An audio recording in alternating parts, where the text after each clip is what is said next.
Chapter 261 Killer. De Leon, Juliet, and Sophia boarded the deck of the Black Pearl through the portal. At this time, the aerospace battleship was flying in the air, with the blue ocean below and the coast gradually disappearing below the horizon behind. The Black Pearl was a sailing ship. The hull was originally made of wood. Later, after the establishment of the Great Tomb Alchemy Laboratory, as a major platform for the study of the God Plane, the Black Pearl was modified again and again. The material of the hull has been completely replaced with alchemical metal from the inside to the outside. It is light in weight and has super high physical and energy defense. The three-layer gun deck has gun ports next to each other on the side. 3 masts. The middle mast can launch Titan Thunder. The sails are made of archangel wings. The bow is like a golden dragon head. The energy core has been optimized by Nicole many times, providing sufficient magic power for the entire ship. When the power is fully turned on, it can reach the flying speed of some extraordinary creatures, and it is the fastest airspace battleship in the hero world. After De Leon and his companions boarded the Black Pearl, they walked down the stairs into the captain's room in the stern building, and a nautical chart was already laid out on the tactical table. After De Leon sat in the captain's seat, the projection of Black Pearl wearing a sailing suit and a triangular sailing hat appeared next to him. "Welcome to the Black Pearl, Captain. From now on, I am your first mate." Black Pearl entered combat mode and strictly followed the maritime etiquette. She saluted to De Leon and explained her duties, and said, "Captain, please set the route and the mission to be performed." De Leon said to Black Pearl, "Closely monitor the nearby airspace, and shoot down all flying objects that may discover us." "Yes, Captain." There is a tower-shaped magic amplification device on the stern of the Black Pearl, which can greatly enhance the effect of the released magic.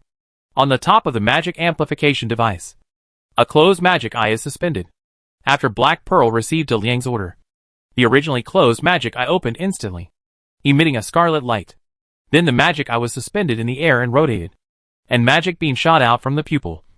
And soon a magic network surveillance circle was established around the Black Pearl. After releasing the monitoring magic, the magic eye continued to rotate slowly. After giving orders to the Black Pearl, De Leon picked up the command pole and pointed to a point in the ocean and said, "Badong Island is our target this time. According to the flight speed of the Black Pearl, we can reach the waters near Badong Island in 12 hours. Since the Scarab Company has the ability to detect aerial targets beyond visual range. So, in order to increase the suddenness of this attack, we entered the water when approaching Badong Island, sneaked to the vicinity of Badong Island, and then took off to attack the Scarab Company's pharmaceutical manufacturing factory on the island. Now Juliet will introduce the military strength on the island, especially the distribution of warships, air defense and silver wings." Juliet took the command pole from De Leon, pointed to the surroundings of the island, and talked about the defense situation of Badong Island. De Leon drove the Black Pearl to Badong Island, preparing to give Scarab Company a warning. Sir Charles, who was in Soroyan, received a postcard. There was an address and a coiled snake pattern on the postcard. After recognizing the pattern on the postcard, Sir Charles couldn't help but sigh. What was supposed to come is finally coming. The last time he was attacked, Sir Charles thought that he and Jessica had been exposed for killing a special security agent on the farm. But the deputy director of the Special Security Agency, Camille, came to support him with a group of agents panting. While protecting Charles, he apologized and let Charles know that he actually offended the Brotherhood. Now Charles has not figured out the Brotherhood's affairs, and staring into the abyss has come to him again. Alas, what is coming will come, and you can't avoid it. Charles showed the postcard to Jessica and said, "I will go to see this man named Duncan first to see what staring into the abyss wants to do." After reading the words on the postcard, Jessica said with concern, "I will go with you. If the other party makes trouble, I will shoot him." At this time, Charles had put on his coat, took out his pocket watch to check the time, and said to Jessica, "The other party did not attack us directly, which means they are not sure whether it is me who informed. This is just a tentative question. I can go by myself. If you go with me, I'm afraid the other party will see something." Jessica knew that she was a person who showed her thoughts on her face. If she went with Sir Charles to see Duncan, she might be tricked into revealing the truth. However, she was worried about Charles meeting a dangerous enemy alone.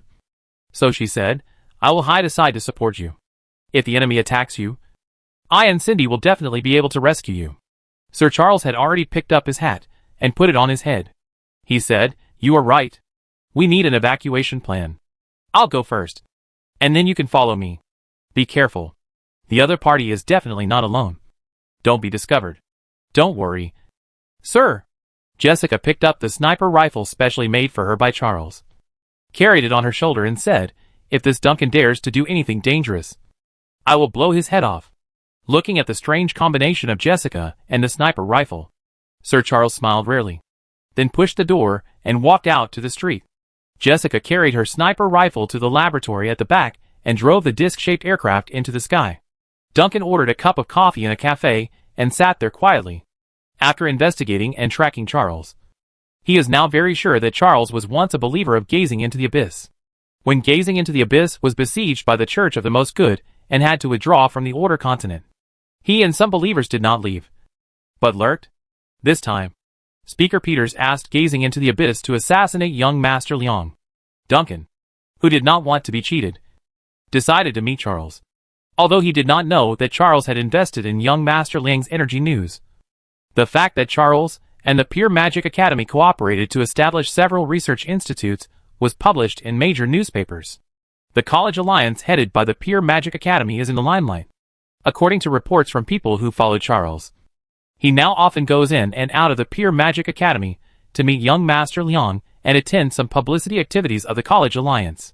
Charles had a chance to get close to Master Liang a few days ago, when he was attacked by a group of assassins. He showed his ability to cast spells, which also gave him the strength to kill Master Liang, who had just started to learn magic, under heavy protection. In Duncan's eyes, no one is more suitable for this task than Charles. He was not worried that Charles would not accept this task. If he assassinated Master Liang, he might not die as long as he was lucky, but if the Church of the Good knew that he was a believer of gazing into the abyss, he would definitely die. He had to accept this task. Chapter 262 Mutual Threats. The confident Bishop Duncan took a sip of coffee, then picked up a newspaper and started reading. Not long after waiting, a man sat opposite him. Duncan looked up and saw that it was Sir Charles, and smiled. "The coffee here tastes good. During the more than 10 years of wandering overseas, I have always missed the coffee of the Order continent. This time we are back again, with an unfinished mission. Do you, those who hid back then, still have the heart to serve the Church and God?" Sir Charles took off his hat and put it aside, facing the receptionist, ordered a cup of coffee casually, and said to Duncan, "I don't want to deny anything, but after so many years, it is easy for people to lose their faith. I don't want to have anything to do with my old friends anymore. I just want to make some money and invent something. I can donate a large sum of money to you. I just hope that after you get the money, you will never look for me again." Although Duncan's clothes and appearance are disguised as an ordinary person, Charles can still sense the familiar aura emanating from him. He did not deny that he was once a member of the Church of Gazing at the Abyss, but slightly probed Duncan's purpose in looking for him to see how much he knew about his affairs. Because when Gazing at the Abyss evacuated the Order continent, many members did not evacuate with them. So Duncan could not be sure that Charles was the traitor. Duncan was very moved by the donation Charles promised to give. It would take a lot of money to return to the Order continent after staring into the abyss. If there were no other things, Duncan would not bother Charles after getting a large sum of money. After all these years, the Church did not intend to absorb the remaining personnel and increase the risk of being exposed again. But according to Speaker Peters' request, Duncan must give him a satisfactory explanation. After the coffee ordered by Charles was delivered, Duncan released a silent magic, and then said to Charles, "I am very satisfied that you did not deny your previous beliefs. It was the Church that abandoned you. So we returned and did not force you to believe in my God again. However, you must do one thing for the Church, and the Church will completely sever all ties with you, stop contacting you, and will not betray you." Sir Charles heard the threat from Bishop Duncan. "If you don't do this, the Church will definitely betray you." This is Sir Charles's biggest handle. In the orderly continent where the Supreme Church rules the faith, any heresy will be sanctioned by the Supreme Church once it is exposed. Even if Sir Charles is now a more influential public figure, as long as he has joined the heresy, he will not be let go by the Supreme Church. Charles remained calm and thought about how to let Duncan know Jessica's identity. Jessica's ancestor may be a greater being than the dread Lord Urgus, able to make demons and undead bow before him. But would a bishop who believes in Urgus admit that another god is more noble than Urgus? Charles decided to listen to what Duncan wanted him to do first, and to learn more about the current situation of gazing into the abyss. What should I call you? And what do you want me to do for you? Just call me Duncan. Duncan looked around, and the subordinates, who were ambushing everywhere, did not give any warning, indicating that Charles did come alone. He said with confidence, I have an assassination mission for you. We know that you have been in frequent contact with Master Liang of Blackfire Company recently, and often participate in the activities organized by the College Alliance. Your mission is to find an opportunity to kill Master Liang. After completing this mission, we will no longer have any relationship. Sir Charles did not expect that staring into the abyss would ask him to assassinate Master Liang. What kind of conflict of interest could he have with this evil church? Sir Charles showed an embarrassed expression, and he said, Impossible. You don't know how strict the protection around Master Liang is. This is a suicide assassination. Change the conditions, or I will give you money directly. I know you are short of money. Duncan is really short of money.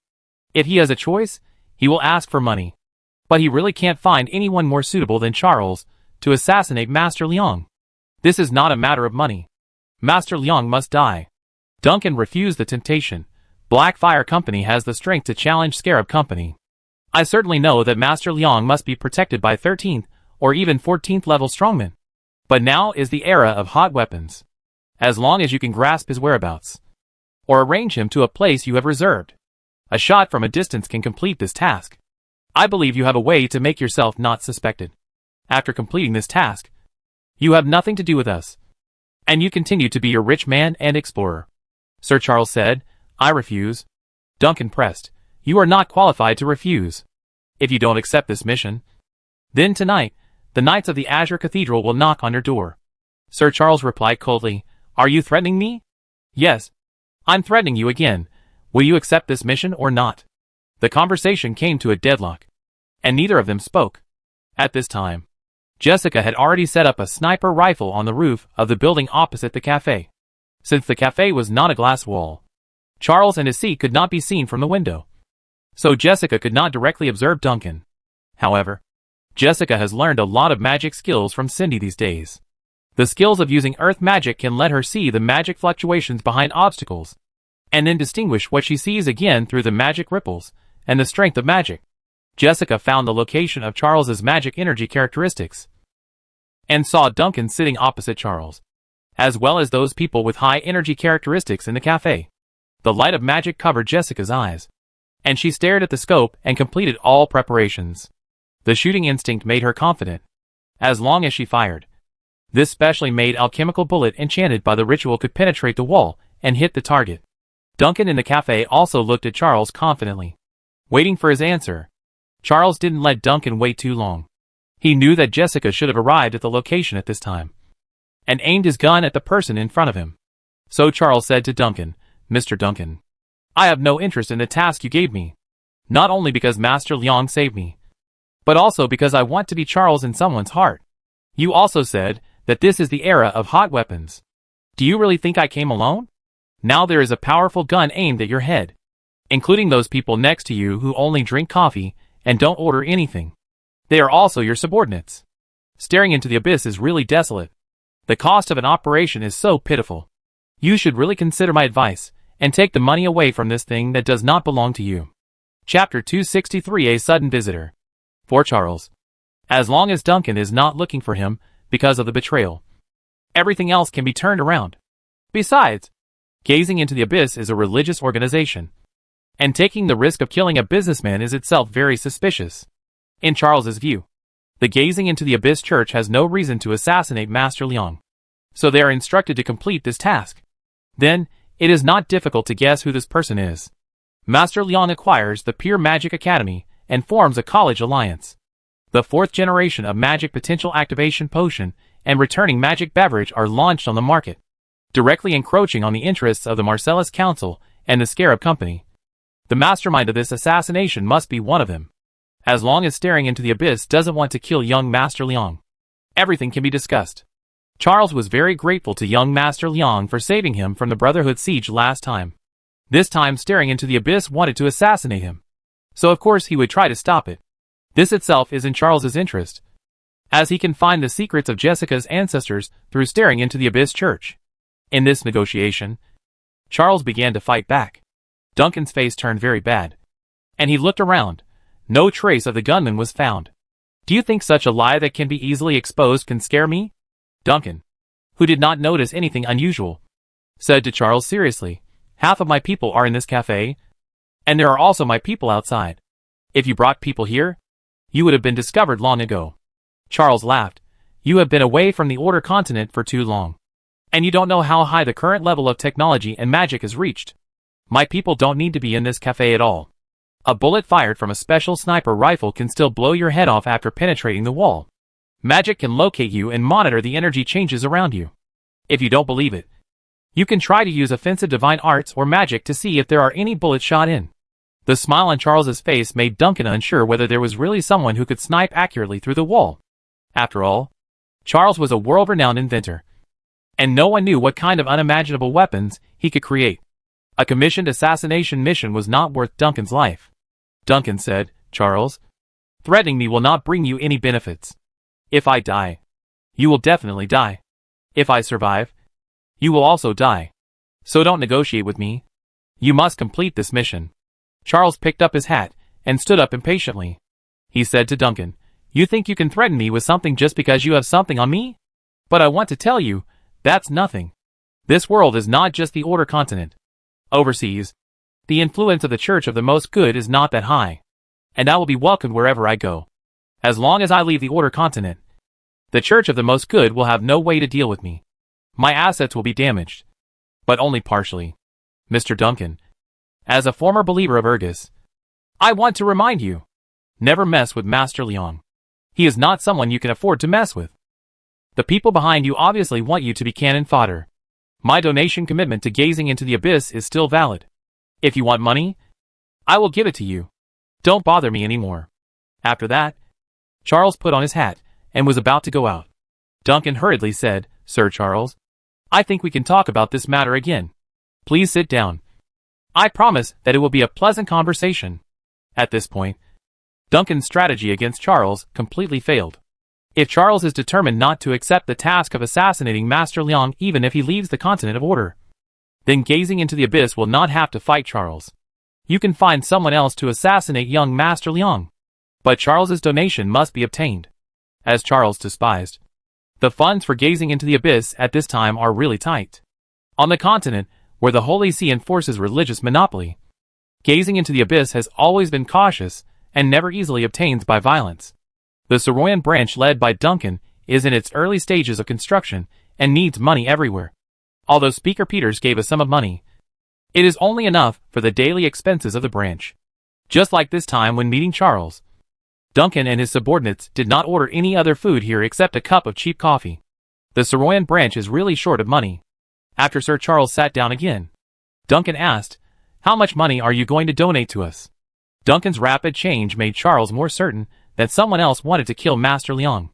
So he asked, Who hired you to assassinate Master Leong? Duncan replied, This is not your business. If you don't want to take this task, we will find someone else. You are not going to tell anyone about this.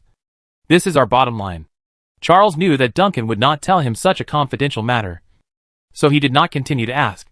However, he still tried his best to stop staring into the abyss from assassinating Master Leong. And when he was about to continue persuading, there was a clanging sound of metal friction outside the door, and a woman pushed open the door and walked in. The woman's face was a little pale, and her red lips were as bright as blood. She was wearing a slightly retro wizard robe, giving people a noble and cold feeling. Next to the woman followed a calf-sized mechanical puppet dog, which was covered with a layer of iron armor all over its body. Every step it took was metal hitting metal, which was very visually and auditorily impactful. After the woman and the mechanical puppet dog walked in, they immediately attracted the attention of everyone in the coffee shop. Everyone guessed the identity of the woman in their hearts, and couldn't help but feel afraid of the mechanical puppet dog. However, the woman ignored those strange gazes. She just glanced around the coffee shop and then walked straight towards Charles. The mechanical puppet dog followed the woman, wagging its tail. Charles, my name is Minia. The one who came in was Minia, the vampire alchemist sent by De Leong. She then pointed at the mechanical puppet dog and introduced, This is Hurricane. You have met. We are here to assist you in your research under the orders of our master, but the master also put forward his conditions. Now, you can let this bishop friend who stares into the abyss go. Then we will talk about the adaptive computer. Duncan was extremely shocked by the revelation of his identity. He didn't know who this woman was, nor how she knew his identity. Obviously, he had carefully concealed himself, and he didn't even tell Charles that he was the bishop of the Soroyan branch of Gazing into the Abyss. How could he be exposed? Charles was even more shocked. He didn't know who Minia was, but he knew what Hurricane was. This puppet dog that looked like an alchemical machine turned out to be a giant dragon disguised in armor. And he could even wag his tail. Chapter 264 Cooperative Development. Although Charles was shocked that the great god actually sent an alchemist at this time, he still reacted very quickly and stood up to salute Minia, and said to Duncan, "Let's end today's meeting here. You know where I live. How much money you need? Give me a number, and I will give you the money as soon as possible. Now you and your people can leave." Duncan stood up and looked at Minia and the mechanical puppet dog beside her. He could feel the coldness of Minia's eyes that ignored life. And at the same time, he could feel the horror from the bottom of his heart. The opponent was very strong, and the confidence he showed made Duncan unsure whether he could defeat the opponent. And judging from Charles's performance, this woman should come from a large and powerful force. It would be very unwise to rashly clash with a force whose enemy or friend is unknown. Besides, since his identity has been exposed, it is better to evacuate from here as soon as possible. Duncan didn't say anything. He put on his hat, picked up his cane, and said to Charles, "I will find you again." After that, Duncan saluted Minia slightly, and then left the cafe quickly. At the same time, other members of the Gazing Abyss who were disguised as guests also left one after another, and soon the cafe was half empty. After all the members of the Gazing Abyss left, Charles invited Minia. "Master Minia, please sit down. What would you like to drink?" Originally, according to Dal Yong's plan, the Gazing Abyss Church was to test Charles's strength to see if he was worth adding to the stakes.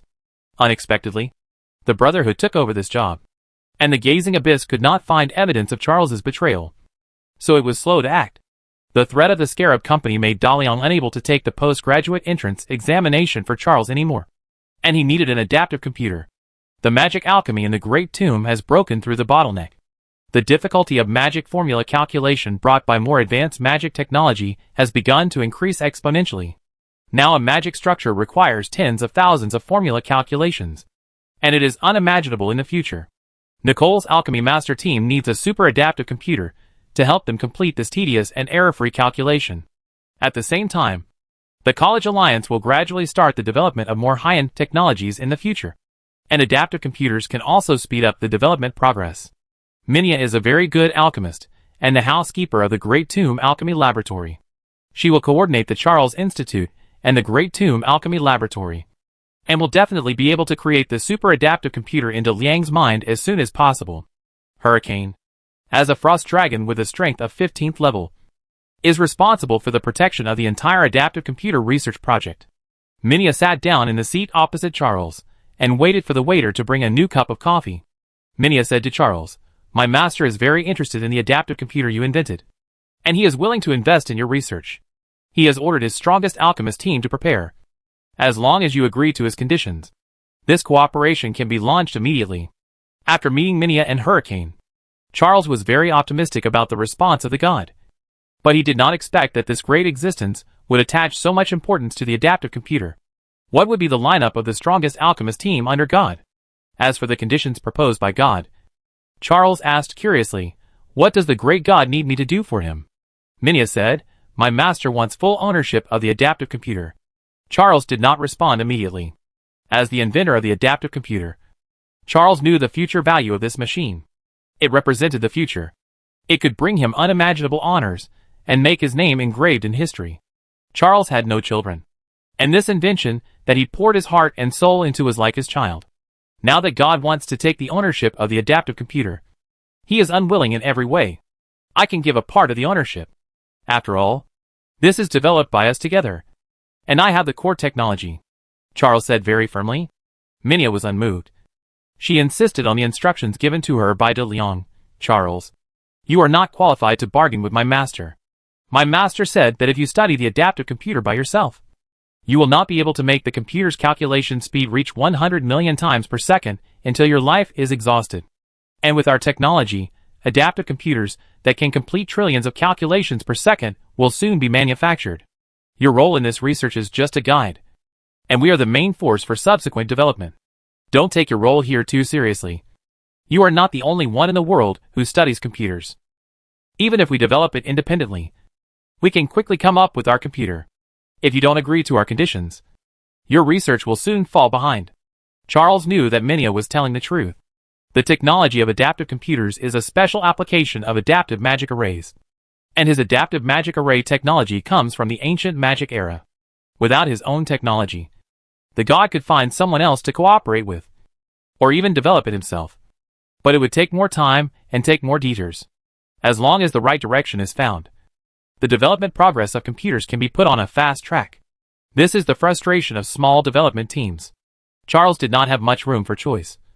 And he asked again, what kind of strength do my collaborators have? The computing power of 1 trillion times per second is not something that can be achieved just by God saying it can be achieved. Minia replied, 13 15th level alchemy masters are not the 15th levels divided in your era. In the ancient magic era, the 15th level represents the newly born 15th level creatures. The 15th level you divided is only the quasi-15th level according to our standards. For example, as a quasi-15th level alchemist, I will set up an adaptive computer research institute with you. In the future, as the development progress of the adaptive computer increases, more quasi-15th level alchemists will join in. The magic alchemy problems that we cannot solve will be handed over to the 13 15th level alchemy masters. If the 15th level alchemy master can't solve it, there is also a 16th level alchemy master to provide us with technical support. Therefore, you don't need to worry about the technology required for magic alchemy. You should feel lucky for yourself and your adaptive computer, because even in the ancient magic era, this alchemist team is the best. Sir Charles was stunned. Chapter 265 Powerful Partners.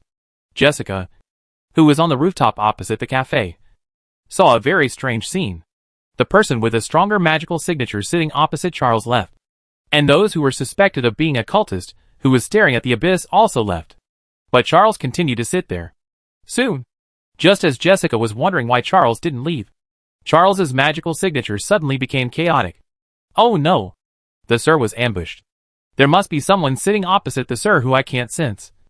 And then attacked the Sir. Jessica immediately aimed at the empty seat opposite Sir Charles. Although she couldn't sense anyone there, she felt that there must be someone sitting there. Jessica prepared to shoot, and quickly threw Cindy, who was sleeping in her pocket, down from the building. Go and save the Sir. I'll cover you. Cindy was thrown out like a stone. Then she spread her wings and flew back, stopped on the scope and said to Jessica, don't be nervous. They are our own people. Sir Charles is just a little excited. He is not attacked. Pack up and go home. With them here, no one can touch Sir Charles in the future. At this time, Sir Charles was not just a little excited, but quite excited. 15th level alchemist, not a 15th level magician, nor a 15th level archer, but an alchemist who truly masters master level alchemy. Alchemists of this level were probably rare in the ancient magic era. Sir Charles was stunned by the team of research partners he was about to work with to study adaptive computers. Minia's words did not mention alchemists below level 14 or similar terms, which meant that he would be facing a team of all level 15 alchemists in the future. There were also many level 15 creatures, and a level 16 alchemist who had comprehended the law. It was like a 100-ton blow to the heart, and Charles felt that his chest was about to explode. With such a cooperative team, what was an adaptive computer that calculated exascale per second? Charles, whose mind was no longer clear, set a small goal for himself, which was to add another billion to the unit, facing the cooperation lineup provided by the god. Charles no longer considered the ownership of the adaptive computer. These powerful people only need to show a little magic alchemy technology, which is enough to change the world. How can a person continue to hold a jar of water in the face of an ocean? In front of him is a 15th level. People in this world don't know the difference between the quasi-15th level and the 15th level. In Charles's eyes, Minia is like a mountain. He knew that the highest magic alchemy hall in the ancient magic era opened its doors to him. I am willing to give up the ownership of the adaptive computer. Charles was so excited that his whole body was shaking. He tried his best to control his emotions and said, I also have a condition of my own. Due to the special relationship between Charles and Jessica, Minia did not put on a high profile in front of Charles. She said, What condition? Tell me. As long as it is not excessive, I can agree to it. Charles immediately said, I hope that the cooperation with the great God is not limited to adaptive computers. I have many inventions that cannot be successfully researched because of the low level of magic alchemy. I hope that I can get more technical support for magic alchemy in other research fields. Minia has been in Saroyan for a while. Through Cindy, she has a certain understanding of many of Sir Charles's research. It has to be admitted that Charles's ability to invent and innovate and his innovative thinking are beyond the reach of many alchemy masters. If he was born in the ancient magic era, his achievements would be very, very high. Moreover, De Liang's task for Minia is not only to assist Charles in developing adaptive computers, but also to incorporate Charles's private research into the Great Tomb Alchemy Laboratory system. Yes, Minia readily agreed to Sir Charles's request, on the premise of ensuring the progress of adaptive computer research. I can help you solve the troubles you encounter in magic alchemy. If your research can arouse the interest of my master, the entire alchemist team can also provide assistance. Of course, this is not free. The greater the help we provide, the greater the reward we will get. Charles suddenly felt that he was not negotiating with an ancient superhero, but with a shrewd businessman. He said, I began to believe that the God is not a God of evil. How much you give, how much you get back. He should be more inclined to order. I am a businessman, and I also like order. Minia's eyes lit up for Charles's reasoning. She exclaimed, I have a hunch that we will become colleagues and work for the master together.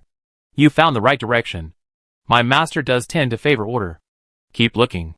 You are closer to the truth. Minia and Charles reached an agreement. Charles used the ownership of the adaptive computer in exchange for the full support of the Great Tomb Alchemy Laboratory. So Minia joined Charles's private research laboratory with Hurricane and immediately began to re-optimize the magic circle of the adaptive computer. The Black Pearl also flew to the coast of Badong Island at this time, because the Scarab Company has the ability to detect beyond visual range. The Black Pearl landed in advance and dived underwater. All the sails were automatically retracted. And then the mud monster armor on the inner layer of the ship's armor sealed all the gaps in the hull. And the Black Pearl became a submarine. 5 vampire guards transformed into bats, and used teleportation magic to enter Badong Island to conduct battlefield reconnaissance before the attack. Badong Island is a pharmaceutical production factory of Scarab Company. The island is long and narrow, 10 kilometers long from north to south, and 3 kilometers from east to west. The island is rich in vegetation, and has fresh water resources. There is also a bay on the east side of the island that has been built into a port. In addition to more than a dozen cargo ships of different sizes, there are also 5 warships moored in the port. According to the level of warships, there are 3 fast torpedo boats, and 2 8,000-ton ironclad destroyers. There is a battle defense turret at the north and south ends of the port and the island, which can effectively complete the island's offshore defense mission with the 5 warships. In addition, there are 4 guerrilla airships and 50 silver wings on Badong Island. The anti-aircraft firepower on the anti-tank turrets and warships, plus the airships and silver wings, are the main opponents of the Black Pearl, with the magic communication continuously transmitted back by the vampire guards responsible for detection. The defense situation of Badong Island gradually became complete on the tactical chart in the captain's room. Even though De Liang believed that his side had an absolute advantage in this battle, he was still very serious in the pre-war detection and tactical arrangements. Chapter 266 Badong Island. Today, the weather in the waters of Badong Island is very good, with cool sea breezes, large white clouds, and seabirds flying over the sea. Just a touch on the water surface can catch a sea fish. The only seaport on the island has been busy since morning. The headquarters of Scarab Company has received an order that all the factories producing magic potential activation potions in the company should produce the 4th generation magic potential activation potion at full capacity. The raw materials for producing potions are sent to the potion factories by ship, and the potions produced by the factories will also be loaded on ships and shipped away. In addition, the living expenses of the workers and the army on the island all need to be supplied by sea.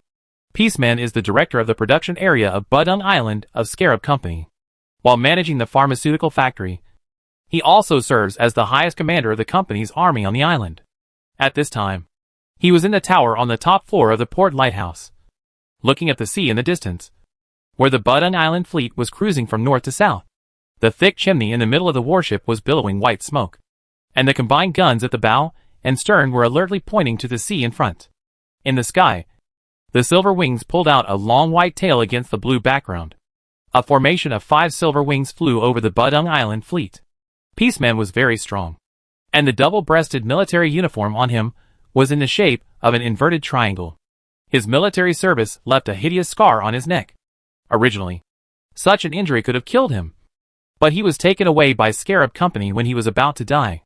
Then, he was lucky to survive the human gene modification. Peaceman was very grateful to the Supremes of Scarab Company. They not only saved him, but also gave him power he had never imagined before. Since then, Peaceman was appointed as the director of the Budong Island Pharmaceutical Factory, and worked there for more than 10 years. The rigor of the military made the island managed by Peaceman never have any accidents. All ships sailing here were discovered and expelled by him in advance, so that Budong Island was hidden from the world's sight, and produced the most important magic potential activation potion for Scarab Company. After the Budong Island fleet cruised for a week, Busman picked up the radio and said to the fleet commander, "Report on the situation of this cruise. The things that the headquarters asked us to salvage should be very important. Don't let anything on the sea escape your realization." The voice of the fleet commander came quickly. "Director Busman, this is the EP261 destroyer. We have just completed a 12 nautical mile cruise mission with Budong Island as the center. During the entire cruise, no surface ships were found. The air squadron did not find any aircraft. There is water all around us." "What is that?" "Something is floating up. Very big." "Is it a whale? Why is it a mast?" "Director Busman, we found a sailing ship floating up from the sea. It's still rising." "Oh my God! It's flying. It's an airspace battleship. An airspace battleship from the ancient magic era. Damn. How could I encounter an airspace battleship here? It has raised its sails, and there are people on it. Alert! Alert! Director Busman, did you see it? This airspace battleship seems very unfriendly. We need support. Please send support as soon as possible." Then the communication channel turned into a rustling busy tone, and the tower and the fleet lost contact.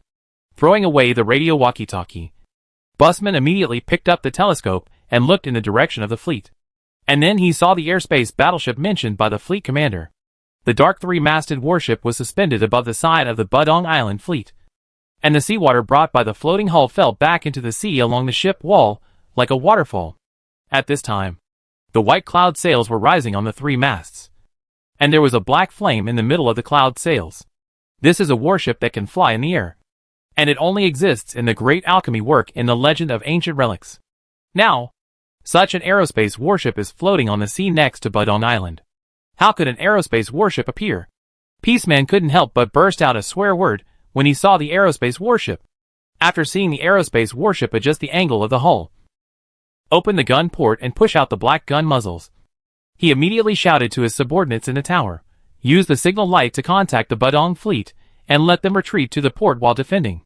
A war alert was issued, and all military personnel on Budong Island immediately entered combat positions.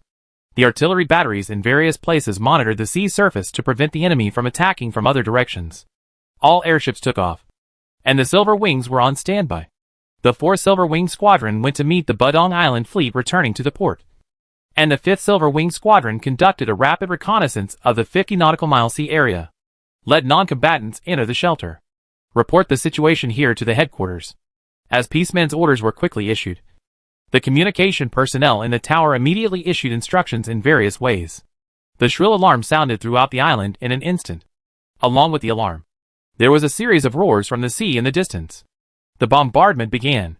Looking at the water column splashing on the sea around the Budong Island fleet, Peaceman calmly said to his somewhat panicked subordinates, "Keep calm. Currently, only one enemy aerospace warship has been found. Although the aerospace warship was extremely powerful in the ancient magic era, it cannot change the fact that it is a wooden sailing ship, and their guns are also backward front-loading smoothbore guns. This kind of gun has little power, and can't penetrate the armor of the destroyer at all. It has long been eliminated by us. We have 5 warships, airships, Silver Wings, and various anti-aircraft firepower. No matter who dug out this aerospace battleship from the ancient ruins, he can't break through our defense circle. If he really dares to attack the Scarab Company's Badong Island, then our record will have shooting down an aerospace battleship. This is our chance to become famous, because we are facing a weapon that is more than 2,000 years old. While comforting his subordinates, Peaceman also comforted himself, and then began to look forward to shooting down an aerospace battleship. No matter how great the alchemy of the ancient magic era is, how much function can an aerospace battleship retain after more than 2,000 years of corrosion? It is a miracle that it can fly. Moreover, the problem of flight load made the aerospace warships in the ancient magic era mostly use light and strong wood. And no matter how strong the wood is, it is not as good as steel. After alchemical enchantment, the wooden hull may be able to withstand the shooting of smoothbore cannons with a range of only 1 kilometer. But it can never withstand the attack of artillery with a range of more than 10 kilometers or dozens of kilometers. The conventional firepower of the aerospace warship is definitely not as good as the current ironclad warship. It is powerful because it is a magic release platform. And in this era, who can bring out the magic power of an aerospace warship? No. Chapter 267 Bombardment. If Peaceman knew what kind of aerospace warship he was facing and who was driving it, he probably wouldn't think so. When the Black Pearl surfaced from underwater, the mud monster armor was recovered, and De Leon led his subordinates out of the captain's room. Outside the captain's room was the bridge, and the steering wheel in the middle of the bridge turned by itself without anyone controlling it. The Black Pearl had been completely alchemical, and no longer needed the crew to control it. The angel feather sails that were retracted during the dive also automatically rose up when the hull left the water, and the entire hull immediately became flexible and easy, and full of power. At this time, on the left side of the Black Pearl, there were the 5 warships of the Badong Island fleet that Da Liang had targeted. The steel hull, white paint, and the logo of the Scarab Company on the bow. The long barrels of the twin-mounted guns at the bow and stern made Da Liang extremely envious. He wanted to install such more powerful guns on the Black Pearl, but due to technical limitations, the Black Pearl could only use smoothbore guns. The flying aerospace warship completed the preparations for the bombardment. The 20 guns on the port side that had been loaded with ammunition stretched out their muzzles from the open gun ports and aimed at the target fleet not far away. Just wait for Da Yang's order to start the bombardment. Looking at the Badong fleet that was forming a battle line on the sea ahead, Da Liang asked Black Pearl with some concern, "Can your smoothbore guns penetrate the hull armor of these ironclad ships?" Since Black Pearl has become a battleship, she can only stay by Da Liang's side in the form of mirror projection. Regarding the battleship built of steel, she confidently said to Da Liang, "Report to the captain. Ordinary smoothbore guns certainly can't penetrate these iron armors. But Teacher Nicole equipped me with these alchemical cannons, which are specially designed and manufactured for attacking the crystal wall of the God Plane. Although the bombardment of the crystal wall of the God Plane failed, it was still quite powerful.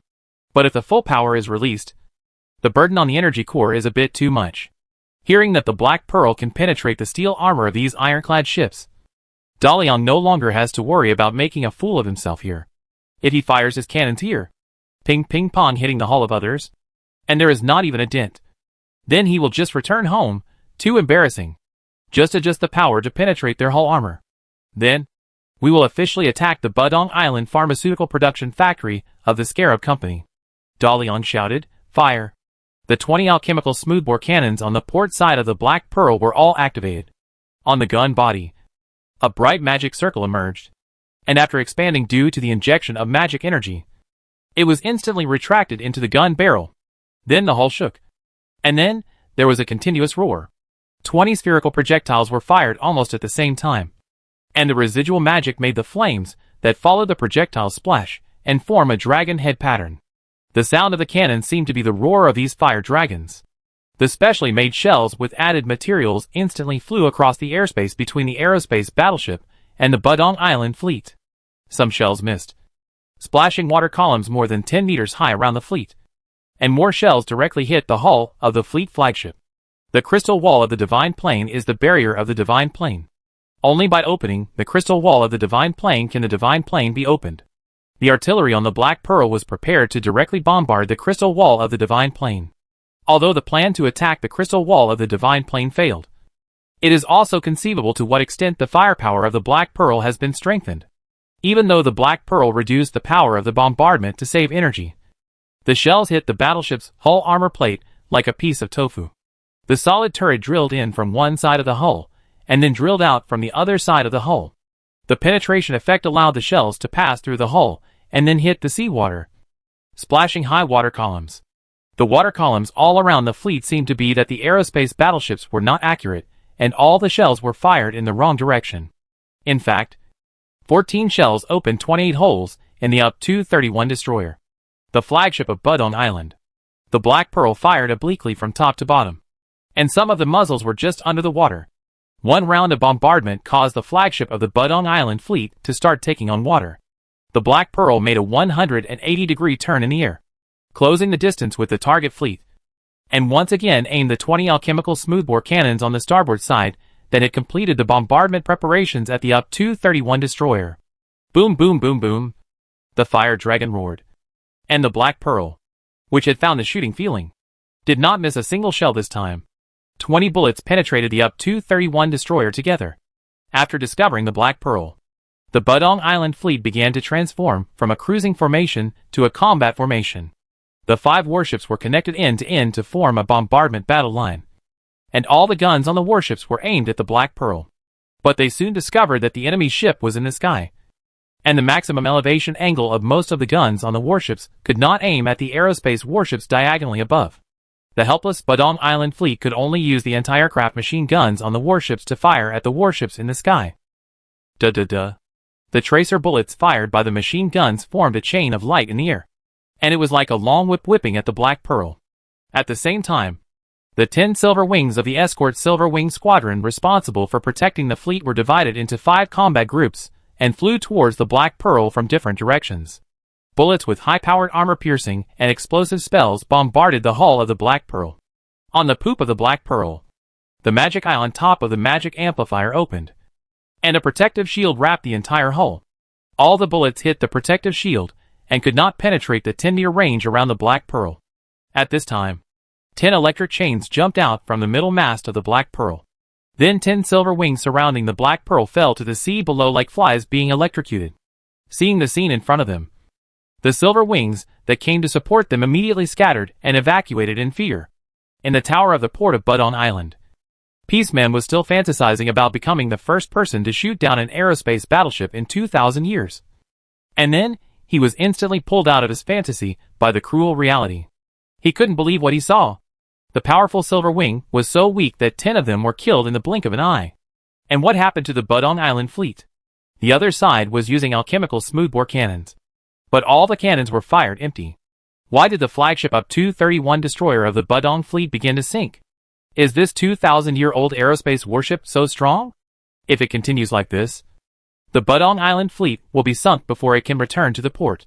Just as Peaceman was about to give an order to let Silver Wing observe the specific situation of the naval battle, a female voice sounded behind him. "Hey! You look like the leader here. You should have some strength. I'll make an exception and let you say a last word." Peaceman turned around suddenly, and then he saw that all the people in the tower were lying on their positions, with a bloody hole behind them, and blood was flowing all over the ground. Chapter 268 Tower. All the soldiers in the tower command room died, including the guards on duty at the door. They all stayed in their positions, without moving or struggling. They didn't know what happened at all, and were killed instantly. In a sense, they died without any pain. The command room was extremely quiet, with only the sound of artillery fire from outside, and the alarm that sounded throughout the entire Budong Island. Peaceman saw the murderer who caused all this. A beautiful woman with long light purple hair. She had a slim figure, wearing white lace stockings and high heels, and a fashionable black low-shoulder dress.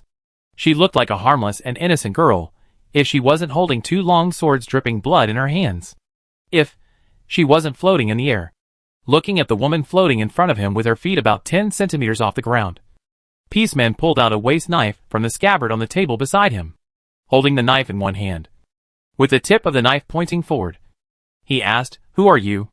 "Juliet, the #1 thug of Blackfire Company." Juliet's smile showed no sign of her bloodlust. She looked at Peaceman with contempt as he pointed at her waist knife and said, "My boss, young Master Leon of Blackfire Company, asked you to bring a message to your Scarab Company headquarters. You should have a way to contact your headquarters, right? It turned out to be the Blackfire Company. Peaceman did not expect that the company that attacked Badong Island was this emerging pharmaceutical company. He had heard some rumors about this company. The Scarab Company completely withdrew from Marcellus, increased the production of the 4th-generation Magic Potential Activation Potion, and prepared to launch the 5th-generation Magic Potential Activation Potion, just to deal with the Blackfire Company. In Peaceman's view, the Blackfire Company will soon be like other pharmaceutical companies that try to challenge the Scarab Company, and will be crushed by the Scarab Company's strong technical reserves.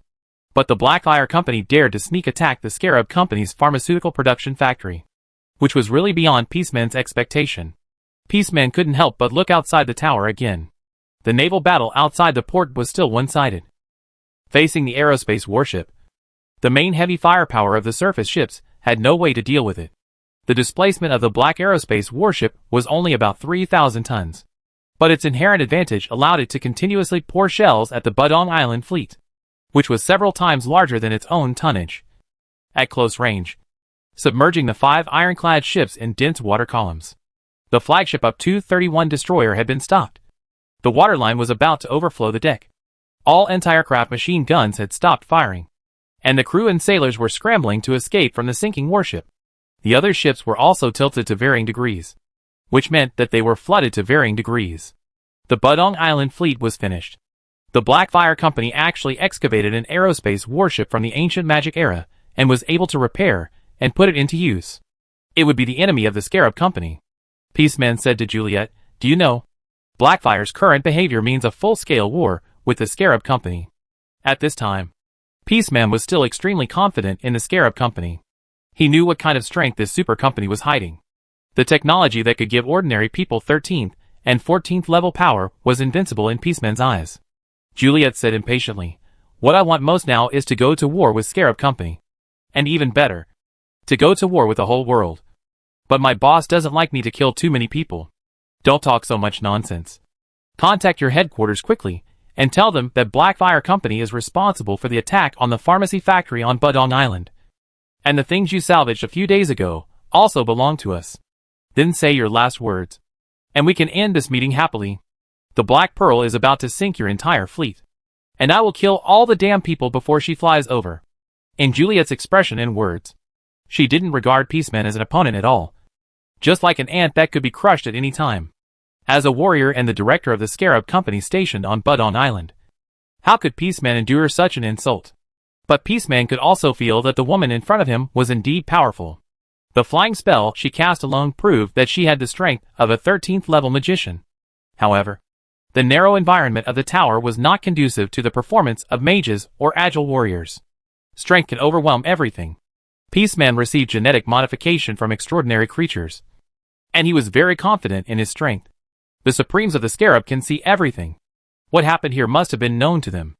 The Blackfire Company has caused me a lot of trouble. And you killed Harris from the Marcellus branch. Right? I tell you, I am not a half-failure like Harris.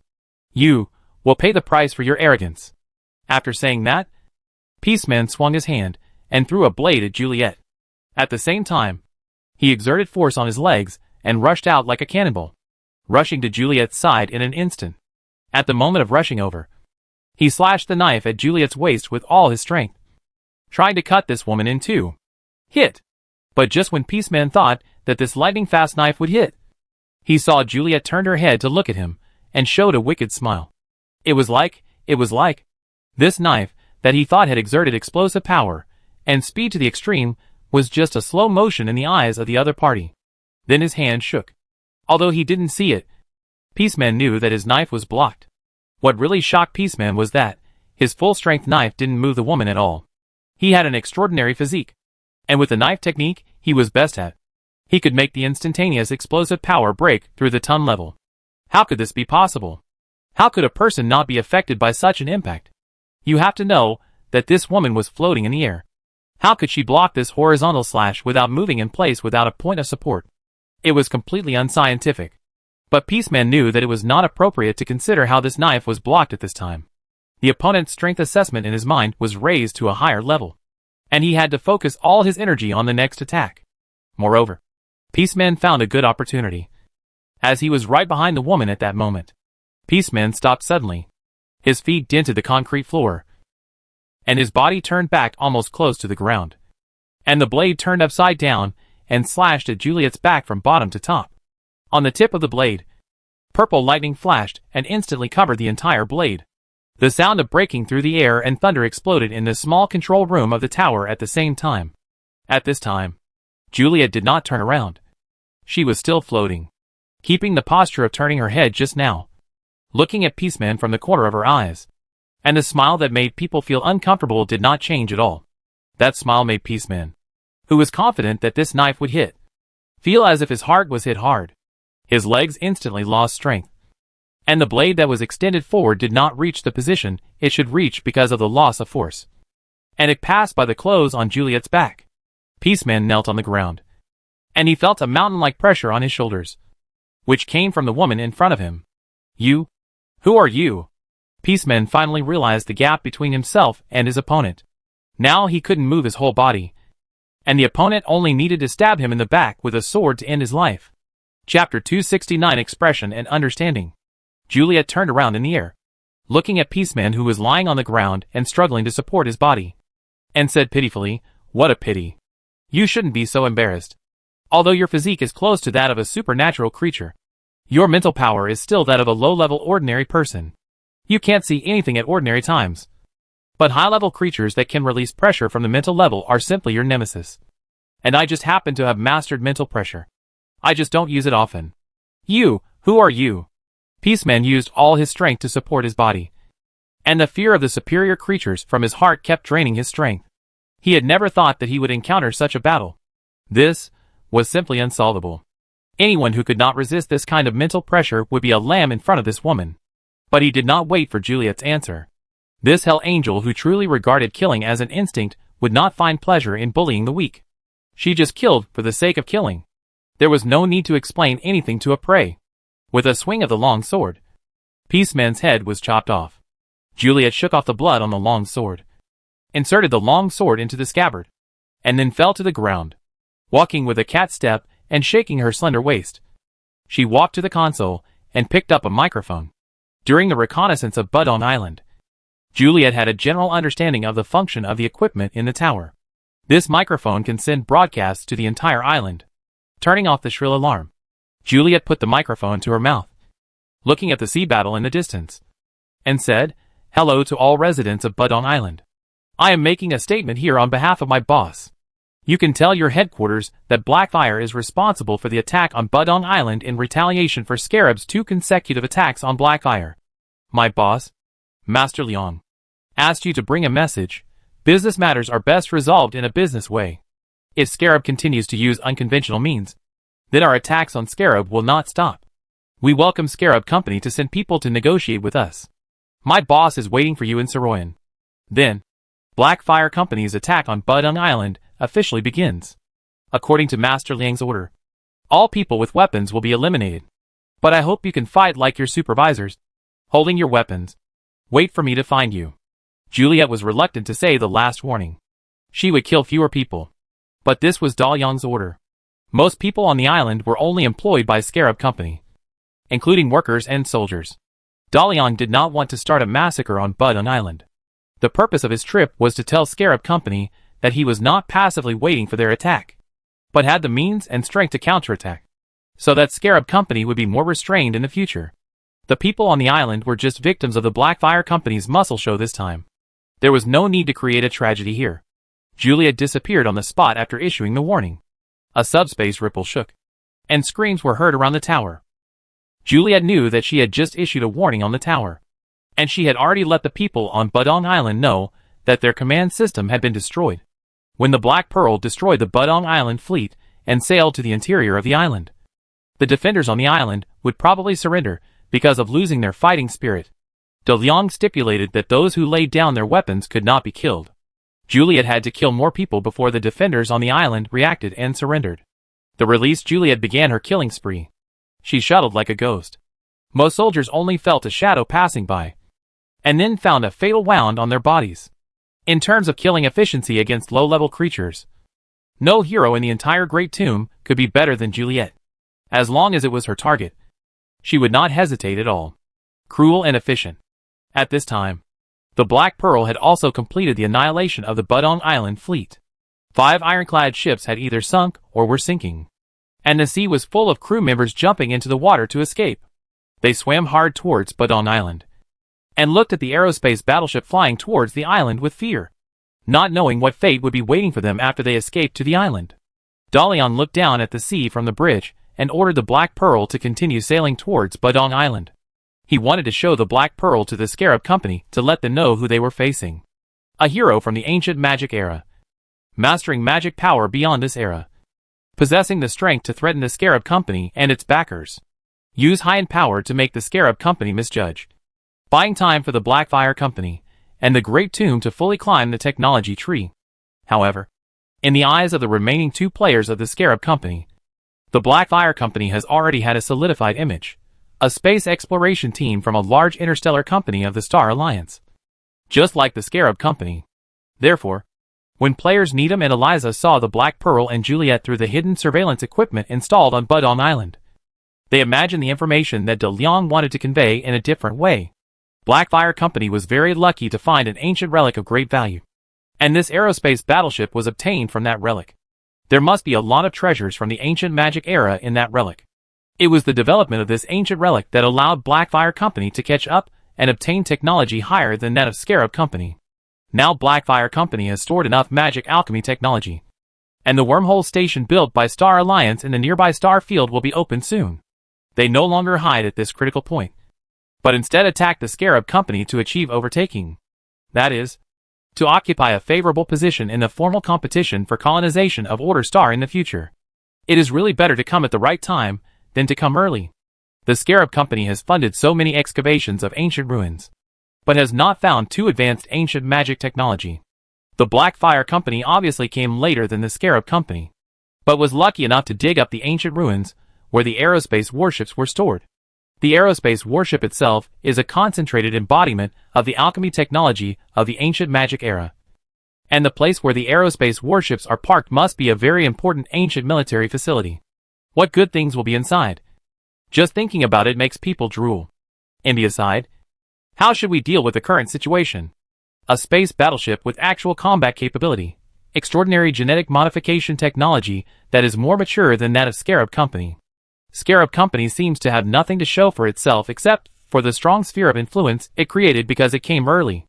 Moreover, the Scarab Company of Star Alliance has also sent a message, asking Needham and Eliza not to make things too big, to control this competition within a controllable range, and to avoid triggering an interstellar war between the 2 companies. Then the warning issued by the other party also represents the attitude of the Star Alliance behind the other party towards the competition for the colonization of the Order Star. My boss, Master Leon, wants you to tell me something. Business matters are best solved in a business way. If Scarab continues to use unconventional means, then our attacks on Scarab will not stop. We welcome Scarab to send someone to negotiate with us. My boss is waiting for you in Saroyan. Needham said to Eliza, the other party does not want to fight an interstellar war with Scarab. After all, if other companies know about this, it will not benefit either of us. Master Leon wants to negotiate. Who of us will go to Saroyan? Chapter 270 Landing on the Island.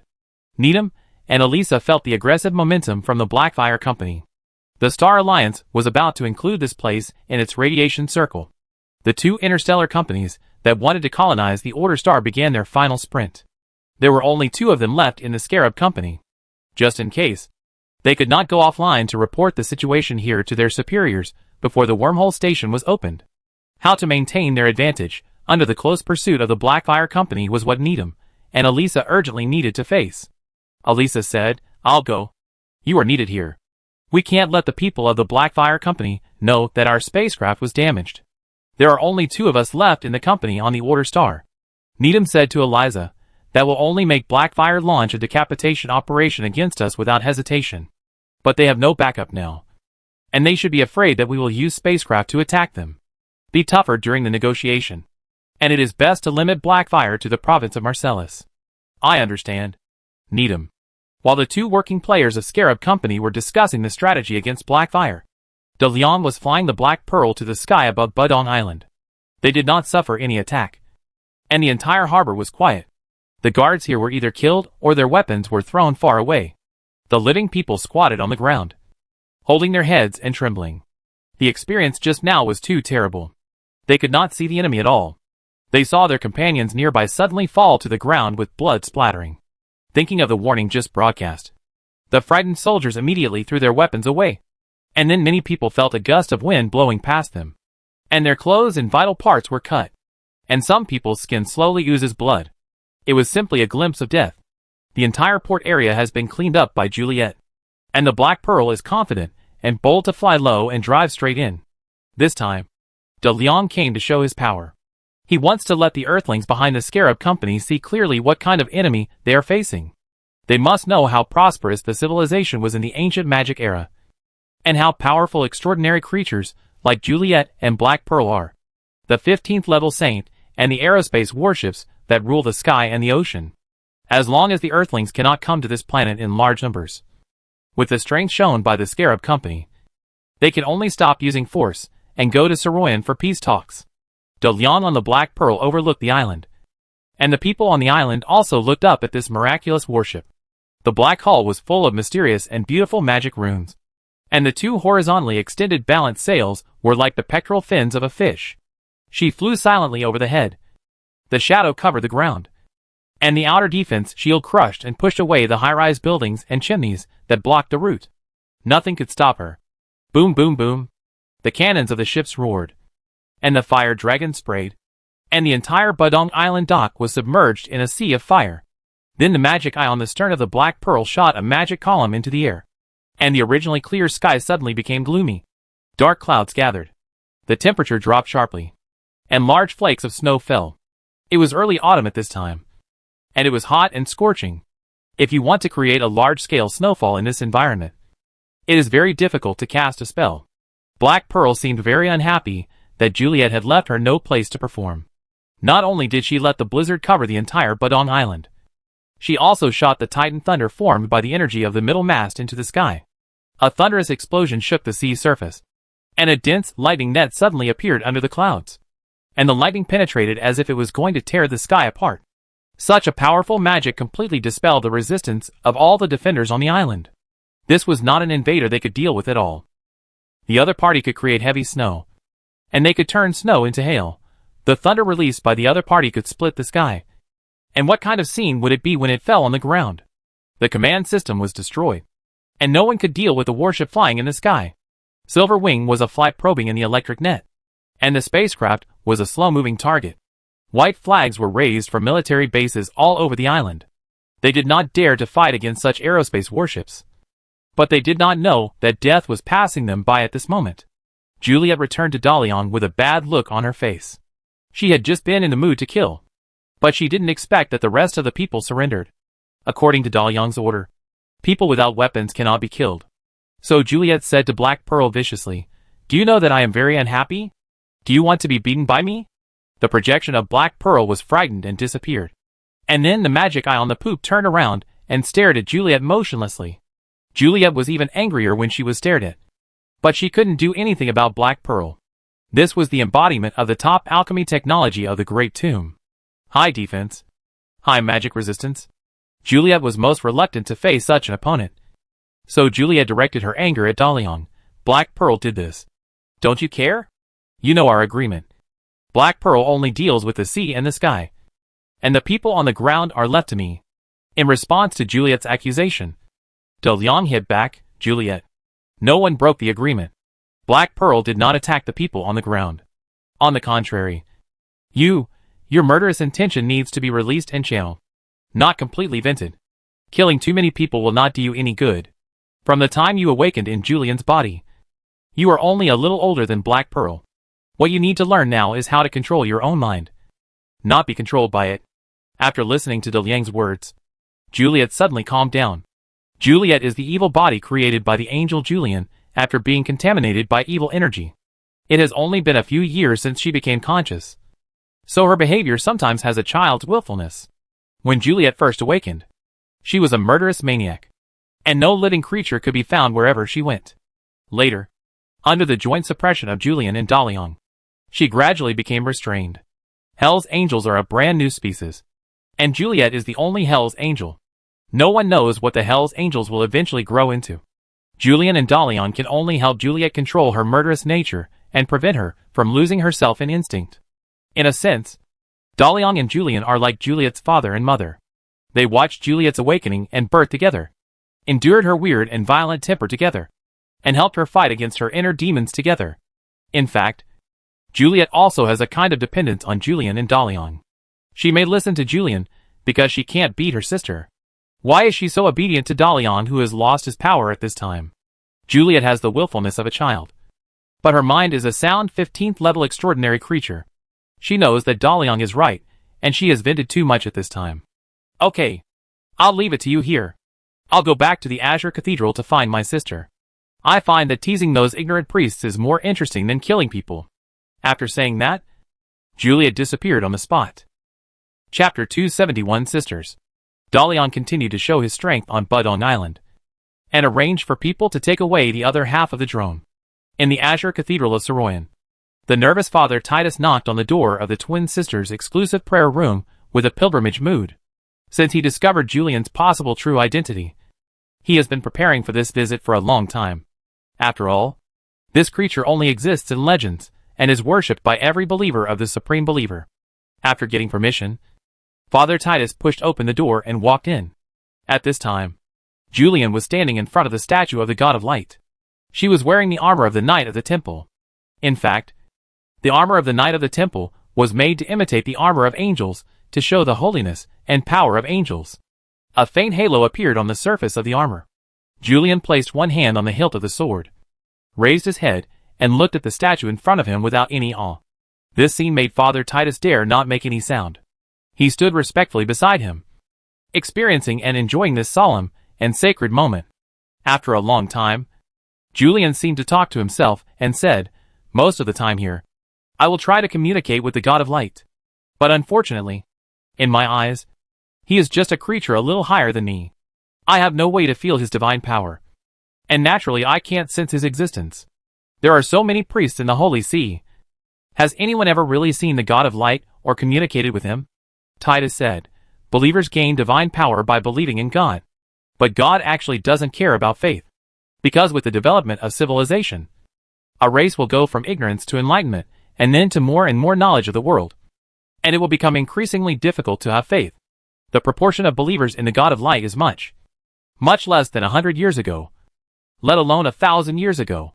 One day in the future, civilization will reach a level comparable to that of God, and will naturally gradually forget the God of Light. Why should the God of Light respond to this race that is destined to forget him? Of course, this is just my personal opinion.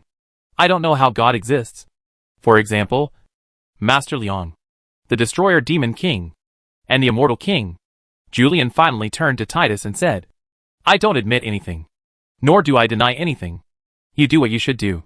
Serve the God who is truly willing to protect this world, and be loyal to the God who is willing to respond to you. As long as I am in Soroyan, you can use holy energy. Then your new task is to become the bishop of the Azure Cathedral." Father Titus asked doubtfully, "Can I know God's purpose?" "I think as long as he wants. As long as you are willing to spread your wings.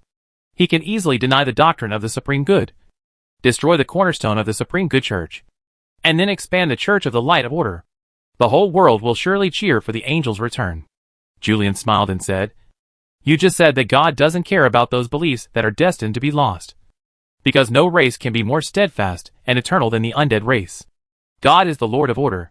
He has no aversion to the Church of the Most Good, and has no intention of destroying it. Let it die naturally in the process of civilization development. We want the Azure Cathedral just to let this church serve us." Father Titus was a little confused about the idea of destroying the world, or Master Liang. But God's will is indeed not something he can guess. According to Rachel's words, do whatever the employer asks you to do. Why ask so many questions? Thinking of Rachel, Solomon and Astro, Titus couldn't help but sigh. Master Liang's subordinates are really mixed.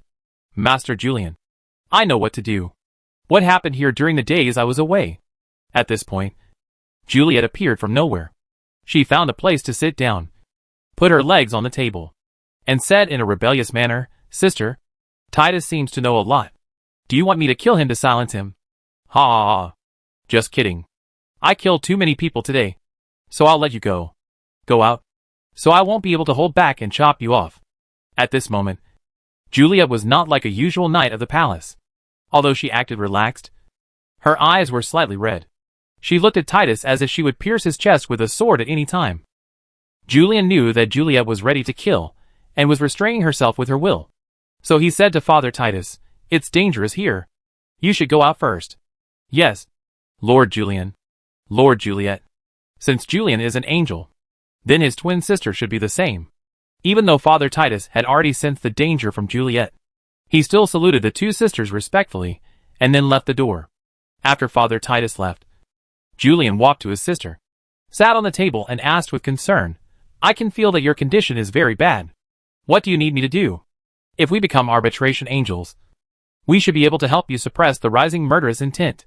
For Juliet, the murderous intent aroused on Badong Island is not so easy to calm down. She left the battlefield because she didn't want to continue to be stimulated by that atmosphere. She needed a quiet environment to adjust her state of mind and return to normal. When Julian suggested that the two of them merge into an arbitration angel, Juliet shook her head and said, "The main consciousness of the arbitration angel is you, which can only alleviate my current condition. If I want to fundamentally control the murderous intent, I still need to rely on myself. Others can't help me much in this kind of thing. Sister, you just need to stay here with me." Julian took Juliet's hand and said, "Okay, I'll stay here with you. Don't be afraid. You were once my inner demon. I was afraid of you, and was afraid that one day I would be swallowed by you. Those days were very difficult. But Leon was always with me, encouraging me and letting me face you bravely. He accompanied me through the most difficult times, and made me determined to become his guardian angel. You should know that you are not alone in facing the murderous nature that tries to control you. You have me and Leon. When he held the Angel Alliance, he could have destroyed you. But he chose to separate the two of us, and let you have your own body. He cherishes you very much. You will be fine. Leon and I do not believe Hell's angels exist only for killing." After listening to Julian's words, the bloodshot in Juliet's eyes gradually dissipated. She held her sister's hand, closed her eyes, and recalled the moment when she and her sister separated. Leon held the sword of the Angel Alliance and chopped it down. "Yes, I saw Liang's sacrifice for you in your body, and that was also for me. You became his guardian angel. And from that moment on I was also his guardian angel. I would do anything for him, including controlling my murderous nature." Chapter 272 Meeting Preparation. Juliet left Badong Island. De Liang ordered the Black Pearl to circle the island, and let the people on the island admire the aerospace battleship. Then he ordered the team to return. At this point, the demonstration war between Blackfire Company and Scarab Company ended. After a long time, the survivors on the island walked out of their hiding places in panic. The dock was still burning. The sailors dragged their tired bodies step by step onto the beach, and then looked back at the battleship that had completely sunk into the sea battle. It is estimated that no one thought that they would encounter such a battle. Facing an aerospace battleship, their weapons were useless. The sense of superiority of working for Scarab Company was gone, and he was worried about whether he could survive the continued conflict with Blackfire Company in the future. However, the comfort from the company headquarters soon arrived. The death pension and special war bonus, plus the headquarters promised to actively discuss with Blackfire Company to end the violent competition, finally allowed the Badong Island pharmaceutical factory to resume production. At the same time, the gag order issued by the Scarab Company headquarters also made the outside world unaware of the appearance of aerospace warships on this island that did not exist on any sea chart. The world continued its original process. When Dalian was returning to Saroyan City on the Black Pearl, Miss and sent a message that her father, Marquis Whitehead, invited him to meet at the governor's mansion in Marcellus. Finally, "I'm going to meet the big boss of Saroyan." Dalian attaches great importance to this meeting. The future high-tech industry chain of College Alliance needs the support of local preferential policies to develop stably. It needs a large enough market to meet the sales of new products and form a virtuous cycle of capital chain. Another important thing is, Dalian needs money. A lot of money can make the new concept proposed by Dalian come true. And Marquis Whitehead is a very good partner. Sophia and the maids helped Dalian put on their newly made dress, with an off-white shirt, a black bow tie, a silk tuxedo, a round-top narrow-brimmed hat, and a cane. Dalian looked like a very cultured gentleman. Sophia asked the maids to stand around Dalian with 4 dressing mirrors. while she was tidying up the wrinkles on Dalyong's dress. She said, "Minia, Hurricane has met with Charles, and our alchemy laboratory has officially started to improve and optimize the adaptive computer." Dalyong looked at his clothes and said, "The adaptive computer will play an immeasurable role in our future technological improvement. Let Master Nicole set this project as the top priority support. If any problems with the adaptive computer arise, the best alchemists must be sent to help solve them. In addition, the improvement of the performance of the adaptive computer will lead to huge energy consumption. The alchemy laboratory must prepare an energy source suitable for the adaptive computer in advance." Sophia replied, "Yes, Your Highness. I will report your intention to Master Nicole immediately. In addition, the news that Marquis Whitehead invited you to meet was heard by the Marcellus Council. Speaker Peters asked Gazing into the Abyss to assassinate you on the road." De Leon frowned slightly and asked, "How did the Marcellus Council and Gazing into the Abyss come together?" Sophia explained to Dalyong the relationship between Peters and Gazing into the Abyss, and then said, "Do we need to make any preparations in advance? Or directly eliminate Gazing into the Abyss and the Marcellus Council?" "No," Dalyong said without much consideration. "Gazing into the Abyss and the Marcellus Council still have a need to exist. They and the Empire are mutually restraining each other. So I can concentrate on doing what I want to do. Just kill the assassin sent by Gazing into the Abyss." Sophia said with a strange expression, "Among the assassins sent by Gazing into the Abyss, there are 2 nightmares that Solomon gave to Father Titus. Now these 2 nightmares have joined Gazing into the Abyss, and will participate in the ambush on you. Just knock out the 2 nightmares at the right time." Dalyong felt that the preparations were almost done, so he asked the maids to take the mirror and retreat, and asked Sophia, "Is Miss in here?" "Miss and is already waiting for you in the hall." "Then let's go." Dalyong walked out of the room, and Sophia helped him hold the cane and followed him, and then met Miss and in the hall, who was also wearing an evening dress.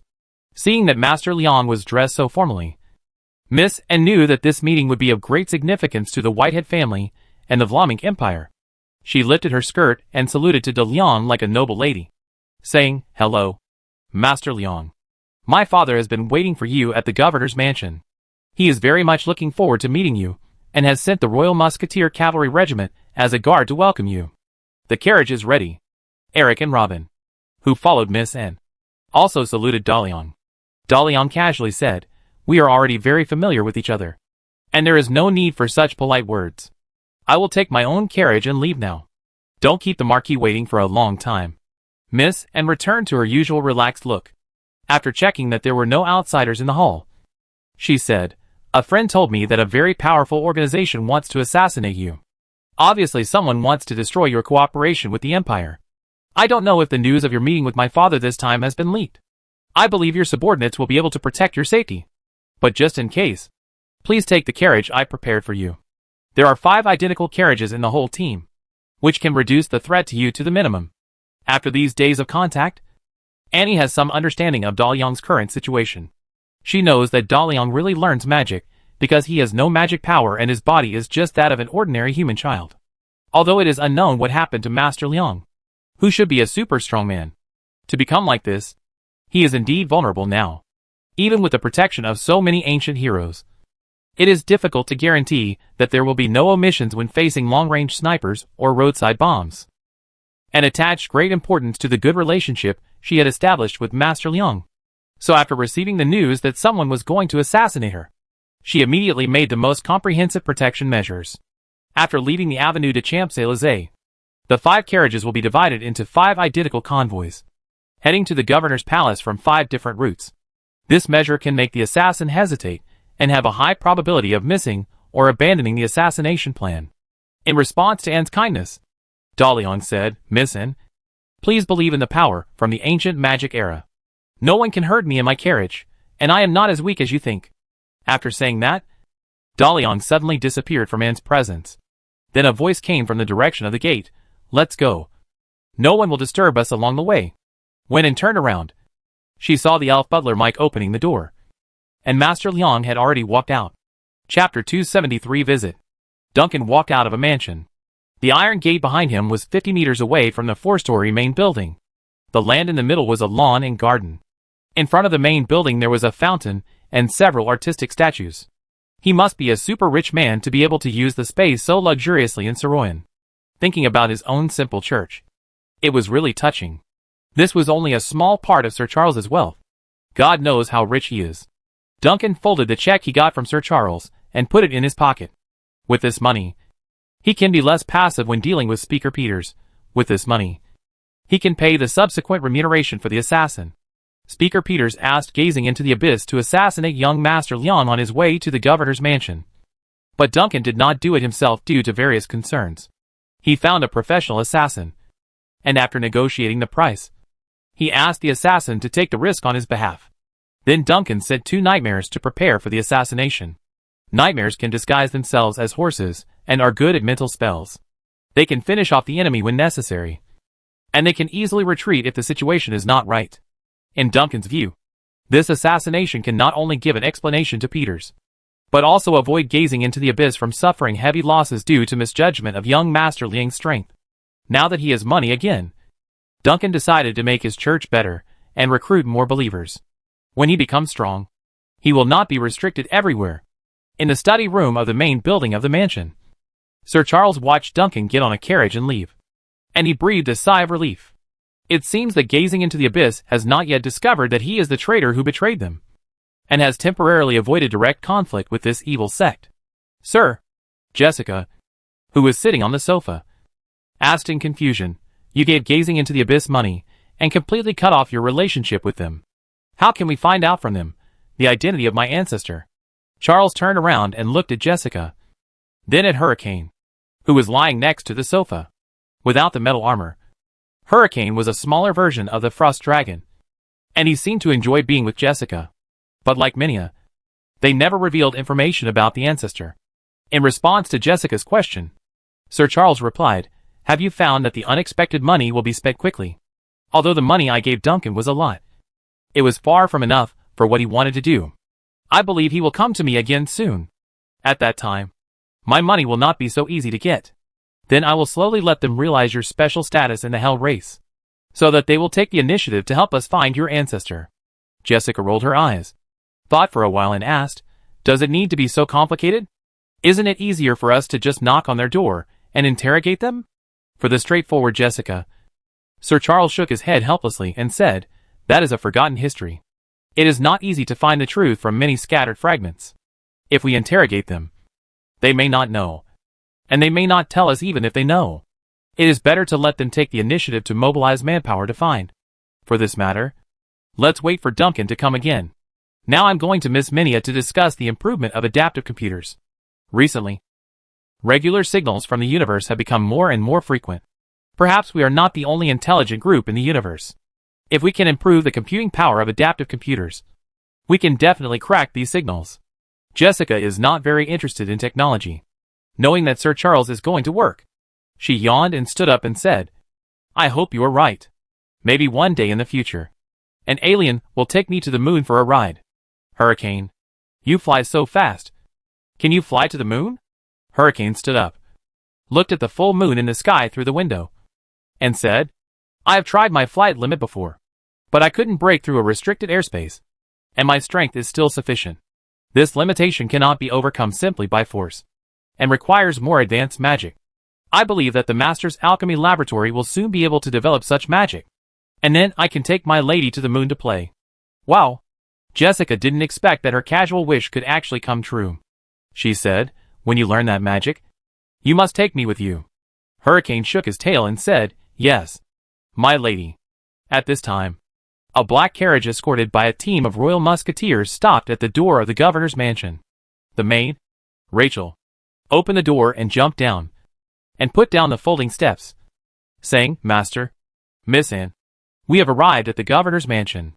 Under the moonlight, Daliang walked into the governor's mansion of Marcellus accompanied by Miss Anne, and then met Marquis Whitehead, who greeted him at the door. Marquis Whitehead did not neglect or despise Daliang at all because of his age.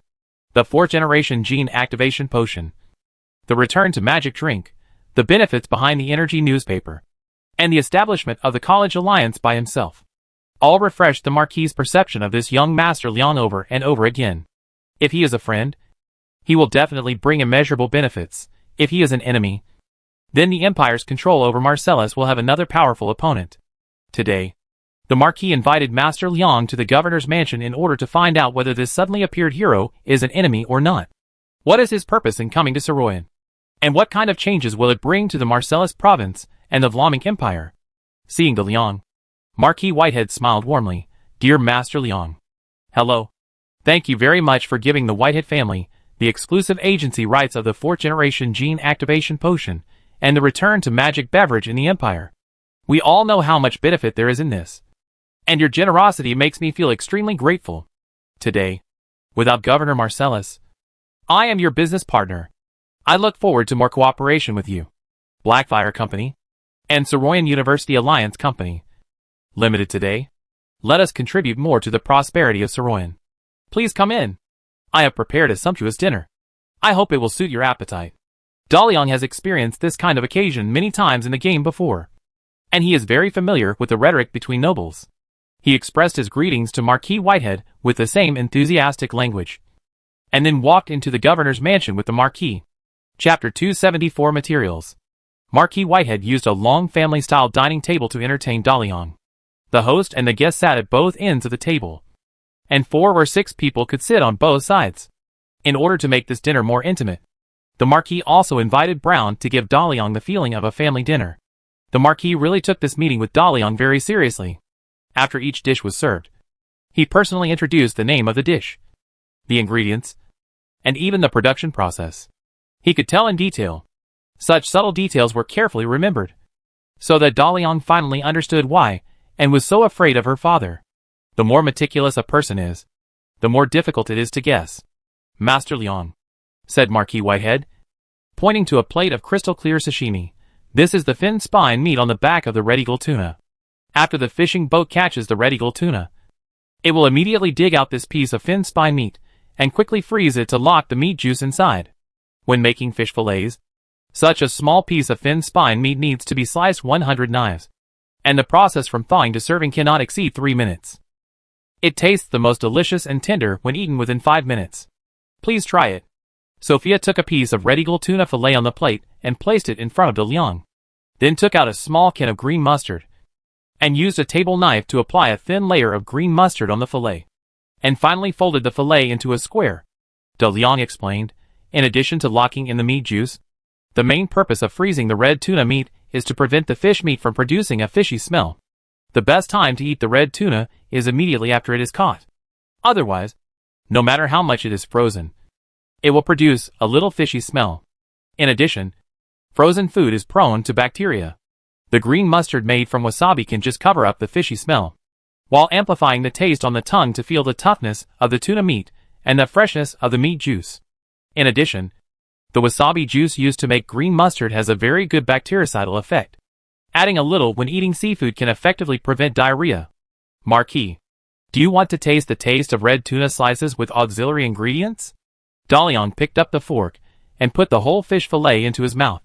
The right amount of green mustard did not produce an excessive pungent feeling, but instead gave people an unusually transparent feeling. Marquis Whitehead happily asked the dinner waiter to bring the green mustard to try a new way to eat the red carved tuna fillet. But his attention was actually on Sophia.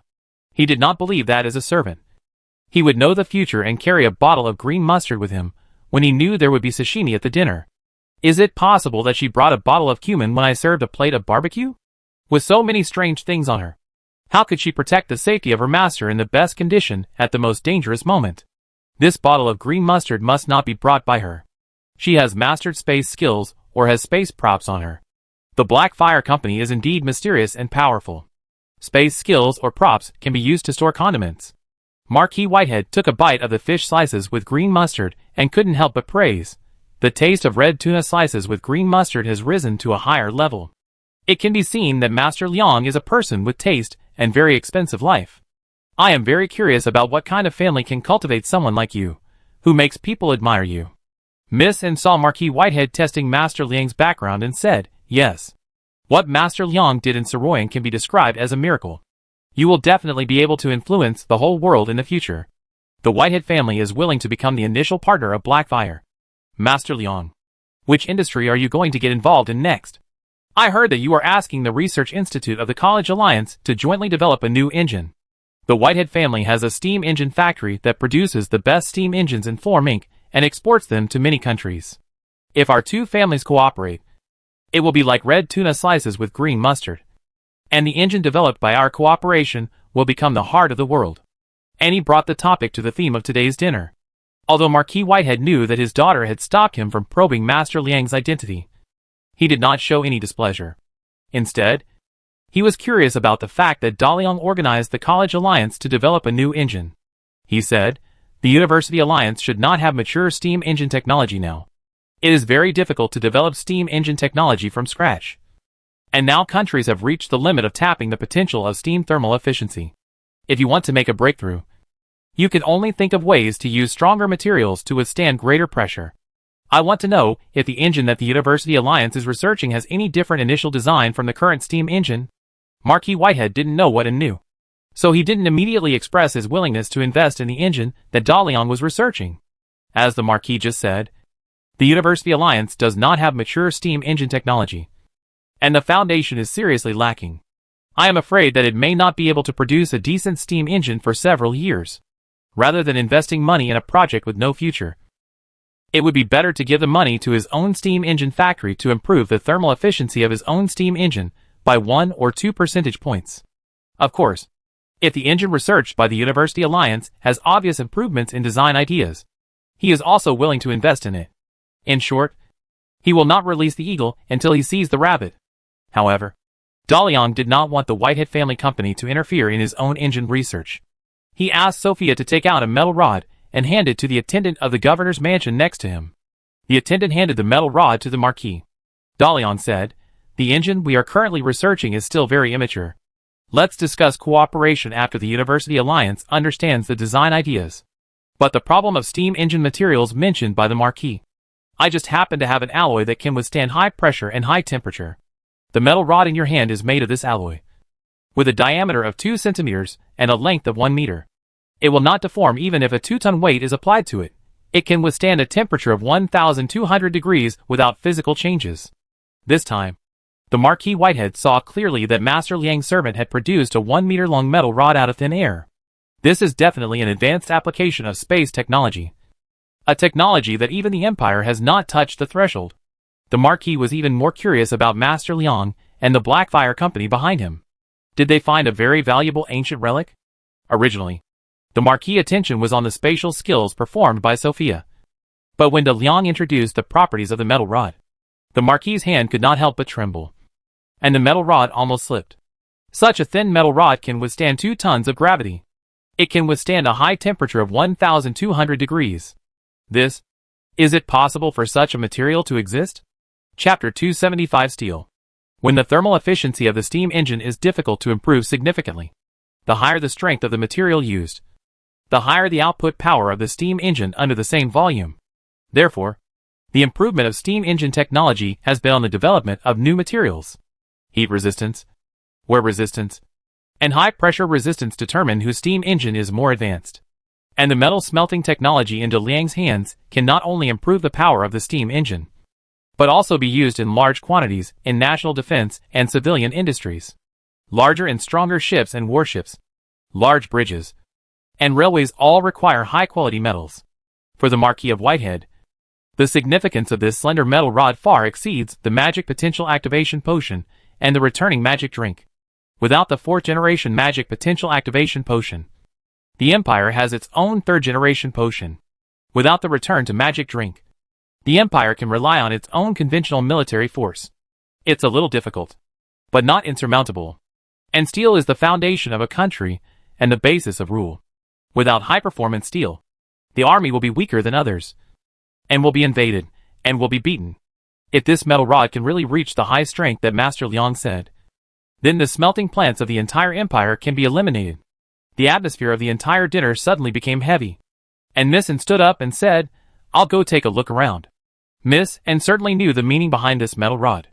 She wanted to strengthen the security of the governor's mansion and keep all non-trusted people away from this room. The Marquis nodded and said to N, the list of all people who can access this dinner is in the drawer of my study. Go and see if there are anyone who needs attention. No disclosure is allowed about the content of our conversation with Master Liang this time. Yes, Father. After N left the restaurant, The Marquis put the metal rod on the table in front of him and asked Liang with a serious expression, "What do I need to exchange for the manufacturing process of this metal?" Daliang had just taken a sip of sweet soup. After hearing the Marquis's question, he wiped his mouth with a napkin and said, "The manufacturing process of this metal is not for sale. I want to build a steel plant in Saroyan to produce special steel like this metal. Now I lack factory buildings, funds and equipment." Marquis Whitehead asked, "Do you have many kinds of similar metals like this?" Daliang replied, "That metal rod is indeed very hard. But in some environments it is too hard. And the steel needs to have excellent toughness, or be more wear resistant and corrosion resistant. I have all these metals, but I just lack factories to produce them." Just this one metal rod has shocked Marquis Whitehead. But he never expected that young Master Liang actually has many similar metal smelting technologies. This technology must not be obtained by other countries, and must be in the hands of the Empire. The Marquis could no longer maintain the courtesy that a noble should have. He said in the most serious tone, "Young Master Liang, you should know what these technologies in your hands mean to the Vlaminck Empire. The Empire is willing to pay any price for the many special metal smelting technologies in your hands. You can obtain a hereditary title and own a fiefdom. Your descendants can enjoy the privileges granted to the nobles by the Empire." Daliang interrupted Marquis Whitehead and refused to contribute the smelting technology to the Vlaminck Empire. "My lord Marquis, I am a businessman, and these smelting technologies are like a golden goose that can lay golden eggs for me. I am not very interested in the title of the Vlaminck Empire. I just want to build my steel plant as soon as possible, and then make money. Smelting technology is not for sale. I only accept investment." The smelting technology in Daliang's hands comes from the dwarf craftsmen in the Great Tomb. In the game world, dwarves have the best smelting technology, and the technology of the dwarf craftsmen in Obsidian City is the best of the best. The ordinary weapons they make can have magical properties. All the dwarves in the Great Tomb came from Obsidian City. Dwarves were once a subordinate race of elves. In order to get rid of the rule of elves, the dwarves of Obsidian City developed rune technology. Later, the dwarves joined the Five Colors Alliance. With the participation of the fairy dragons, the dwarves further improved the rune technology. The dwarves of Obsidian City used rune technology in the smelting of steel. Through the combination of different rune words, they invented magic steel with different properties. It is different from the enchantment of alchemy. Magic steel itself has no magical properties. It is an alloy smelted by adding other media after changing the arrangement of metal atoms through rune technology. The cost is not much different from ordinary steel, but the rune words contained in it give them various properties. This is a technology exclusive to the Great Tomb, and Daliang cannot share it with outsiders. But how can Marquis Whitehead accept that this technology related to the foundation of the Empire is in the hands of an uncontrolled person? "Master Liang, I know that there is a very powerful force behind you, which is why I can't trust you completely. I don't know your purpose, so I will naturally be wary of you. The smelting technology in your hands is more important to the Empire than the 4th generation magic potential activation potion. Therefore, the Empire must get it at all costs. I hope you can think clearly about the attitude of the Vlaminck Empire. We can jointly build a steel plant, including funds, plant, equipment, workers, management. You don't have to worry about anything. The Empire will be responsible for everything in the steel plant. Give you 10% of the shares. The Emperor of the Empire will be very generous to grant you the title of Earl and the most fertile land. Your family will become the most distinguished family in the Empire. Don't reject me. I know your subordinates are very strong. Some are at level 13, and perhaps even at level 14. But they can never compete with the Empire. I hope you don't make the wrong decision." The Marquis took out his power as an imperial minister, and the smelting technology in Daliang's hands, he was determined to get it. Although the Black Fire Company has many powerful warriors, the Empire also has 14th level and 13th level forces, as well as 1,000,000 troops. He doesn't think a secret organization has the strength to compete with the country. With these special steels, the Empire can conquer the whole world. Feeling the threat of the Marquis, Daliang said easily, "Marquis Whitehead, I also hope you don't make the wrong decision. I can let you see the metal rod, so I can take it back. And I can also make no one dare to peek at its smelting method. I'll say it one last time, my smelting technology is not for sale. If the Whitehead family is willing to invest, I will give you 0.5% of the shares. You only get dividends, and do not participate in any decision-making of the steel plant. If you agree, we will continue to talk. If you disagree, I will find someone else. The only one in Saroyan who has the ability to help Master Liang build a steel plant is the Marcellus Council. The threat made Marquis Whitehead very angry. But at this time he found that the metal rod he had placed on the table was missing. And then he saw that Master Liang's servant took the metal rod away at some point. And it disappeared in a flash.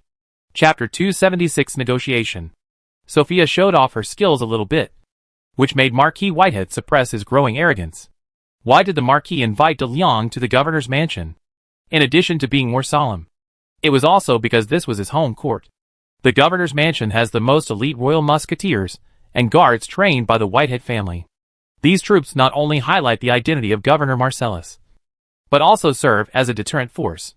For this meeting with young Master Liang, Marquis Whitehead actually prepared a variety of plans. If the talks go well, young Master Liang will be a distinguished guest. If the talks go badly, then he will be a prisoner. It is obvious that the talks are not going well now.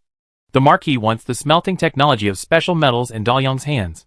But Da Liang not only refuses to sell it, but also gives a small amount of shares as alms, which is a serious provocation to the Whitehead family and the empire. But Sophia instantly gave up the idea of taking action. The Marquis didn't know how Sophia took the metal rod from in front of him. Perhaps it was a more advanced application of space skills. She could take the metal rod under his nose. So she had the ability to insert the metal rod into his chest. Space skills are really hard to defend against. Now his life is in the hands of Master Liang. In this situation, we definitely cannot resort to force. So we can only negotiate. First stabilize young Master Liang. Build this steel mill. And then find a way to obtain the smelting technology of those special metals. Marquis Whitehead smiled again. And said, since young Master Liang insists on not selling, as a friend, I will not force you to take it. The Whitehead family can provide you with everything to build a steel mill. But the shares you give us are really too few. As the only investor, I can immediately inject 10 million gold list into the steel mill as the first phase of investment. But I want 80% of the shares of the steel mill. Da Liang made it clear that he wanted to be stingy, my Lord Marquis. If it weren't for some special reasons, I didn't intend to let anyone participate in the construction of this steel plant. Just give me some time. I can raise enough funds and own all the shares of this steel plant. The special steel I just showed you has no big difference in manufacturing costs from ordinary steel. With a 20% or 30% premium, I can sell my steel all over the world and build more branches. In the next 10 years, my steel production can account for 50% or even more of the world's steel production. How much is 0.5% of the equity? I think my Lord Marquis should know very well that for you, this investment is definitely an opportunity. Marquis Whitehead did not expect that the manufacturing cost of these special steels would be so low. If these steels were produced in large quantities, how could other steel mills survive? Low cost means that the smelting process is not complicated, and explosive expansion can be achieved by acquiring bankrupt steel mills. It is a conservative estimate to reach half of the world's steel production in 10 years.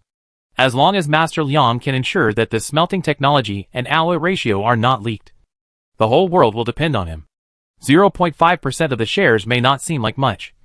But if there is a large base number in front of the multiplication sign, the resulting number will be very terrifying. The Marquis said with a serious expression, do you want to sell these special steels to the world? I think it is better to supply them to the Flemish Empire in the early stage. The Empire now has a plan to form a new navy. The Imperial Shipyard will build nearly 100 warships of various types, including 10 battleships. In the next 10 years, the demand for steel is very high. If all the warships of the Empire use this steel, it will be the strongest fleet in the world. This is a large order. And the Marquis also showed off the Empire's financial and military power. Who would have thought that De Liang said, then suspend your shipbuilding plan. At least don't build big and clumsy battleships first. Keep the money. I will give you better weapons. Marquis Whitehead didn't expect that Master Liang had the ambition to get involved in the arms industry, which is a very sensitive industry.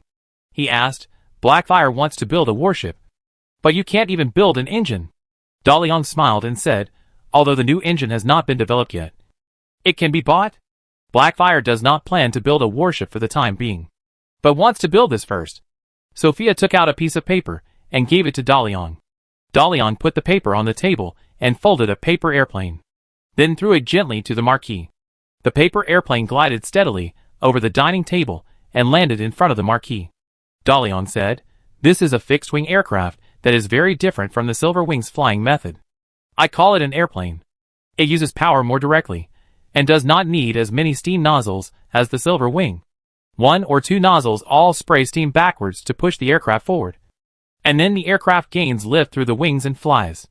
Since the aircraft uses energy more directly, and has a lower drag coefficient than the Silver Wing, the steam thermal core aircraft with the same power will fly faster than the Silver Wing. Marquis Whitehead picked up the paper airplane and looked at it carefully.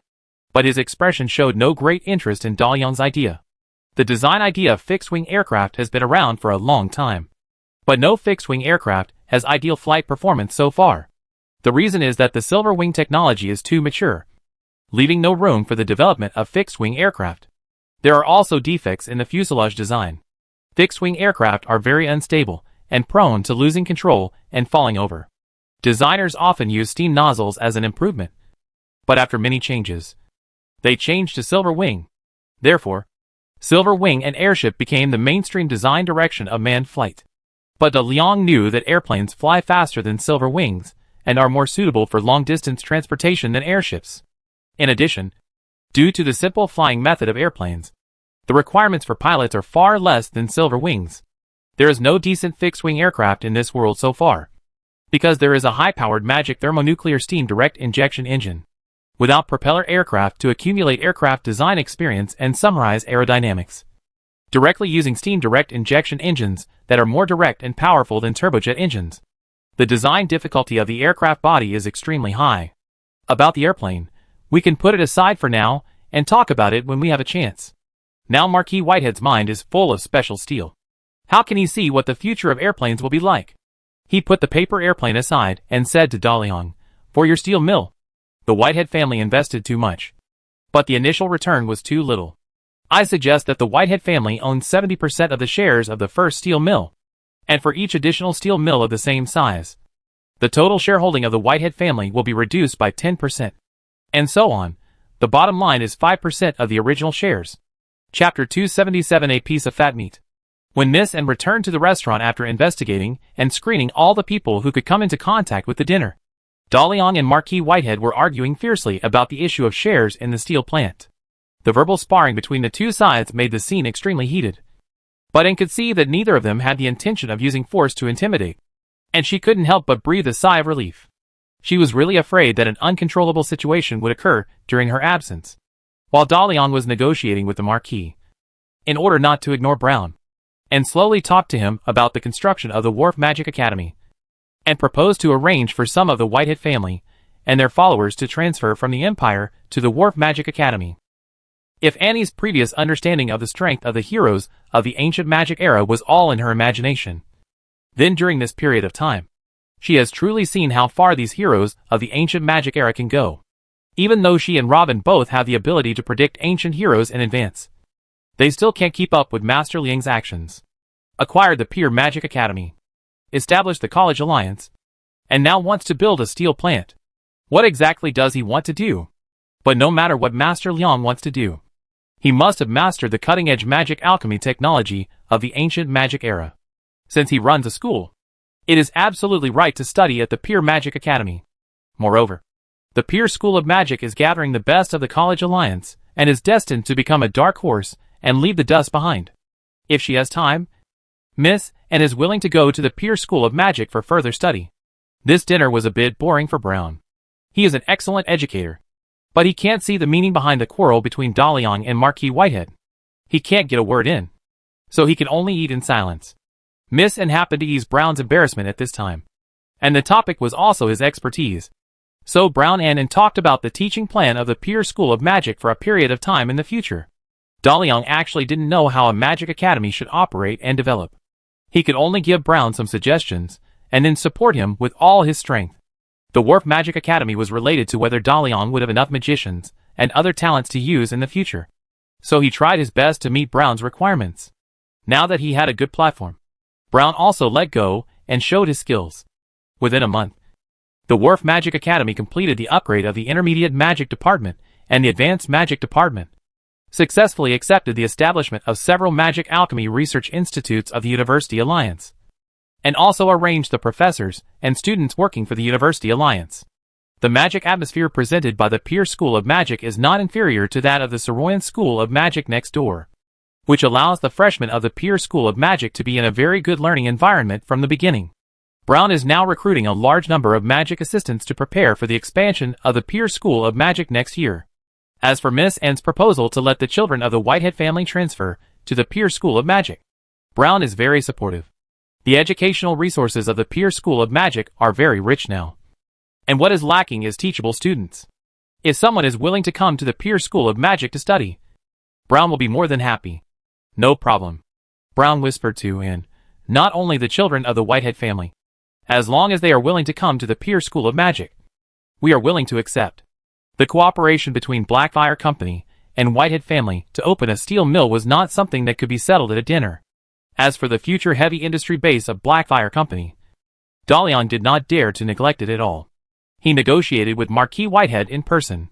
He frequently traveled between the Great Tomb and Saroyan, summoning dwarf rune masters and alchemy masters to discuss the layout and equipment of the steel mill, especially the design of large steelmaking rune blast furnaces, which was related to the output and quality of a steel mill.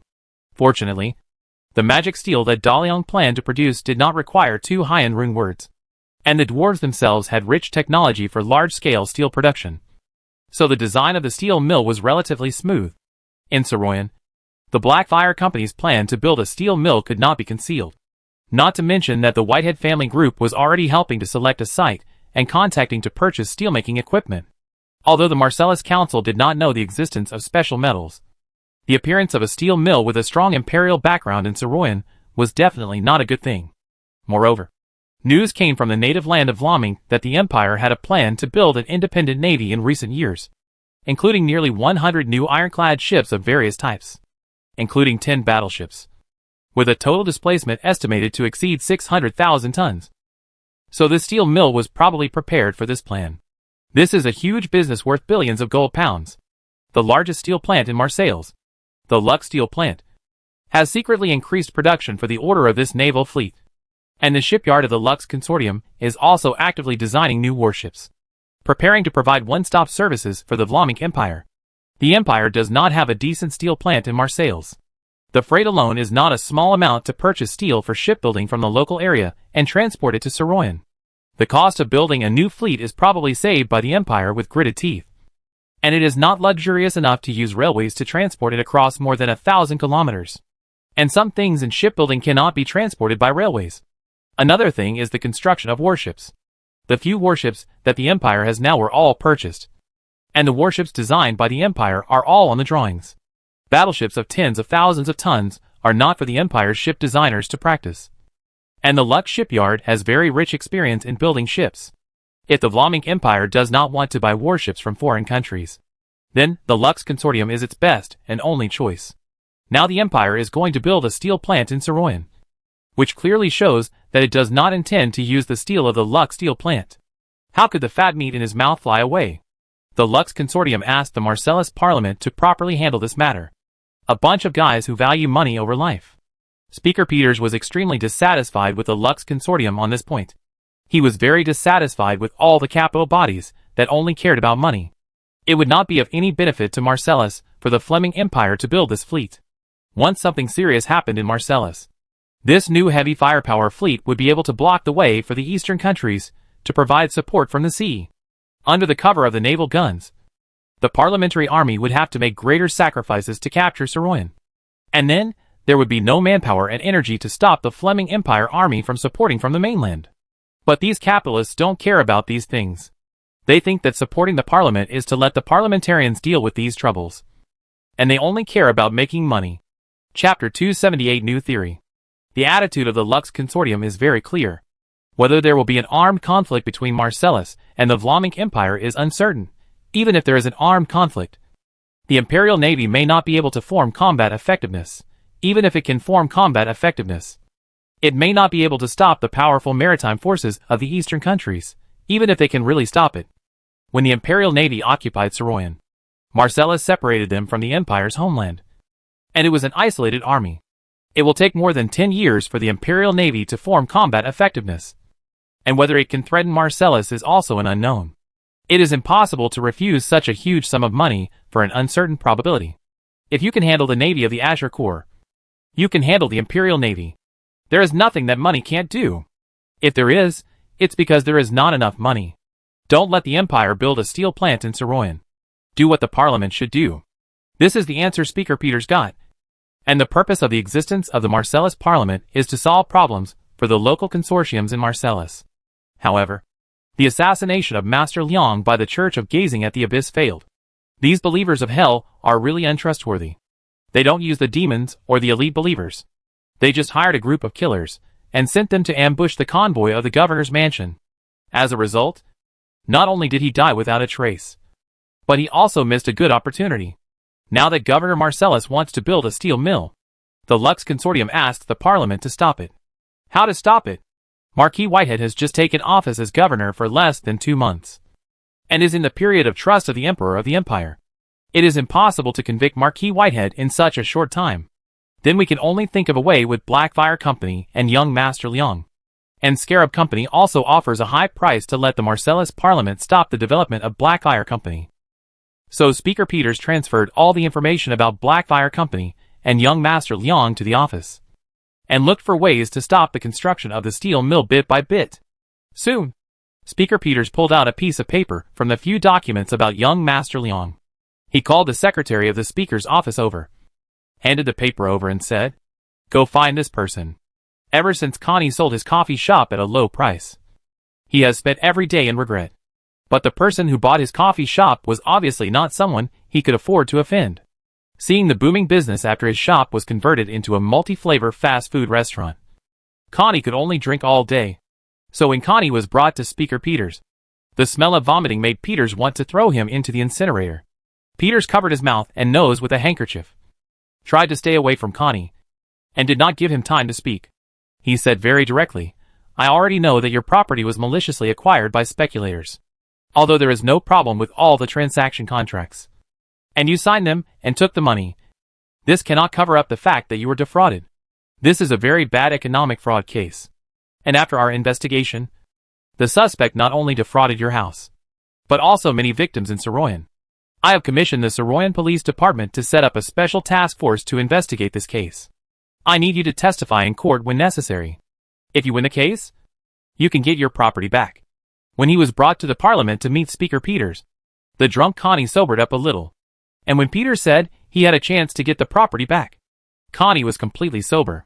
But he still asked in disbelief, "Can I really get my house back? I have also found a lawyer. But the lawyer told me that the other party just bought my house at a low price, which is not the level of fraud. And the contract also clearly stated that the other party would bear a very large risk in the process of buying a house. So if I sue, I have no chance of winning." Speaker Peters had already seen the transfer agreement of the property rights of Connie's coffee shop. One was willing to fight, and the other was willing to suffer. According to normal procedures, it can only be said that Connie wanted to transfer the risk, so it was not a loss to get the money. However, this can be used as a breakthrough to let the Saroyan Judicial Agency investigate the asset structure of Master Liang. Even if he cannot be convicted, it can interfere with his establishment of a steel plant. And how many people are clean in business? As long as his accounts can be checked, something will definitely be found. The towel could not block the pungent smell. Peter said impatiently, "Now it is the Marcellus Parliament that wants to investigate this case. You are not the plaintiff, but just a witness. What to say and how to say it in court. There will be professional lawyers to tell you. If you win the case, the house is yours, and the purchase price is also yours. Before that, clean yourself up and buy a decent piece of clothing. You are playing the role of an upright victim, not a drunkard on the street." Connie finally figured out his position. He thanked Speaker Peters repeatedly and even wanted to go over and shake hands with Peters. But Peters had him dragged out. Daliang, who had been busy building the steel plant, didn't know that the Marcellus Parliament was going to trip him up. Even if he knew, he might not care. He had too many things to do. And the alchemy experiment in the Great Tomb had made major breakthroughs at this time. When the sealing of the alchemical technology system was broken, the alchemical experiment in the Great Tomb, which was the crystallization of the alchemical technology in the ancient magic era, showed a kind of alchemical technology blowout phenomenon. Various more advanced magics were calculated through formulas, more efficient use of magic energy, new energy application methods, and profound alchemical theories were gradually realized. For example, Nicole transformed into a thunder body, broke through the first cosmic speed with the power of thunder to reach the near-Earth orbit, and took a full picture of the entire Order star. After Nicole returned to the Great Tomb, she immediately proposed the cosmic biological theory. Nicole believed that most of the creatures in the Great Tomb, including the undead, could not survive in a completely exposed cosmic environment, and their bodies must be semi-energized. Semi-energization is not an irreversible elementalization, but based on the theory that energy and matter can be transformed into each other. The body is allowed to reach a state of balance between matter and energy using alchemical techniques and magic, so that the body can survive in extremely harsh cosmic environments. If the body can be semi-energized, it can not only retain the properties of matter, but also become the best alchemical conductor, more suitable for the recording of magic arrays than any constructed creature. After a human body is semi-energized, there is no upper limit to the number of magic arrays it can carry.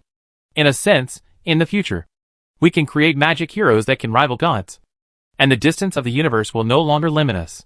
Chapter 279 God-Making Project. De Leon drank the tea brewed by the lamp god and listened to Nicole, who was sitting opposite him, talking eloquently. Her expression at this moment was that of a technology fanatic who was excited when discovering a new field and was trapped in the infinite fantasy of new technology. All this made De Leon recall the situation when Nicole tricked him into building a great tomb. At that time, his game career had just started. He had a little money and a little power, and he was at the forefront of advanced players and was very showy. Then, after hearing the grand blueprint of the underground fortress of the Great Tomb described by Nicole, he decided to build it without hesitation. Who would have thought that he would plunge into an invincible hole from then on? An underground fortress is not a simple matter of digging a pit. Digging a pit requires enchantment for earthquake resistance. After digging a pit, it is found that another pit needs to be dug to supplement the missing function. Then, one pit after another is dug, and a large underground fortress of the tomb is built. During this period, De Leon did not know how much money he invested in this fortress. Basically, the money was just received, and it was not warm before it flowed out. Now, Nicole is fooling me into jumping into her pit again. Can the theoretical concept that can make Nicole so excited be so easily realized? She was not so motivated even in the elemental stone activation project. Creating gods? Hasn't it been bad enough that I was cheated by your god plane opening project? Therefore, De Leon, who has suffered losses, is no longer the same conceited person who doesn't consider the consequences. He must ask clearly about things that Nicole is extremely interested in. Is there a budget? Or how much money is needed for the first phase of investment? And when can I see the initial results? De Leon asked directly. Nicole didn't expect De Leon to talk about money with her. In the past, she would make a list of materials and let De Leon go around the world to purchase them. Nicole never had the concept of money. Anyway, there would always be materials she needed in the warehouse, and she just had to use them. Therefore, Nicole was a little confused by De Leon's question. But she quickly said, "What is the budget? I am only responsible for research, and you are in charge of the experimental materials." "Right. This is definitely spoiled," De Leon said to Nicole earnestly. "Master Nicole, our current situation is different from before. At that time, my caravans were all over the plain, and I had the support of the Five Colors Alliance. Of course, I could spend money as I wanted. But now, my career has just entered the rising period, and I don't have a thorough understanding of this world. I need to raise funds and loans everywhere to build a factory. I really don't have money to invest in big projects.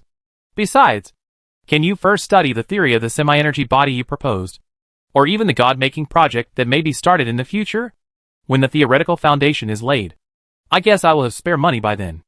At that time, you can spend as much as you want. No, I will fully support you in whatever you want to study." Nicole said in disbelief. "No money? I see you have a lot of money in your vault." De Leon didn't expect Nicole to pay attention to his reserve funds, which is his coffin money. De Leon emphasized seriously, "The money in the vault of the Great Tomb cannot be touched. And this is not just a matter of money. In the past, many planes were connected to each other, and you could find any material you wanted no matter how rare it was. Even if you want an elemental god stone, I will get you one. Now once the rare alchemical materials stored in the Great Tomb are used up, I don't know where to get them. Therefore, this project can only be put on hold for now. But De Liang knew that this cold water should not be poured too coldly. He knew Nicole, and she would do anything for research. If her research path is blocked, the material storage warehouse in the Great Tomb will be stolen immediately. Therefore, De Liang added, I can still support limited experiments. But you have to tell me what a semi-energy body is? How is it different from the elementalization of the body? How to achieve it? I will help you make an initial budget, as long as she can do her favorite alchemy research. Nicole will be very content, and she is willing to share with De Liang the wonderful ideas that are coming out of her head. The semi-energy body and the elemental body are fundamentally different, but there is also a certain connection. The elemental body is transformed from a creature into an elemental creature. The body is a single element collection.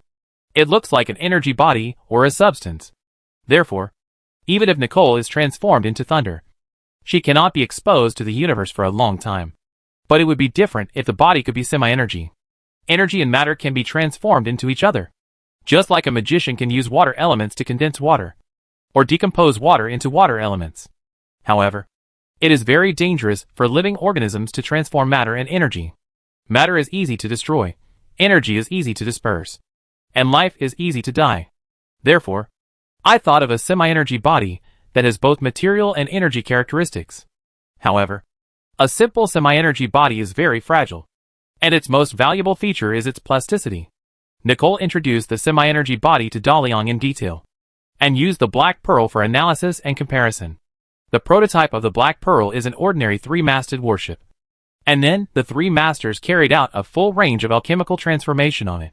In order to make the black pearl perform better, the three masters also found a lot of rare alchemical materials, and even attacked a Titan giant. The current strength of the black pearl comes from the countless magic arrays on the warship. These magic arrays are responsible for absorbing energy, providing defense, flying, and automatic maintenance. Micro-magic arrays are combined into small magic arrays, and then layered, and finally gathered to drive the core magic array system, creating the current black pearl. When a person's body can reach semi-energy, it becomes an energy superconductor. Not only can energy flow losslessly in the body, but there is no transmission time. Just like an infinitely open white paper, you can add any magic array you need on it. You can imagine that if all the magic functions contained in the entire tomb are concentrated in one person's body, this person can freely shuttle between the older star and the moon. If it continues to be strengthened, then this person can control the sun. What is the difference between this and the power of God? De Liang regretted asking Nicole so many questions at this time. My heart is so itchy. Although he knew that he couldn't continue asking, De Liang couldn't help asking, control the sun? It's a bit too exaggerated. Are you sure you can do it?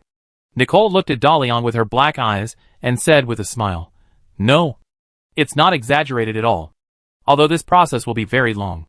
You are a fire elemental body, and the sun is a fireball.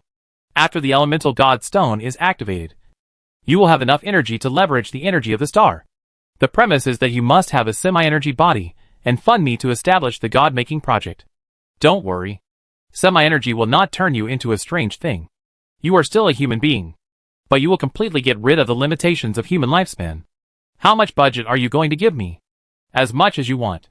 Seeing the smile on Nicole's mouth, De Liang knew that he had fallen into the trap.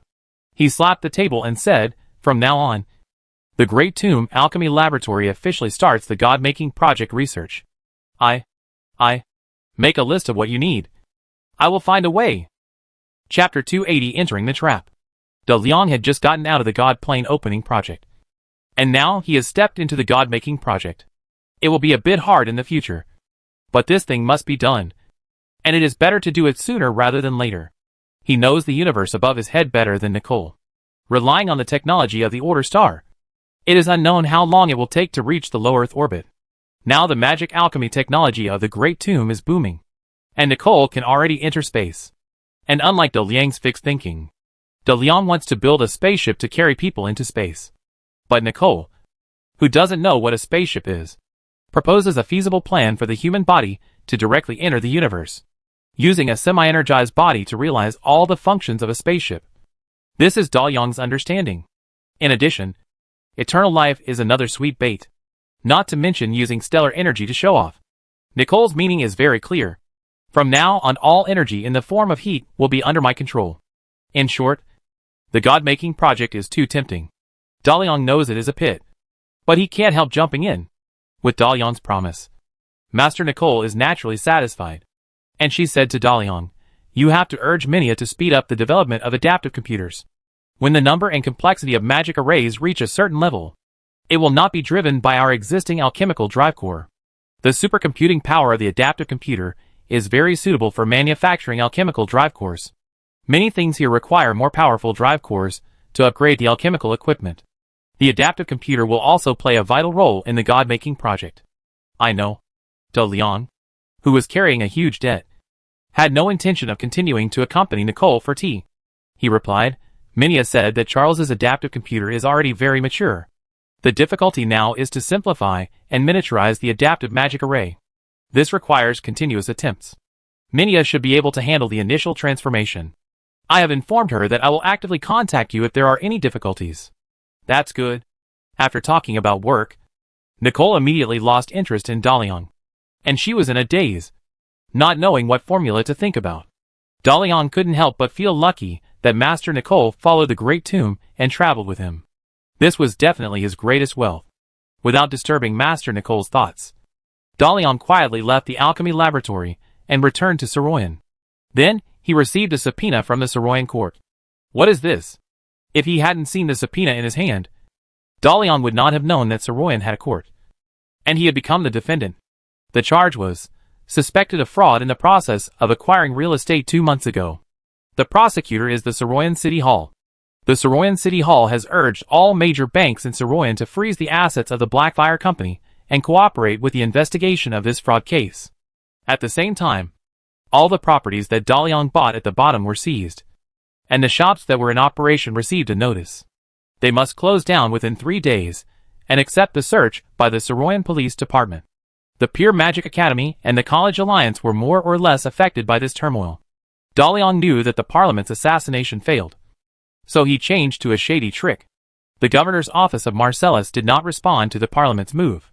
Marquis Whitehead was waiting to see how Master Liang would respond. If he came to ask for his help, he would have to give up enough benefits. When the Blackfire Company's steel mill acquisition and merger is complete, the Whitehead family shares will be diluted to 1.5%.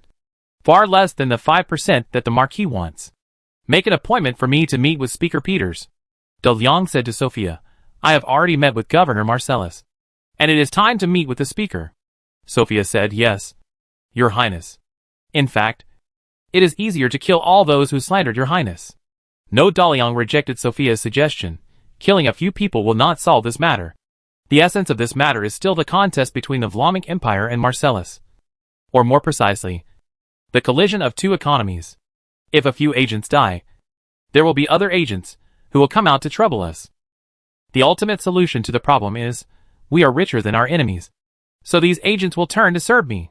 The Parliament suddenly jumped so high this time. It should be because of the steel plant.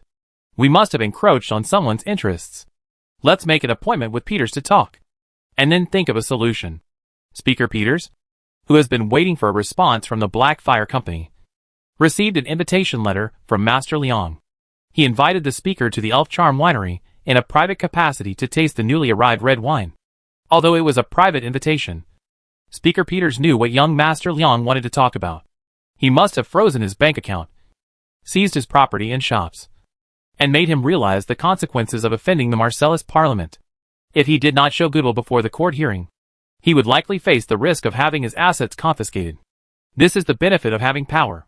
Speaker Peters gladly accepted the invitation. He rode a carriage to the Elf Charm Winery, like a victor attending a surrender ceremony. The winery is located in a vineyard farm on the outskirts of Saroyan. Daliang bought the entire farm to provide raw materials for the brewing of red wine. The farmers in the vineyard and the staff in the winery are all elves from the Great Tomb. This is Peter's first visit to the Elven Charm Winery. Although he has read the information of this winery in the documents, he was still a little shocked when he saw it with his own eyes. The whole farm is a tall glass house, and there are rows of grape racks in the glass house. After the fall, the leaves outside gradually turn yellow and fall, but the glass house is still green, with strings of pearl-like grapes hanging under the vines. Dear Speaker Peters, And Elle saluted Peters, who had just got off the carriage, and then said, "Master Liang is waiting for you in the greenhouse. Please follow me." Peters politely returned the greeting to the elf, and then followed him into a glass house. A table was placed under a grape trellis, with a chair on each side of the table. Young Master Liang sat on one of the chairs, watching his mate squeeze out a glass of red grape juice with a juicer. After seeing Speaker Peters arrive, Daliang pointed to the chair opposite him and said, "Speaker, you are here at the right time. Please sit down.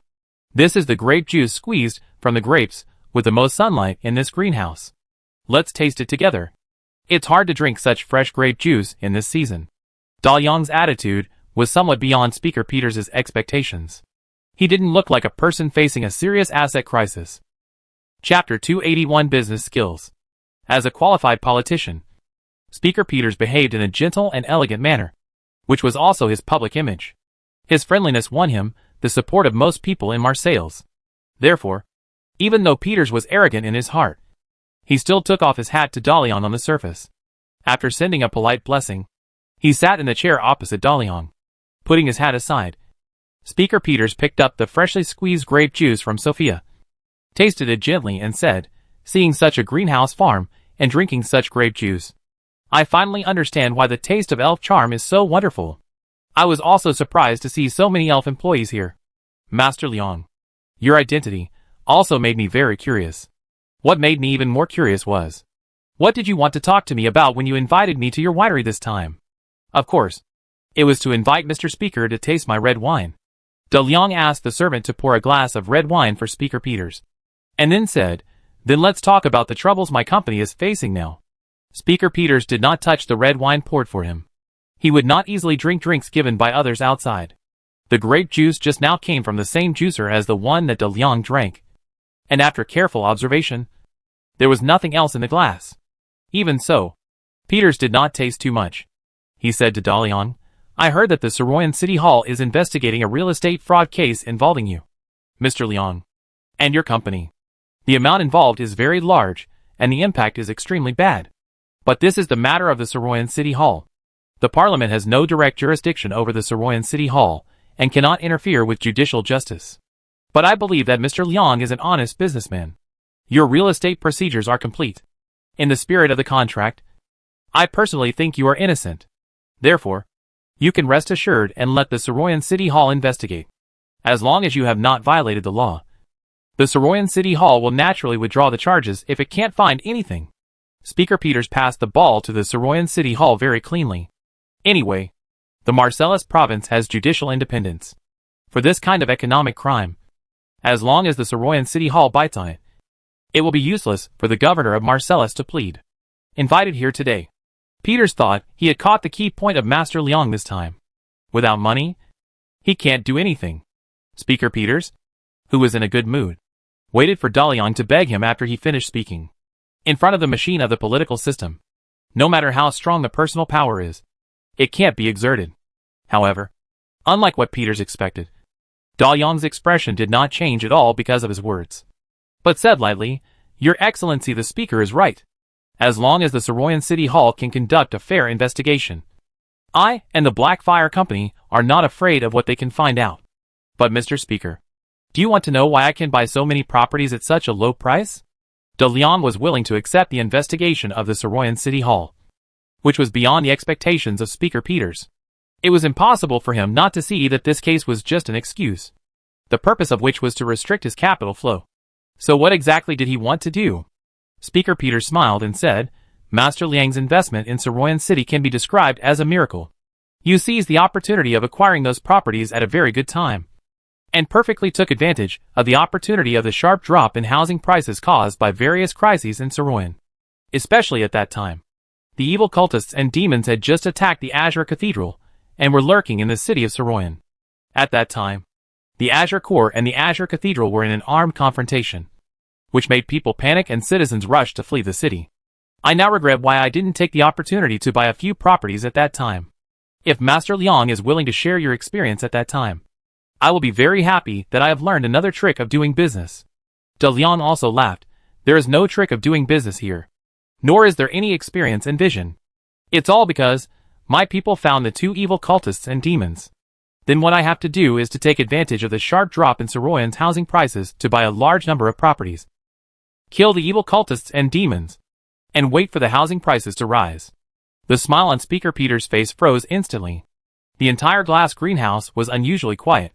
Everyone stood still, except for De Leon, who was drinking grape juice from a glass. The death of the two evil cultists and demons who attacked the Azure Cathedral is still an unsolved case.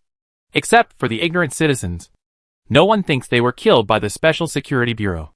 The Parliament also sent special personnel to investigate the truth of the murder of the evil cultists and demons. But there are no useful clues so far. At this time, Master Liang said that the evil cultists and demons were killed by his people, considering that he could accurately purchase real estate at the bottom of the house price in Saroyan. The credibility is still very high.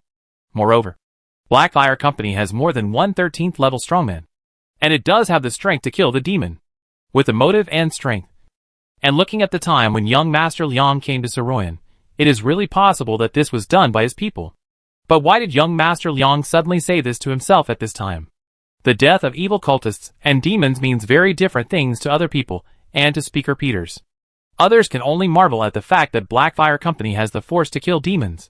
But for Speaker Peters, he brought Ramses, the Bishop of the Abyss, into Saroyan, and he also planned the attack. Now a large number of evil cultists have moved into Saroyan under his arrangement. If the Holy See of Goodness knows. Although Speaker Peters has a way to clear himself from the relationship between himself and gazing into the abyss, it will also cause great trouble. Is it because he knows something that Master Liang suddenly talked about this matter at this time? Peters immediately changed his expression to surprise. And he said, "Those two evil cultists and demons were killed by your people. If this is true, I certainly believe it is true. As long as you can provide evidence, I will definitely let the Saroyan City Hall issue you a City Hero Medal." Seeing that Speaker Peters was still playing deaf and dumb, De Leon laughed. "There must be evidence. My people have been monitoring the evil cultists and demons for a long time in order to kill them. They heard what they should hear and what they shouldn't hear. When my case goes to trial, I will present the evidence in court. I think a City Hero badge will give me some advantages in this case. What do you think, Mr. Speaker?" Before Speaker Peters could answer, an elf attendant came over and said to De Leon, "Master Leon, Father Titus is here." Chapter 282 Cheers. Why is Father Titus here? Speaker Peters is more convinced that Master Liang must have known something about his relationship with gazing into the abyss. But he doesn't know how much evidence he has. He invited Father Titus this time, obviously to put pressure on him. But you probably don't know that I have evidence against Father Titus. The acting bishop of the Azure Cathedral has betrayed his faith. Although Speaker Peters doesn't know how the Azure Cathedral didn't investigate Father Titus when Duncan reported him. The two nightmares are enough to ruin his reputation. The situation suddenly became delicate. But Speaker Peters was very confident in his ability to respond in this situation. He then asked, "Master Leon also invited Father Titus. Father Titus and I are very good friends." De Leon said, "Although I am not a believer in the God of Light, I am very interested in theology. Your Excellency the Speaker should know the energy newspaper I founded. Father Titus has his own column in this publication. We often discuss issues related to God and divine power together. I am impressed by Father Titus's erudition in this field. This time, my winery has brewed a new batch of red wine. So I invited Father Titus to taste it together. Although I can't drink, I hope the priest and Mr. Speaker can enjoy drinking here."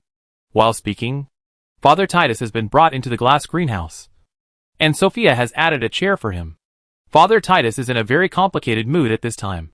The man in front of him, who looks like a child, is actually a god, a very complicated god. Among his subordinates are angels, fallen angels, and undead, containing the two poles of good and evil. Father Titus was invited to come here to taste wine, this time with fear and expectation. No matter what kind of god Master Liang is, he is the only god in this world at this time. He holds the Doomsday Blade and is the Lord of Hell. He is the immortal king of the dead and is supported by angels. He has the power to rule the world. But he is acting as a businessman. What does he want to do? What Father Titus didn't expect was that he was not the only guest invited. And Speaker Peters was also here. Seeing Speaker Peters, Father Titus couldn't help but think of Senator George, who had been missing for a long time. Since Senator George took away the nightmare, Father Titus used the power of the Vatican to find Senator George. As a result, he did not go abroad for a visit. He really disappeared. So who initiated the third clause of the arms transfer agreement? Perhaps only Speaker Peters has this power. Father Titus looked at Speaker Peters and found that the speaker was also looking at him, with a lot of information in his eyes. This made the priest certain that Senator George was dead and Nightmare was in the hands of the speaker. Good day, Master Leong. Hello, Speaker Peters? Father Titus saluted Daliang and Peters respectively, and then sat down. Daliang asked the attendant to pour red wine for Father Titus, and said, "The theology column of these issues of Energy News is very exciting. Thank you for the articles published by the priest. It can be seen that your understanding of God and divine power has surpassed many believers of the God of Light. I think you will soon become the next bishop of the Azure Cathedral. I heard that you have encountered some troubles recently. What happened?" Father Titus didn't know why Master Leong said this. He should be very clear about this matter. It must be related to Speaker Peters. So the priest cooperated and said, "I encountered a little trouble. Someone actually reported to Paladin Felton that I betrayed the God of Light and was abandoned by God. This kind of low-level frame-up is probably only done by pagans, which also means that heretics have mixed in Saroyan City.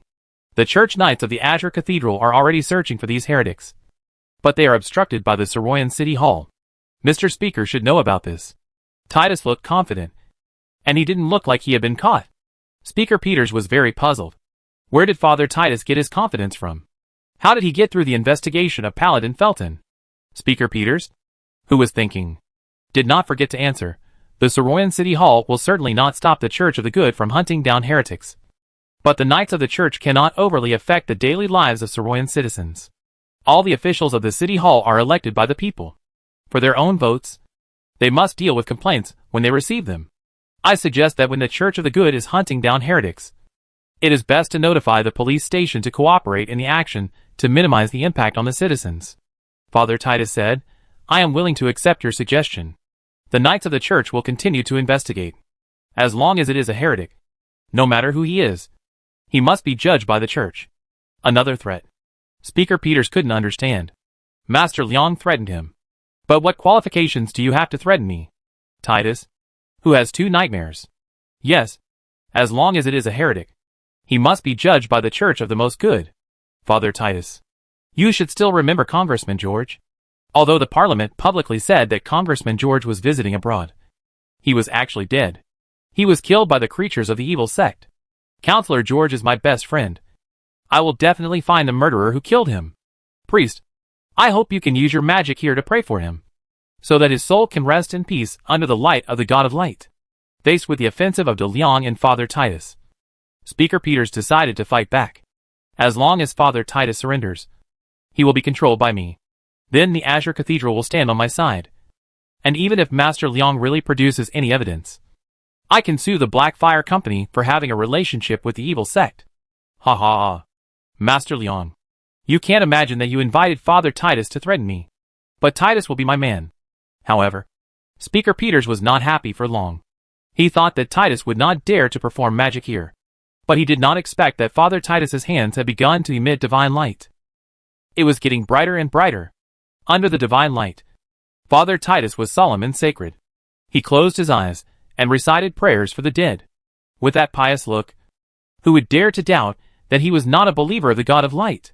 At this time, De Leong picked up his grape juice and said to the stunned Speaker Peters, "Speaker, I propose a toast to poor Congressman George. I met Congressman George once. He is a good man who works hard. He worked hard for the Parliament, but he was treated unfairly. I think you can find his murderer and avenge Congressman George. May the dead rest in peace." Cheers! Speaker Peters, with a blank mind, woodenly picked up the wineglass and clinked it with De Leong, then drank it all in one gulp. Chapter 283 Stick and Carrot. Speaker Peters couldn't figure out which link was wrong. How could a priest of the most good church, who had 2 nightmares of hell creatures, perform divine magic? But at this time, Father Titus was enveloped by the light of divine power, and the prayer he chanted seemed to come from the sky. No wonder Duncan's report did not receive any response, but instead attracted a large-scale hunt for heretics in the Azure Cathedral. In the face of such divine power and divine magic, no one would doubt Father Titus. Now Speaker Peters has no handle on the priest, and he has been caught by Master Leong. After Father Titus finished praying, De Leong and Speaker Peters whispered together, "May George rest in peace." Then the initiative of this meeting fell into Daliang's hands. With two nightmares as insiders, Daliang knew very well the activities of Speaker Peters and the Church of Gazing into the Abyss. In the past, the Marcellus Council did not cause trouble for him, and Daliang was too lazy to pay attention to them. Now that Peters is actually behind the scenes, Daliang must give these unruly guys a good beating. Leaving Peters alone for a while, Daliang said to Father Titus, "We recently conducted a survey on the east coast of the Pure Magic Academy and found that it is an excellent port. Therefore, I want to expand the college's dock in order to open a research institute for ships and oceans. I hope the priest can help me contact the Holy See to order dock equipment and a batch of cargo ships for scientific research. After the steel plant jointly built by my Blackfire company and the Whitehead family is put into production, I want to build another shipyard. I want to entrust the Holy See to build the entire shipyard. If the Holy See can distribute some warship drawings and rent me a group of skilled shipbuilders, it will be even better." Father Titus didn't expect that Master Liang called him here this time to discuss business. In addition, this also made the priest realize that Master Liang really didn't regard the Holy See as an enemy. Once such a large-scale engineering project is publicly tendered, there will be many people competing for it. But Master Liang directly gave it to the Holy See. At the same time, the priest also knew that Master Liang was paving the way for himself. Although the last weapons depot incident did not cause too much loss to the Holy See, it was also ruined by Father Titus. This time, he was able to pull such a large project, which would definitely restore his evaluation in the presbytery of the Holy See. He was one step closer to becoming the bishop of the Azure Cathedral. Titus said, "No problem, Master Liang. The Holy See will be very happy to get such a large project. If I can really become the bishop of the Azure Cathedral in the future, I will definitely do my best to thank you." Speaker Peters listened quietly on the side. The steel mill and the shipyard are obviously eyeing the super large order of the new fleet of the Imperial Navy. It's just that steel mills are easy to build. After all, the Empire has the equipment and workers. If you choose a good place and build a factory, you can produce steel. But can anyone build a warship? As an inland country, the Vlaminck Empire has a hard time building a cargo ship that can sail on the ocean, let alone a warship. And the entire shipbuilding system cannot be established by renting a group of ship workers. So Master Liang's idea of building a shipyard is simply a fantasy. However, what if he and Marquis Whitehead teamed up to embezzle the Empire's shipbuilding funds? It's very likely. And now, getting through the crisis in front of us is the most important thing. Speaker Peters seized the opportunity and said, "If Master Liang wants to build a shipyard, plus a steel plant, it will solve the employment problem of many people. The Marcellus Parliament will definitely support it with all its strength. I will urge the Saroyan City Hall to give Blackfire Company more tax incentives and open a green channel to allow your factory to be built as soon as possible. The future Saroyan City will definitely be more prosperous because of the existence of Blackfire Company." Seeing that Speaker Peters had come to his senses, Liang smiled and said, "Thank you, Mr. Speaker. But my company is still being investigated by the Saroyan City Hall. The money is frozen and the equipment cannot be purchased. During this period, I will accompany Father Titus to catch the heretics lurking in Saroyan City. With this merit, you, Father, will surely become the bishop of the Azure Cathedral. And I will have a great backer here." No. How could Speaker Peters let Master Liang catch heretics? And he couldn't let him reveal too much in court. He said, "Although catching heretics is important, the steel mill and shipyard are more important to Saroyan. I believe that the Azure Cathedral will find the heretics soon. So, Master Liang, you should dedicate your wisdom to the city of Saroyan. The accusation against you by the Saroyan City Hall is simply an insult and slander to an upright gentleman. The Blackfire Company is so rich. Does it need to cheat money? Only people with a donkey kicking their heads will believe such ridiculous accusations." The Marcellus Parliament immediately imposed the most severe punishment and training on the relevant personnel. "I want everyone to know that Master Liang and I are friends. And Blackfire Company is a star enterprise that Saroyan focuses on supporting." Peters had no choice but to do this. Withdraw the charges against Master Liang and allow Blackfire Company to build steel mills and shipyards. As for the reaction of the Lux Consortium, we can only take it one step at a time. Anyway, the Lux Consortium has no way to make him step down. De Liang was very satisfied with the response of Speaker Peters. He asked the servant to fill the red wine in Peters' glass, then picked up his own grape juice and said, "Mr. Speaker, you are a very shrewd politician. At this moment, I will make my attitude clear to you. I am a businessman. A pure businessman. Without any political stance. I can cooperate with the Whitehead family, the Holy See, and the merchants of Marcellus. In the future, my Blackfire Company and the College Alliance will have a lot of high-tech inventions. And I will build more factories. I like to make money with friends who are willing to make money. So don't regard me as your enemy. Speaker Peters raised his glass and looked at Daliang, and found that he should re-recognize the rising leader of the consortium in front of him. Peters has always regarded Daliang as a member of the Vlaming Empire, and the Blackfire Company is the vanguard of the empire to attack the local capital of Marcellus. But now it seems to be wrong, because the other party knows the relationship between him and the concentrated abyss. If Master Liang is really a member of the empire, he can severely damage the Marcellus parliament by exposing himself. But he did not do so. Then Master Liang's position is very delicate. He is close to the Vlaming Empire, but not as close as imagined. So the parliament has the opportunity to win him over. Speaker Peters took the initiative to clink glasses with Daliang, and then asked, Master Liang, do you have any good cooperation projects now? The Marcellus parliament is willing to cooperate with you. Daliang smiled and said, I have a fixed-wing aircraft development project. Are you interested in participating? Mr. Speaker? Chapter 284 Saroyan First Steel Plant. Speaker Peters left the Rime of the Elves winery, holding 2 bottles of red wine in his arms, and a heavy harvest in his heart. To be honest, he rarely lost control of the situation in his life, and he couldn't help but admire young Master Liang's ability to control himself. If young Master Liang only threatened him with staring into the abyss, Speaker Peters would probably still have some courage to fight him. After all, he has been through many storms to get to this position. As long as he stabilizes young Master Liang first, and then takes the opportunity to eliminate the evidence, the rest is just a verbal battle. At worst, there is a chance to escape from Saroyan by boat and leave the Order continent. But to Peter's surprise, when he thought the meeting was over, young Master Liang actually talked about cooperation. You know that I just used dishonorable means against him. I'm afraid that even an adult would be trapped in the exhilaration of a comeback at this time, and then take advantage of the victory to force himself to agree to more conditions. But young Master Liang showed an extraordinary style of dealing with things, making it difficult for him to muster the courage to continue to oppose him. Airplane? Speaker Peters didn't know why he agreed to invest in this unreliable aircraft research. After all, paper airplanes are one thing, and iron airplanes are another. But the prospect of aircraft described by young Master Liang is indeed attractive. Moreover, the Empire and Blackfire Company cooperated to build a steel plant, and the Holy See helped Blackfire Company build a shipyard. The Parliament must do something to win over Blackfire Company. Aircraft Research Institute. Just treat it as a favor investment.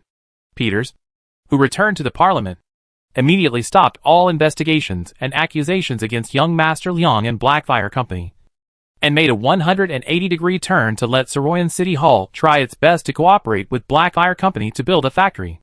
The contradictory instructions made everyone wonder what this iron-fisted speaker wanted to do. However, since the speaker had given the order, Saroyan City Hall did not need to continue to cause trouble for Blackfire Company. In fact, the more factories Blackfire builds in Saroyan, the more welcome it will be from the City Hall. This increases Saroyan's tax revenue, solves the employment of Saroyan citizens, and improves Saroyan's industrial level. The existence of a super company is also a business card for Saroyan to the outside world. Moreover, the new 4th-generation Magic Potential Opportunity Potion and Magic Return Drink have already benefited Saroyan City. Restricting Blackfire will also damage Saroyan's interests. Now that Speaker Peters has changed his attitude towards Blackfire, Saroyan City Hall immediately sent people to the Élysée Avenue to apologize, and set up a department dedicated to handling business for Blackfire. A bad thing turned into a good thing under Daliang's operation. And Connie, who was waiting to get back his property, kept waiting. Soon, the Whitehead family's investment funds were in place. At Daliang's request, the Saroyan City Hall cooperated to sell a piece of barren rocky beach facing the sea in the northern suburbs of the city to the Blackfire Company. The construction of Saroyan First Steel Plant began, and a beach for the future shipyard was reserved. In the plan, the stones and earth excavated from the steel plant were mixed with cement to fill the sea to the east, fill the shallow beach, and push the coast to the deep water area to create an artificial wharf. In this way, the ore purchased from outside can be directly transported to the steel plant by sea, And the steel produced by the steel plant can also be shipped out by sea, which greatly saves the transportation cost. In the future, the slag left over from steel production will be continuously filled into the sea to expand the size of the seaport. The larger the port, the higher the throughput, and the foundation for building a large shipyard in the future. In Dalian's long-term plan, this shipyard is not limited to manufacturing surface ships. The steel mill is built in a different way every day, which is big news for Saroyan. The citizens are very happy. They don't care about the pollution caused by the steel mill. In this era, the towering chimneys are the forefront of fashion. The establishment of a large factory means that many people can find a job with a good income, which can bring orders and wealth to many supporting enterprises. Everyone hoped that Saroyan Steel Plant No. 1 could produce steel as soon as possible. But Mr. Rux was very unhappy. He felt that he was deceived by Speaker Peters. Peters, you did something that harmed the interests of your investors. Although the elderly Mr. Rux had lost all his hair, he was still very strong.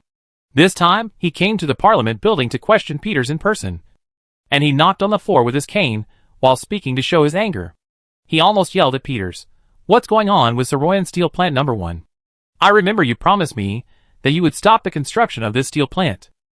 This is related to orders worth billions of gold pounds. And the Rux Consortium does not allow any accidents. Speaker Peters had already prepared his speech.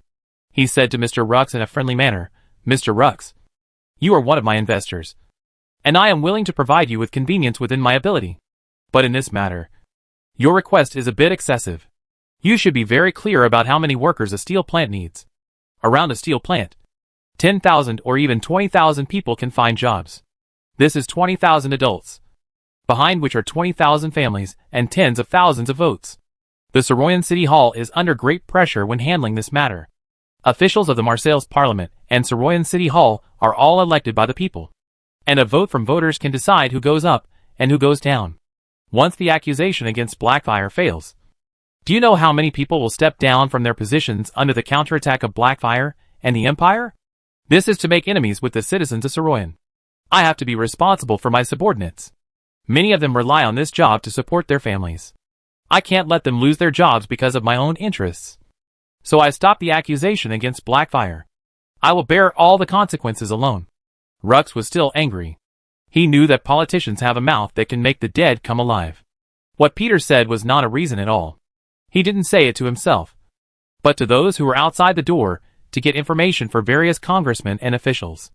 As long as Peters can win the hearts of the people in the Parliament and the Saroyan City Hall, the Lux Consortium will be helpless against him.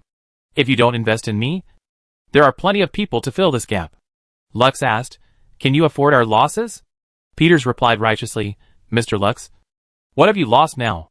Do you think that if you stop Blackfire from building a steel mill, no other company will build a steel mill? If a large number of officials and congressmen lose the trust of voters because of this incident, how are you going to bear their losses? Mr. Lux, I advise you to go back and improve the quality of the steel at the Lux steel plant instead of using dishonorable means to deal with your competitors. The Empire is building a warship this time. If the quality of the steel produced by the Lux steel plant is far better than that of the Saroyan first steel plant, no one will dare not use your steel. Chapter 285 Arrival at Saroyan. Damn politicians. Mr. Rux could only curse Peters in his heart for being shameless. But now is not the time for Peters to beg Rux Group to support his election campaign. At that time, his promises were all exaggerated, promising him a bright future after his election. But when he was really needed, Rux Group's efforts were only rewarded like this. Speaker Peters? Rux knocked on the floor with his cane and said, I hope you can understand how you got to where you are today. Without our group providing you with campaign funds, you are nothing.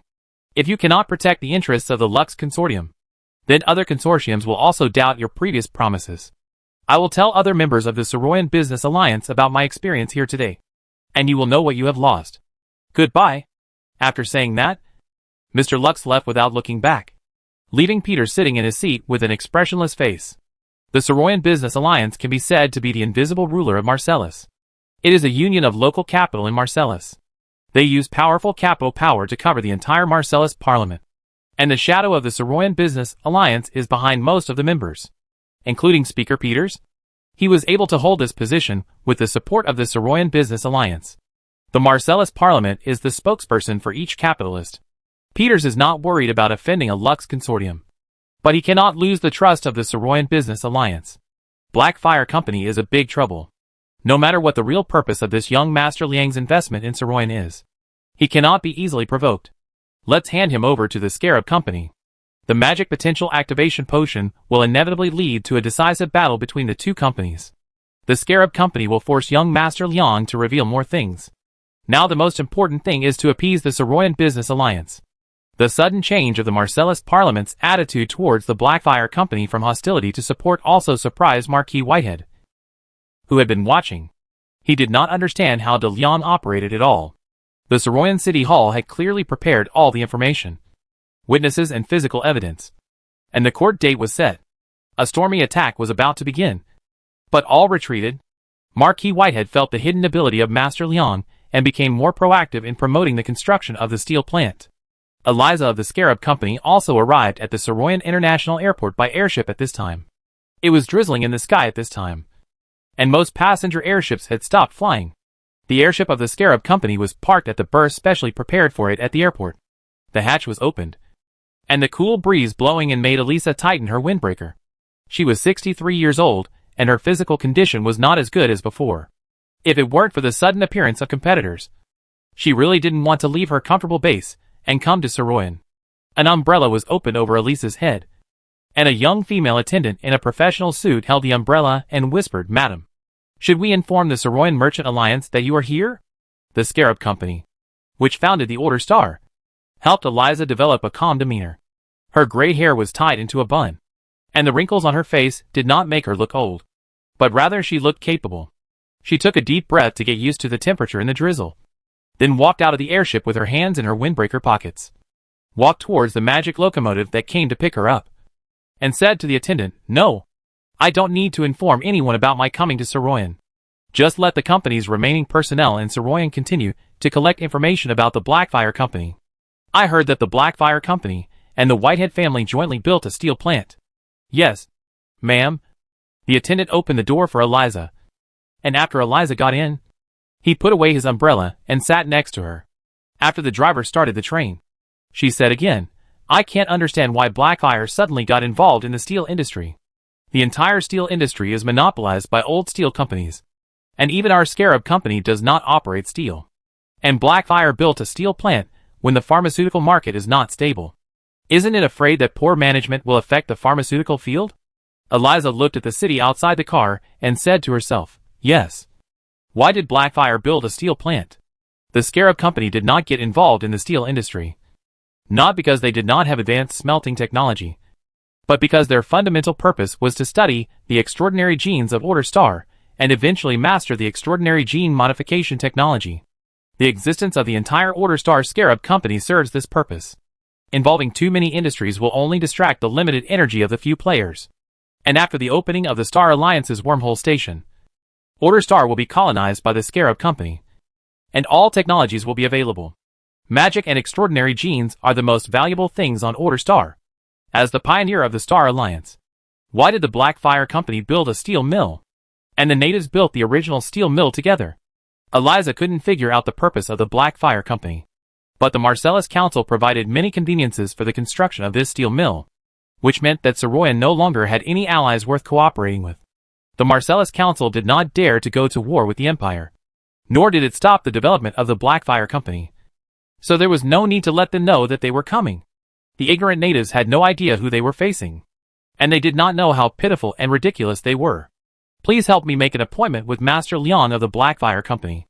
After a while, Eliza said to the attendant, "The sooner this matter is dealt with, the sooner we can leave here.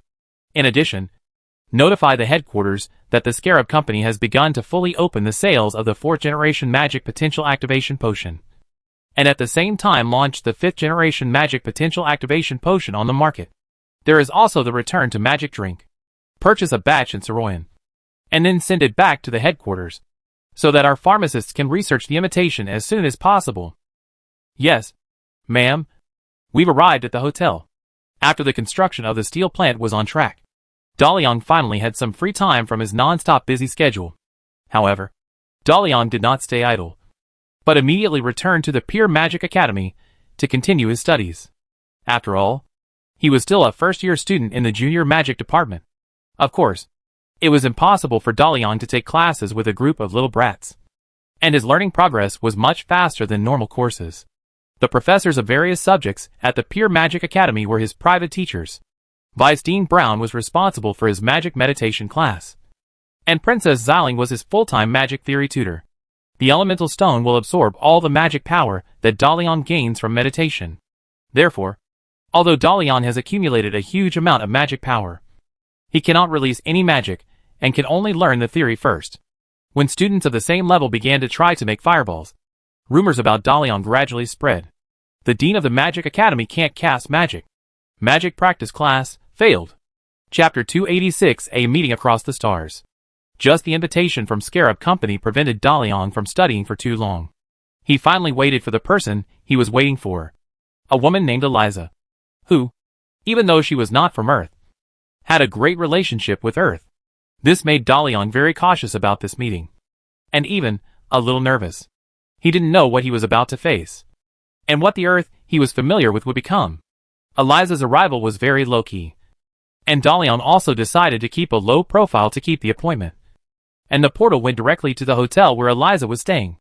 After finding the room number given by Eliza, Dalian adjusted his tie and nodded to Sophia. Sophia walked to the door. She did not knock on the door, but used ultrasound to hit the door. The sound wave feedback showed that there were only 2 people in the room, and there was no ambush. However, the impact of ultrasound also alarmed Eliza's servants. She was originally checking the safety of the room. After feeling someone forcibly scanning the room outside the door, she rushed behind the door in an instant. She bit her waist and pressed her hands on the ground, half lying down. A layer of scales grew on her exposed skin, and her eyes turned into yellow vertical pupils. A faint dragon power emanated. Sophia outside the door thought she was provoked, and she released an ultrasonic wave through the door again. This time it was not a simple probe. The aggressive sound wave passed through without destroying the door, and then formed a sound barrier wall to hit the female servant. The sound barrier pushed the female servant, who was in a state of charging back. Even though her nails turned into claws and tightly grasped the floor, she was still pushed more than 3 meters away, leaving 10 long scratches on the ground. Madam, the person outside the door is very strong. I may not be a match. You run away quickly. I will drag her out. Eliza heard the sound and walked out of the inner room. After seeing the appearance of the servant and the scratches on the ground, she stared at the door. She didn't know who had come to her house so soon after she arrived in Saroyan. And the other party didn't break the door, nor did he attack now, and didn't seem to be hostile. Just when Elisa was guessing who was outside the door, there was a light knock on the door, and a female voice came in. Ms. Elisa. Good day, my master. Master Liang came to visit at your invitation. Elisa was even more surprised. It hadn't been long since she arranged for someone to deliver the invitation letter. It should have just been delivered. This Master Liang came too fast. Even if he flew, he couldn't fly so fast. At this time, Eliza thought of the micro-wormhole opening technology that Blackfire had once revealed. Now it seems that the Star Alliance has already matured in the use of micro-wormhole opening technology. Scarab Company, which came decades earlier, has fallen behind Blackfire in technology. Look at the servant who was attacked. The extraordinary gene technology is also backward. This young Master Liang demonstrated before meeting. It seems that this negotiation will not be too smooth. Eliza said to the servant, Young Master Liang is a guest. Open the door and invite him in. Yes, madam. The servant stood up and returned to his original state, then walked behind the door and opened it. Unaffected by the attack just now, he politely said to Dalian, Master Liang. Good day. Madam Eliza is waiting for you.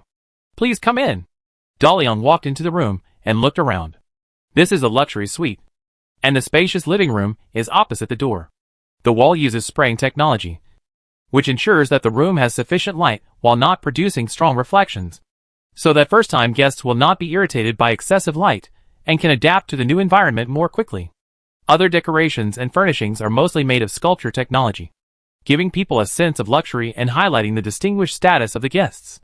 There is an open curved balcony facing the sun, with the ocean and the curved coastline outside, showing a different scenery than usual in the drizzle. Then Dalian saw Mrs. Eliza, whom he was going to meet this time. And then, he couldn't help but be stunned. He didn't expect Mrs. Eliza to be so old. At this time, Mrs. Eliza also looked at De Leon. He has a child's body, but his actions show that he has a maturity that does not match his age. Eliza and Needham both believe that Master Leon has undergone extraordinary genetic modification. And then something went wrong, and he became like this. This means that the extraordinary genetic technology of Blackfire Company is not too mature. Just a little better than Scarab Company. Master Leon, please sit down. Eliza invited Leon to sit on the sofa in the middle of the living room. She asked the waiter to bring some drinks, then sat down and said to Leon, some time ago, Scarab Company and Blackfire Company had some regrettable conflicts. I came to Saroyan this time to resolve the conflict between our two companies.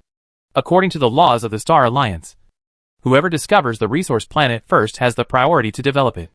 It has been 34 years since Scarab Company discovered the Order Star and sent people to develop it. I don't know when the interstellar company behind the Blackfire Company discovered the Order Star, but it must be later than us. Therefore, I ask Blackfire to abandon all hostile actions against Scarab and accept Scarab's right to distribute the Order Star. Please rest assured that Blackfire will get your share. Elisa quickly got the meeting to the point. She did not ask whether De Leon was from the Star Alliance, because if the other party was not from the Star Alliance, but a native of the Order Star, he would definitely be confused by what he said. And if she and Needham guessed correctly, Blackfire was from the Star Alliance, then Master Leon would naturally make the right response. Elisa looked at De Leon, waiting for his answer. De Leon pointed to the waiter who brought him a glass of juice and asked Eliza, we are here to discuss the distribution of the Order Star. Is it okay? My people can rest assured. They know the existence of the Star Alliance, and my company can give them legal identities, De Leon said calmly, and his mind quickly analyzed the amount of information in Eliza's words. Star Alliance should mean the Interstellar Alliance, and the Earth civilization has expanded to a very large extent. Then the Scarab Company is an enterprise under the Star Alliance.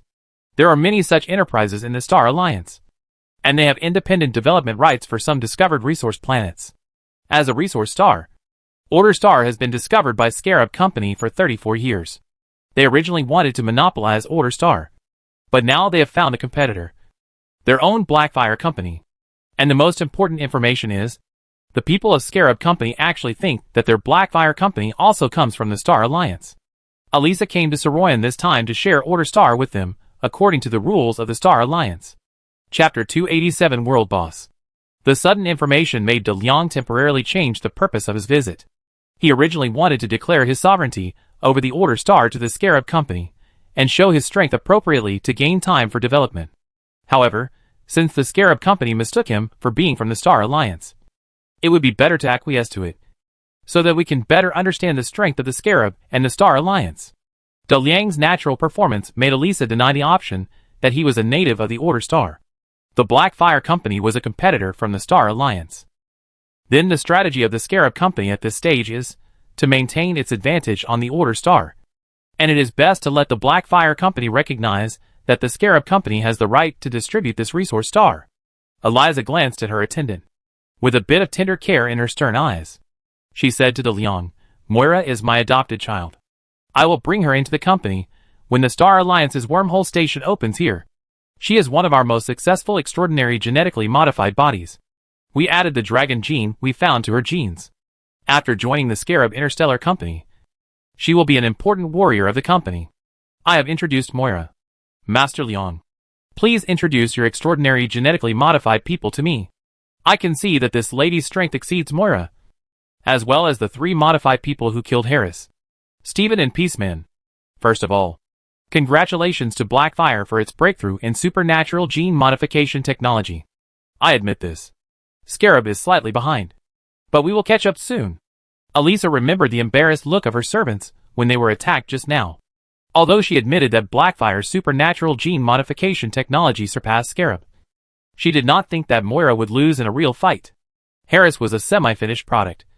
Stephen died in the micro-wormhole opening technology, and Peaceman on Budung Island was at the same level as Harris. In Elisa's estimation, Scarab's supernatural gene modification technology was not much behind Blackfire. The reason they lost in these battles was because of the technological gap between the two sides, and luck. If the Scarab Company had the micro-wormhole opening technology of the Star Alliance, and found the air battleships of the ancient magic era, they would definitely be able to beat the Blackfire Company. The reason why Master Liang met this time was because the Blackfire Company did not have the strength to fight the Scarab Company, and was unwilling to expand the conflict into an interstellar war and expose the Order Star. Eliza waited for De Liang's answer. She wanted to estimate the real strength of the Blackfire Company from it. De Liang did not keep Eliza waiting for long. He replied, "My servant's name is Sophia. It is also one of the most successful supernatural genetic modification bodies of Blackfire Company. We use the demon genes we found, and the aerospace warships, all from an ancient military relic. Therefore, I think Blackfire Company has a greater advantage than Scarab Company in supernatural genetic modification technology. And this advantage will allow Blackfire Company to surpass Scarab Company in an all-round way in the near future. You demand the right to distribute the Order Star according to the rules of the Star Alliance, which is very unfair to Blackfire Company. Who can get more resources depends on fists." Through Eliza's words, De Liang knew that the backers of Scarab Company could not colonize Order Star on a large scale now. This is the same as what he reasoned at the beginning. If the Scarab Interstellar Company has many people on the Order Star, this planet cannot be so peaceful. After confirming his inference, De Liang's back hardened instantly. As long as the wormhole station is not opened, the force of the Great Tomb will definitely crush the Scarab Company. Now the important thing is to get the time when the Star Alliance wormhole station is opened here. Of course, he must not ask directly. De Liang is now playing the role of an employee of a company in the Star Alliance. Before getting more information, he cannot expose his ignorance. Since Elisa talked about the distribution rights of the Order Star, De Liang will first make trouble for the distribution rights and let Elisa reveal more useful things. Sure enough, De Liang's blatant threat of force made Eliza very unhappy. She said sternly, "Master Liang, I don't know why you become like this. But since you are here, you represent your parent company. Your words and deeds will determine whether an interstellar war will break out between our two interstellar companies. However, we all know that fighting an interstellar war is not good for us. Therefore, don't be overly provocative, and think carefully about what to do so as not to embarrass your boss. If you don't know how to conduct this negotiation, then send someone offline to ask for instructions. It would be even better if your boss could talk directly to my boss." When Eliza was speaking, De Liang listened to every word to get more information he wanted. First of all, Scarab Company has a certain scale of interstellar fleet, but they dare not start an interstellar war with their competitors for the Order Star.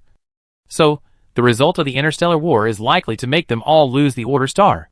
There are stronger crocodiles in the Star Alliance than Scarab Company, and it is precisely the threat of these crocodiles that makes Scarab Company choose to compromise with its competitors. But Scarab Company wants the right to distribute the Order Star. But what does it mean to go offline and ask the boss for instructions? As a former senior player, De Liang understands going offline as logging out of the game and returning to the real world from the virtual game world. Could it be that he was really in a game world? Going offline would allow him to meet the boss, which meant that he could use this method to get from one world to another. This guess made De Liang depressed. It turned out that he had become an NPC in a virtual game, being attacked by players. What he was facing now was that a certain player guild had discovered the hidden map of Order Star in advance and opened up his storyline. The so-called wormhole station was probably when a large number of players entered this new map. At that time, all kinds of weird and strange players would appear in front of him. Just thinking about it, De Liang had 10,000 horses galloping in his heart. Now the situation is no longer about how to stop the invasion of Earth civilization. The game wants to open a new map, which cannot be stopped.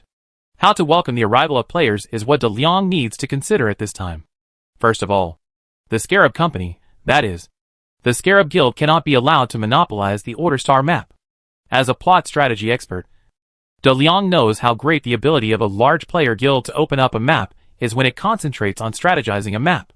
It is necessary to introduce a real competitor to the Scarab Company, and it is best to let the entire Star Alliance know the existence of the Order Star. At that time, the guilds were restraining each other, so that they could deal with various forces smoothly. Scarab Company researched extraordinary gene modification technology, which also meant that the individual strength of Star Alliance players was still very weak. The Great Tomb was the gathering place of the top NPCs on the Order Star, and the last level of the new map. I am the world boss of this map. Chapter 288 Stalemate. Come across with the Big Tomb. De Liang has developed a big heart.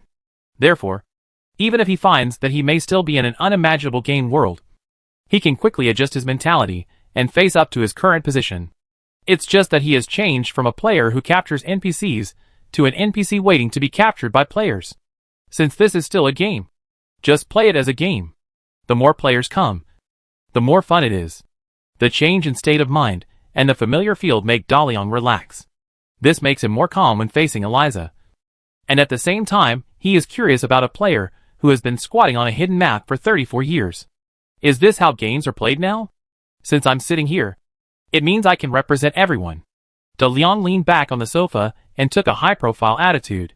So what I say and do are the attitudes of the company behind me. We all know the value of Order Star. Blackfire Company will not give up the benefits we have already obtained and the benefits we can get in the future. Scarab Company has no strength to make me give up the benefits on Order Star. On the contrary, my Blackfire Company is rising. Scarab Company is like you, Ms. Eliza Old. We have higher technology and technology than you.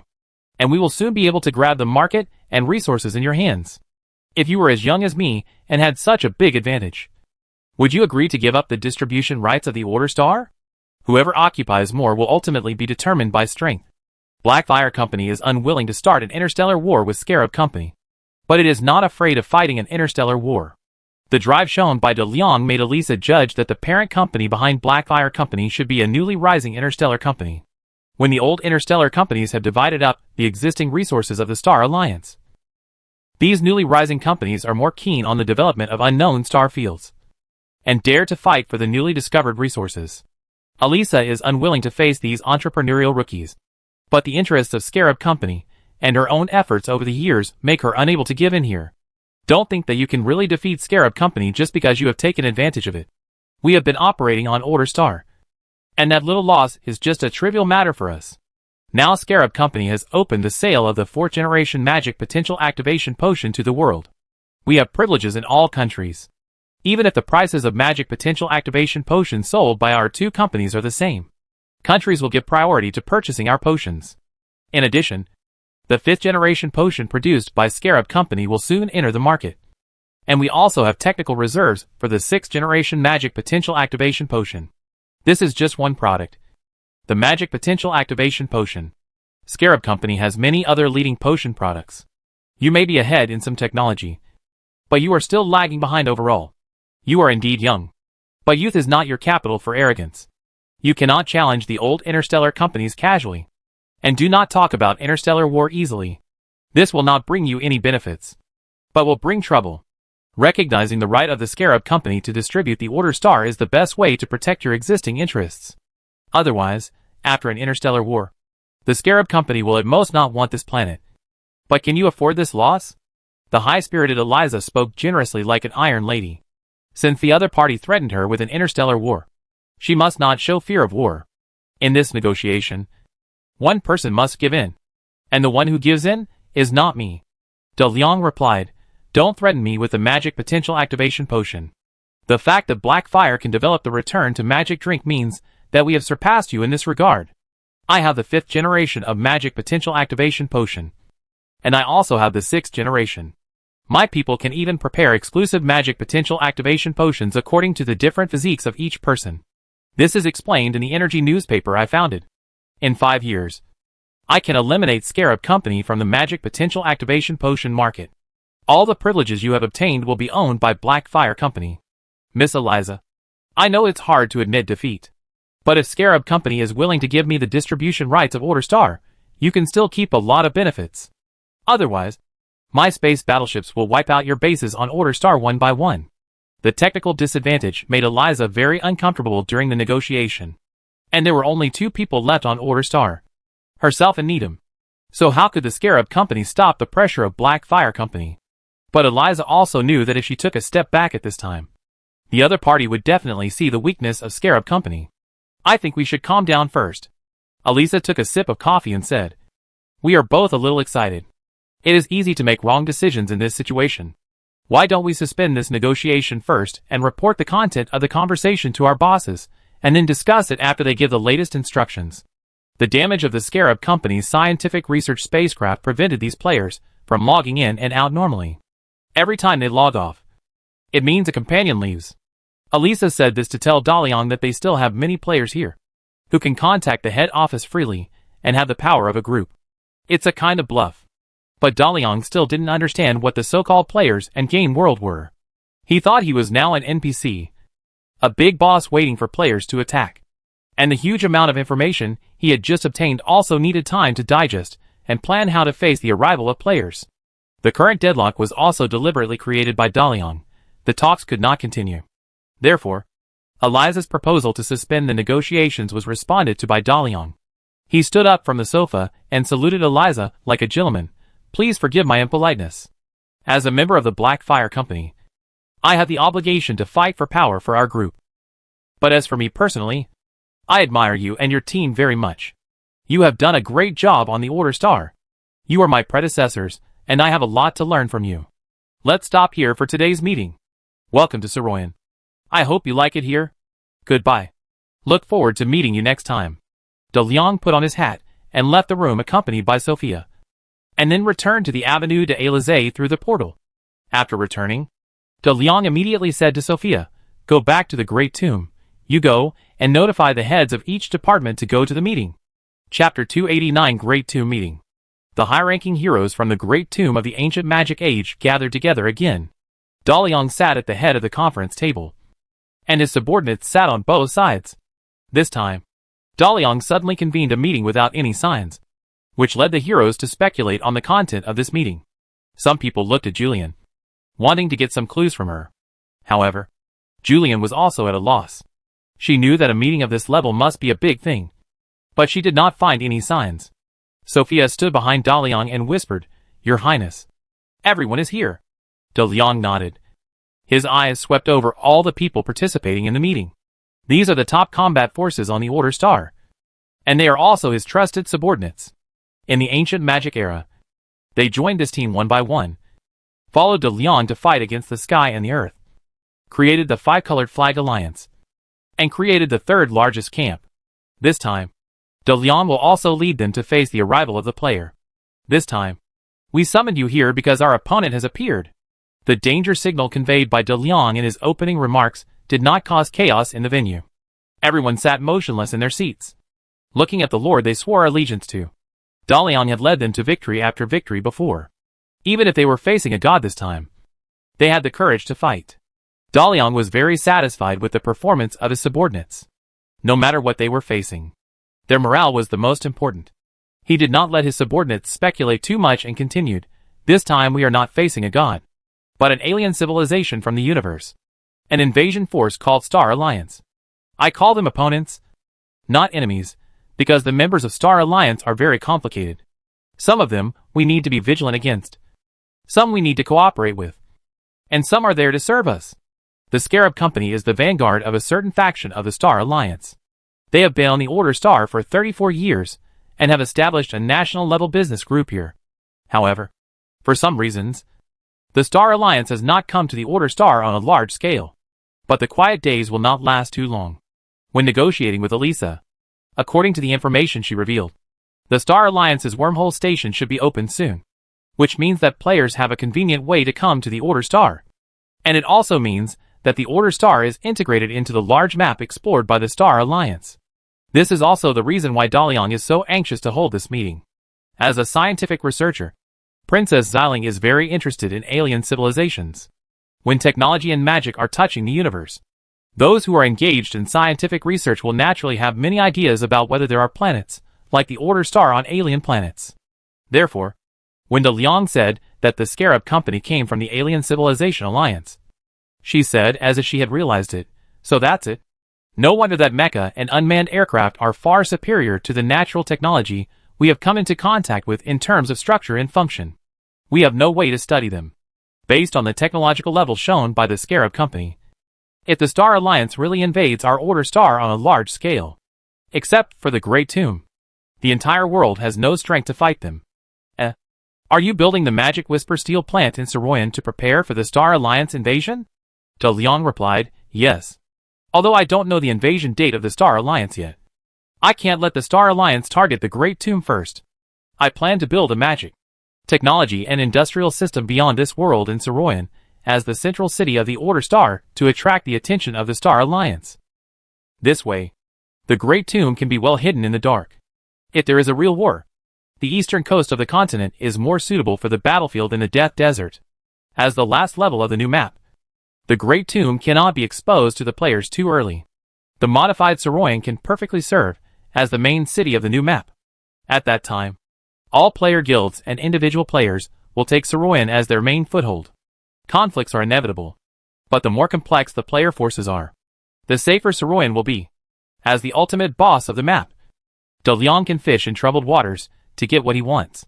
Princess Zi Ling will not think too much about this. De Leon wants to make Saroyan the front pawn of the Great Tomb. So the alchemy laboratory only needs to consider how to complete this project. What do we alchemists need to do?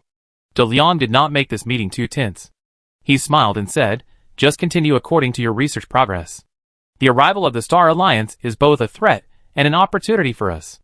The research on magic alchemy in the Great Tomb has begun a big explosion. Master Nicole can not only fly into the orbit of the Order Star, but also propose the theory of semi-energization of the body. And then we'll organize the launch of the God-making project.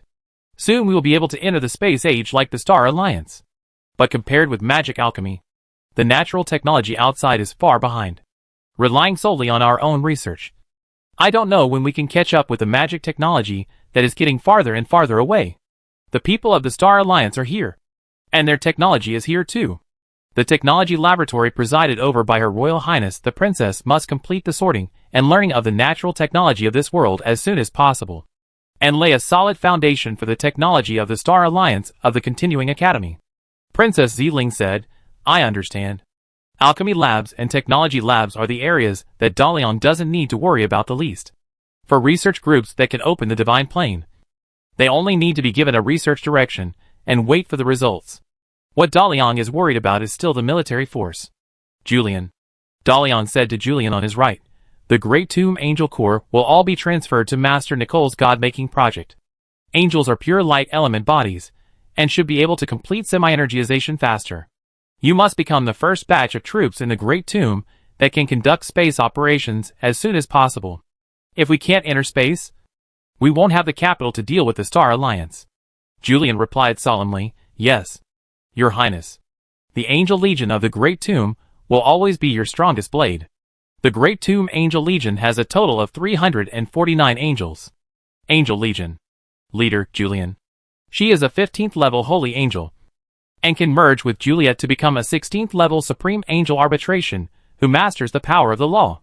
With the Artifact Angel Alliance, she is the strongest warrior of Dalian, and the mainstay of the Great Tomb's military power.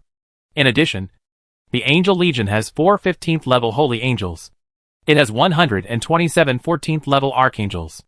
It has 217 13th level Angels. Angels are the ultimate creatures with comprehensive abilities. They have no obvious weaknesses, and can calmly deal with various emergencies in various environments. They can be used in any position with confidence. They are also the most talented race. In the ancient magic era, the 16th level law-level heroes produced by the angels far exceeded those of other races. Chapter 290 Dragon. The Angel Legion has Commander Julian, so there is no need to explain too much. Dalian turned to look at Astro. The Frost Dragon is a half-undead, half-hell race that Dalian has exclusively, and is also the first ultimate creature created by Dalian. As the founder of the entire race, Dalian has the loyalty of the Frost Dragon clan. Astro is the patriarch of the Frost Dragon clan. At this moment, he is squatting behind the conference table in a small form. Seeing Dalian looking over, he immediately bowed his head to pay tribute to his master. The Frost Dragon Legion is another legion in the Great Tomb that is composed of a single ultimate creature. As a creature transformed from an undead bone dragon, the Frost Dragon should be able to adapt to the space environment better than the angels, and become the first space force in the Great Tomb. However, the Frost Dragons also have the bad habits of the undead, which makes them the best warriors. The inflexibility of the undead has prevented the entire undead race from producing a very good commander in the entire ancient magic era. The rise of the undead in the late ancient magic era was also under the influence of Dalian. And under Dalian's promotion, the Death Kingdom Plane became the leader of the evil camp. In addition, the undead are also famous for being lazy. The undead are tireless and are the best laborers, but most of them will not take the initiative to do anything. Without work, the undead will spend most of their time in a daze. and many undead have not moved from birth to decay.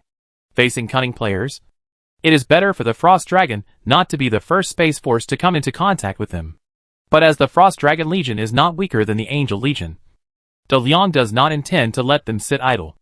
Astro, De Leon said, wake up all the sleeping Frost Dragons, and control all the undead in the Death Desert area as soon as possible. After the Angel Legion completes semi-energization, the Frost Dragon Legion will be the second Space Force in the Great Tomb.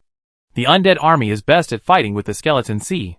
Skeletons are consumables, but the commanders of the undead never worry that the skeletons will be used up, because all the low-level undead are buried underground in the Death Plane. Just find a place to dig down, and you can dig a tomb full of zombies and skeletons. The Death Desert was once part of the Death Plane. The undead wandering on its surface are just a drop in the ocean compared to the undead buried under it. These are the soldiers of the Great Tomb. As an undead dragon, the Frost Dragon can easily control these ownerless undead. Frost Dragon Legion. Legion Commander, Astro. With a strength of the 15th level. Since the Frost Dragon is a newly born 14th level race, the strength of the 417 Frost Dragons in the entire Frost Dragon Legion is at least 14th level. And there are 5 Frost Dragons that have reached the 15th level. Hurricane next to Sorroying Jessica is a Frost Dragon with a strength of the 15th level. The Frost Dragon Legion is Daliang's own son, and he is very confident in using it. Then, there is the Dragon Legion. Although the Dragon Legion is all dragons, there are many branches. There are black dragons and red dragons from the dungeon race. There are gold dragons and green dragons from the Dreamland. There are also crystal dragons and some special dragons. The leader of the Dragon Legion is the Crystal Dragon Qianli. The Crystal Dragon is a newly born 15th level race. In the ancient magic era, the Crystal Dragon was ambushed by the Angel Legion of Yunzhong City and lost its home Crystal Vein. Later, the Crystal Dragon regained the Crystal Vein with the help of Daliang. So the Crystal Dragon leader gave the Crystal Dragon Qianli, who was born when the Crystal Dragon clan encountered a disaster, to Daliang. At this time, the Crystal Dragon Qianli also attended the meeting in a small form. When he was born, the Crystal Dragon Qianli was influenced by his twin sister, the poisonous dragon Amber, which gave him some characteristics of the poisonous dragon. He has wings that the Crystal Dragons do not have, and can fly. His body is not made of red crystal but yellow crystal. When he is not moving, the Crystal Dragon Qianli is like an exquisite crystal sculpture. Qianli, De Leon said to Qianli, the dragon army must also prepare for the possible outbreak of interstellar war. The situation of your army is complicated, and the personalities of each dragon are different. You must control them, and don't make any trouble for me. Dragon Legion. League Leader, Qianli, a 15th level crystal dragon, is naturally intimidating to the Dragon Clan. The Dragon Legion consists of 214 dragons of various colors. There are 98 14th level dragons. There are 106 13th level dragons. The Dragon Legion is not as homogeneous as the Angel Legion and the Frost Dragon Legion, and is trusted by Daliang. The Black Dragon and the Red Dragon are the Dragon Clan of the Evil Camp. The Gold Dragon and the Green Dragon are the Dragon Clan of the Good Camp. There must be contradictions, and Daliang cannot know what these unruly dragons are thinking. The stability of the Dragon Legion now depends entirely on the unique pressure of the Crystal Dragon Qianli on the Dragon Clan. However, the overall strength of the Dragon Legion and the trust of Daliang are not as good as the Angel Legion and the Frost Dragon Legion. Therefore, Daliang told Qianli to keep an eye on his subordinates, and not to cause any trouble during special periods. Daliang was indebted to the Crystal Dragon Clan. Without Daliang, this Dragon Clan, which was born at level 15, would have been exterminated long ago. So there is no need to doubt the loyalty of the Crystal Dragon Qianli. As long as Qianli keeps a close eye on him, the dragons will be honest. Qianli bowed his head and saluted Daliang. Your Highness, please rest assured. With me here, no dragon dares to disobey. And the Dragon Legion will always be your legion. In addition, regarding the Dragon Origin Nest, we found a dragon egg in it. Qianli's words immediately caught Daliang's attention. Dragon's Nest is a special building in the game, and it is a reward for Daliang to save the 3 dragon tribes of Crystal Dragon, Fairy Dragon, and Poison Dragon. Dragon's Nest allows Daliang to recruit giant dragons from it every once in a while. Most of the giant dragons in the dragon army come from Dragon's Nest. However, after the crossing, all the game's recruiting buildings in the Great Tomb are invalid. So Dalian also forgot about the dragon's nest where he can recruit giant dragons. This time Qianli mentioned dragon's nest and said that he found a dragon egg in it. Obviously, this dragon egg appeared after the Great Tomb crossed. However, in the past, the dragon origin nest was filled with newly born giant dragons. So why was there only a dragon egg this time? What is so special about this dragon egg? Dalian asked. When did this happen? Why did you tell me now? Qianli seemed to know that he had done something wrong. And he stammered, not long after the Great Tomb came to this world. Master Nicole asked me to check the dragon origin nest. Then I found a white dragon egg in a very hidden corner. When Dalian heard Nicole's name, he felt that something was wrong. And he immediately asked, where is the dragon egg now? Master Nicole took it away. And she didn't let me tell your highness. She said she would tell you in person. Nicole, you bastard. Chapter 291 Regular Legion. Dragon Origin Nest is a recruitment building for the Dragon Clan. So it has always been managed by Crystal Dragon Qianli. After all, as the leader of a faction, Dalian cannot always keep an eye on whether there are newborn dragons in Dragon Origin Nest. With the Dragon Legion personally guarding it, newborn dragons can be immediately recruited into the military sequence of the Blackfire territory. Nicole will not leave her alchemy laboratory unless there is something. She ran to Dragon Origin Nest and asked Qianli to find something in Dragon Origin Nest, which obviously had a very big purpose. This reminded Dalian of the role of Dragon Origin Nest in opening the experiment of the entire God Plane. When the God Plane is opened, a very large tide of divine power will be generated. If the tide of divine power is not handled properly, and the majestic divine power is allowed to collide with the plane, it is likely to cause great damage to the plane. Therefore, the Dragon Origin Nest is given the function of receiving the tide of divine power. When the God Plane is opened, all the divine power rushing in from the God Plane is introduced into the Dragon Origin Nest. Due to the crossing of the Great Tomb, Dalian put all his attention on understanding the new world. So he did not pay too much attention to what happened after the God Plane was opened. And under normal circumstances, Dalian would not interfere with the alchemy laboratory in charge of Nicole. Nicole, who never leaves the house, suddenly ran to the dragon's nest. It must be because she knew that the divine power impact would change the dragon's nest. As expected, she found a dragon egg. As for why Nicole didn't tell me about the dragon egg, needless to say, she was afraid that she would be taken away. Nicole is just like this. If you want her to work for you, you have to tolerate her little problems. However, she took away the dragon egg, which should be a rare species, privately, which was indeed a bit too much. But Dalian did not terminate the meeting because of this matter. Since Nicole took the dragon egg so many days ago, there is no need to rush to find her at this moment. Dalian said to Qianli, if this happens again, give Master Nicole whatever she wants. But tell me immediately no matter what she says. I hope everyone here will remember this principle. Leave the matter of the dragon eggs to me, and we will continue the meeting. Kaka, the Orc Ogre, is the commander of the regular army of the Great Tomb.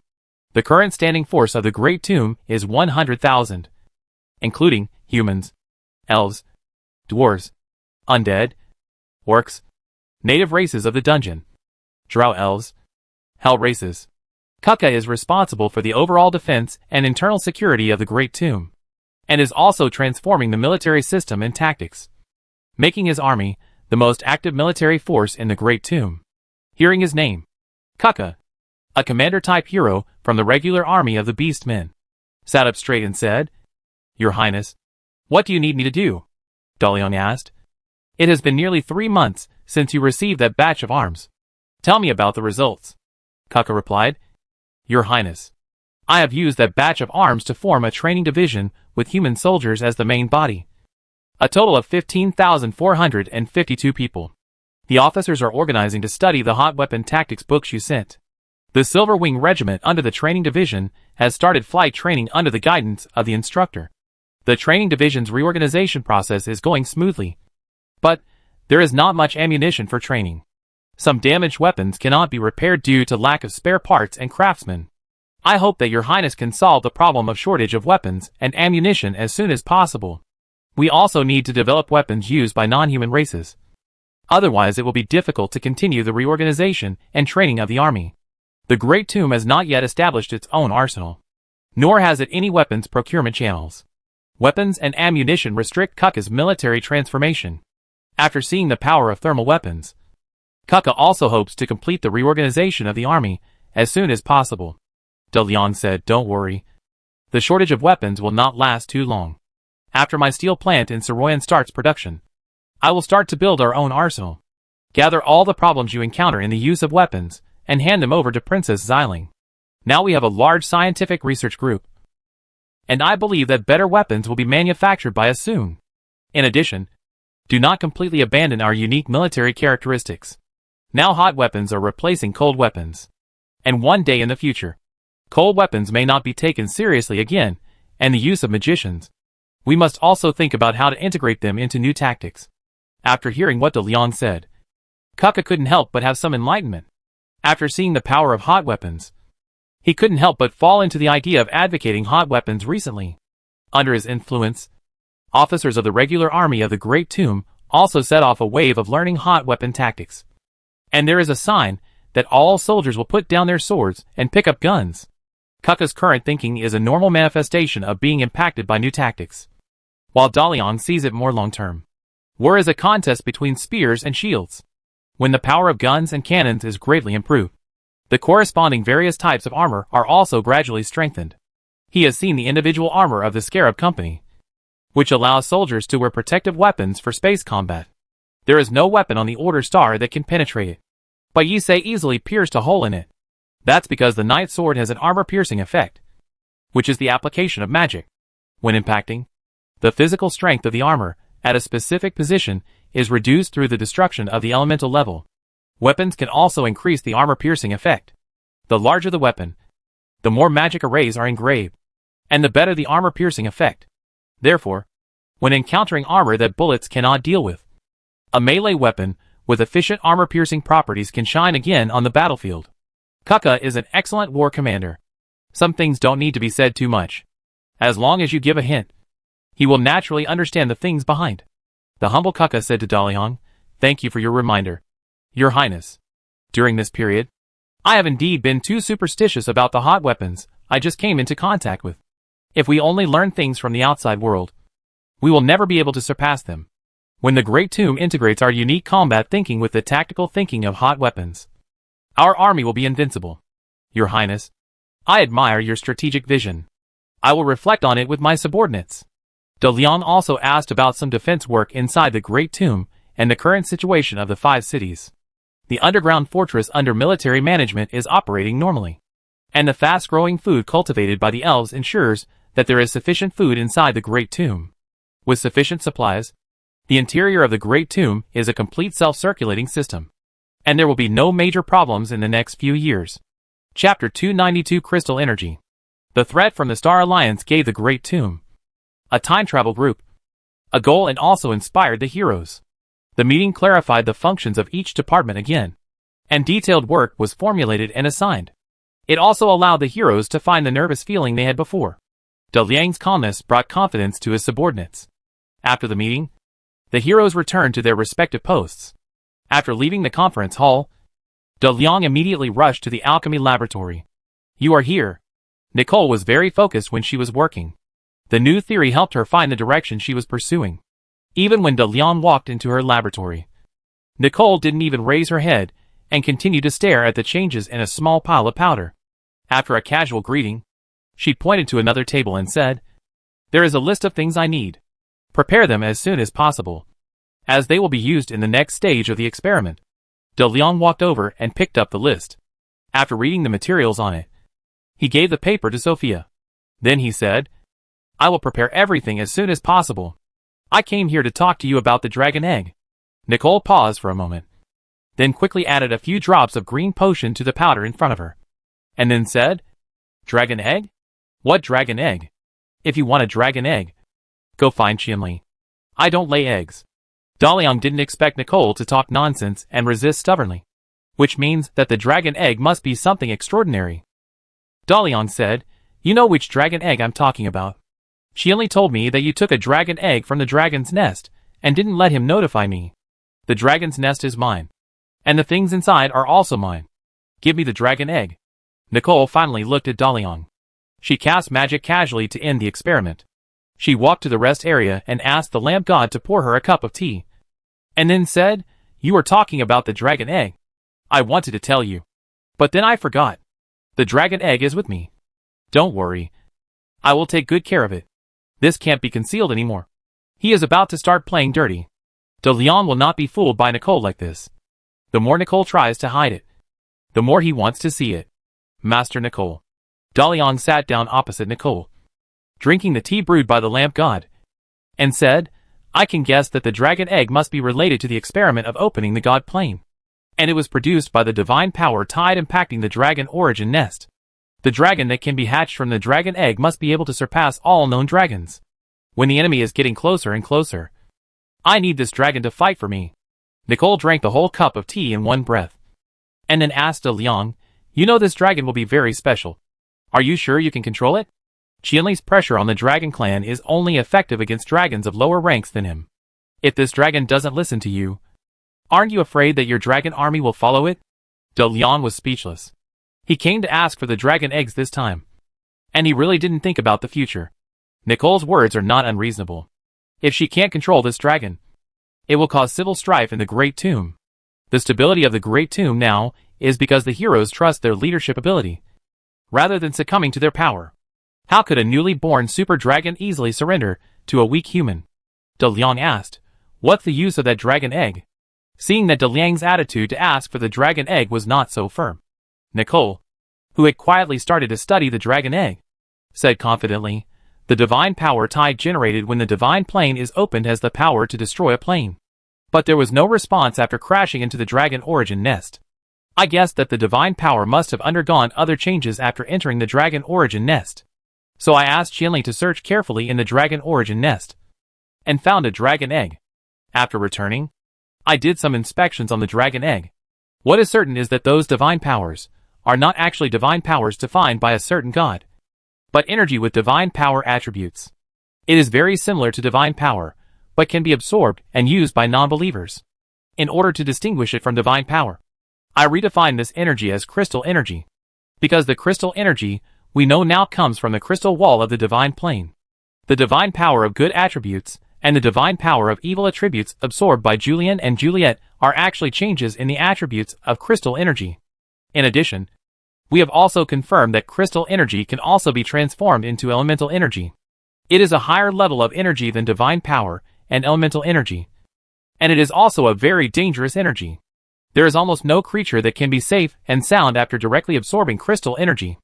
Think about what Michael became after absorbing crystal energy. Even the strongest hero of our time was affected by crystal energy and lost his nature. After low-level creatures mistakenly absorb crystal energy, they will become powerful monsters dominated by instinct. As far as I know, the only one who can be safe and sound after absorbing crystal energy is Urgus, the Dreadlord. The evil crystal energy possessed by Juliet comes from Urgus, and the good crystal energy possessed by Julien is balanced by Juliet's evil crystal energy. And the origin is also Urgus, and the Shadow Dragon Demon, the Destruction Knight and others. They all absorb crystal energy smoothly because of the evil prison that once imprisoned Urgus for 10,000 years. That is to say, all the evil energy that has been successfully absorbed now is the one passed down by Urgus. Nicole's analysis and definition of crystal energy solved many doubts in Daliang's mind. After he understood the divine power, he knew that the divine power can only be used by believers. But what Julien and others absorbed at the beginning was indeed divine power. Now it seems that those so-called divine powers are just the divine power of crystal energy. Just like crystal energy can be converted into elemental energy.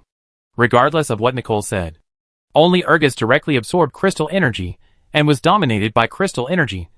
Daliang immediately said, "But the Supreme Angels Uriel and Monica also absorbed divine power, crystal energy, and they are all safe and sound." Nicole said, "Uriel and Monica have absorbed crystal energy for a short time, so even if there is any effect, it is not yet visible. But Urgus has been the king of terror for tens of thousands of years, and time has proved that he has truly absorbed crystal energy.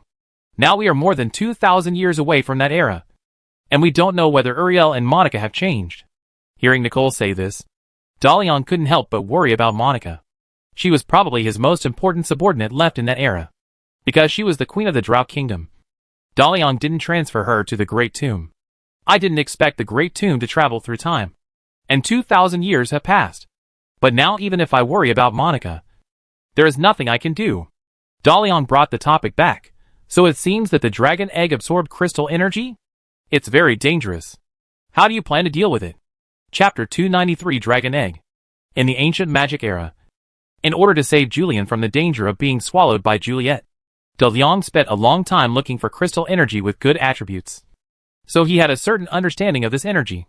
The dread demon Urgus did absorb the evil crystal energy, and was not controlled by the crystal energy. Urgus's body is the abyss python of hell, a very low-level hell creature. But after absorbing the crystal energy, he quickly comprehended the power of the law and became a 16th level hell demon. During the period when Satan ruled hell, Urgus ranked third among the 7 hell demons. From this, we can see how strong the power of crystal energy is. Later, Lucifer, who defected from Yunzhong City, led his fallen angel army to hell, and colluded with some hell demons to capture and seal the hell demons of Satan's line, and established the hell forces under Lucifer's rule. Urgus was imprisoned for 10,000 years. The prison that imprisoned Urgus for 10,000 years absorbed most of Urgus's power, and the power of crystal energy turned the prison into a special biological transformation building. Then this evil prison fell into the hands of Dalian. Frost Dragon, Vampire Sword Guard, Shadow Dragon Demon were all transformed from the evil prison, among which Shadow Dragon Demon Knight absorbed the crystal power inside the evil prison and became a 15th level creature, in order to transform more Shadow Dragon monsters. Dalian also sent people to the Purgatory Furnace in hell to kill Purgatory creatures and collect evil crystal energy. Evil crystal energy can be safely absorbed by some special creatures through the transformation of the evil prison. This is also the reason why Nicole said that the creatures that currently obtain safe crystal energy are all from the Urgus family. Dalian didn't know how much crystal energy Urgus absorbed at the beginning, but he knew that only a little crystal energy was needed to transform a 15th level Shadow Dragon monster. And how much crystal energy did the dragon egg absorb?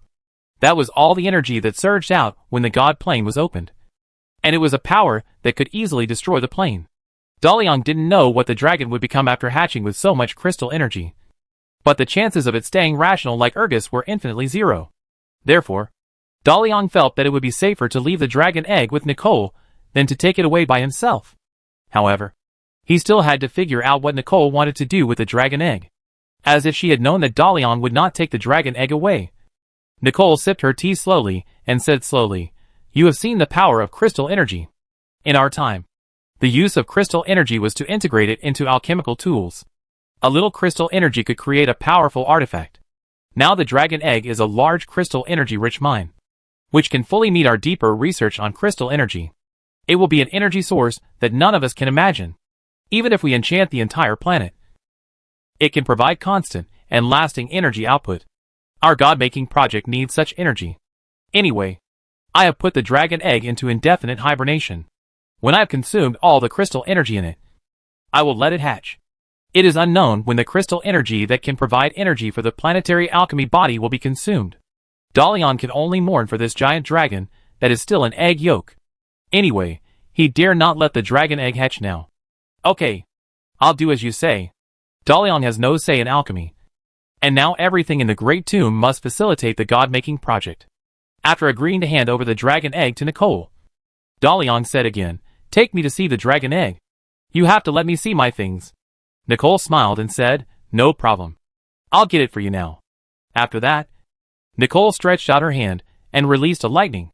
The space was torn apart, and a 1-meter-long black void slowly opened. Through the cracks, you can see that there is a space without any light source, deep as if there is no end. Suddenly, the power grid lit up in the dark space, reflecting a white dragon egg floating inside. Nicole controlled the dragon egg to float towards the crack in the space so that Dalian could see it carefully, and said, "This is the isolation space I created specifically for this dragon egg. When the space is closed, there will be no energy inside, and the crystal energy is extremely stable. The dragon egg will remain dormant in this environment." When Nicole introduced this isolation space, the dragon egg floated to the edge of the crack.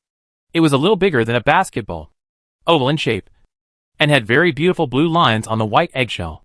Apart from this, Dalian did not see anything special about it, and it was not much different from those dragon eggs that were naturally bred. "Close this." De Liang said after looking at the dragon egg. From now on, you have the final say on how to use it. But after it hatches, you must hand it over to me. Nicole waved her hand and closed the space where the dragon egg was stored. And then said, of course, the dragon egg is yours. And the dragon is yours too. I will find a way to consume the crystal energy inside as soon as possible and let it hatch. But it has been affected by the crystal energy. Before that, you'd better have the power to control it. That's my business. De Liang has dealt with all the things that need to be dealt with when returning to the Great Tomb this time. And the dragon egg has been handed over to Nicole. After leaving the alchemy laboratory, he returned to Saroyan City. He still had a lot of things to do to make this place the front door of the Great Tomb. There was also the negotiation with the Scarab Company, and how to let more players know about the Order Star. When De Liang returned to the Great Tomb and prepared to deal with the arrival of the players, Eliza connected the communication with Needham and told him about the process of her first negotiation with Master Liang. Eliza said, the other party's attitude is very tough. It seems that the Blackfire Company will not easily let us allocate resources on the Order Star. The negotiations have reached a deadlock. I have proposed to suspend the negotiations. If we don't have a new strategy, the next negotiation will not make much progress. Blackfire also has the 5th generation magic potential activation potion, which is beyond Needham's expectations, but also reasonable. The strategy of using the 5th generation magic potential activation potion to attack Blackfire now should not have much effect. And their lack of understanding of Blackfire also makes it difficult for Scarab to come up with something that can make Blackfire compromise in a short time. Elisa, we have no way to contact the Star Alliance headquarters, which puts us in a very unfavorable position in the negotiations with Blackfire. As grassroots employees of the company, some decisions are not within our power, such as starting an interstellar war between companies. As a new interstellar company, the other party may not be determined to fight a war with Scarab Company on the Order Star. Being too tough will not benefit us, but may expose our weaknesses. We need to change our strategy for the subsequent negotiations. Chapter 294 Response. Elisa has already felt the difficulty of negotiating with young Master Liang. The other party has obviously been authorized by the Star Alliance Company and can make many important decisions. And I can't communicate with the Star Alliance Scarab Company. So it is inevitable that I will be tied up when it is time to be tough. It seems that I lack confidence. After listening to Needham's words, Elisa asked, what should we do? Needham replied, you reminded me of the Blackfire Company's construction of a steel plant in Saroyan. As a Star Alliance company, Blackfire Company really has no need to develop heavy industry on Order Star. They did this for only one reason, which is to win over the Vlaminck Empire or the Marcellus province. Blackfire Company found the Order Star many years later than us. Although they were lucky to find an ancient military site, the Order Star was so large that they did not have enough manpower to excavate more ancient sites. And the military ancient site had already given them a taste of sweetness. If they wanted to excavate more ancient sites, they had to use the manpower and material resources of the natives.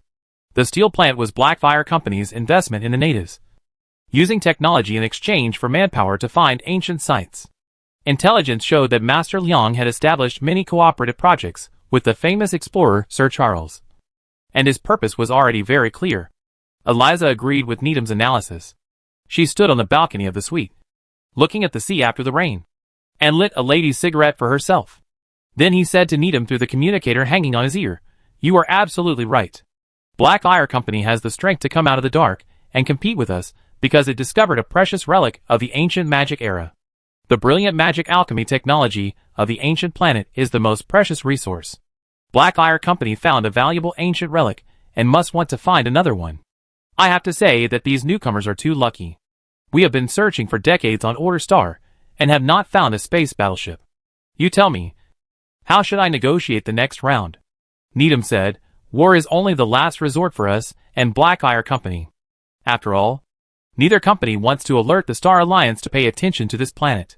Therefore, we propose a non-violent competition strategy. That is, before the opening of the Star Alliance's wormhole station, Scarab Company and Blackfire Company will no longer use force to attack each other, and whoever finds the ancient ruins will own them. Blackfire Company has not yet established their indigenous forces, and our branches are already all over the world. From now on, all the energy of Scarab Company will be put into the excavation of ancient ruins. Luck cannot always favor Blackfire Company. We have more manpower, and a greater chance of finding precious ancient ruins. This is our advantage. Talk to Sir Charles. We can give him what Blackfire Company can give him. And we can give him more. Let this explorer serve us. And other private archaeological institutions. Talk to them. Money, for us, is no longer useful. Eliza exhaled a puff of smoke, took a deep breath of the air after the rain, and said, I think this is feasible.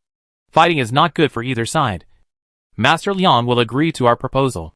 Before the opening of the wormhole station, they can't win over too many natives. We have an overwhelming advantage in fighting the native forces. Leave this matter to me. Is there anything else? If not, I will cut off the communication. I'm going to Lux Centralization to discuss investing in Lux Steel Plant. Lux Steel? Yes. Lux Steel is the largest steel plant in Saroyan. The first thing that Blackfire Company will affect when it builds a steel plant is Lux Steel. With the smelting technology mastered by Blackfire Company, they can easily make some special steel and bankrupt Lux Steel. Blackfire Company wants to use the steel plant to win over the natives to find ancient relics for them. So we will stop them through commercial means. There should be some special steel smelting in our spacecraft database. You find some processes suitable for Lux Steel's equipment, and we will block Blackfire Company in Saroyan. Eliza and Needham quickly worked out a plan to invest in the Lux Steel plant. Sir Charles was preparing for his second expedition into the Death Desert. He had an agreement with the Vlaming Empire to explore the Death Desert.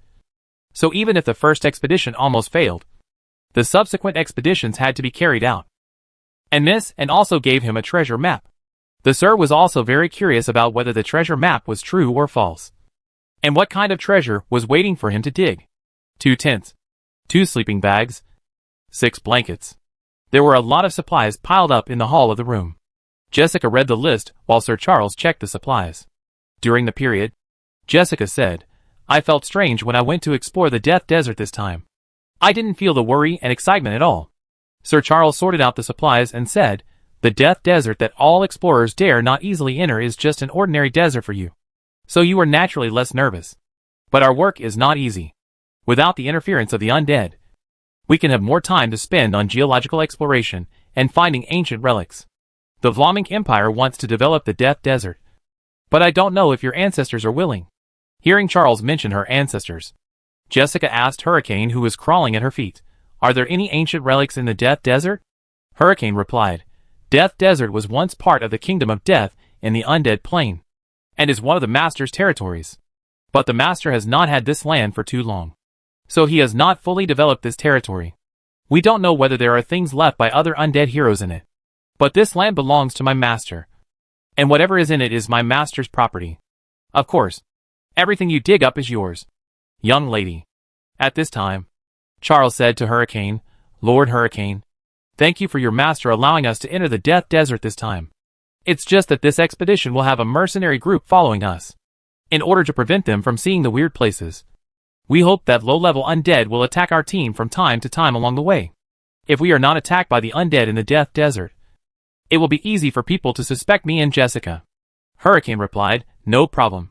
Just leave it to me. I will arrange everything in heaven, and we will have fun with the lady. While chatting, the inventory of supplies continued. And then the doorbell rang. Charles picked up a phone and asked the visitor outside the main door, this is Sir Charles's private residence. Who are you? I am Eliza from Scarab Company, and I came to visit you. Sir. Chapter 295 Scarab Company's Plan. The visit of Scarab Company made Sir Charles have many doubts. Now Sir Charles and Blackfire Company have cooperated in many fields. He invested in Master Liang's energy newspaper, helped the Pure Magic Academy to establish several mechanical research institutes, and cooperated with the University Alliance on many scientific research projects. Blackfire Company and Scarab Company are in a hostile state because of the problem of magic potential activation potion. At this time, Scarab Company visited him. For what? However, although he didn't know the purpose of Scarab Company, he still had to meet them. Eliza was welcomed to the reception room by Sir Charles. Archaeological research has given the decorations here a strong retro color, and many of the furnishings themselves come from the excavation of ancient ruins and are very precious antiques. After the guests sat down, Sir Charles asked, Dear Ms. Eliza, what position do you hold in the Scarab Company? And why did you come to see me this time? At this time, Jessica brought 2 glasses of water and placed them on the coffee table in front of Eliza and Sir Charles, and then sat down beside them. She was also very curious about the purpose of the Scarab Company coming to see Sir Charles, and was also worried about his safety. Eliza glanced at Jessica, then looked back at Sir Charles and replied, "I am one of the founders of Scarab Company. This visit is to cooperate with your private organization in archaeological research." Sir Charles did not expect that the elderly lady in front of him was the founder of Scarab Company. The Scarab Company is not an ordinary consortium. They control the magical potential gene potion, which makes this company in existence above the country. The founder of Scarab Company is undoubtedly equivalent to the king of a country. The visit of a king is definitely not for trivial matters. Thinking of the conflict between Scarab Company and Blackfire Company, and in connection with the series of cooperation between himself and Blackfire Company, Sir Charles had a rough idea of Eliza's purpose. "Ms. Eliza, I didn't expect you to be the owner of Scarab Company. I am extremely honored by your visit. By cooperation, Scarab Company is engaged in the magic potion industry, while my company is more engaged in mechanical manufacturing. It seems that there is not much in common." Eliza heard the vigilance in Sir Charles's tone. Anyone who is visited by the founder of a national consortium will be a little alert, and even wonder if he is a liar. Eliza smiled and said, "No. Our two companies still have a lot in common. For example, the excavation of ancient ruins. Ancient ruins are treasures left to us by ancient magic civilizations.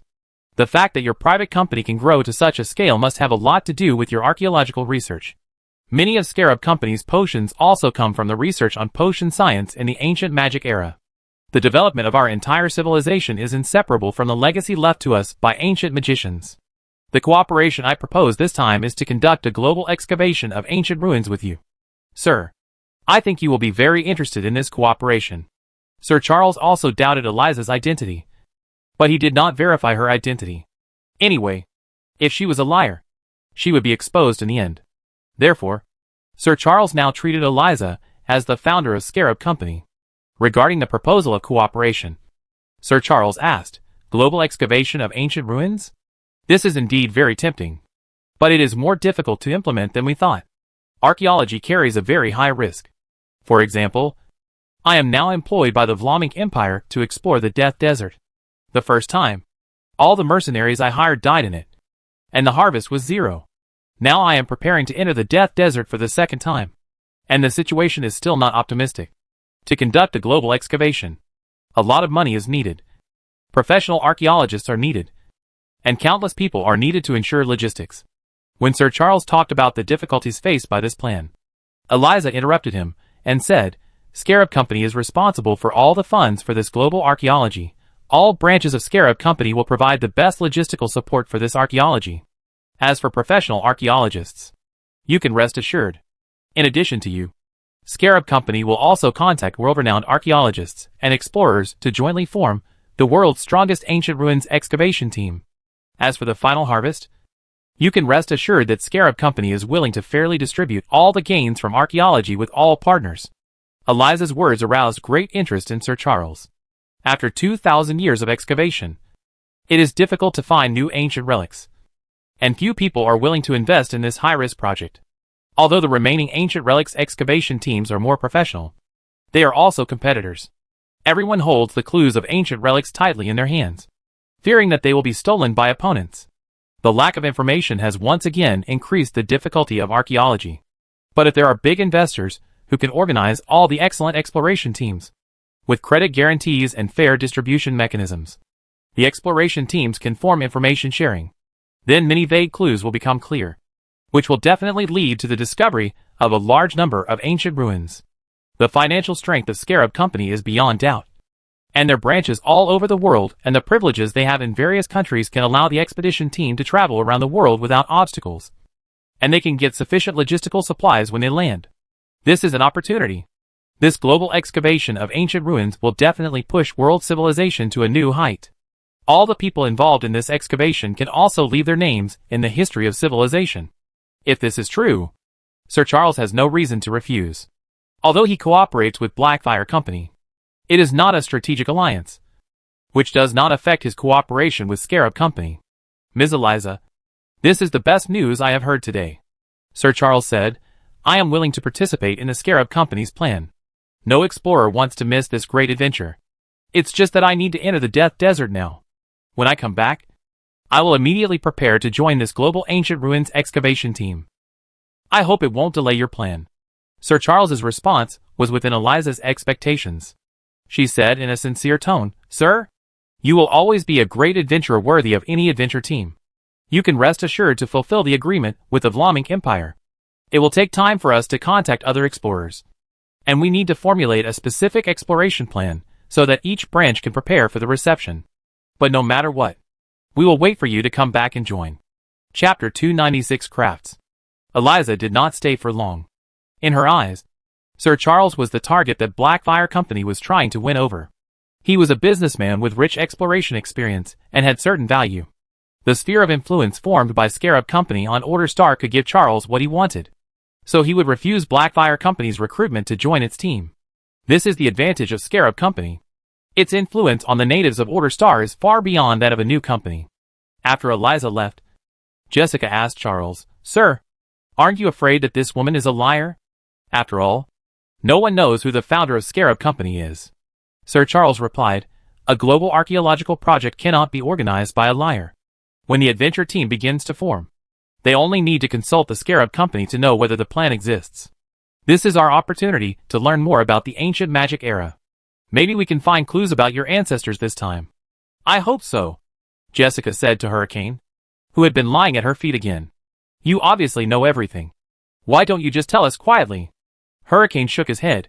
"This is the task given to you by the Master. I dare not help you cheat. But you can take me with you when you go on an adventure.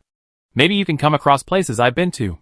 Hearing Hurricane say this, Charles suddenly realized that this frost dragon might be very familiar with the main plane of the ancient magic era.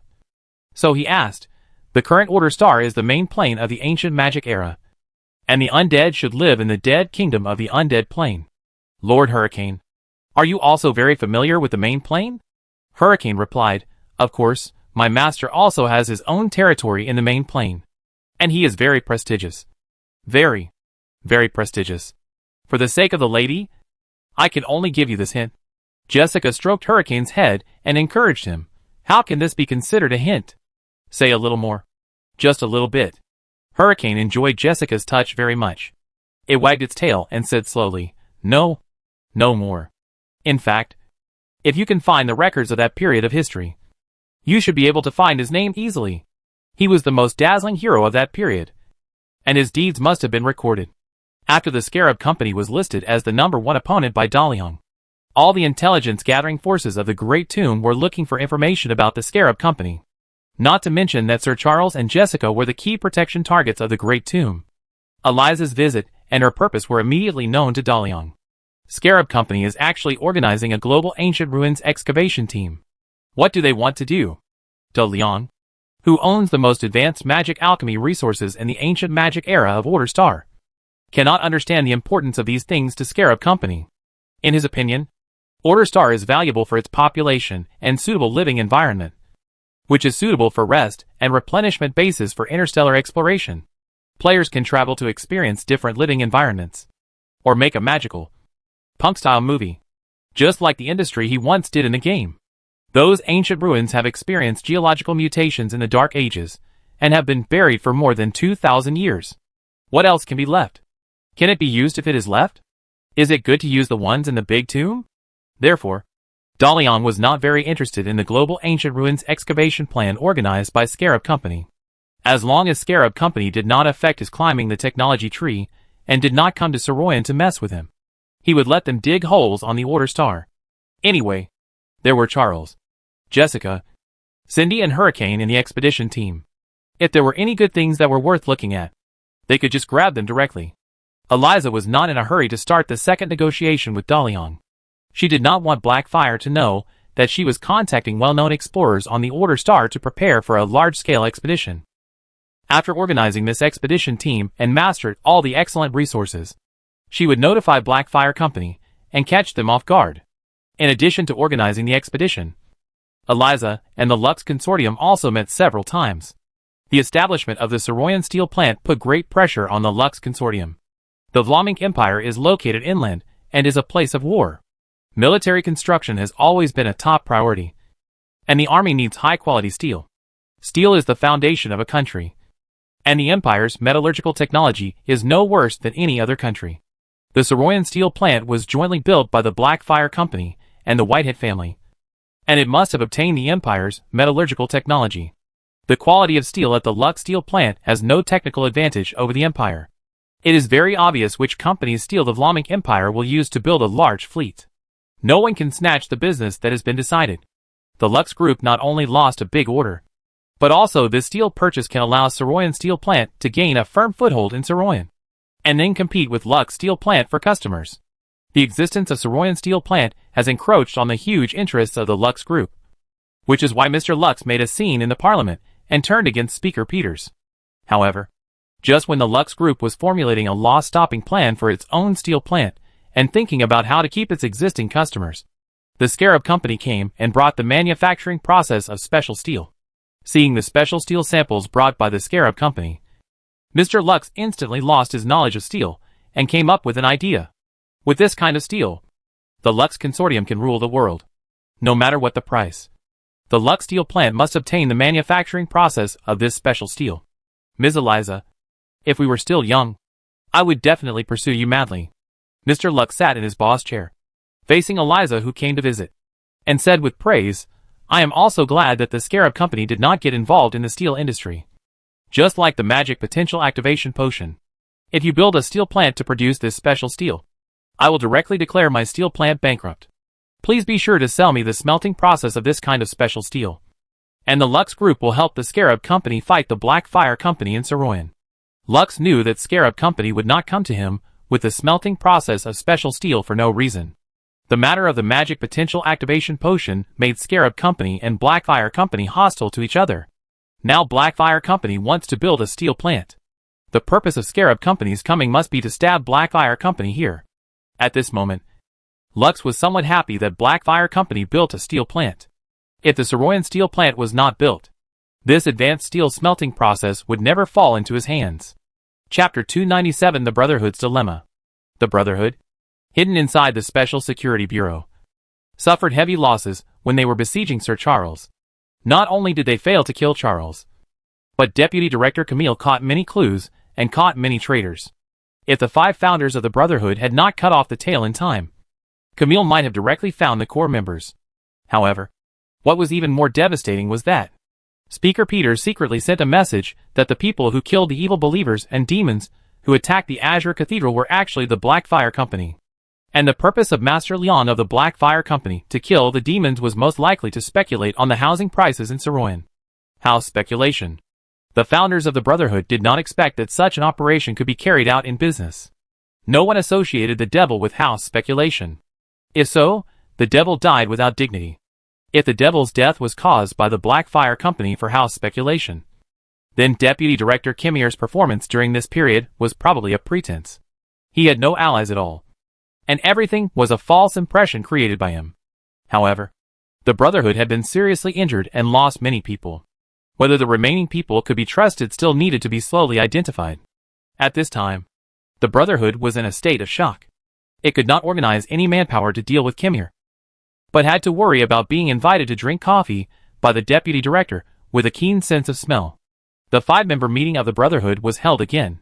Although it was a projection, one could still feel the low spirits of the people. Kimir was in hot pursuit, and this meeting was delayed for a long time before it had a chance to be held. This incident exposed many problems within the Brotherhood. As the leader, the head broke the silence and said, "We rely too much on the Special Security Bureau. This certainly allows us to easily obtain a lot of intelligence. But our secret actions and intelligence acquisition will also leave traces. As long as they are discovered, many of us can be implicated." The leader's words were recognized by others. Yes, although we tried our best to cover up the traces, there are always negligence and accidents. The larger the scale of the operation, the more loopholes there are. It was really too smooth in the past. We were able to kill even the director of the Security Bureau, which made us overconfident and resulted in such a huge loss. We should reconsider the development direction of the Brotherhood. If we continue like this, we will all be finished. Yes, we must solve this problem as soon as possible. Otherwise this will be the last time we meet. seeing that his companions all believed that the Brotherhood urgently needed change. The leader said, "Peters told me that when the demon was killed by the Black Fire Company, he proposed to incorporate our Brotherhood. He saw the predicament we were facing and wanted to take our power into his control. Speaker Peters promised that if we all leave the Special Security Service, he will arrange for us to have well-paid positions in the Internal Affairs Bureau of the Parliament." This proposal was immediately opposed by others. Well-paid positions are not positions with real power. Peters' meaning is very clear. As the controllers of the Brotherhood, we can retire, and he will incorporate our remaining forces. Then we will also die suddenly at the right time. That's right. Instead of trusting a politician, it is better to trust ourselves. We are indeed not suitable to stay in the security service. We need to be independent. Leave a trustworthy insider in the Security Bureau and turn the Brotherhood into a third-party intelligence agency. But have you ever considered our situation after leaving the Security Bureau? Once our people leave the Special Security Bureau, Camille will know our identities and keep hunting us down. How many people will sincerely follow us? Will someone betray us in exchange for Camille's amnesty? And after we leave the Special Security Bureau, our role in the Parliament will not be so important. Will Peters allow us to exist? How long can we survive under the joint siege of the Special Security Bureau and the Parliament's Internal Affairs Bureau? The question from a Brotherhood founder made the meeting silent. With Deputy Director Camille's relentless pursuit, it was extremely dangerous to continue staying in the Brotherhood. Joining the Parliament, the lower-level members of the Brotherhood might be reused, but their leaders would probably end up destroying the bridge after crossing the river. And the risk factor was also very high. As for leaving the Security Bureau and working alone, facing the two major intelligence organizations of Marcellus, the chances of surviving the order were not great. What to do? No one could point out a way out for the Brotherhood. At this time, a voice suddenly came from the room. Not from any of the 5 founders.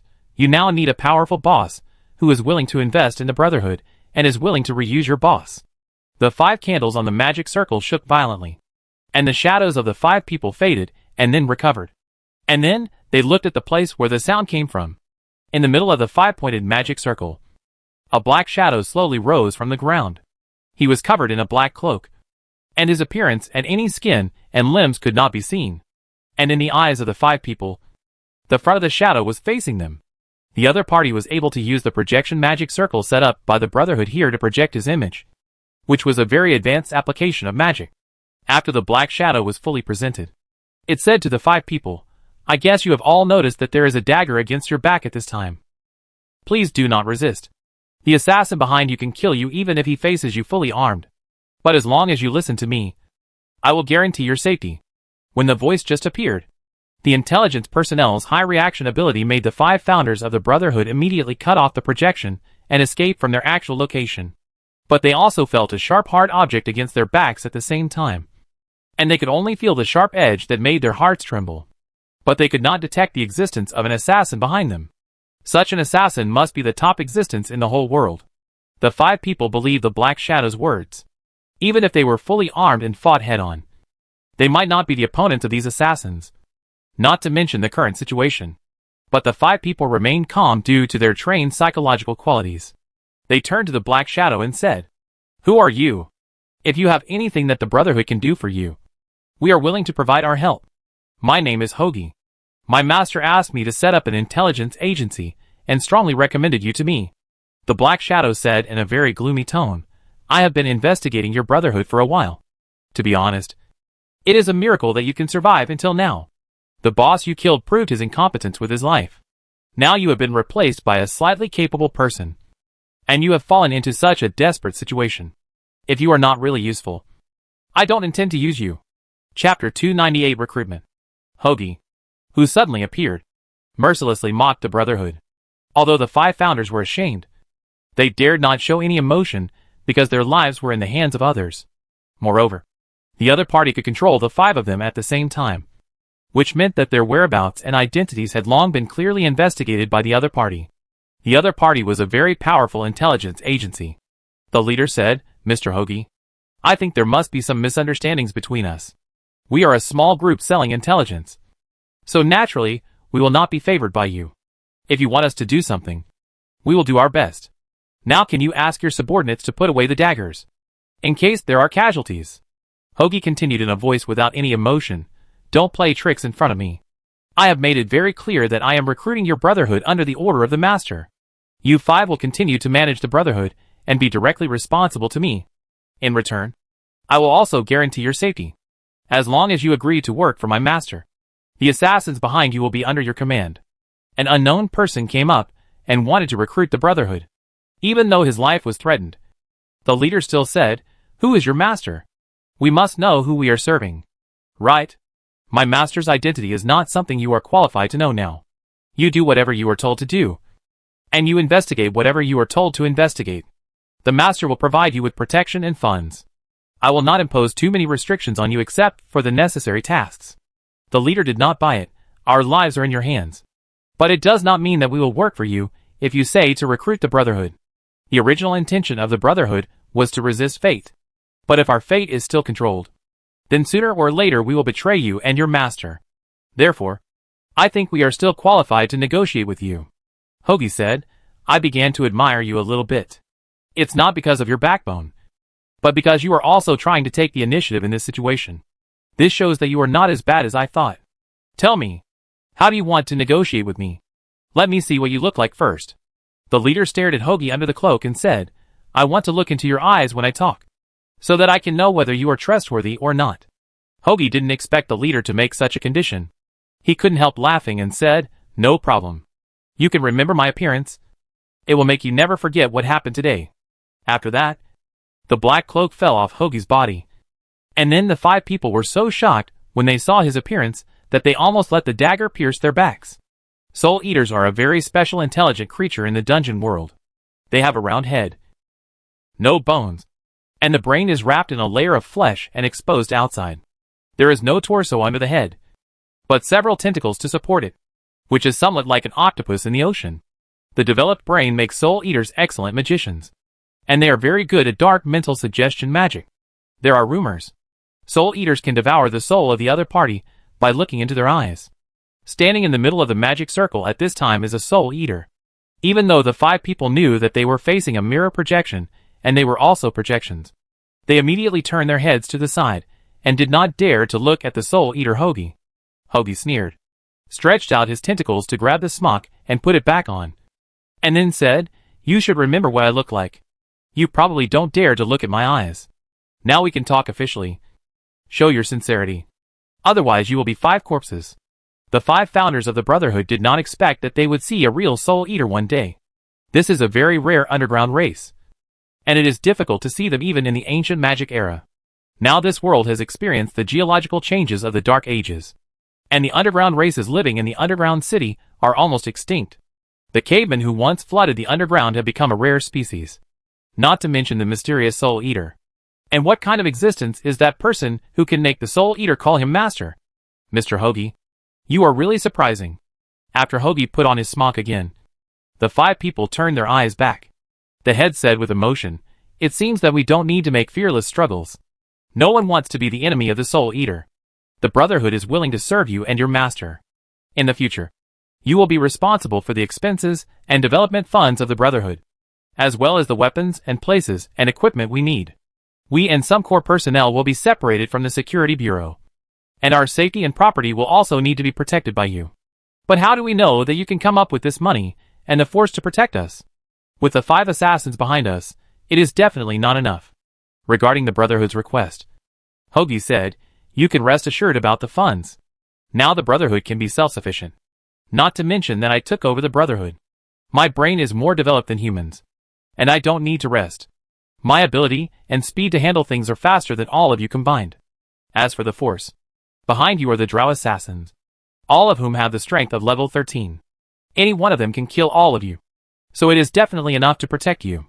And don't always think about being protected. My master did not recruit you to worship you as a master. He wants you to do things. Drow elves are also a legendary underground race. Drow elves are actually a branch of the elves, originally living in the Dream Plane. After splitting and being defeated by the elves, they fled underground and became an underground race.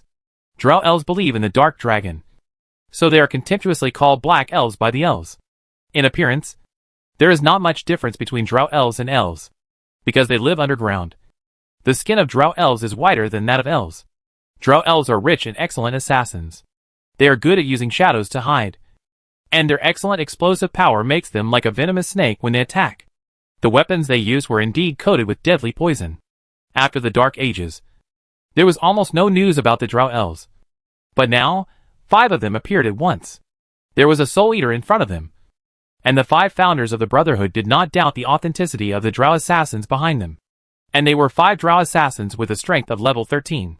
This assassination lineup was a bit too luxurious. What kind of strength is the Soul Eater Hoagie, who can command 5 13th level Drow assassins? What kind of strength is the master behind Hoagie? The head suddenly felt dare to negotiate conditions in this situation. I take myself too seriously. Chapter 299 New Mission.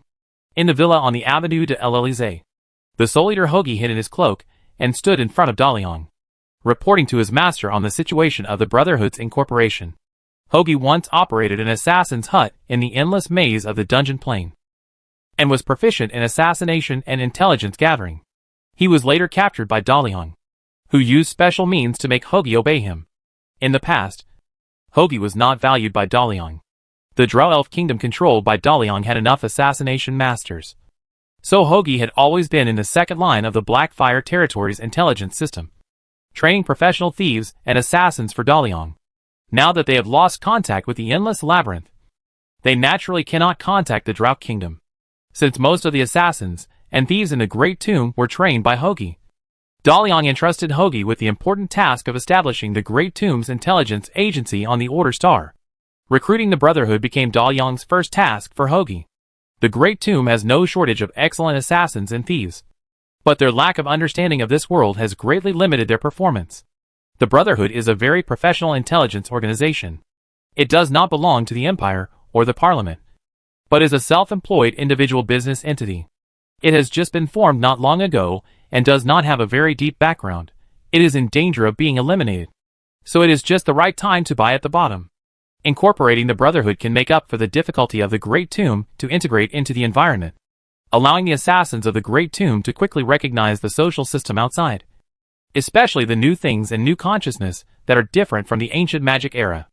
Haug told Daliang about his experience of incorporating the Brotherhood, and then talked about his feelings about the Brotherhood. The intelligence agencies in this world are more organized than ours at that time. They pay great attention to group cooperation, and every action has a careful plan and backup plan. In comparison, we pay too much attention to individual ability. The gains are great, but the risks are also great. Failure means death. Therefore, those who survived in the end were all talented and capable elites. I have read the operation data of the Brotherhood's attack on Sir Charles. There were 138 people involved in the entire operation, and the plan was flawless, taking into account any unexpected situations. There were no mistakes during the operation, from the beginning to the end of the attack. No Imperial soldiers or security agents arrived at the scene. When retreating, they even cleaned up the shells and took them away. If it weren't for you, Your Highness, rescuing Charles, the Brotherhood's operation would have been perfect. However, this also exposed that when the Brotherhood faced Charles, there was no one who could execute a fatal blow. Our assassins can make up for this shortcoming of the Brotherhood. This is the difference in ideology between the two eras. In the ancient magic era, every time assassins and thieves performed a mission, they felt that the wind was whistling and the Ishui River was cold, and they would die if they failed. This also made assassination a high-risk profession, and the only ones who survived in the missions were the assassin masters. In the age of discovery, industrialization brought about the spirit of teamwork, which affected the ancient profession of assassins. They paid more attention to cooperation and self-preservation, and their names became spies or agents. Haug gave the Brotherhood a very high evaluation, and also believed that the combination of the assassins of the Great Tomb and the Brotherhood could complement each other's strengths and weaknesses and form a qualitative change. After listening to Hoagie's report, De Liang asked, "Do you think you can control the Brotherhood? If we use force to make them surrender, will they work for us wholeheartedly?" Hoagie replied, "Your Highness, excellent assassins will not surrender to force. They will only make a smart choice between benefits and disadvantages. The Brotherhood now says that they are willing to accept our recruitment, but they must regard us as enemies in their hearts and want to get rid of our control. And when they see the efficiency of the assassin masters, how can they tolerate the fact that more than 100 people were dispatched before, but could not kill a 12th level magician? I will let the Brotherhood recognize their position and give them what they want. Daliang didn't know much about intelligence and assassination, but he knew that professionals should be left to professionals, and random interference would only backfire. Hoagie is an expert in this area. If he wants to open an assassin's hut in a dungeon full of assassins, he will be killed if he doesn't have any brains and management ability. Do what you think is right, and I will give you 30 drow assassins. Daliang decided to let Hoagie do it, and said, I will give you 2 tasks. One short-term and one long-term. The first is to let the Brotherhood help the Great Tomb get a batch of arms as soon as possible, mainly the ammunition needed by Kuka. And the reorganization and training of the conventional army cannot be interrupted. The second task is to find something for the aliens who will come to us in the future. Let those intelligence guys use their imagination. Write some rigorous, complex, trigger-type event flows that need to be decrypted layer by layer to attract those aliens to invest in the discovery of these events. Each layer of secrets can give them some small rewards, and the ultimate prize can be some simple alchemical items from the big tomb. Hoagie thought it was normal when he heard the first task given to him by Daliang. In the last meeting, Kuka did complain that his trainer was short of ammunition, and Daliang promised him to find a solution as soon as possible.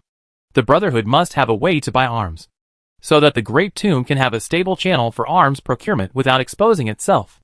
However, when Daliang said the second request, Hoagie was confused. Why is the adventure mission flow for aliens? This is also one of the main purposes of Daliang's recruitment of the Brotherhood, which is to create an advanced mission system for the upcoming players. The Brotherhood is a professional intelligence agency that has been exposed to various real cases and is good at making strict action plans. Then give them a result, and they can naturally fill in a completed, brain-burning mission flow. It can be said that if these agents participate in game development, they will be the top-notch game mission planners.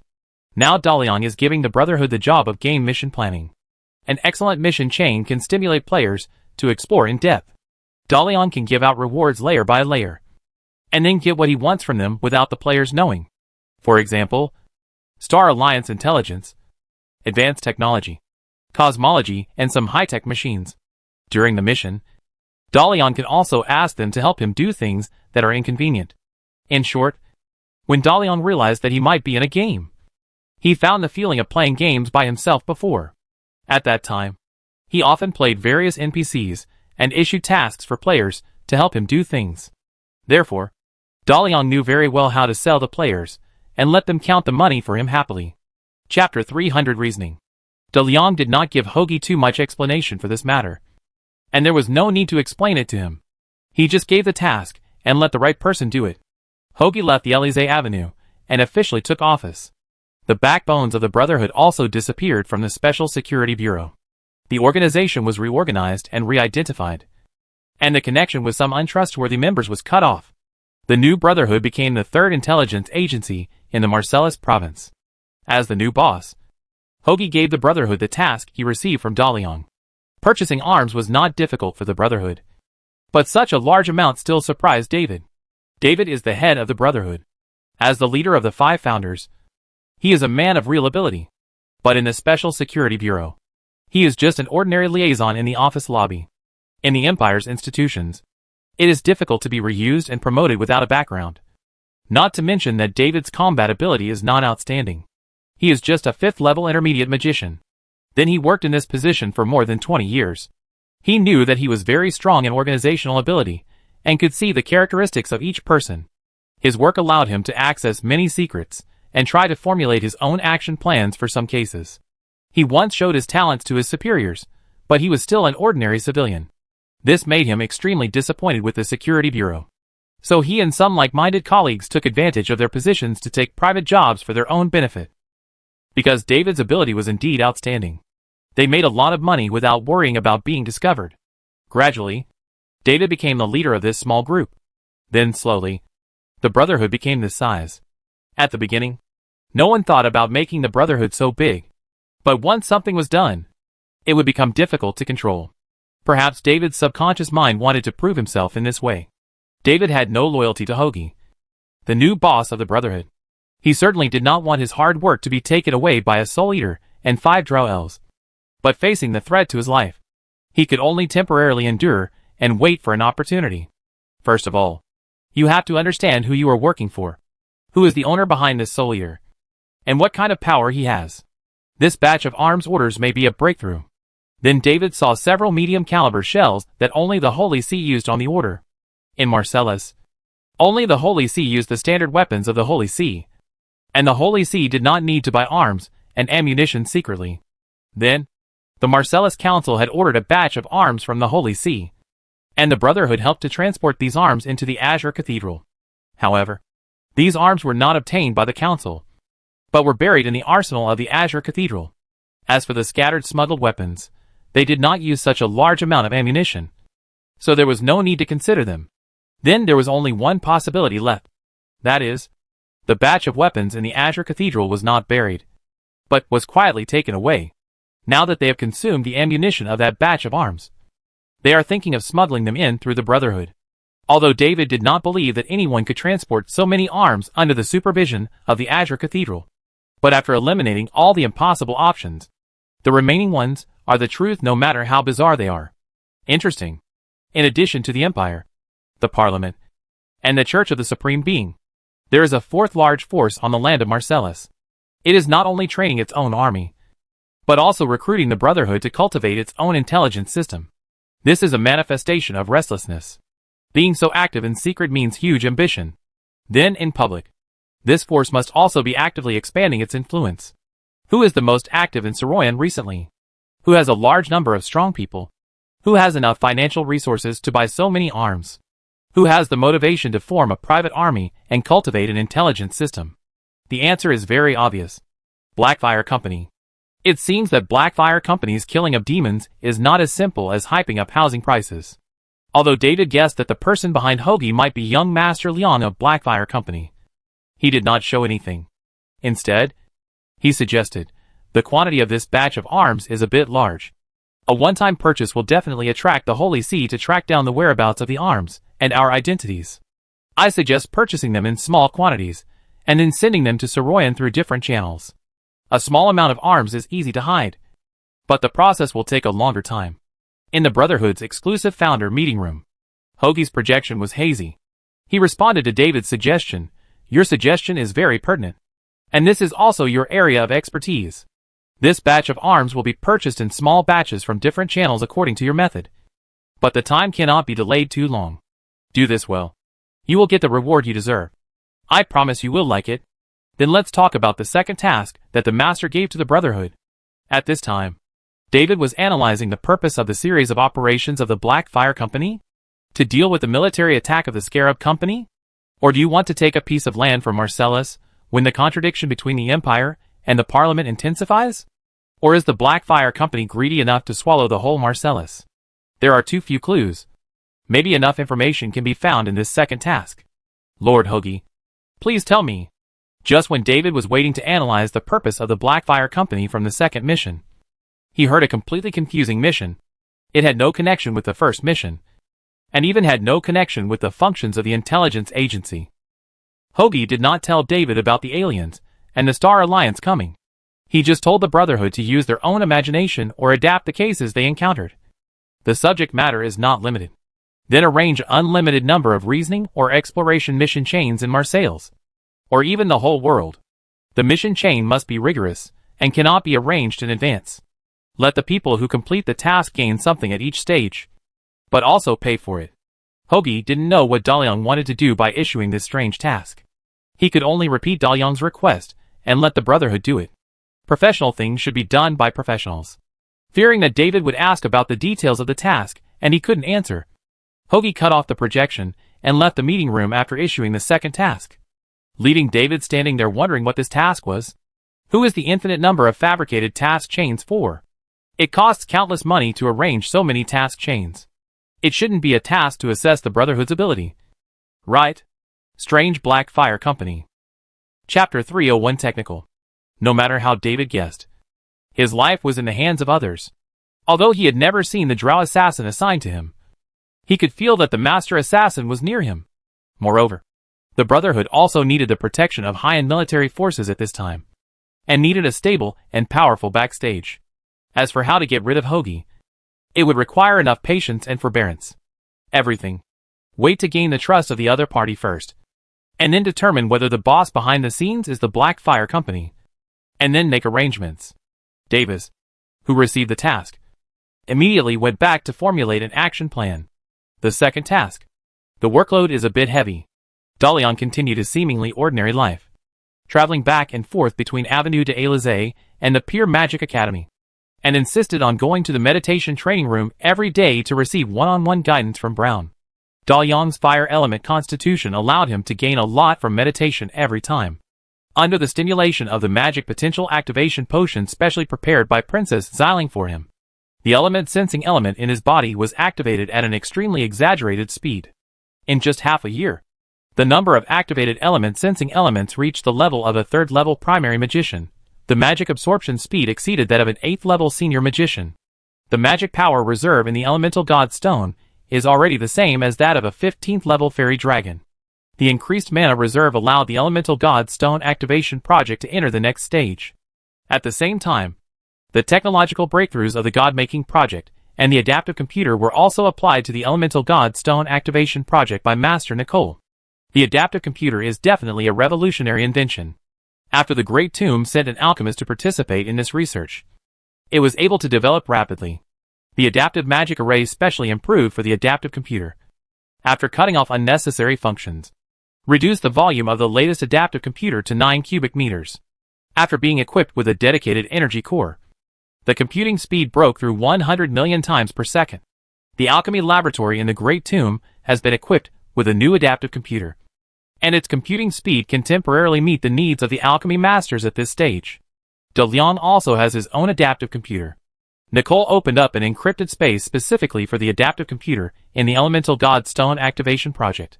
The adaptive computer connects to the Elemental God Stone and closely monitors the changes in the magic power inside the God Stone.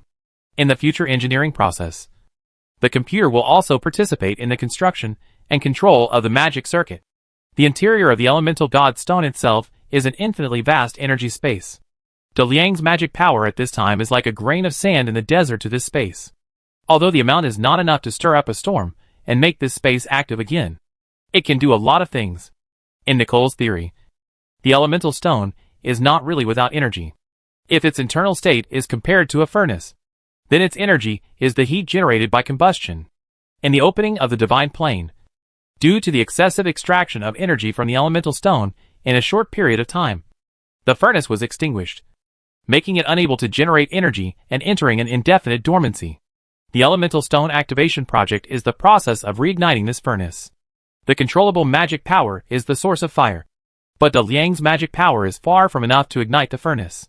During the entire activation process, Nicole will use the magic power stored in the elemental god stone to construct a magic circle, layer upon layer.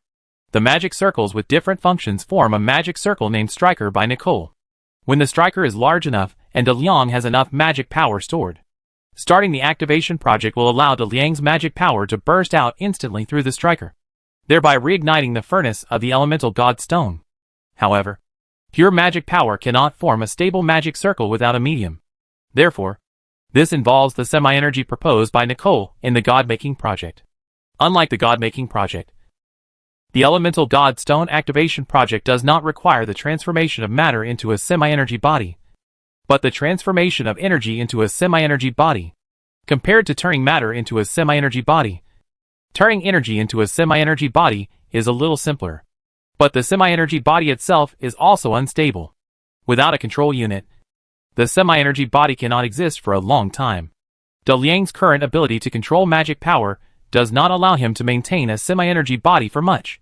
But the emergence of the adaptive computer allows Nicole to find another semi-energy body control unit. As a control unit, the adaptive computer will not make mistakes without the influence of external forces, and its data processing capacity and speed are far beyond the controllability of a person. Therefore, when the adaptive computer intervenes in the construction of the striker, the elemental god stone activation project enters a state of natural development. What they are waiting for is for De Liang's magic power to increase to a sufficient amount, or for the alchemy laboratory to develop a more advanced magic array to enhance the power of the striker and save time for the project. When Nicole discovered that the adaptive computer could be used as a control unit for a semi-energy body, she quickly applied this technology to the God-making project. The semi-energization of living bodies is more complicated and difficult. Among the angel legions participating in the experiment, no angel has been able to achieve semi-energization. But there are still some results. First of all, after the angels are equipped with exclusive adaptive computers, they can semi-energize the external light elements to form a protective layer on the surface of the body. At the same time, the angels can also use adaptive computers to give various magical definitions to this semi-energy layer. For example, constant force field shield, body shield, fire shield, air control magic. With the blessing of various protective spells, the angel army has the ability to move in the universe. After the bottleneck of world magic alchemy technology disappeared, more and more higher-level applied magic was developed by the Great Tomb Alchemy Laboratory. Some technologies were first applied to the God-making project. Electromagnetic acceleration is a linear acceleration magic developed by Nicole based on her own experience after entering space with the Thunder Body, which is used to escape the gravity of the planet. Air magic can be derived into lightning magic. Electromagnetic acceleration is to use air magic to form an electromagnetic field pipeline around the caster. After the caster turns himself into a magnet, he can perform linear acceleration in the electromagnetic field pipeline. As long as the caster's casting technique can maintain the electromagnetic field around the body, he can continuously accelerate to break through the gravity of the Order Star and enter the planetary orbit. This advanced magic was first mastered by the Angel Legion, and the Great Tomb had the first army that could operate in the universe. But it was only active in the near-Earth orbit. If the Angel Legion wants to form combat effectiveness, it still has a lot of homework to do. Chapter 302 The First Steel Plant. Adaptive Computer Improvement. Elemental God Stone Activation Project. God-Making Project are three large-scale research projects carried out simultaneously in the Great Tomb Alchemy Laboratory. The three different research projects did not compete for the scientific research power of the Great Tomb as imagined, but instead collided with brilliant sparks in the cross-technology. With inspirations, Nicole and other alchemy masters raised the magic alchemy technology of the Great Tomb to a new level in their wonderful ideas. The Angel Army's entry into the universe is a leap in the level of civilization, and it is also a normal explosion of the accumulation of the ancient magic era. Just like after the Earth entered the Starfield world, it started from nothing and burned glass, and it took only a few decades to make manned entry into the universe a normal practice. Daliang has the magic alchemy technology and cutting-edge alchemists brought by the Great Tomb, and his starting point is much higher than that of the pioneers on Earth. However, when the Angel Corps entered the universe, the Great Tomb Alchemy Laboratory also realized that the technical gaps they urgently needed to fill were as numerous as the stars in the sky and could not be recorded. The first is the communication problem. The magic communication currently used by the Great Tomb is to achieve information transmission across space through coordinate positioning. This magic can only be used by high-level heroes. On a planet, this magic communication technology is enough. But after the appearance of the universe distance, the limit distance of magic communication is obviously too short, and its popularity is not as good as radio communication. The anti-interference ability and transmission speed of radio cannot be compared with magic communication technology. If the Angel Corps wants to form space combat capabilities, the communication technology must be solved first. In addition, in the ancient magic era, any war will involve large-scale war platforms, the most common of which are aerospace warships, and then various types of air war fortresses. The Angel's heroic world and the Devil's hell have their own floating cities, Cloud City and Furnace City. The war platform is the tactical core on the battlefield. It provides almost all battlefield support for combat units, and is also a powerful firepower output unit. The consumption of space combat is much higher than that of ground combat. The Great Tomb is now in urgent need of a corresponding war platform to assist the Angel Corps in patrolling the orbit of the Order Star, reduce the magic consumption of the Angel Corps, and give them a place to rest and replenish supplies. Therefore, the ability of aerospace warships to enter the universe has been included in the research project of the Alchemy Laboratory. The existing aerospace warship construction technology of the Great Tomb is obviously outdated in terms of internal design and construction materials, including the Black Pearl. Even if it completely destroyed the Budong Island fleet, it relied on the asymmetry of magic technology, rather than the design and structural advantages of the hull. The Great Tomb Alchemy Laboratory wants to build an aerospace warship that can realize space cruising, but it does not have the corresponding technology. Therefore, Daliang paid more attention to the Flemish Empire's naval fleet construction plan. In half a year, The Science and Technology Laboratory led by Princess Xiling had a certain understanding of the ships used for navigation and naval warfare at that time. Although the Science and Technology Laboratory did not have the ability to independently design modern warships, it could at least understand the role and function of the internal structure of the ship, and also had more ideas about the functions of warships based on the magic alchemy technology of the Great Tomb. Therefore, Dalian wanted to take advantage of the opportunity of the Flemish Empire to build a naval fleet to let the Great Tomb master the construction technology of modern warships. The first thing needed to build a warship is steel. The first Saroyan steel plant was completed at this time. A steel plant with an annual output of 200,000 tons in the first phase was built in such a short time, and the speed can be said to have created a record on the Order Star. The main reason is the full support of the Whitehead family. When building the first Saroyan steel plant, Marquis Whitehead hired a large number of magicians with specialties in civil engineering from the Empire to participate in the construction of the plant. There are also 20 construction function airships used for the transportation and installation of construction materials. The most important thing is that the steelmaking equipment of the steel plant was directly dismantled from the steel plant under the Whitehead family, and then transported to the Saroyan steel plant by transport airships. The temptation of special steel stimulated Marquis Whitehead to personally open up all channels for the construction of the steel plant. He needed the Saroyan first steel plant to be put into production as soon as possible, because the Emperor of the Empire had officially approved the construction of the Imperial Navy Grand Fleet, and the exclusive funds had been allocated. The newly established Navy Department will send a group of officers to Saroyan in the near future to discuss the construction of the Grand Fleet. Many naval construction projects such as shipbuilding, steel, ship design, etc. will also be publicly tendered during this period. As the governor of Marcellus, Marquis Whitehead cannot let Marcellus capital take too much advantage of the Imperial Navy Grand Fleet. This is a great opportunity for the Empire's local capital to expand in Saroyan. In the steel plant located in the north of Saroyan, tall chimneys stand in rows, and large steel facilities look like ancient monsters gathered together from a distance. In the port supporting the steel plant, several giant transport ships are docked at the dock. Workers are working on cranes and steam locomotives to unload the iron ore and fuel transported to nearby warehouses. A railway connects the port, runs through the interior of the steel plant, and is connected to the main road of the Dosen Railway as a branch line. A steel plant is a social system in itself. 2,000 Saroyan citizens and 1,000 workers from Flemish became the first employees of Saroyan first steel plant. In addition to a highway connecting Saroyan and the steel plant, a passenger train will regularly travel back and forth on the railway between the steel plant and the city. This is the impact of a large factory on the economy of a city. With the expansion of the steel plant in the future, its influence on the city will become more and more obvious.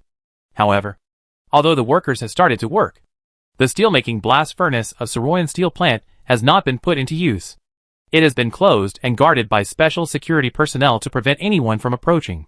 The dwarf rune masters from the Great Tomb are inlaying runes on the steelmaking blast furnace. At this time, Dalian is standing under this steelmaking blast furnace. The Great Tomb drew out a battalion of troops from Kuka's trainers and formed a security team for the steel plant to be responsible for the safety inside the factory. The outside of the steelmaking blast furnace workshop has been surrounded by the security team. On the outer steel frame of the blast furnace, the dwarf rune master took a special hammer and chisel to knock on the surface of the blast furnace. And then, they dug out the inlay grooves one by one.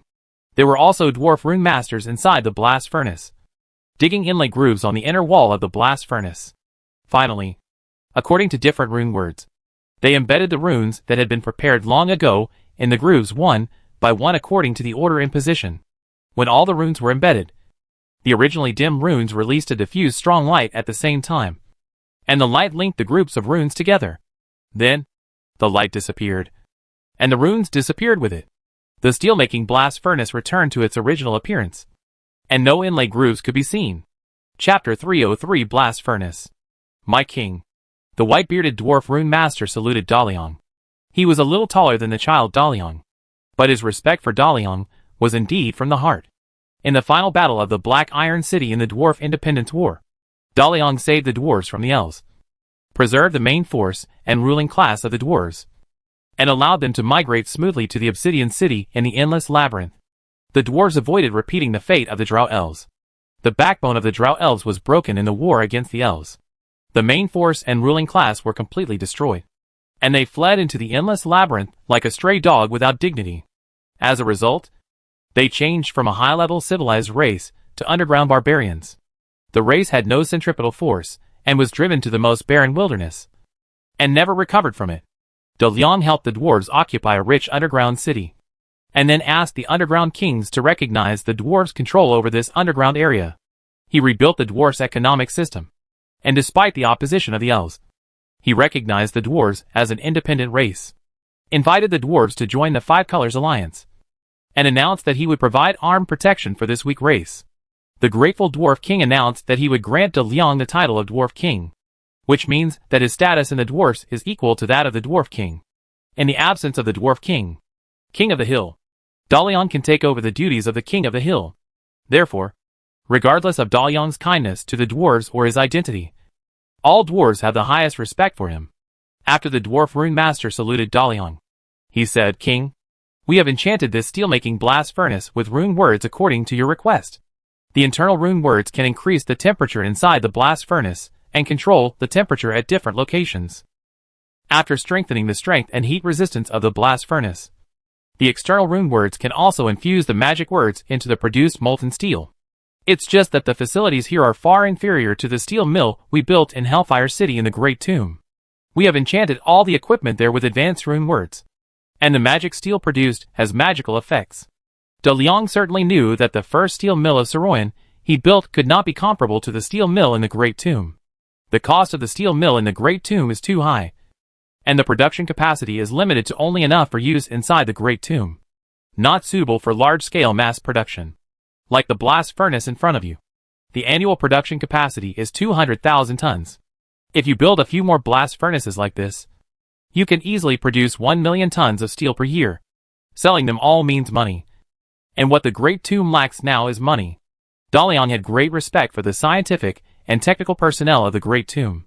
He returned the gift to the dwarf rune master and said, "Thank you for your contribution to the construction of the Great Tomb. The steel produced by the dwarves allows us to face all challenges. The magic steel produced by this steel-making blast furnace has met my requirements. Better steel plants can be built slowly in the future.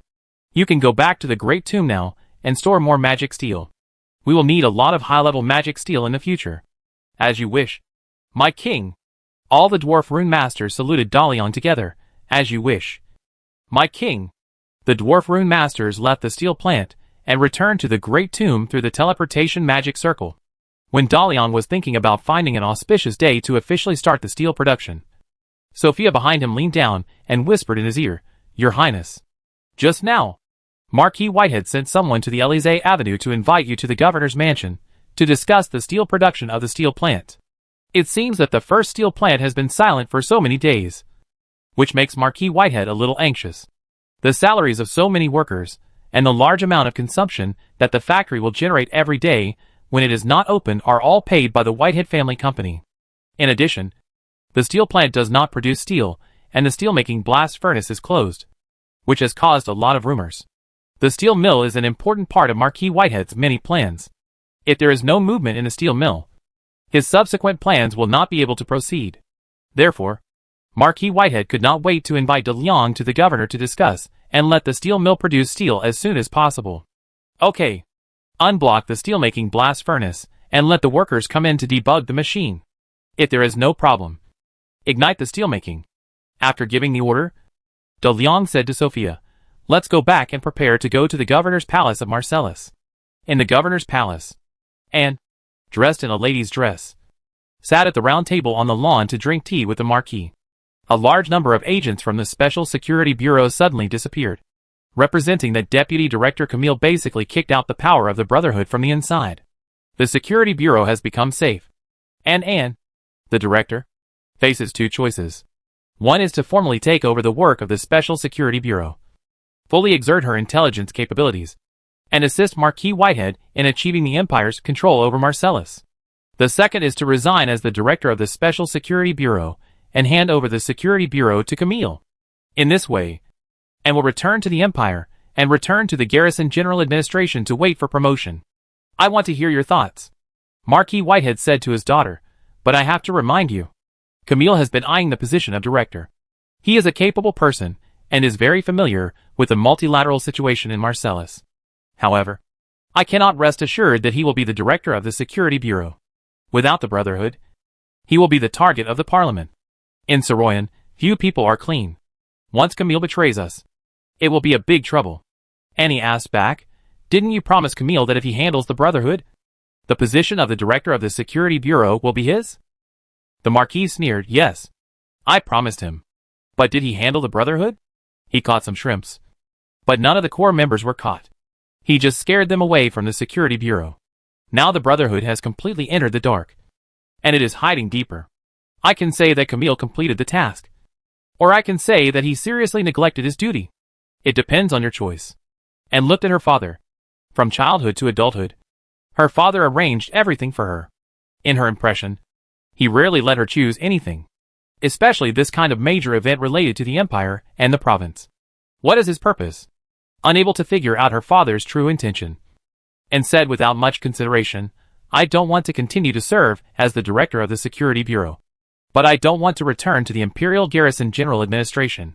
Seeing that her father did not respond to her choice, Miss N said with enlightenment, my position as the director of the Security Bureau is a transition during a special period. Marcellus affairs are best handed over to people who are familiar with it. Although Camille is an old fox, I believe he is definitely not your opponent. The changes in the Empire, and even the world are in Soroyan. I can't leave at this time. Maybe. Father, you have arranged my work. Chapter 304 Naval Movements. Marquis Whitehead stared at, and without any expression. And after a while, he showed regret and said, you were different from others when you were a child. You are better than all my children, including your eldest brother. I have been troubled by this matter. If you were a boy, I would send your brothers to a remote place without hesitation and declare you my first heir. But you are a woman. I can only train you to be the guardian of the family, not the leader of the family. This is the helplessness of being an important family in the Empire. And it is the fate that the children of the family must face. You also have this awareness. Therefore, I have arranged for you to enter the Imperial Navy headquarters as an intelligence staff officer, as a child of the Whitehead family, and has long accepted her identity and destiny. And she is willing to dedicate everything to the family. She knows that although the big family is glorious in the Empire, it is also precarious. If the family wants to stand firm, someone must make sacrifices. Although the Marquis is not a good father, he is definitely a competent family leader. However, and did not expect that her father would arrange her to the newly established Navy headquarters. Although she is also engaged in intelligence work, the span is indeed a bit large. Father, I'm afraid I'm not qualified for the work of the Navy. The Marquis said, there are not many people in the Vlaamic Empire who are qualified for the work of the Navy. I have obtained the list of the Imperial Navy Command, which is basically composed of generals transferred from the army. It seems that the Empire has been very wary of the Navy under the Azure Corps, and has not allowed them to participate in the establishment of the Imperial Navy Fleet. The Imperial Navy Command is directly responsible to the Imperial Emperor. Under my suggestion, the Navy Command will be established in Soroyan. Marquis Whitehead was talking about the secrets of the Empire. Everyone knew that the Vlaamic Empire was going to build the Imperial Navy Fleet, but no one knew the specific details, because even the Imperial Emperor did not make the final decision on the plan to build the Navy Fleet. The Imperial Navy's Grand Fleet has a huge impact on the future national strength of the Vlaamic Empire. But as a traditional inland empire, no one has the ability to lead a large fleet. The original purpose of forming the Navy of the Azure Corps was to train naval talents for the Empire and accumulate marine experience. However, Marquis Whitehead's exposure of the various misdeeds of the Azure Corps Navy made the Imperial Emperor dare not use these corrupted Azure Corps Navy. It was a helpless move to call on army officers to form a naval department. Fortunately, the construction of a large fleet takes time, and all naval warships will not be built at once. During this period, the Imperial Navy can send students abroad and self-study to learn naval warfare tactics. It can first purchase some small warships eliminated by foreign navies as training ships, allowing naval officers and sailors to conduct actual sailing exercises.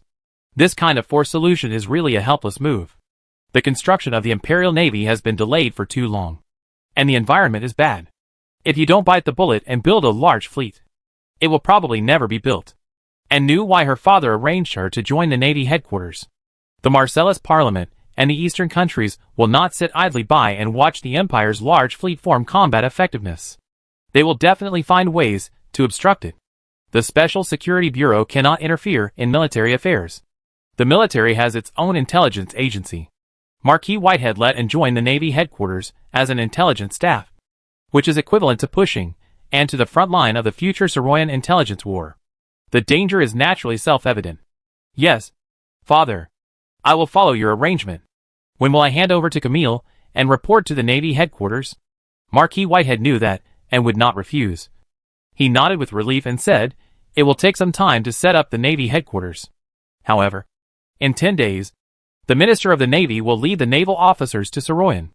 At that time, the Imperial Navy will bid for the entire Grand Fleet construction project.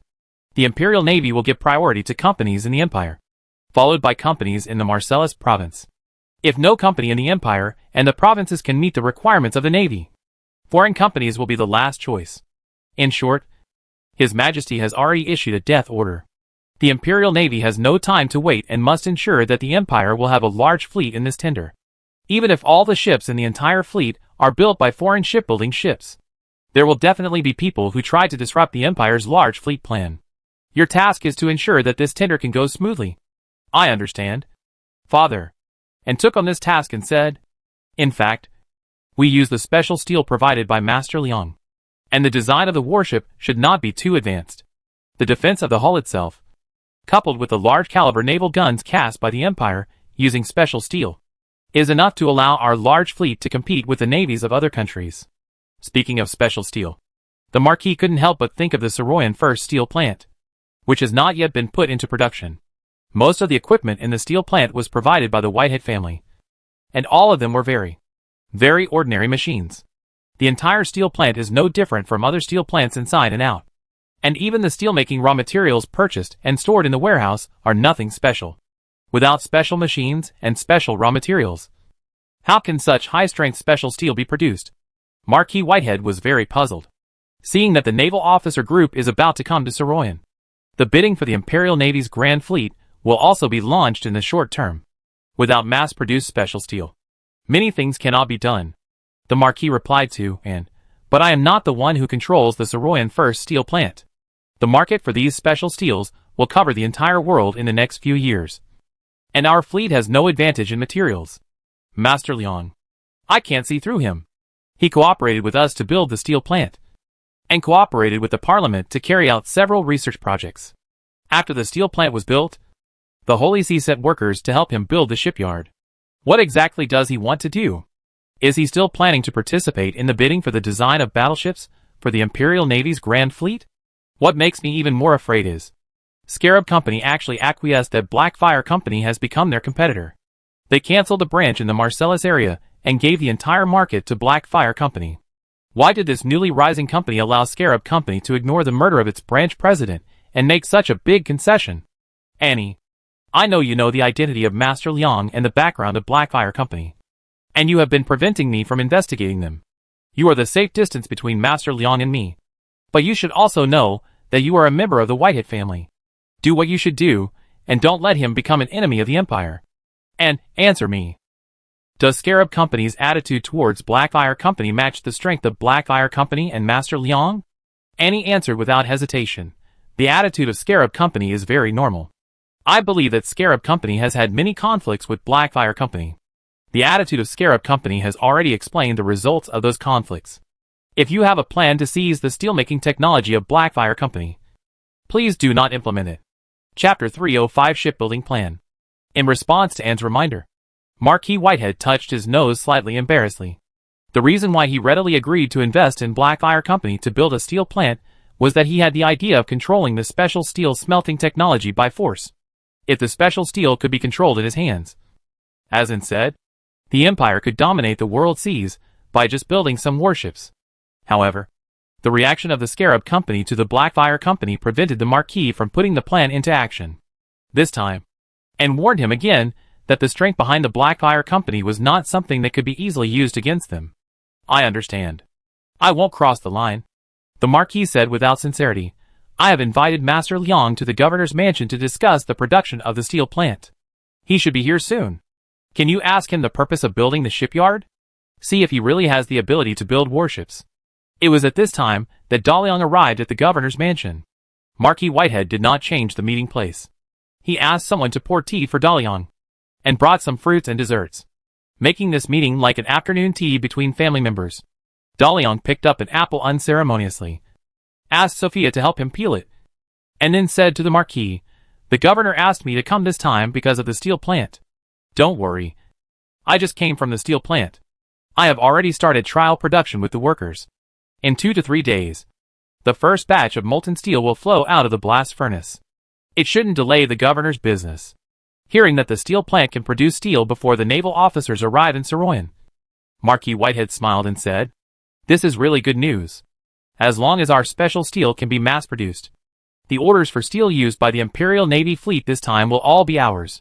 With this money, the expansion of the steel plant and the acquisition of other steel plants will become very smooth in the future. Blackfire Company will monopolize the world steel market, and the Whitehead family's assets will also increase significantly. The Empire also has high-quality steel to build our naval fleet."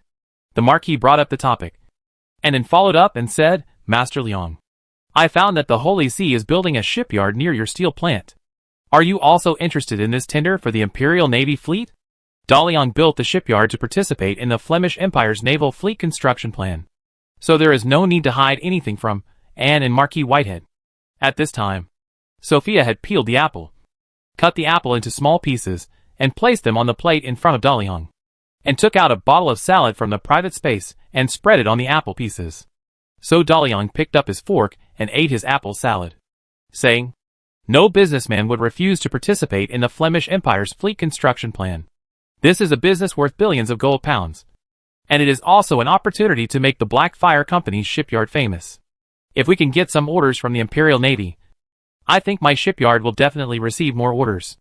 I am a businessman, and my favorite thing is to hear the sound of gold pounds colliding in my purse."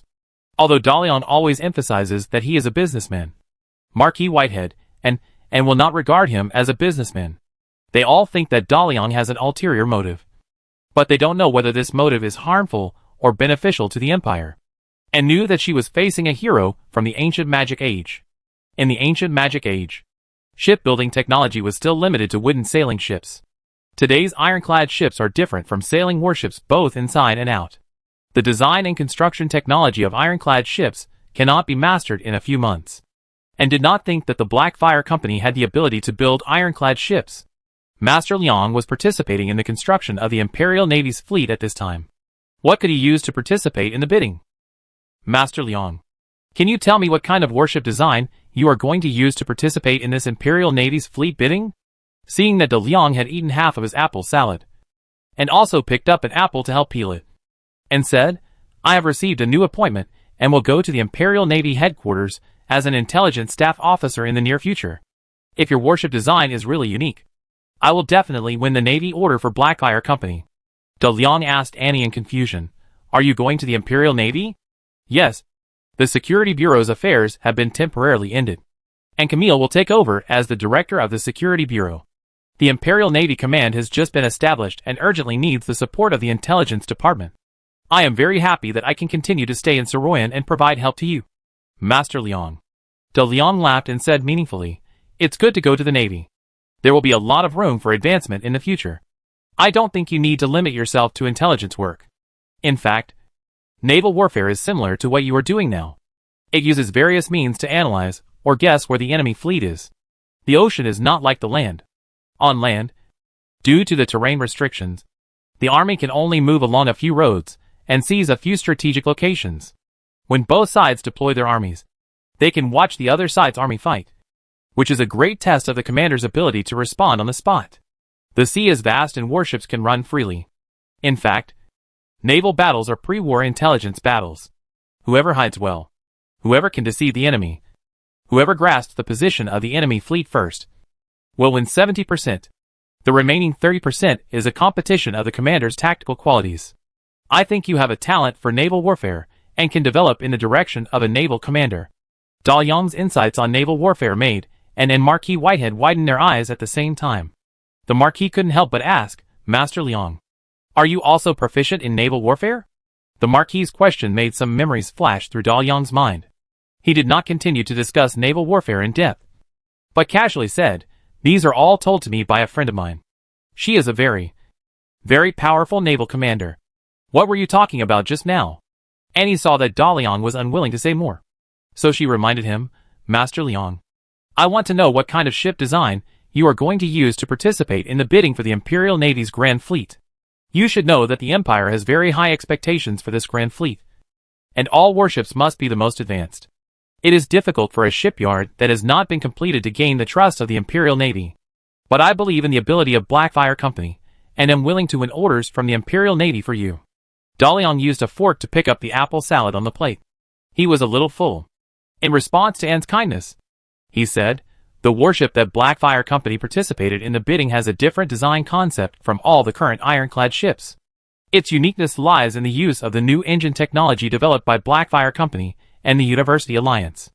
As for the hull of the warship, I haven't drawn it yet. But with the engine, the rest is very simple. It won't take a few days to design the drawings and manufacture the sample ship." The Marquis and Anne looked at each other. "You can't brag like this. This is building a warship."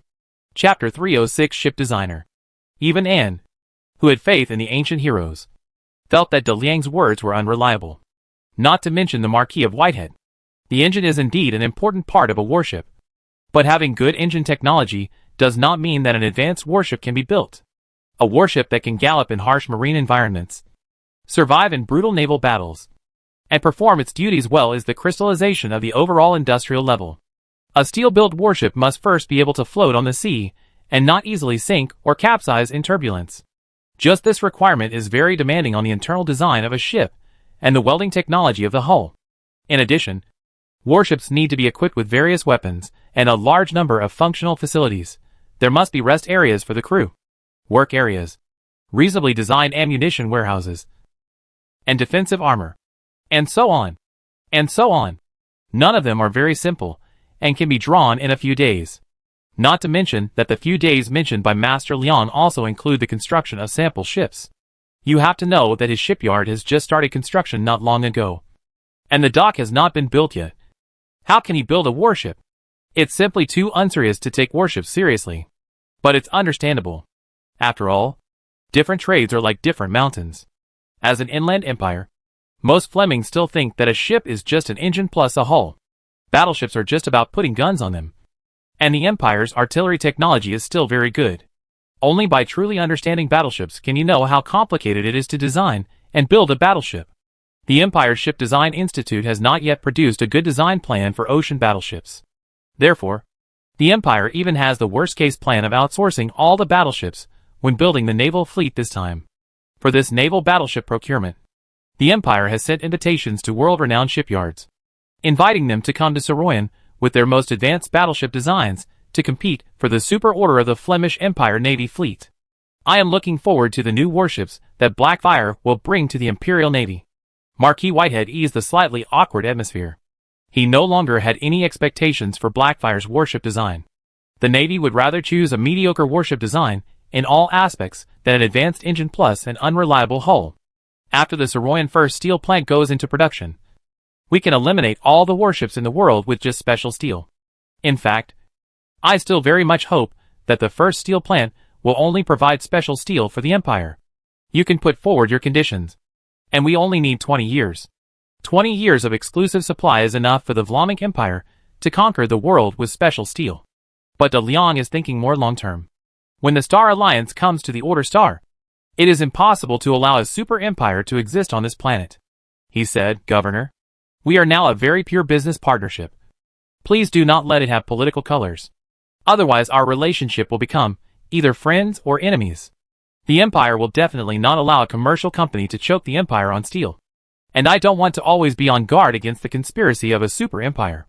Marquis Whitehead, who thought he understood what Master Liang meant, said, "It seems that Blackfire Company wants to be the second Scarab Company. For special steel, I think all countries in the world will give Blackfire a lot of convenience." Da Liang put the fork on the table, stood up and said goodbye. "Time will tell you. I am just a businessman.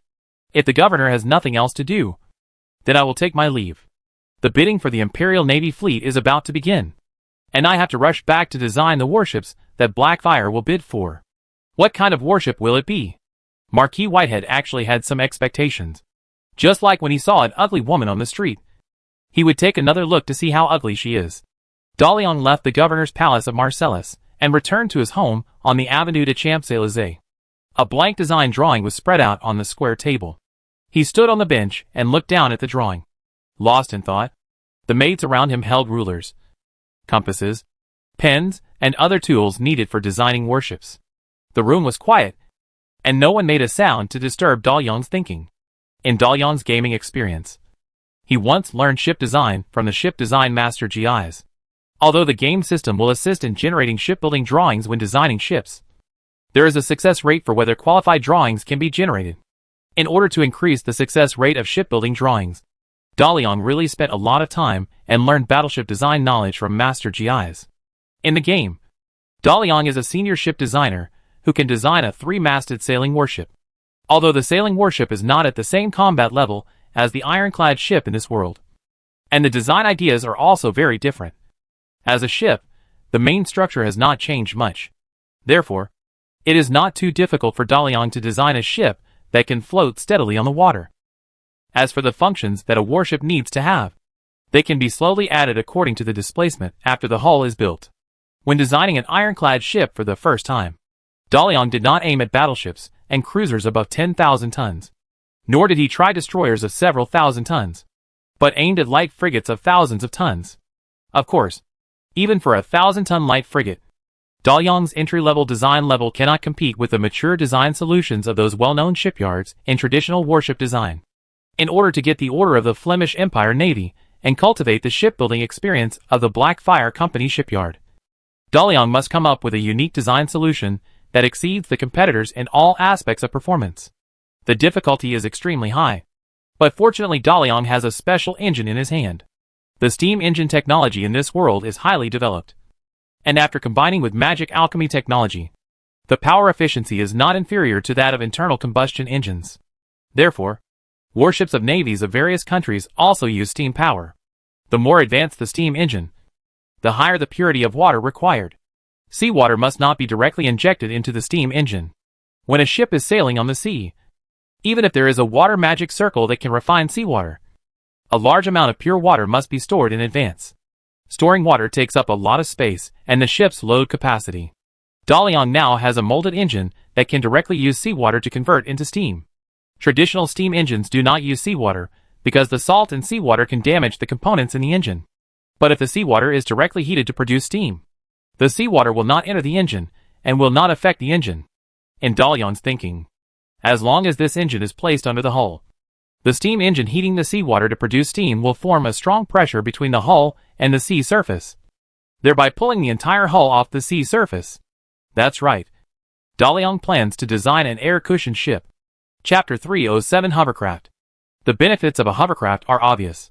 It can float on the sea surface, and by reducing fluid resistance, it can reach a speed far exceeding that of ordinary surface ships. Also, because there is no need to consider the impact of fluid resistance too much, the hovercraft can be designed in a flat direction, making it more stable than traditional ships in wind and waves. Reduced design difficulty. When traditional warships need to reasonably match weight to maintain the balance of the hull due to the problem of hull width, and need to carefully calculate every space, the hovercraft is much more tolerant to designers. Its high fault tolerance rate is very suitable for ship designers of Daliang's level. In addition, air-cushioned warships are fast and suspended above the sea surface. Torpedoes and most mines are not dangerous to air-cushioned warships. Air-cushioned warships make little noise when sailing, and the low hull is easy to hide. It is difficult for submarines to find it. Even if they find it, submarines with torpedoes as their main weapon can only stare at this type of warship. Therefore, air-cushioned warships can perform multiple tasks such as anti-submarine, mine clearance, reconnaissance, sneak attacks, etc., which are exactly the functions of light frigates. Finally, air-cushioned warships have an advantage that no other warships have. That is, they can carry out landing operations. After adding pure water, air-cushioned warships can directly drive onto flat land. A 1,000-ton warship, whether as a firepower platform or to transport combat units, is enough to reverse the local situation. At this tonnage, The indicators of the air cushion warship are superior to those of traditional warships of the same level. The only shortcoming is that its deck area is larger than that of traditional light frigates, which is easy to be hit by straddle fire. However, light frigates mainly rely on speed, and the many advantages of air cushion warships are enough to make people ignore this disadvantage. After determining the power of the new light frigate he was going to design, De Leon began to draw the design of the warship on the drawing. Keel laying. Next is the watertight compartment. It does not touch the water surface during navigation and combat, so the complex design of the watertight compartment is omitted. Add a rubber skirt around the bottom of the ship to seal the steam. The forward propulsion system uses the propeller on the airship, and you can directly place an order with the corresponding airship manufacturer. Then, there are various functional cabins. And then seal the deck. The weapon module on the deck? At this time, De Leon suddenly realized that he didn't know what weapons the Empire had that were suitable for carrying on this light frigate. So, the deck will be empty. Anyway, there is enough space on the upper floor. When the time comes, you can install whatever you want according to the needs of the Empire. Pipeline layout? There is no weapon system, so of course, there is no need to lay the corresponding pipelines. Anyway, the internal space is very sufficient. So let's fix the power system first and make the ship move. The rest, wait until we are sure that the equipment on the deck and inside the hull is needed. Then fix it. So De Leon, with limited skills, really designed a battleship with an engine and a hull, just as Marquis Whitehead and expected. Fortunately, De Leon's design level is still reliable for a simple hull. At least there is no need to worry about water ingress. It took De Leon an afternoon to complete the design of this 1,000-ton light frigate. This is probably the battleship with the shortest design time in the history of world battleship design. The remaining thing is how to build it. The Blackfire Company's shipyard has not been built yet. This is not difficult for De Leon. If there is no shipyard, just build it in the steel mill. There are not many things anyway. The hull is simple, and does not have much technical content. After the steelmaking blast furnace produces steel, it is directly forged according to the size of the corresponding hull components. And then, the keel is assembled and welded to the hull. It is simple and crude and does not require ship workers. But steel workers can complete it. After the construction is completed on land, it can be launched into the water. Send someone to send the design drawings of the light frigate to the steel mill for them to manufacture it as soon as possible. De Leon started to look through the information of the ironclad ships in this world. Light frigates can adopt air cushion power design. But no matter how big the warship is, it can no longer take this radical approach. Not only because the current air cushion engine cannot support large warships of several thousand tons, or over 10,000 tons, but also because large warships begin to pay attention to defense and firepower. The air cushion boat is suspended on the water surface. While reducing water resistance, it also cannot use water to absorb the reaction force generated by heavy artillery firing. The decisive battle at sea still relies on strong ships and powerful guns. The light frigate is just a stepping stone for De Leon to get involved in the shipbuilding industry. If you have a good warship design, you can attract the attention of excellent ship designers, and thus invite excellent ship designers to your own shipyard. If the order from the Fleming Empire Navy can be obtained, the credibility of the Blackfire shipyard can be established, and the warships designed by the Blackfire shipyard will attract more attention in the future. The more ships are built, the greater the ship design capability will be. If the Great Tomb wants to build a combat platform for space operations, it must first understand the functions and designs of surface ships. At this time, the Great Tomb has collected a lot of ship design information, most of which were stolen from some well-known shipyards.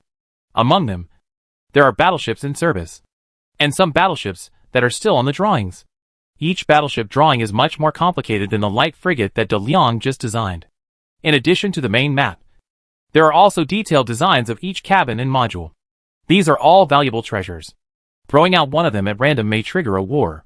What De Leon is doing now is to supplement his knowledge of ship design, and then complete the design concept of a space combat platform based on the existing and future magic alchemy technology in the Great Tomb. This is a weapon for his own use. De Leon dare not play with it like designing a light frigate.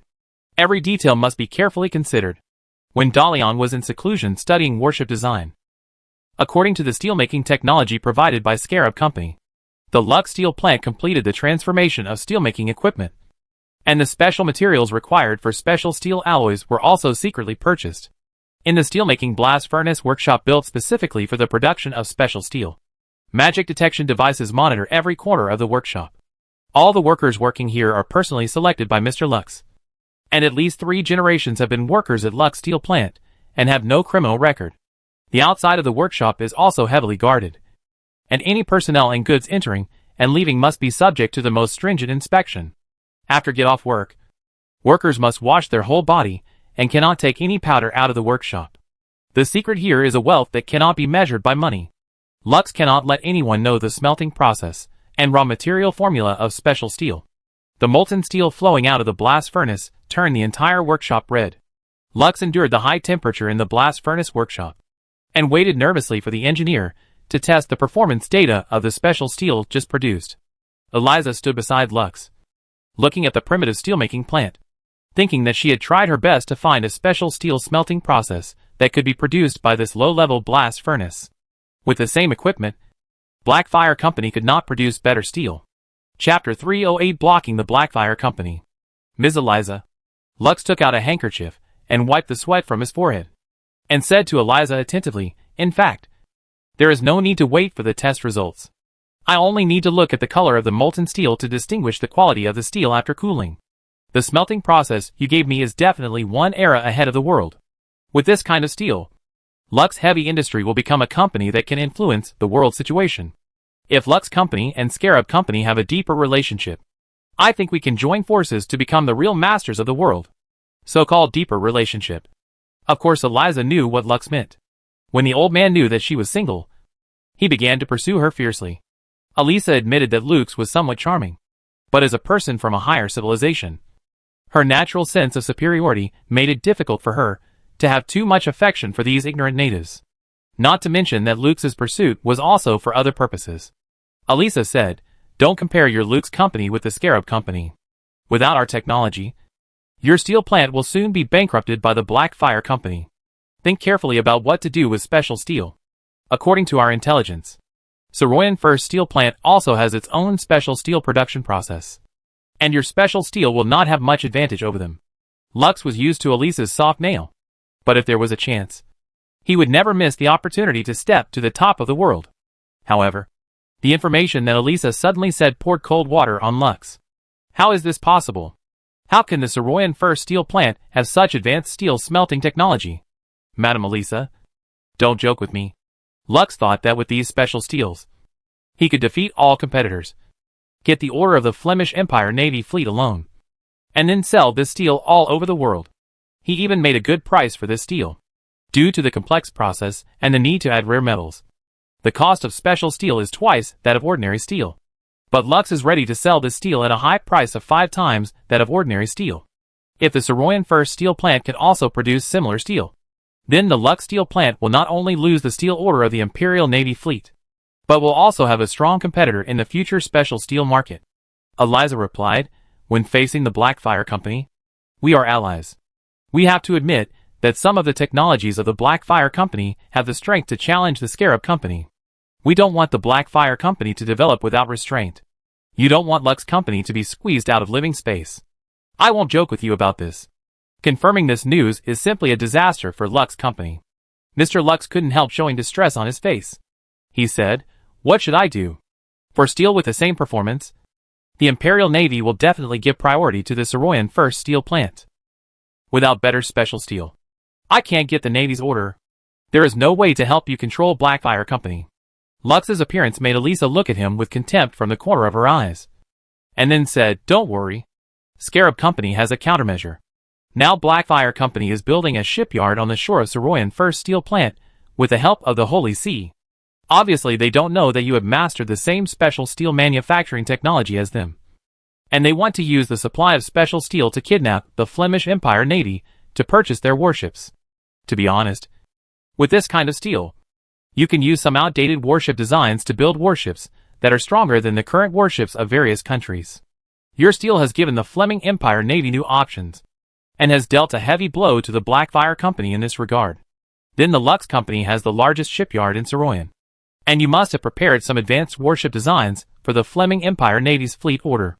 With special steel and the ability to build warships, You can also bundle them together to participate in the Fleming Empire Navy's bidding. The Blackfire Company's shipyard has not been built yet, and it has no strength to compete with you. In addition, the Scarab Company will provide you with the design drawings of a light frigate and a sample ship that has been built. I guarantee that the performance of this light frigate exceeds all active warships of the same level by an era. Even if the Blackfire Company has a warship design with the same performance, they no longer have time to build it. You have no competitors in the design and construction of warships. When Eliza realized that Blackfire was going to interfere in the construction of the Fleming Empire Navy's Grand Fleet, she was ready to block Blackfire from all sides. She knew that in terms of special steel, giving Lux technology to the company would only narrow the gap between it and Blackfire in steel smelting technology. Due to the delicate relationship within the Fleming Empire, Lux Steel Plant would not take orders from Blackfire. Therefore, if you want to steadily prevent Blackfire from getting orders from the Fleming Empire, you need to start from other aspects. This depends on the operating advantages of the Scarab Company on the order star. When Eliza was helping Lux to transform the steelmaking machine, she used the funds and connections of Scarab to acquire a shipyard. Then, she quickly integrated a set of design drawings of a light frigate based on the Earthship design plan and the existing technology of Order Star, and asked the acquired shipyard to build a prototype ship within a few months. Even if Blackfire also designed the battleship drawings in the same way, its performance would never exceed that of Scarab's light frigate. However, having drawings does not mean that a battleship can be built. Blackfire's shipyard has not been built yet, and there are no qualified shipbuilders in the shipyard. The running in of machines and workers requires the construction of a large number of civilian ships to accumulate shipbuilding experience. These Blackfire Company does not have, and the Inland Empire has no way to provide them. If there is no special steel from the Lux Steel Plant, Blackfire Company can completely use their unique special steel supply to let the Flemish Empire give all the orders for the Navy's large fleet to Blackfire Company. But the Scarab Company gave the Lux Steel Plant technology and the Lux shipyard drawings and sample ships. After bundling them together, the competitive advantage is far greater than that of Blackfire Company. If the performance of steel is not much different, the Flemish Empire Navy will definitely choose Lux Company, which has shipbuilding experience and advanced ship design solutions. Lux didn't expect that Scarab Company not only had special steel smelting technology, but could also design and build advanced warships. Why did Scarab Company only operate in the field of medicine when it obviously had so many profitable technologies? If Blackfire Company hadn't emerged suddenly, Scarab Company would probably continue to hide these technologies. And Blackfire Company's technology is so advanced as Scarab Company's technology? Eliza said that Blackfire Company has similar special steel technology, and that Blackfire Company can also come up with similar warship designs. What is the relationship between Blackfire Company and Scarab Company? Chapter 309, The Second Negotiation. Lux did not think too much about the relationship between Blackfire and Scarab. He only needed to know that he could gain huge benefits from the struggle between the two companies. In order to get the order from the Flemish Empire Navy fleet, the Lux shipyard did prepare many warship design plans and even built a light frigate prototype. Just wait for the bidding to start and compete with other world-renowned shipyards. However, due to geographical factors, the Lux shipyard had no experience in building warships before, so it did not have much advantage in warship design. In Lux's original idea, steel and warships were also bid together. As a result, many problems were added due to the intervention of Blackfire Company. Fortunately, the emergence of Scarab Company allowed Lux Company to gradually recover from its disadvantage and successfully surpass it. Eliza said that the light frigate design and prototype provided by Scarab Company were the most advanced in the world, so Lux Shipyard did not need to try its luck with its own warship design. At the same time, Lux was greedy and said, since Scarab Company has the design drawings of advanced light frigates, it must also have the design drawings of other types of ships.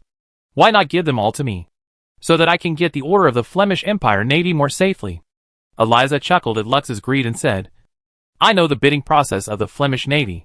Before they are sure of the strength of each shipyard, the Flemish Navy will not easily build 10,000-ton cruisers and battleships. They will first choose light frigates, which are 1,000-ton warships, to test the design and construction capabilities of each shipyard. The Flemish Navy Grand Fleet is a plan with a cycle of 5 to 10 years. They will give priority to equipping a large number of light frigates to train their navy, and then gradually improve the types of ships in the Grand Fleet. It will probably take 3 years for them to decide to build cruisers and battleships. You don't need the blueprints of large tonnage battleships now. A light destroyer is enough for you to get this order. 3 years later, the Star Alliance's wormhole station will connect this star field. At that time, it will be a competition between the 2 Star Alliance companies. And you have nothing to do with it. Eliza thought that it was time for her to retire. Lux smiled awkwardly. Eliza was right. This time, the bidding meeting of the Fleming Empire Navy was actually a competition of 1,000-ton battleships. As long as we get the order of light frigates, we can cultivate the experience of Lux Shipyard in building battleships. As the only shipyard in the Fleming Empire that can build battleships, it is only natural to win orders for other types of ships from the Imperial Navy in the future. Thank you, Mrs. Eliza. And thank you, Scarab Company. At this time, the engineer of Lux Steel Plant brought the test report of special steel. Looking at the data on the paper that far exceeded ordinary steel, Lux laughed. For the selfless help of Scarab Company, Lux will definitely repay with loyalty. Elisa said, the sample ship and drawings of the light frigate will arrive in Saroyan soon. The bidding of the Flemish Navy fleet is handed over to you. The company has another important matter that needs my attention. This matter is handed over to you. Don't mess up your task. Special steel smelting process and warship drawings are a bunch of backward technologies for Eliza. The purpose of the Scarab Company is not to make money, but to cause trouble for the Blackfire Company, and then take the opportunity to promote the worldwide archaeological operations organized by the Scarab Company. After several months of planning and communication, the expedition team organized by the Scarab Company has completed all preparations. World-renowned explorers gathered in Saroyan, and together with the mercenaries following the expedition team, the number of people in the entire team reached more than 1,000. In the next few days, the explorers will share the intelligence and information in their hands. Connect these scattered clues to find ancient ruins that have not yet been excavated. Then the expedition team will be divided into several teams, and take the transportation provided by the Scarab Company to travel around the world to find ancient ruins.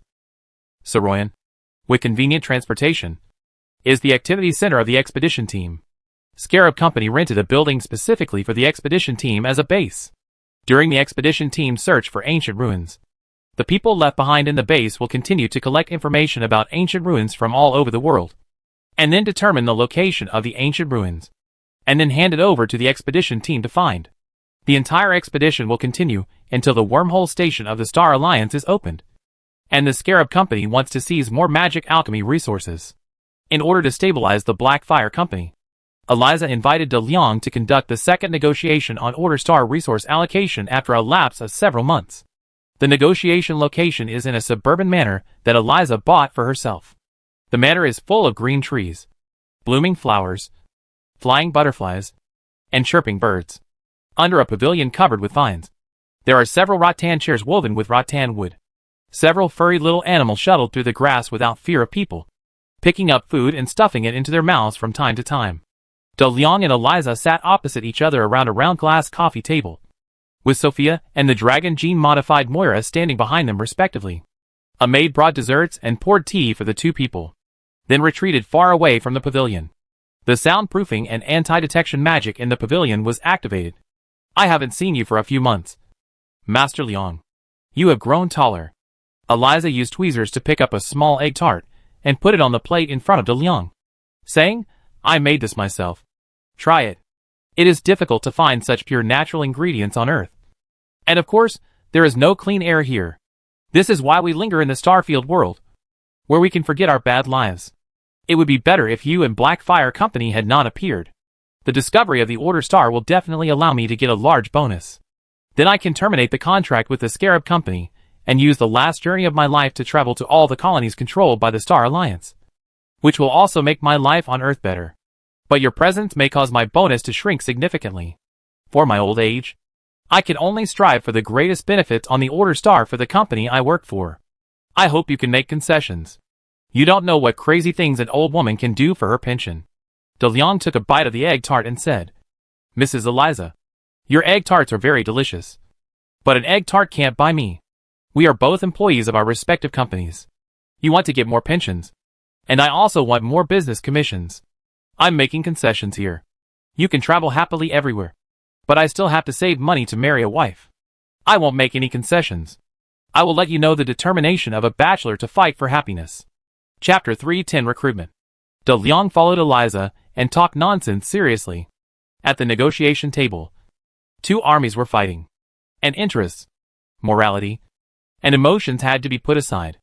If you make concessions because of respecting the elderly and loving the young, you are really kicking your head by a donkey. Eliza didn't think of asking Blackfire Company to make concessions at the beginning of the negotiation. She sipped her tea slowly and said slowly, I can see that Master Liang is a very capable person. But as a member of the Star Domain Expedition Team, you should not be a manager of the parent company of Blackfire Company. Star Alliance Scarab Company. You should have heard of it. Although Scarab Company is not the founding company of Star Alliance, it is also very powerful. If you are willing to switch to Scarab Company, I think my boss will definitely give you a generous bonus, and then give you a management position. This is not what a new Star Alliance company can give you. The pattern of Star Alliance has already taken shape. I don't know what the scale of your parent company is, but it is definitely far less than Scarab Company. In the development of Order Star, your parent company cannot avoid the fate of being swallowed up by Scarab Company. You are a smart person. Whether you jump over now when Scarab Company needs you or wait until it is swallowed up later, the treatment you get will be completely different. Unlike the first negotiation, which started with a tense situation, Eliza knew that forcing with force would not work. So she decided to start with a gentle opening. Before the opening of the Star Alliance wormhole station, Blackfire Company did not get support from its parent company and had great independence. If Blackfire Company could be persuaded to join Scarab Company, then the distribution rights of Order Star would be firmly in the hands of Scarab Company. Compared with the benefits obtained, she believed that her boss would definitely be willing to give a hair to this key person. But there was no parent company behind De Leon at all. He was the boss of Blackfire Company, and what he wanted was the entire Order Star. Therefore, De Leon rejected Eliza's solicitation very straightforwardly and said, Mrs. Eliza, I suggest skipping some unrealistic conversation content and directly starting the main topic of this negotiation. You can buy a manor and enjoy the pastoral life. But I have a lot of things to do. After the problem of Order Star is solved and the Star Alliance opens the wormhole station, I will definitely help you realize your own wishes. Travel around to enjoy the scenery of various places in the universe and live a rich life. Don't doubt my sincerity. Apart from the interests of our company behind us on Order Star, there is no fundamental contradiction or hatred between the two of us. You make me feel at home. And I also like the desserts you made very much. After saying that, Daliang picked up another piece of cake and ate it in big mouthfuls. As the saying goes, when fellow villagers meet, their eyes are filled with tears. Eliza is from Earth. And in Daliang's eyes, she is a fellow villager. No matter how he fights with the players from Earth for the Order Star in the future, this feeling cannot be erased. Eliza is just an employee of the Star Alliance Scarab Company, and everything she does is because of her duties. Therefore, if Eliza can live to the end of this struggle, Daliang does not mind meeting and laughing to end all grudges so that Eliza can live peacefully in her old age. Daliang's words made Eliza stunned for a moment. For the people on Earth, the Star Domain world is the broad universe, the real world. When the barrier between the narrow universe and the broad universe, where the Earth is located, disappears, all their wealth in the Star Domain world will become real. Therefore, the competition among players in the Star Domain world is extremely cruel. The government's restraint is reduced, and the status of companies is constantly increasing. Eliza knows what will happen if the Star Alliance company behind the Blackfire Company is exposed. For the benefit of the Order Star, the Scarab Company will definitely find trouble with its competitors on Earth. And each company has mercenaries who specialize in doing these dirty jobs. Blackfire Company can be said to be fighting with the God of Death for treasure. I really don't know if you understand your current situation. Eliza tried her best not to be disturbed. She shook her head and said, You'd better make sure that the place where you land in the Star World is safe enough, and no untrustworthy people know what you are doing. The history of the rise of each large Star Alliance company is a bloody history. If I know your location on Earth, or the name of your parent company, I will definitely expose you to my boss. I will fight for it one last time. Are you willing to join the Scarab Company? The Scarab Company will transfer you to a safe place on Earth and give you a period of wealth to squander and a well-paid position. You don't have to worry about your parent company causing trouble for you. Scarab Company can help you solve everything. Eliza's words made Daliang very puzzled. Are all players so violent now? Just playing a game. Do you need to fight offline? And it seems that offline bloody incidents have become the norm. You should know that when Daliang played games, most people had a relatively peaceful mentality. No matter how badly they fought in the game, few people would fight back outside the game.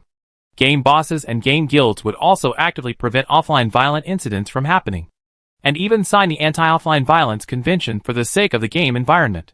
How come snatching a map has now escalated to a threat to personal safety? However, no matter how confused he was, he couldn't just ask casually. Daliang had to continue playing his role. So he replied, I am very safe now. The Scarab Company will never find the location of me and my Star Alliance company. So you don't have to worry about my safety. In addition, we will not make any concessions on the allocation of the Order Star. We can do whatever we want on this planet, and no one needs to interfere with our actions. During this period, I think the Scarab Company has handled the conflicts between us very well, without using force. Everyone will compete fairly on the Order Star with their own business means, and whoever gets it first will get it. Seeing that young Master Liang was determined to follow his parent company, Eliza no longer bothered to persuade him. She took the attitude of negotiation and expressed her prepared intention. Okay, since young Master Liang said fair competition, then we will also choose fair competition. From this moment on, Blackfire Company and Scarab Company will not take the initiative to use force against each other's personnel and facilities for the exploration of ancient ruins within the scope of Order Star. In principle, whoever discovers has the right to excavate. When one party declares that it has the right to excavate an ancient relic, the other party shall not interfere or enter in any way. This agreement is valid until the moment when the Star Alliance's wormhole station is opened. At that time, the mission of the two of us will be over, and the rest is the game of the bosses. Chapter 3:11, Equal Divide. At this time, Daliang found that the resources of the Order Star he understood were somewhat different from the resources in the eyes of the Scarab Company. In Daliang's understanding, what is the most lacking thing for a civilization that can travel in the universe? It is manpower. The universe is too big, and even if everyone on Earth plays this game, it is just a drop in the ocean when scattered in this big map. Therefore, if a guild wants to develop and wants to continuously scan the map, in addition to hiring players on Earth, it also needs more NPCs in the game. That is, the natives on those intelligent planets. Eliza said that she would bring her servants into the Star Alliance Scarab Company, which means that there are NPC staff in the player guild. In Daliang's eyes, population and land that can support life are the biggest resources of Order Star. As for magic alchemy, it is a unique civilization in this world. With population and land, magic alchemy technology can naturally be obtained, which is ancillary resources. Therefore, Daliang did not expect that in the eyes of Scarab Company. Magic alchemy technology seems to be more important than population and land.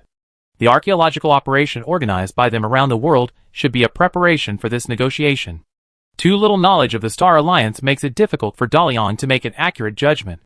However, Daliang's goal is not to coexist peacefully with the Scarab Company on Order Star. He wants to recruit the entire Star Alliance to Order Star, and then fish in troubled waters. If he and Scarab Company were to dig holes peacefully, how could they continue to learn more about the Star Alliance and spread the location of the Order Star? Madam Eliza, there is a big problem with your proposal. Daliang took a sip of tea and said, Of course, I agree not to take the initiative to use force against the other party's personnel and facilities. But the ancient ruins, whoever finds them owns them, which is obviously bullying us. I know what Scarab Company has done in the past few months. After I agree to this agreement, a worldwide archaeological plan will be launched immediately under the organization of Scarab Company. Blackfire Company does not have the ability to organize such a large-scale archaeological operation. And all the world-renowned explorers have been recruited by you, including my partner Sir Charles. I don't agree that whoever discovers the ancient ruins owns them. The fair way is to divide the Order Star equally. Each of us has a hemisphere. If we want to dig, we can only dig our own hemisphere. We can't cross the border. How could the Scarab Company give half of the colony that originally belonged to it to other companies? If it can be divided like this, there is no need to discuss it here. Giving the Marcellus area to the Blackfire Company has reached the bottom line of the Scarab Company.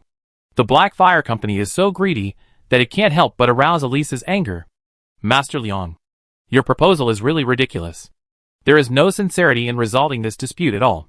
You'd better understand your position. How to divide the Order Star is not your turn. My proposal is a solution that is good for everyone and can prevent the conflict between our two companies from getting out of control. De Liang smiled and said, I understand my position very clearly. We are all on the Order Star. Why should I suffer a loss? We will not take advantage of the Scarab Company by dividing this planet equally. But we will not let you steal what we deserve for no reason. Eliza said, You have only discovered the Order Star for a few years. And we have discovered this planet for 34 years. What qualifications do you have to share this resource planet with us? I can sit here. If the Blackfire Company didn't have the military force that you feared, I'm afraid you wouldn't come to Saroyan to invite me to negotiate. How many years it took to discover this planet has nothing to do with how many resources you can occupy. If another interstellar company discovered the Order Star at this time, it would have the strength to drive us all out. You told him that you discovered these planets 34 years ago. Will it work? I advise you. Since the Blackfire Company already exists, accept its existence and then divide the resources equally. At least you still have half. Don't you? De Liang's words seemed to make sense, but they would definitely not be accepted by the Scarab Company.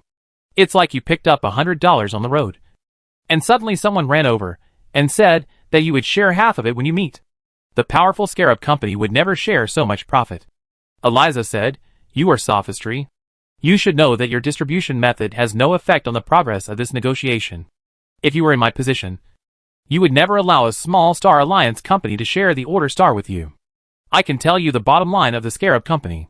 Since we have given up the Marcellus market, it means that the Marcellus region can belong to you. Now you have two choices.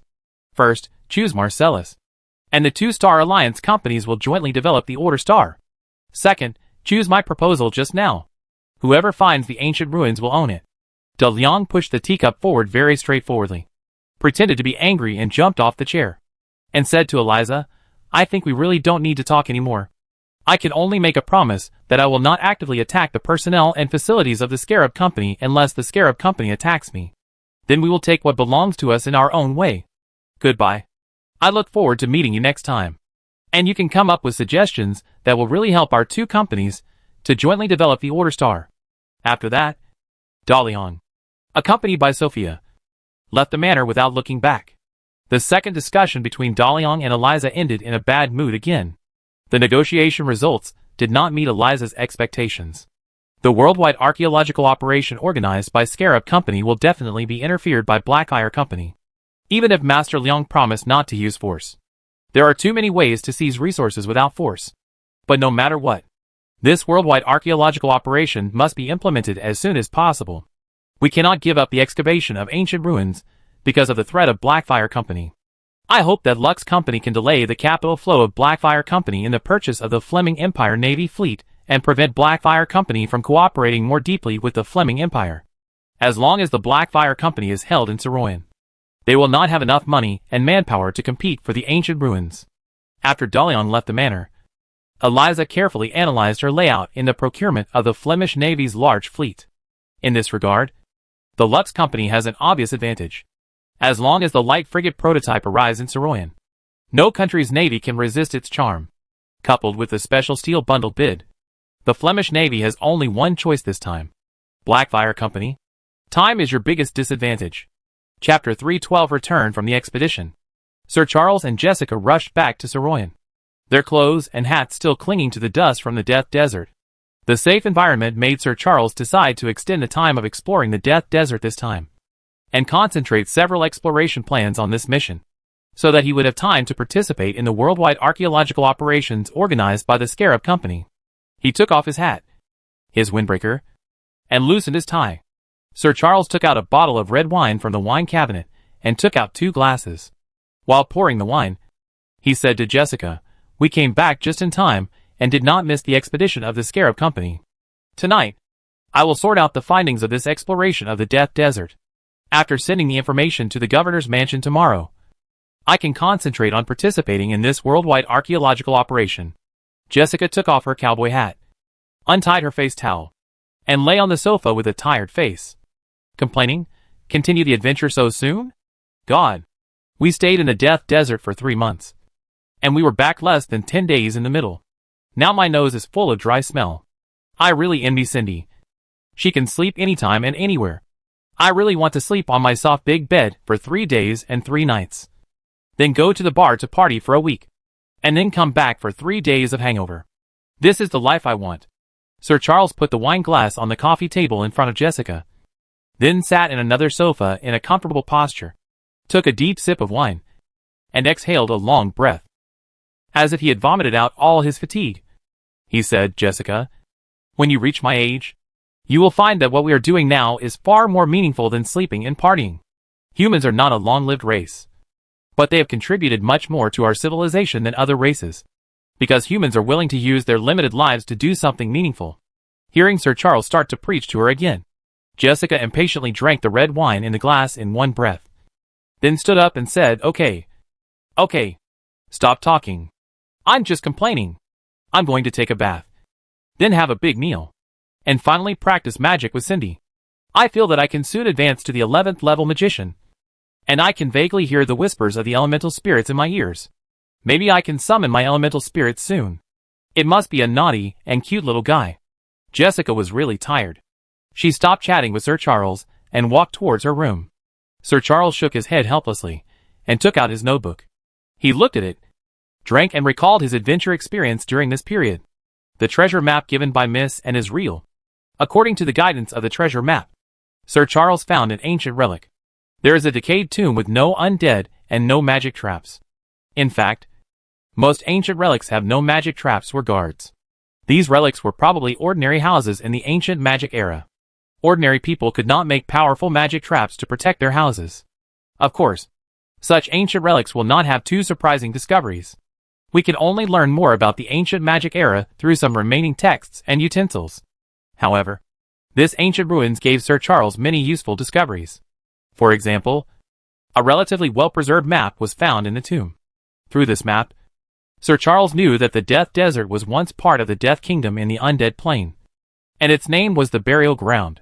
During a period of the ancient magic era, the Angels of Cloud City once led the human army of the heroic world plane into the Death Kingdom and launched an attack on the Death Monarchs.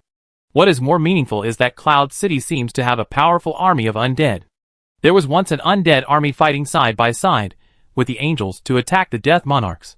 This is definitely a discovery that can fill the gap in history. This tomb is a warehouse of the Angel Legion. It contains some supplies for the human army and some alchemical props whose functions are not yet known. Since the treasure map was provided by Miss N. After discovering the materials in the tomb, Miss N sent an airship to transport the things inside. At the same time, and repeatedly told Charles not to reveal the treasure map to anyone, including the Marquis of Whitehead. You discovered this ancient ruin by accident. Sir Charles agreed to Miss N.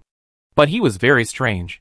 He always had a feeling that Miss N seemed to know what was in this ancient ruin, especially those long pole alchemical props. At this time, a portal opened, and Minia and Hurricane walked out. Hurricane saw that Jessica was not here, so he went to a corner and lay down. When there were no outsiders, he would take off his metal armor, and when he was not moving, he looked like a skeleton specimen. Without Jessica, he was not very interested in anyone. Minia, the vampire alchemist, had adapted to the city life in Soroyan. She wore a women's business suit. Her hair was tied into a bun, and she wore a pair of black-rimmed glasses, looking like a workplace elite. Minia's identity at this time was Sir Charles's scientific research assistant, and she could freely use the scientific research laboratory established by Charles in Soroyan. The remarkable achievements of adaptive computers are inseparable from Minia's work day and night. Holding a folder, Minia walked to Sir Charles and said, Sir, our alchemy laboratory is trying a more efficient way to transmit energy. We found that when energy is converted into a semi-energy form, it has material properties while allowing energy to be transmitted losslessly in this special medium. And we can also define the semi-energy body to make it present the form and performance we want. I think that if we apply the semi-energy body to our adaptive computer, we can achieve the miniaturization of the body. An adaptive computer of the same size, using a semi-energy body as material, should be able to increase its computing speed by 10,000 times. Or even higher. Minia's words stunned Sir Charles, and he asked in disbelief, You can already control the semi-energy body? Advanced magic can directly shape elemental energy into pure elemental matter, or decompose pure elemental matter into magical energy. But the semi-matter and semi-energy body is still just a hypothesis. There is no evidence or theory to prove the existence of the semi-energy body. This special substance only exists in some science fiction novels. Now Minia told Charles that the things in science fiction novels are real. Chapter 3:13 Duncan visits. If the semi-energy body technology is applied to the adaptive computer. Charles did not react for a moment. What kind of changes this combination can produce? Reduce the size? Increase the computing speed? The benefits of the semi-energy body adaptive computer are far more than these. However, when Sir Charles was ready to learn more about the performance of the semi-energy body, the doorbell rang. Hurricane stood up, and layers of metal armor appeared out of thin air and attached to his body. After turning into a mechanical puppet dog, he said, "It is Duncan who stares into the abyss." Seeing someone visiting, Minia put the folder on the table in front of Sir Charles and said, "It is not possible to explain the semi-energy body in a short time. Here are some of our research materials on semi-energy bodies. You can take a look at them when you have time. And then we can discuss how to apply semi-energy body technology to adaptive computers. I still have a lot of work to do in the lab, so I won't waste time here." After that, a portal opened behind Minia, and she stepped back and entered the portal. Minia left, and Sir Charles opened the door to welcome Duncan in. After Duncan sat down, Charles said coldly, "I always thought that we would not meet again since you took the check from me last time. This time you came to me, which violated our agreement." Duncan was not ashamed of violating the agreement. He said, "Don't worry, Charles. I'm not looking for you for money this time. I know that the Scarab Company has invited world-renowned explorers to form an expedition team. You should be a member of this expedition team. Right?" Sir Charles felt that there was nothing to hide about the expedition team. So he replied, "Yes, I did receive an invitation. The expedition organized by the Scarab Company this time is likely to greatly promote the progress of civilization in the whole world. This is a great feat. Is the Church of Gazing into the Abyss also interested in this expedition? You believe in God, and we are looking for ancient magic and alchemy technology." Duncan replied to Charles, "The Dreadlord was also active in the ancient magic era, and there were other demons and devils in hell, and they all left their marks in this world. I believe my God must have left something behind, waiting for us believers to find. In fact, there has always been a legend within the Church of Gazing into the Abyss. When the Dreadlord ruled hell, he suppressed the fallen angels who tried to rebel again, and sealed the remaining fallen angels in a specially built prison. For some reason, the Dreadlord set up the prison in the main plane, and after the plane collapsed, the main plane formed our current order star. There were records of this prison in the Dark Ages, but it completely disappeared in the changes of terrain and the oblivion of time. In order to guard the fallen angels, the Lord of Dread must have left a powerful demon army in the prison. If Gazing into the Abyss can find this prison, then we can release this real demon army and make the world tremble in fear." Duncan couldn't help but get excited when he told the story. This legend has been circulating among the high-level members of Gazing into the Abyss, but it has not received enough attention. Most people believe that this story was compiled by the founders of the church in order to increase the mystery of the church and the superiority of the high-level members. However, some people believed in this legend and tried their best to find this prison. Over time, they really found some plausible evidence and information, but there is still no way to prove the authenticity of this prison. And the Church of Gazing into the Abyss does not have the ability and financial resources to search for this prison on a large scale. And this global archaeological operation organized by the Scarab Company gave Duncan the idea of a way to take advantage of it. Duncan is a believer in Gazing into the Abyss, who firmly believes that this prison really exists. Charles did not expect Duncan to reveal such a secret. A prison set up by the Lord of Dread, where the fallen angels are imprisoned. And there is also an army of demons guarding the prison. It doesn't sound credible. Mr. Duncan, you also said this is a legend. Charles wanted to know more. So he deliberately said, if this army of hell really exists, they will have no restraint after the disappearance of God. We all know the nature of the demons. After the deterrent power of the Lord of Dread was gone, they would have rushed out long ago, and our world would not be what it is now. I think this legend is false. Just like the doctrine of the Church of the Most Good, there are many things in it that cannot be explained by common sense. Duncan said, the world of God cannot be explained. Moreover, we also know that there is another hell demon who has a very good relationship with the Lord of Dread. Angela, the Lord of Jealousy, is good at space magic. She can seal the entire prison in a closed space, so that the fallen angels and the demon army have no way to break through the space seal. Charles, you used to be a believer of the Lord of Dread, and you have completed the evil sacrifice like us. No matter how you want to get rid of us, your heart will always be inclined to evil. We believe in the Lord of Dread because we all hate this world. Then let us release this demon army together. Evil is the nature of human beings.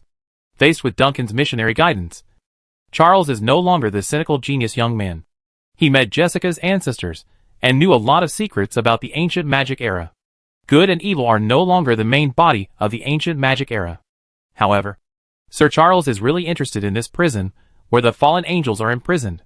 Since Jessica's ancestor knew Urgus, then finding these demons will definitely find out the identity of that ancestor. Charles asked, "How much information do you have about this prison?" Before the expedition begins, all explorers will share their resources, and then determine who will lead the team based on the amount of shared resources. I also need to know what I am looking for, and its approximate scope. The people in the expedition team have very rich exploration experience. I must come up with real clues to lead the exploration of this fallen angel prison. The World Archaeological Operation organized by Scarab Company this time will be divided into multiple expedition teams. When determining to find a certain ancient relic, whoever provides more information for the discovery of this ancient relic will be the leader of this team. In addition, Sir Charles also needs to look at the information in Duncan's hands and use his professional eyes to judge whether it is valuable or not, and whether it is all the imagination of those fanatics. Chapter 3:14 Initial. After Kirk returned to Earth from the Star World offline, he went through several months of recuperation and recovery, and entered the Star World again with the permission of the Doctor. Since the previous body died, Kirk, who logged in again, regenerated a new body on the initial planet of the Star World. For new players, the new body obtained from the Star World is free, but the initial body is generated based on the player's real body functions, so it is very weak, and it is easy to get various diseases after entering the universe. The history of leaving the initial planet to explore the universe is a history of the discovery of cosmic diseases by pioneer players. Most people are not suitable for space travel at all. Therefore, the gene enhancement drug was developed. After the initial body was genetically enhanced, it could adapt to the complex and harsh environment of the universe. However, the gene enhancement drug was not free. If no one sponsored the newcomers who entered the Starfield world for the first time, they had to earn money through labor to buy the lowest level of gene enhancement drug. Then they bought a ticket to a resource star and officially started their journey in the Starfield world. As the new commander of the advanced force of the Scarab Company, Kirk was found by the planetary shuttle sent by the Scarab after he got a new body on the initial star, and was taken to the Scarab Company's spacecraft on the orbit of the initial star. After being injected with the latest gene enhancement drug developed by Scarab Company, Kirk immediately found that his body had changed greatly when he woke up from the incubator. Even the strength of his breathing was incomparable to that of his first body. Although the gene enhancement drug could not change his body age, Kirk could feel that his body was stronger than most light and strong people.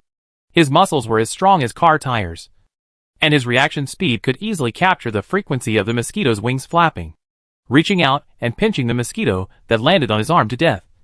Kirk walked out of the incubator. This century-old spaceship could not be as clean as when it was newly built. No interstellar company would invest too much money to frequently update and replace this kind of logistics-type spacecraft. They would just keep using it as long as they can be repaired. The old pipes that have been patched up for hundreds of years, even the best repairmen don't know where they lead to.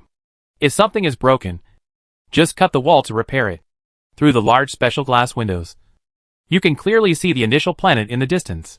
Except for the steel-built urban area, other places are still barren, with large swamps and thousands of meters deep canyons everywhere. The initial planet is a very special existence, except for some special places that are the landing areas of Earthlings. All kinds of ferocious monsters began to appear out of thin air in other places with the appearance of humans, just like the monsters in the game Refresh. Killing one wave and another wave will appear soon. Most of these monster corpses have very high utilization value. Enhanced gene potions are extracted from monster corpses. The stronger the monster, the better the enhanced gene potion produced, because various monsters will be refreshed endlessly and occupy most of the area of the initial star. The players have explored the universe for more than 2,000 years, but the development of the initial star is extremely limited. The glass window reflects Kirk's face. His eyes are bright, but his forehead is full of wrinkles, and his inch-long beard has turned white. At this time, Kirk couldn't help but recall when he just entered the Starfield world. At that time, he was young and energetic, and thought that he would be like those legendary star players, creating a world in this world with his own efforts. But he couldn't even leave the initial planet. He wanted to take the risk to defeat the powerful monster, and exchange the monster's corpse for an expensive advanced enhanced gene potion. In the end, he failed. Although he survived by chance, he lost the mecha he borrowed to buy. The bankrupt Kirk could only sign a vegetable farmer agreement with the Scarab Company to sell himself. After injecting a low-level enhanced gene potion, he was thrown into a scientific research exploration spacecraft and made a random jump to the depths of the universe. Then, he was gone for 34 years. Everything in front of him was so strange. Kirk missed his life on the Order planet. At this time, the electric door opened, and the doctor, who was responsible for injecting Kirk with the enhanced gene potion, walked in. After seeing Kirk, he walked to the side of the culture chamber and turned on the projection console. The data on the console showed the comparison of Kirk's body functions after the injection of the enhanced gene drug. After browsing the data, the doctor said to Kirk, "Hello, Commander Kirk. To be honest, I am against giving such an expensive special enhanced gene drug to a 60-year-old man. This is simply a waste. But this is the boss's intention. As an employee, I must obey his orders. I don't know what your relationship with the boss is. I hope your value is worthy of this dose of medicine. First of all, congratulations, your gene enhancement was very successful, and there were no obvious side effects. Now you are already a super soldier. Then, your team has assembled, and they are all in the number 28 training room," the boss said. "If you are ready, go and accept your subordinates. By the way, your uniform is on that hanger." After the doctor finished speaking, he closed the operating table and pointed to a hanger next to the power switch. When strengthening genes, it is necessary to take in a large amount of nutrition and energy in a short period of time, and external equipment is needed to assist protein conversion into muscle and conduct nerve drainage. Therefore, people who are strengthening genes cannot wear too many clothes. Kirk walked to the hangar and quickly put on his clothes. The military-style uniform highlights his burly figure. When Kirk walked out of the room, he said to the doctor who had just ridiculed him, "I tell you, I have no personal relationship with the boss. I can get this advanced gene enhancement medicine because my value is far higher than this medicine. I believe that soon you will know how fragile our bodies are now." The power switch was turned on, and Kirk walked out without paying attention to the doctor standing there. Based on the principle of not making a big deal and using troops with quality rather than quantity, the advanced special forces given to Kirk by the Star Alliance Scarab Company were reduced to 54 people, all of whom were elite fighters carefully selected from the company's security forces. They have all experienced many actual combat tests, and can drive mechas, chariots, fighter planes. They are super soldiers with advanced enhanced genes. 54 people are enough to deal with a small interstellar conflict. In addition, the company also equipped the advanced special forces with the latest interstellar destroyer. And of course the weapons and equipment are all the best. Riding in an automatic hovercraft to the number 28 training room, Kirk got the list of subordinate teams and their personal information from the guard at the door. Chapter 315 Special Forces. The door of the training room opened, and Kirk walked in with the list. He ignored his subordinates, who were sitting in strict military posture, and walked to the podium to look through the list. The entire training room was quiet at first, but soon the special forces began to whisper to each other, and the room was buzzing louder and louder. Those who can sit here after strict selection are all the top soldiers of various combat units. Each of them has a unique skill that is liked by superiors and sought after by soldiers. In addition, high-powered soldiers of their level have their own small circle. When they entered the room and saw that they were all familiar people, they were first shocked by the lineup. I wonder what kind of mission it is that requires them to be gathered together, and who is qualified to lead these unruly soldiers. Just when everyone was nervous and wanted to leave a good impression on this awesome commander, they saw an old man with white beard and white hair walked in. 54 people, all frontline combatants. The task of gathering them together must be a very difficult combat task, and everyone hopes to have a reliable commander, but no one knows the old man in front of them. In the battle, following such a burden can really be fatal at the critical moment.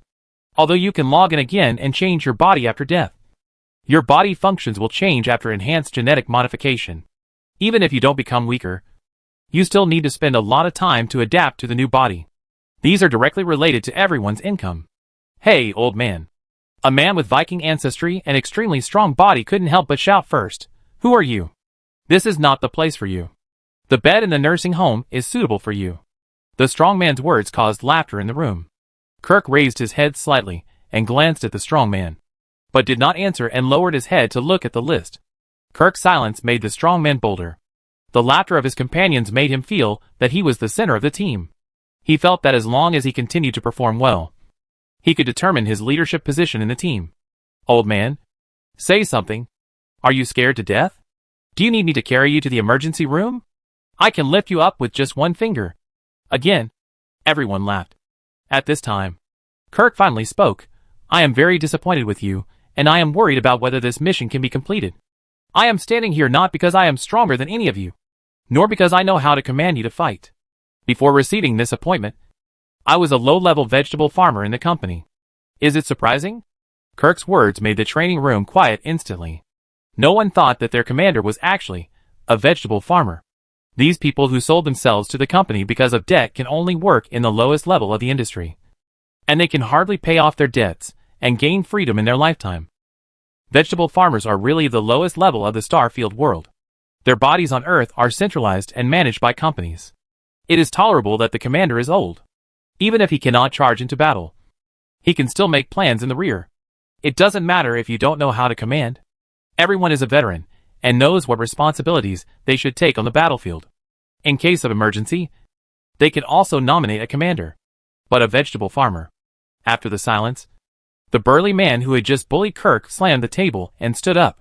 His height of more than 2 meters made his head almost touch the ceiling. He yelled, "Is Scarab Company empty? They let a vegetable farmer command our elite. Old man, I don't care how you got this position. Get out now, or I will crush your head." But when the burly man was about to attack Kirk, a female voice came from the corner. "Nicole, sit down." The burly man named Nicole looked in the direction of the voice, and after recognizing the other party, he said provocatively, "Earl King, are you defending this vegetable farmer? This is simply an insult to us. I will not give my life to such a lowly guy. If you continue to stop me, I will let you taste my fist." The young woman with oriental appearance, who stopped Nicole, was wearing the black security uniform of Scarab Company. She looked as gentle as the water villages in the south of the Yangtze River, giving people a very quiet feeling. And then, they couldn't help but appreciate her beauty that became more and more attractive the more they looked at her. But the soldiers who knew this woman well knew that they should never underestimate her because of her appearance. As a woman, she was able to sit in this room, which meant that she was better than most people here. The woman was not angry because of Nicole's provocation. She said, "Nicole, if your head is as big as your fist, no one in this room can be your opponent." At this time, everyone was thinking about why the company sent a vegetable farmer to be our commander. Only you thought half of it. That is, the company sent a vegetable farmer. Look at our new commander. His body has obviously been transformed by advanced enhanced gene drugs, even more advanced than ours. Do you think the company's top executives are all fools, wasting such precious enhanced gene drugs on a vegetable farmer of such an old age? This shows that he is worth investing in. Anyway, I am very interested in this mission now. If you continue to make trouble, I will kick you out without waiting for your fist to hit me. Also, my name is Wang Yi, not Earl King. Nicole looked around, and sure enough, everyone was sitting very quietly in their seats, and no one wanted to support him. He knew that he had gone too far, so he had to sit back down angrily. The training room returned to silence. Kirk looked at Wang Yi in the corner, especially after noticing the badge on her shoulder, and said, "Very good. It seems that you all got the point. I was able to be reused and invested by Scarab Company, and was appointed as your commander, because I am now the only one who knows what kind of opponents you will face in the future. I know you are very strong, with enhanced genes that are most suitable for you, and reaction nerves and combat cells that surpass ordinary people. But I want to pour cold water on you here. You are now just 54 ants to your opponents. You are not qualified to fight them. Your only hope of winning is to train seriously in the next 1 to 2 years and master the weapons provided by the company. Know how to cooperate and not make any mistakes when encountering them. Of course, if you win, You will also become the strongest person in the entire known universe. Although the first meeting was not pleasant, I am still very happy to see you so energetic. Let's adjourn. Go back and read the confidentiality agreement again, and then prepare for the training starting tomorrow. Finally, Wang Yi stayed. I have something to ask you. Chapter 316 Judgment on Wang Family. After Kirk announced the adjournment of the meeting, the soldiers of the Advanced Special Forces stood up and walked out one by one. Even Nicole, who had just caused trouble, left the training room with a solemn expression. The opponent they were going to face this time seemed really strong. The company not only gathered their 54 elite soldiers together, but also conducted training for up to 1 to 2 years. Now no one thought about Kirk's age and past identity, but thought about what kind of enemy they would face and what kind of battle they would experience. Soon, only Kirk and Wang Yi, who he had named to stay, were left in the training room. Wang Yi stood in front of Kirk in a standard military posture.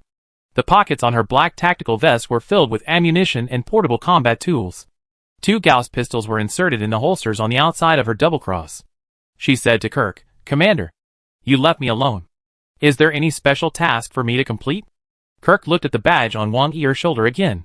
The pattern on it was a shield with a magic wand and a knight's sword crossed in front of the shield. Then he said to Wang Yi, "What is your relationship with the Wang family of the Judgment Company?" Wang Yi looked at the badge on her shoulder and knew why Kirk left her alone. She smiled and said, "Wang is a big surname in our place, with more than 100 million people, or even more. But not everyone with the surname Wang is related to the Judgment Wang family.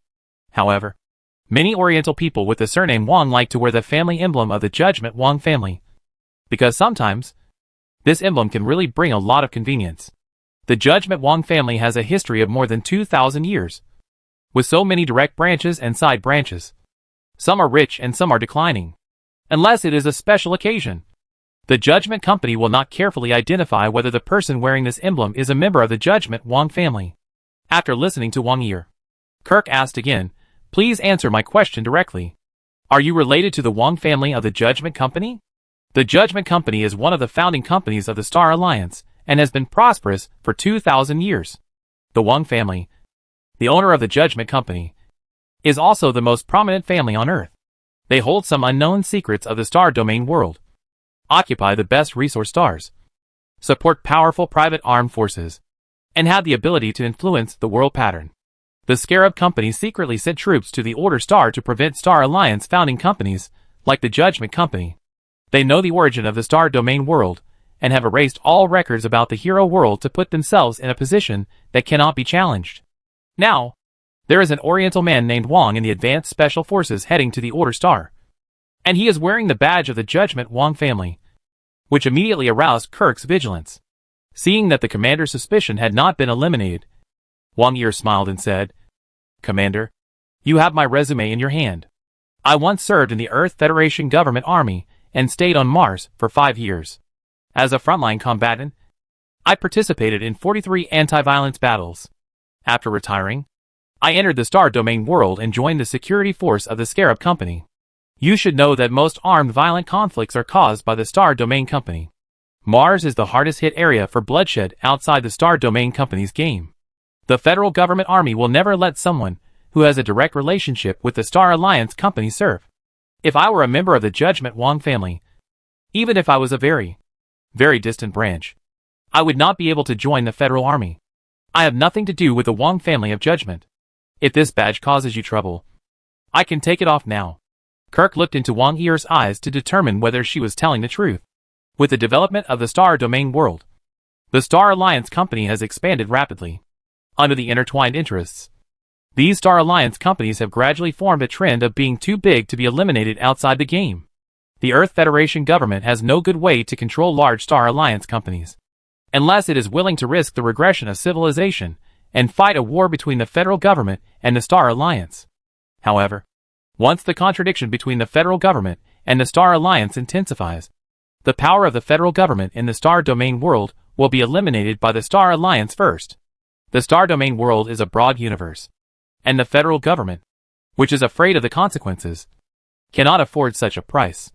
However, in order to curb the excessive expansion of the Star Alliance, the federal government can tolerate the people of the Star Alliance to engage in politics. but will never allow anyone in the federal government army to have a direct relationship with the Star Alliance. Once discovered, they will be immediately expelled from the military. Not to mention the children of the Wang family, the founding company of the Star Alliance. In 2,000 years, the number of people in the Wang family is not small, but it is not so large that it cannot be counted. Therefore, if Wang Yi is a member of the Wang family, she will never be able to join the federal government army, and the Scarab Company will not transfer her to the Advanced Special Forces to the Order Star. I was too suspicious. I'm sorry. After confirming that Wang Yi was not lying, Kirk apologized to her first, then took the resume and said, "Thank you for helping me out just now. If Nicole really attacked me, I would lose the prestige that a commander should have. I can see that Nicole is a little afraid of you. And you are also familiar with the temperament and specialties of these soldiers. Are you interested in being my adjutant? With your help, this unit can achieve the combat capability I expect faster." The adjutant is the second commander of the Advanced Special Forces. Wang Yi immediately saluted Kirk again. "Thank you, Commander, for your trust in me. I will definitely help you manage this unit." Kirk was very satisfied with Wang Yi's regular military temperament. He said, "I will report your appointment to the company, and you will also get an officer's room outside the game. I will give you a day off. You can now log off and move your personal belongings from the female soldier's dormitory to your own room. Tomorrow morning, log on to my office to find me. I will give you a training plan, and these people will be handed over to you." "Yes, Commander." Wang Yi saluted Kirk and left the training room, entering the hibernation capsule to cut off the connection with the Star Domain world. Wang Yi woke up from the female soldier's dormitory of the Scarab Company's military base on Mars. This is a 4-person dormitory, with 2 bunk beds in the rest room and a separate bathroom. When Wang Yi stood up from the number 1 hibernation capsule on the lower left, the other 3 female soldiers, who were also transferred to the Advanced Special Forces, were still in the hibernation capsule connecting to the Star World. As mercenaries, they must strictly follow the work and rest time in the contract to complete the work assigned to them by the Scarab Company. During non-special time periods, they need to go online to enter the Star World for 16 hours, and then have 8 hours of offline activity time. In the 16 hours in the Star World, mercenaries must spend 8 hours to perform the military duties assigned to them by the company, and the remaining 8 hours can be freely allocated. But when special events occur, all the time of the mercenaries is managed by the company. After Wang Yi logged off and left the Star Domain world, he did not immediately pack up his personal belongings and prepare to move out. Instead, he walked into the toilet, wrote a code on a piece of paper, and then threw the paper into the toilet and flushed it away. Chapter 317, The Grand Fleet Plan begins. Freshwater is a very precious resource on Mars. Every human settlement has a complete water purification system to recycle limited water. Although it may be a bit disgusting to think about it, this is what humans must face after entering the universe. Wang Yi knew that the special paper she flushed away would be obtained by the right person in the purification system, and then the information she left on it could be passed on. I encountered a very special task here. I think this task has great follow-up value. I hope to get more support and further improve my resume. Please focus on investigating the Scarab Company. Clues: Kirk. Vegetable farmers. Very powerful creatures. When the Advanced Special Forces that the Star Alliance Scarab Company was about to send to the Order Star officially entered the training phase. On the Order Star, the news that the Flormink Empire was going to build a large naval fleet was officially announced, and it caused quite a stir in the world. The Flormink Empire is a traditional inland power, even though it occupied Marseilles for 200 years and connected its territory to the ocean. In the eyes of other countries, the Flormink Empire is still an inland country, because the Flormink Empire does not have a strong enough navy. The only fleet belonging to the Azure Corps has only dozens of small warships. It is more than enough to crack down on the smuggling of illegal merchants, but want to compete with other maritime powers for maritime interests. The total tonnage of this small fleet of the Azure Corps is not as much as that of a main battleship. Therefore, this time the Flormink Empire is determined to build a large fleet of the Imperial Navy, which is really a cause of joy and worry, especially the eastern countries of the Order Continent. None of them want to release the Flormink Empire from the inland. They united to protest against the Empire, and even drove their respective fleets to the coast of Marseilles. Some radical naval officers threatened that if the Flormink Empire Navy launched a new ship, they would sink it. The violent reaction of the eastern countries also triggered opposition to the construction of a large fleet within the Empire. The Empire does not have the ability to build a large naval fleet at all. We do not have our own shipyards, our own warship designs, and qualified naval officers and sailors. Letting the army train in the lake and then drive warships on the sea is like sending them to death. This is really throwing the Empire's wealth into the sea. Have you seen the powerful navies of the eastern countries? Even if we have a large fleet, there is no large arsenal in Marcellus. The gun barrels, shells, and all the materials needed for war that the warships consume cannot be produced there. These need to be transported from the Empire's homeland. The Death Desert makes it impossible for us to provide sufficient logistical support for the fleet. Once the war starts, how to fight? The voice of opposition made the Emperor hesitate again. The cost of building this fleet was really saved by the whole Empire. If it doesn't play its due role, what's the point of building it? The centrifugal force of Marcellus made the Vlamic Empire restrict the military development of this province. There are only some light arsenals here. All the heavy weapons and ammunition of the Imperial Navy fleet must be provided by the Empire. These heavy guys are different from the equipment used by the army. They can't be carried by people and pulled by horses to cross the Death Desert. The Navy relies more on the Dosan Railway than the Army. And this railway is so fragile. Once a war breaks out, can the Imperial Navy fleet survive? In order to eliminate the concerns of the Imperial Emperor and to promote the smooth construction of the Imperial Navy fleet, Marquis Whitehead returned to the Imperial capital to meet the Imperial Emperor in secret. No one knows what the Marquis said to the Emperor. But when Marquis Whitehead returned to Saroyan City again, the Imperial Emperor sent an order to the Imperial Navy headquarters. Start the construction plan of the Imperial Navy fleet. Father, it seems that the batch of ancient alchemical equipment that Sir Charles found in the Death Desert is very timely. Miss Anne, who has already taken office, welcomed the return of the Marquis in the new uniform of the Imperial Navy. The batch of ancient alchemical equipment shipped from the Death Desert has been tested and proved to have a very strong effect on repelling undead creatures. Miss Anne believed that her father had convinced the Emperor of the Empire with these ancient alchemical equipment. With these equipment, the Empire could set up supply points along the Dosan Railway, which could quickly repair the railway and ensure the smooth operation of the railway during wartime. Moreover, these alchemical equipment could increase the Emperor's trust in the Marquis, and Anne was happy for her contribution to the family. After Marquis Whitehead followed Anne into the study, he immediately closed the door and said in a very serious tone, "Don't tell anyone about the existence and function of that batch of alchemical equipment." Does Sir Charles know the function of that batch of alchemical equipment? And didn't know why her father said that. So she replied, Sir Charles didn't know the function of these alchemical equipment. There were no research tools and environment in the ancient ruins. After he found these things, he notified me to send an airship to transport them. Marquis Whitehead nodded. Then I don't need to kill him to silence him.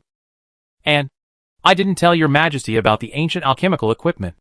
And the Empire doesn't need to set up a supply point in the Death Desert for the time being.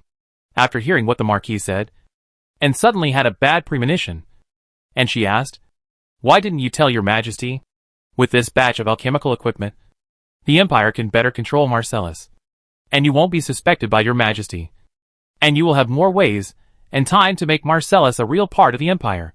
Marquis Whitehead said, "There are some things you can't understand now. I don't know what kind of changes these ancient alchemical equipment will cause after being exposed. But when I can still control the situation, any changes will be out of control.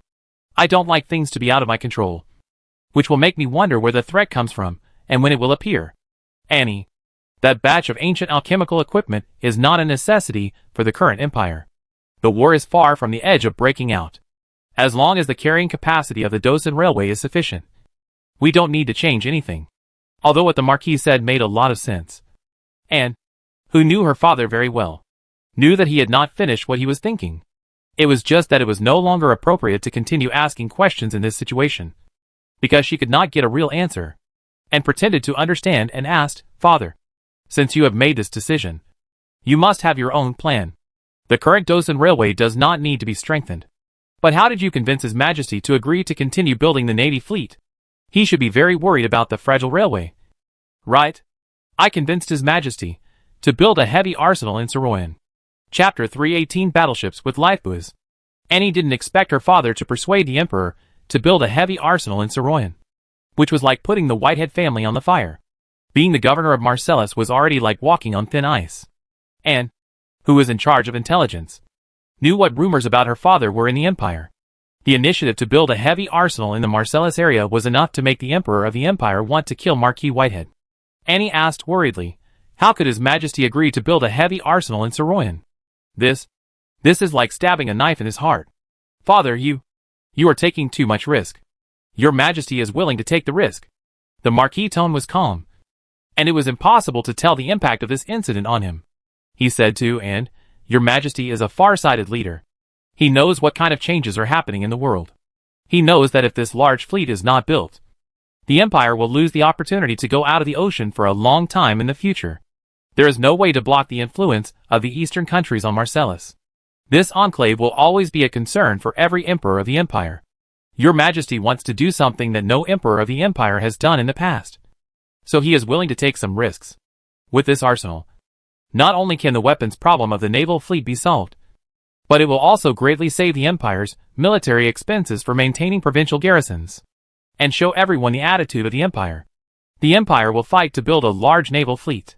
This can effectively suppress the arrogance of the eastern countries. As for the risk I took, Your Majesty is willing to take risks for the fate of the country. So why shouldn't I accompany Your Majesty? Annie, don't worry about me. I know what I am doing. You just need to do your own thing. Yes, Father. No matter what the real purpose of the Marquis is, and cannot interfere now. She also has no ability to change her father's mind.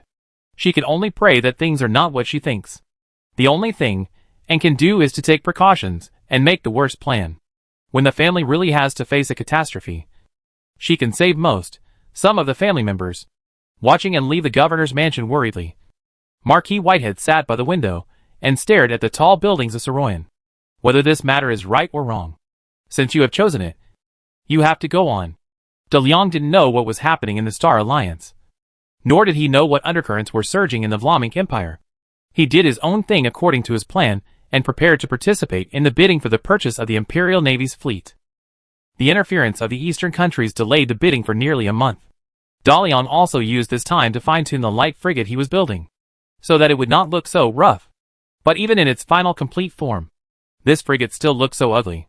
Especially when this strange-looking warship arrived at the Imperial Navy's naval port. Among all kinds of majestic traditional warships, its low and flat hull and bloated rubber skirt like a lifebuoy made it look like an ugly duckling among a group of swans. A layer of lifebuoys was installed around the warship. Was the purpose of this warship to satirize the Flemish Empire Navy? Which shipyard produced this ship? It was so vivid. I think this is the warship that the Flemish Navy needs. I bet a penny that this ship wrapped in a lifebuoy will definitely eliminate us all and be selected by the Flemish Empire Navy. Ha ha ha. A representative of a shipyard who came to participate in the bidding pointed at the light frigate of the Blackfire Company and ridiculed it, which also attracted the ridicule of everyone who saw the ship. The laughter of the shipbuilding experts made the newly formed Imperial Navy feel ashamed of being ridiculed. They also wanted to drive this ironic ship out of the naval port. But this was the warship sent by the Blackfire Company to participate in the bidding. Magic Potential Activation Potion, Returning Magic Drink, and the newly built Saroyan First Steel Plant. Although the Blackfire Company did not publicly sign any privilege agreement with the Empire, its privileges were tacitly accepted. Therefore, this warship with a strange shape, rough edges everywhere, even an empty deck, and no weapons installed, just drove in slowly and openly. Today, the Flemish Navy will definitely become a laughing stock in the world. On the temporary stands at the naval port dock, Marcellus politicians, Saroyan celebrities, and Imperial Navy officials filled the 300-seat main stand. On the stands on both sides were shipyard representatives from all over the world, some of whom brought sample ships, and some brought design drawings. When the bidding begins, they will introduce their own warships to the officials of the Flemish Imperial Navy in order. The warships moored at the dock are also dazzling, most of which are light frigates below 1,000 tons, torpedo boats, mine layers, minesweepers, anti-submarine boats, submarines, landing craft. As for larger warships, no shipyard will make a prototype before receiving the deposit, and these large warships are still on the drawings. From the stands, the warship used by Blackfire Company for bidding is even more eye-catching. At this time, the mood of Marquis Whitehead is difficult to express. He thinks that his psychological pressure tolerance is very strong. But at this moment, he always has an impulse to send someone to sink the warship with a lifebuoy. listening to the whispers around and the pointing and criticizing of the battleship. The Marquis felt that he had lost face today. Everyone knew that the Whitehead family invested in the Blackfire Company to build a steel plant. They knew that the Whitehead family was the general agent of the magic potential activation potion and magic recovery drink produced by the Blackfire Company in Form Inc. They knew that the Blackfire Company was able to bring such a battleship into the Imperial Navy port because of their connections. The Marquis had tried his best to imagine how bad the battleship young Master Liang would give him. But he did not expect it to be so bad that it would break his bottom line. He had already felt the murderous gaze of the Imperial Navy Minister beside him. Marshal Hopkins. Marquis Whitehead calmly said to the Minister of the Navy, although I persuaded His Majesty to continue building a large naval fleet, His Majesty still has certain concerns. Looking at the attitudes of the Eastern countries, it seems that there is really a naval battle waiting for us. If the Navy wants to continue to enlarge warships, or even main battleships, it must use the warships tendered this time to prove that the Imperial Navy has the ability to defend the coast. Speaking of the difficulties faced by the Navy, Marshal Hopkins said, our Navy is training in the Inner Lake, and I don't know how badly they will perform after boarding the ocean warships. The best weapon for coastal defense is the submarine. But we have no one who can drive that thing. I hope that this time we can purchase sufficiently advanced light surface warships to defend the Saroyan Sea, and I will be very satisfied. Chapter 319 Bidding Meeting. Hearing the Navy Minister's unconfident answer, Marquis Whitehead could only sigh. The Imperial Navy is really poor. But the Empire has waited for 200 years, and cannot wait another 200 years. No matter what difficulties we encounter, we must build a large fleet. Marshal, everyone who should come has come. Please announce the start of the Imperial Navy's large fleet recruitment meeting. The Marquis said very humbly, today is the Navy's home court. I am just a guest. Everything is based on the Empire's maritime power. This procurement does not need to take care of anyone's face, including me. Although the Imperial Navy has set up its headquarters in Saroyan, it is directly under the Imperial Emperor, and Governor Marcellus has no jurisdiction. Marquis Whitehead expressed his position to Marshal Hopkins, and also hinted to the Imperial Navy that the warship brought by Blackfire Company had nothing to do with him, and the Navy did not need to give him face when purchasing. Marshal Hopkins could not help but breathe a sigh of relief after understanding the Marquis's hint. The Imperial Navy was established in Saroyan, although it had no subordinate relationship with Governor Marcellus. The logistics of the entire fleet were under the management of the Governor's office. If the Marquis asked the Navy to purchase the Blackfire Company's warships, abused public power for personal gain, and made money for himself by fleecing the Empire, the Navy command really had to give the Marquis this face. Corruption is also a serious cancer within the Empire. In fact, after seeing the warship that Blackfire Company used for bidding, everyone thought that this warship was used by Marquis Whitehead to cut the cake of the Imperial Navy's funding. Now that the Marquis has made it clear, the Imperial Navy does not need to buy this lifeboat warship that will make it infamous for thousands of years. The tender for the Flemish Imperial Navy's Grand Fleet has begun. All shipyards participating in the bidding submit their own bidding ship information to the Imperial Navy, including the performance of the ship, the weapons that can be carried, the cruising speed, the maximum cruising range, the characteristics and the cost. The Imperial Navy will select light frigates, torpedo boats, mine layers, minesweepers, anti-submarine, and other light warships with different functions from the many bidding ships. A total of 132 ships together to form the Empire's first offshore defense fleet. Among them, 40 to 50 light frigates constitute the main fleet of this offshore defense fleet. All warships that have not brought samples and are still on the drawings, no matter how high the performance on paper is, are not considered by the Imperial Navy. The environment in the Imperial Sea area is very bad now, and the navies of the eastern countries may rush over at any time. The Imperial Navy urgently needs technologically mature warships that can be manufactured in large quantities after orders are placed. Once the things on the drawings encounter problems during construction, it will delay the most precious time of the Imperial Navy. First eliminate some, and then conduct a comprehensive comparison. When the Imperial Navy sees a ship type that it is interested in, it will conduct a sea trial of the sample ship on the dock and listen to the shipyard representatives' detailed introduction of their own warship. As the intelligence staff of the Imperial Navy Command, Annie knew at the first time that the warship that Blackfire Company used to bid had been eliminated.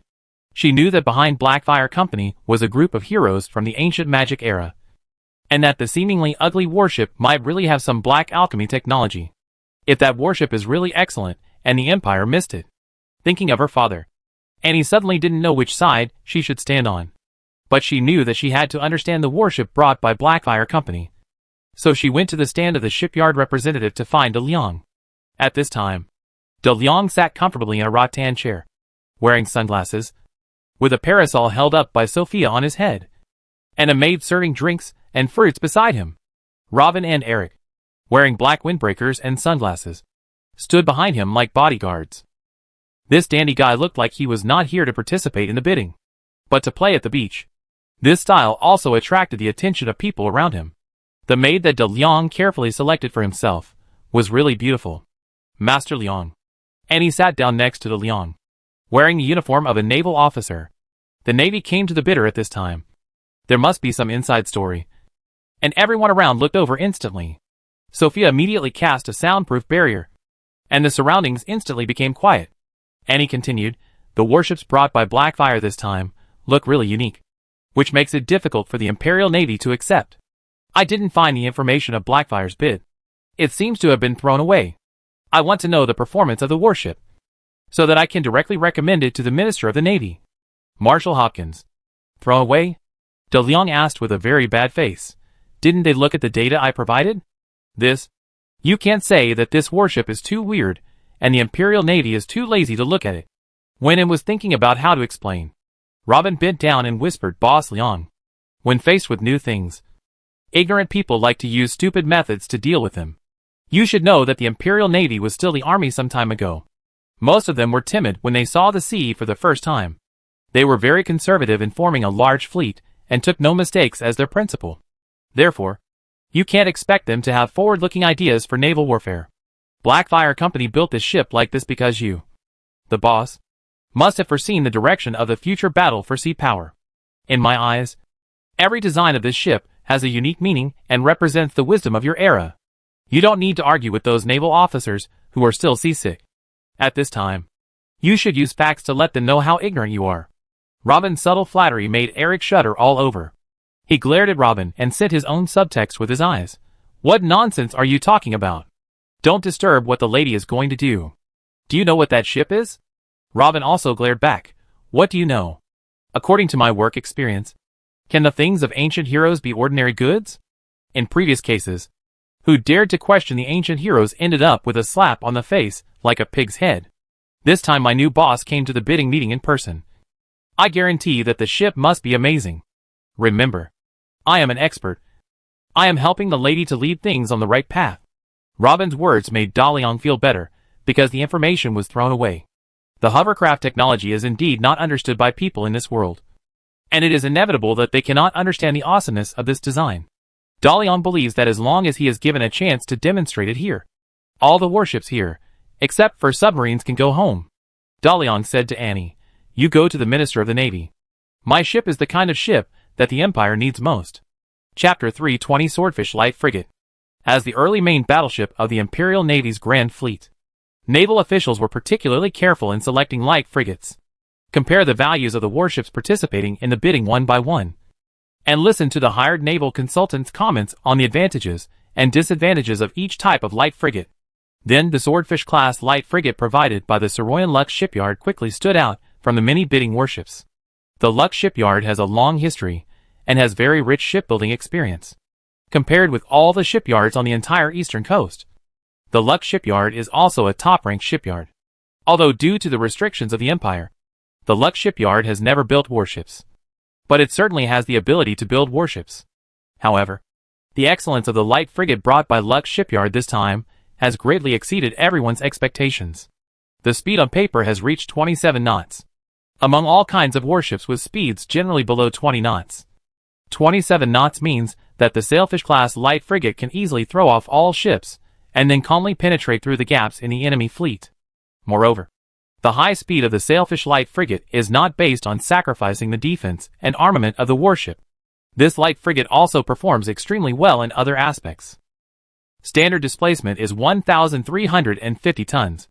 Full load displacement is 1,996 tons. Length is 93.29 meters. Width is 11.58 meters. Draft is 3.33 to 3.50 meters. 2 standard fuel/thermonuclear dual-power steam engines. Speed is 27.15 knots. Armament is 3 twin 105mm main guns, 2 quadruple dual-purpose rapid-fire guns, 4 twin anti-aircraft machine guns, 1 depth charge launcher, 2 triple torpedo tubes, 180 crew members. Equipped with complete anti-submarine equipment. Endurance is 2,365 nautical miles. Cruising speed of 13 knots. High speed, high firepower, high endurance, and versatility make the Sailfish-class light frigate a whole generation higher than the same class battleships in comprehensive performance. Even in the face of the main fleet composed of battleships and cruisers of the eastern countries, a large number of Sailfish-class light frigates can deal with them with their powerful maneuverability and torpedoes. Marshall Hopkins believes this is the light frigate that the Imperial Navy needs. If the sample ship set by the Lux shipyard can be consistent with the data on paper during actual testing, then there is nothing to choose in the selection of light frigates. The Swordfish light frigate has officially entered the sea trial stage. A white warship slowly sailed away from the dock. It was very slender and had a much smaller impact area than warships of the same level, which invisibly increased its survivability in naval battles. However, the narrower hull requires a higher balance design for the warship and the smaller deck. Whether the weapon systems can work normally, and whether they will interfere with each other, is also a great test of the designer's ability. The Sailfish light frigate left the dock and began to accelerate. The 2 chimneys in the middle of the hull billowed white smoke upwards. De Leon also noticed the light frigate that was accelerating. Its bow split the sea surface like a galloping sea beast. This is not a warship that can be designed in this era. These days, De Leon has been looking at ship design drawings from all over the world. He knows what level the light frigate is at now. This ship in front of him is really far beyond the same level of ships. Many things can be said to be revolutionary changes, and there is no excessive verification directly appearing on this warship. Whose light frigate is that? De Leon asked Annie, who had not left yet. Annie recognized the origin of the light frigate at a glance, and said, "It is the light frigate that Saroyan Lux shipyard brought in for bidding." Why is its hull so narrow? Why is it so fast? Lux shipyard. They have never built a warship. De Leon is even more certain that this warship was definitely not designed by Lux shipyard. On this planet, only Scarab Company can come up with such an advanced warship design. I didn't expect that they were actually planning to trick me here. After guessing the layout of the Scarab here, De Leon said to Annie, "It is not only fast, but also flexible in turning. The layout of the entire fire control system is also very advanced, and it can provide fire coverage at every angle. I dare say, no battleship of the same level in the whole world can be its opponent. Those who can catch up with it cannot beat it, and those who have beaten it cannot catch up with it." Hearing De Leon's praise of this light frigate, Annie asked worriedly, "Isn't the light frigate that Blackfire Company brought to bid also a match for this battleship? One-on-one bombardment is definitely not its match." "But," I said, "my battleship is the most suitable for the Fleming Empire Navy. You go to the Minister of the Navy. After I show the warships designed by Blackfire, he will know who to choose." Annie left. Her conversation with De Leon was seen by Lux not far away. Sure enough, the Whitehead family wanted to take advantage of the opportunity of the Navy's large fleet procurement to make a fortune. But Blackfire was unreliable. It couldn't even produce an ironclad ship that could float on the sea normally. It could only add a layer of rubber skirt to the outside of the ship to increase buoyancy. Now, even if Marquis Whitehead intervened in this procurement, the Imperial Navy could not give him too much share. As for other warships of the same level, in front of the Sailfish light frigate, there was no competitiveness at all. At the same time, Lux couldn't help but sigh that the strength of the Scarab Company was really too strong. Not only did it have the smelting technology of special steel, but the warships it designed were also so powerful. At this time, a naval officer walked up to Lux and whispered, "Mr. Lux, Marshall Hopkins invites you to come over. He has many questions about the Sailfish light frigate and wants to ask you." Lux laughed, and the overall situation was settled. However, Lux did not go to the main stand immediately, but walked through 4 seats to De Leon. The victory made him look very arrogant, and he said proudly, "Hello, Master Leon. I am the owner of the Lux Company, and the owner of the Lux Steel Plant. Hesled Lux. I heard that your Saroyan First Steel has not received any steel purchase orders since it was built, so that your warehouse is full of steel ingots. It is very dangerous for a steel plant to produce steel that cannot be sold. If you cannot get a large order from the Imperial Navy, it will accelerate the bankruptcy of Saroyan First Steel Plant. I came here to tell you this time. If you plan to sell your steel plant, please notify me, because my steel plant will soon need to expand its production capacity. De Liang waved his hand, continued to look at the warships galloping on the sea, and said to Lux, "Okay. When my steel plant wants to expand, I will give priority to acquiring yours. Don't stand in front of me. I hate people blocking my view the most." Chapter 321 Turtle Class. Because of the construction of the first steel plant in Saroyan, Lux has been seriously upset during this period. Before coming here today, he was in a state of anxiety. If Blackfire Company can produce a warship similar to the Sailfish-class light frigate as Eliza said, then the Imperial Navy will definitely give priority to purchasing the same thing from Blackfire Company. Without this order, Lux Company will face a strong enemy in Saroyan, and the shrinking business will inevitably trigger a financial crisis within the company. This time, the Sailfish light frigate is sure to win, and Lux can finally breathe a sigh of relief. The complicated mood changes made him run to De Liang to provoke regardless of his identity. However, unlike what Lux expected, Master Liang actually had the idea of acquiring Lux steel plant.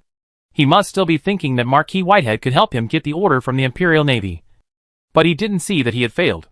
Just as Lux was about to ridicule De Liang, another naval officer came over and whispered to De Liang, "Master Liang, the governor invites you to the main stand.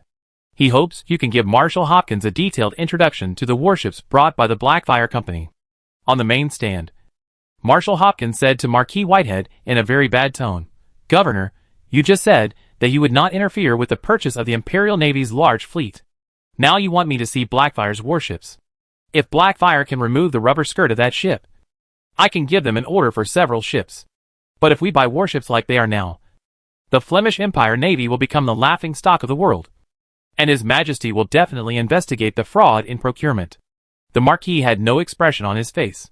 He didn't know why and suddenly asked to test Blackfire's warships. But seeing her insistence, she must have known something. He believed that his daughter would not do anything to embarrass the Empire and the family at this time. So the Blackfire's warships might really be something special? The Marquis said to the angry Marshal Hopkins, "I have no intention of interfering with the Imperial Navy's procurement meeting. But I believe in my daughter, and is the intelligence staff of the Navy Command. She previously worked in the Garrison General Bureau and served as the director of the Marcellus Special Security Bureau for a period of time. She is the best intelligence officer in the Empire. She asked us to take a look at the Blackfire Company's warships. So it won't take much time for us to take a look. If the Blackfire Company's warships are really as bad as they look, the Imperial Navy can take none of them." Marshal Hopkins looked at the Marquis, then at and standing behind him, and said with a little less anger, "Well, since you have notified Master Liang of the Blackfire Company to come here, let's see what kind of warship he brings us. I believe that no warship here is stronger than the Sailfish-class light frigate, which is the warship that the Imperial Navy needs." Soon, De Liang and Lux came to the center of the main stand, and the attendant placed a chair next to Marshal Hopkins and Marquis Whitehead. Marshal Hopkins invited Lux to sit next to him, and De Liang sat next to Marquis Whitehead. At this time, Marshal Hopkins couldn't wait to say to Lux, "Every place of the Sailfish light frigate surprised me. I promise that after today, this battleship will be known to the world, because it has eliminated all light frigates of the same class. The Flemish Empire Navy is very honored to have such an advanced warship at the beginning of its establishment. Its speed, its fire control, it is perfect and impeccable. Of course, its cost is the only thing that makes us uncomfortable. 670,000 gold pounds per ship. This price can buy 2 other types of light frigates." Lux smiled. The Minister of the Navy has already started talking about the price, so the result can no longer be changed. The Blackfire Company was invited here just to eat the leftovers of the Lux Company. "Dear Marshal," Lux replied to the offer of the Sailfish light frigate, "you have seen how excellent my warship is. In terms of firepower, it is 1 level higher than the same class battleships, with a 30% increase in output per unit time and a 20% faster aiming speed. You have also seen it, except for the speedboat that can only deal with cargo ships of 100 tons. No battleship can exceed it. In addition, the steel mill under the Lux Company has specially developed a special steel for this battleship, which is 100% harder than the steel used in current shipbuilding. Marshal, such a light frigate is only 670,000 gold pounds. Is it expensive? If the special steel is sold alone, it is 3 times the price of ordinary ship steel. If it were not for the construction of the Imperial Navy and the protection of my own maritime interests, I would not sell such a good battleship so cheaply. What? Marshal Hopkins almost jumped out of his chair after hearing about the hardness of the steel used to build the Sailfish Light frigate, more than twice the hardness of ordinary shipbuilding steel. How can the Luke Steel plant produce such steel? Marshal Hopkins was from the Army, and he knew very well how great the strategic value of this steel was. It can not only build warships, but also cast cannons and build battle fortresses. When Marshal Hopkins wanted to continue to ask about special steel, Marquis Whitehead said, "Marshal, it's just a high-hardness special steel. This kind of steel can also be produced by Soroyan First Steel Plant. Now that we know about the Sailfish-class light frigate, Mr. Lux has also made a suitable offer for his ship. Then let's listen to Master Liang's introduction to the light frigate he brought." Marshal Hopkins looked at Master Liang. Although he had already decided to get the Sailfish-class light frigate, when he knew that the Soroyan First Steel Plant could also produce high-strength special steel, he did not dare to show neglect to Daliang. "Master Liang, please start introducing the warships that Blackfire Company brought to the Imperial Navy this time. I hope it can bring me some surprises." Daliang said, "The warship I brought should not be called a light frigate. It is a brand new ship designed by Blackfire Company for the Vlamink Empire. I call it the Turtle-class multifunctional combat platform. Everyone has seen that my ship has not yet been equipped with a weapons system. And the reason is, there is no need to design its weapons system separately. Its spacious deck can be equipped with various weapons at will, with a torpedo tube installed. It is a torpedo boat, with sonar and depth charges installed. It is a professional anti-submarine speedboat, with main guns and anti-aircraft guns installed. It is a frigate. Even installing a 155mm heavy gun is no problem. It is easy to operate. You can change its maritime function at any time by changing its weapons as needed. The parts are interchangeable, which can effectively reduce the pressure on logistics. If the Imperial Navy purchases all my Turtle-class multifunctional combat platforms in this bidding, you will not need to train sailors for different types of warships separately. You can form combat effectiveness in the fastest time." Chapter 322 Sea Trial. De Liang's introduction of his invented Turtle-class multifunctional combat platform immediately attracted the attention of Marshal Hopkins.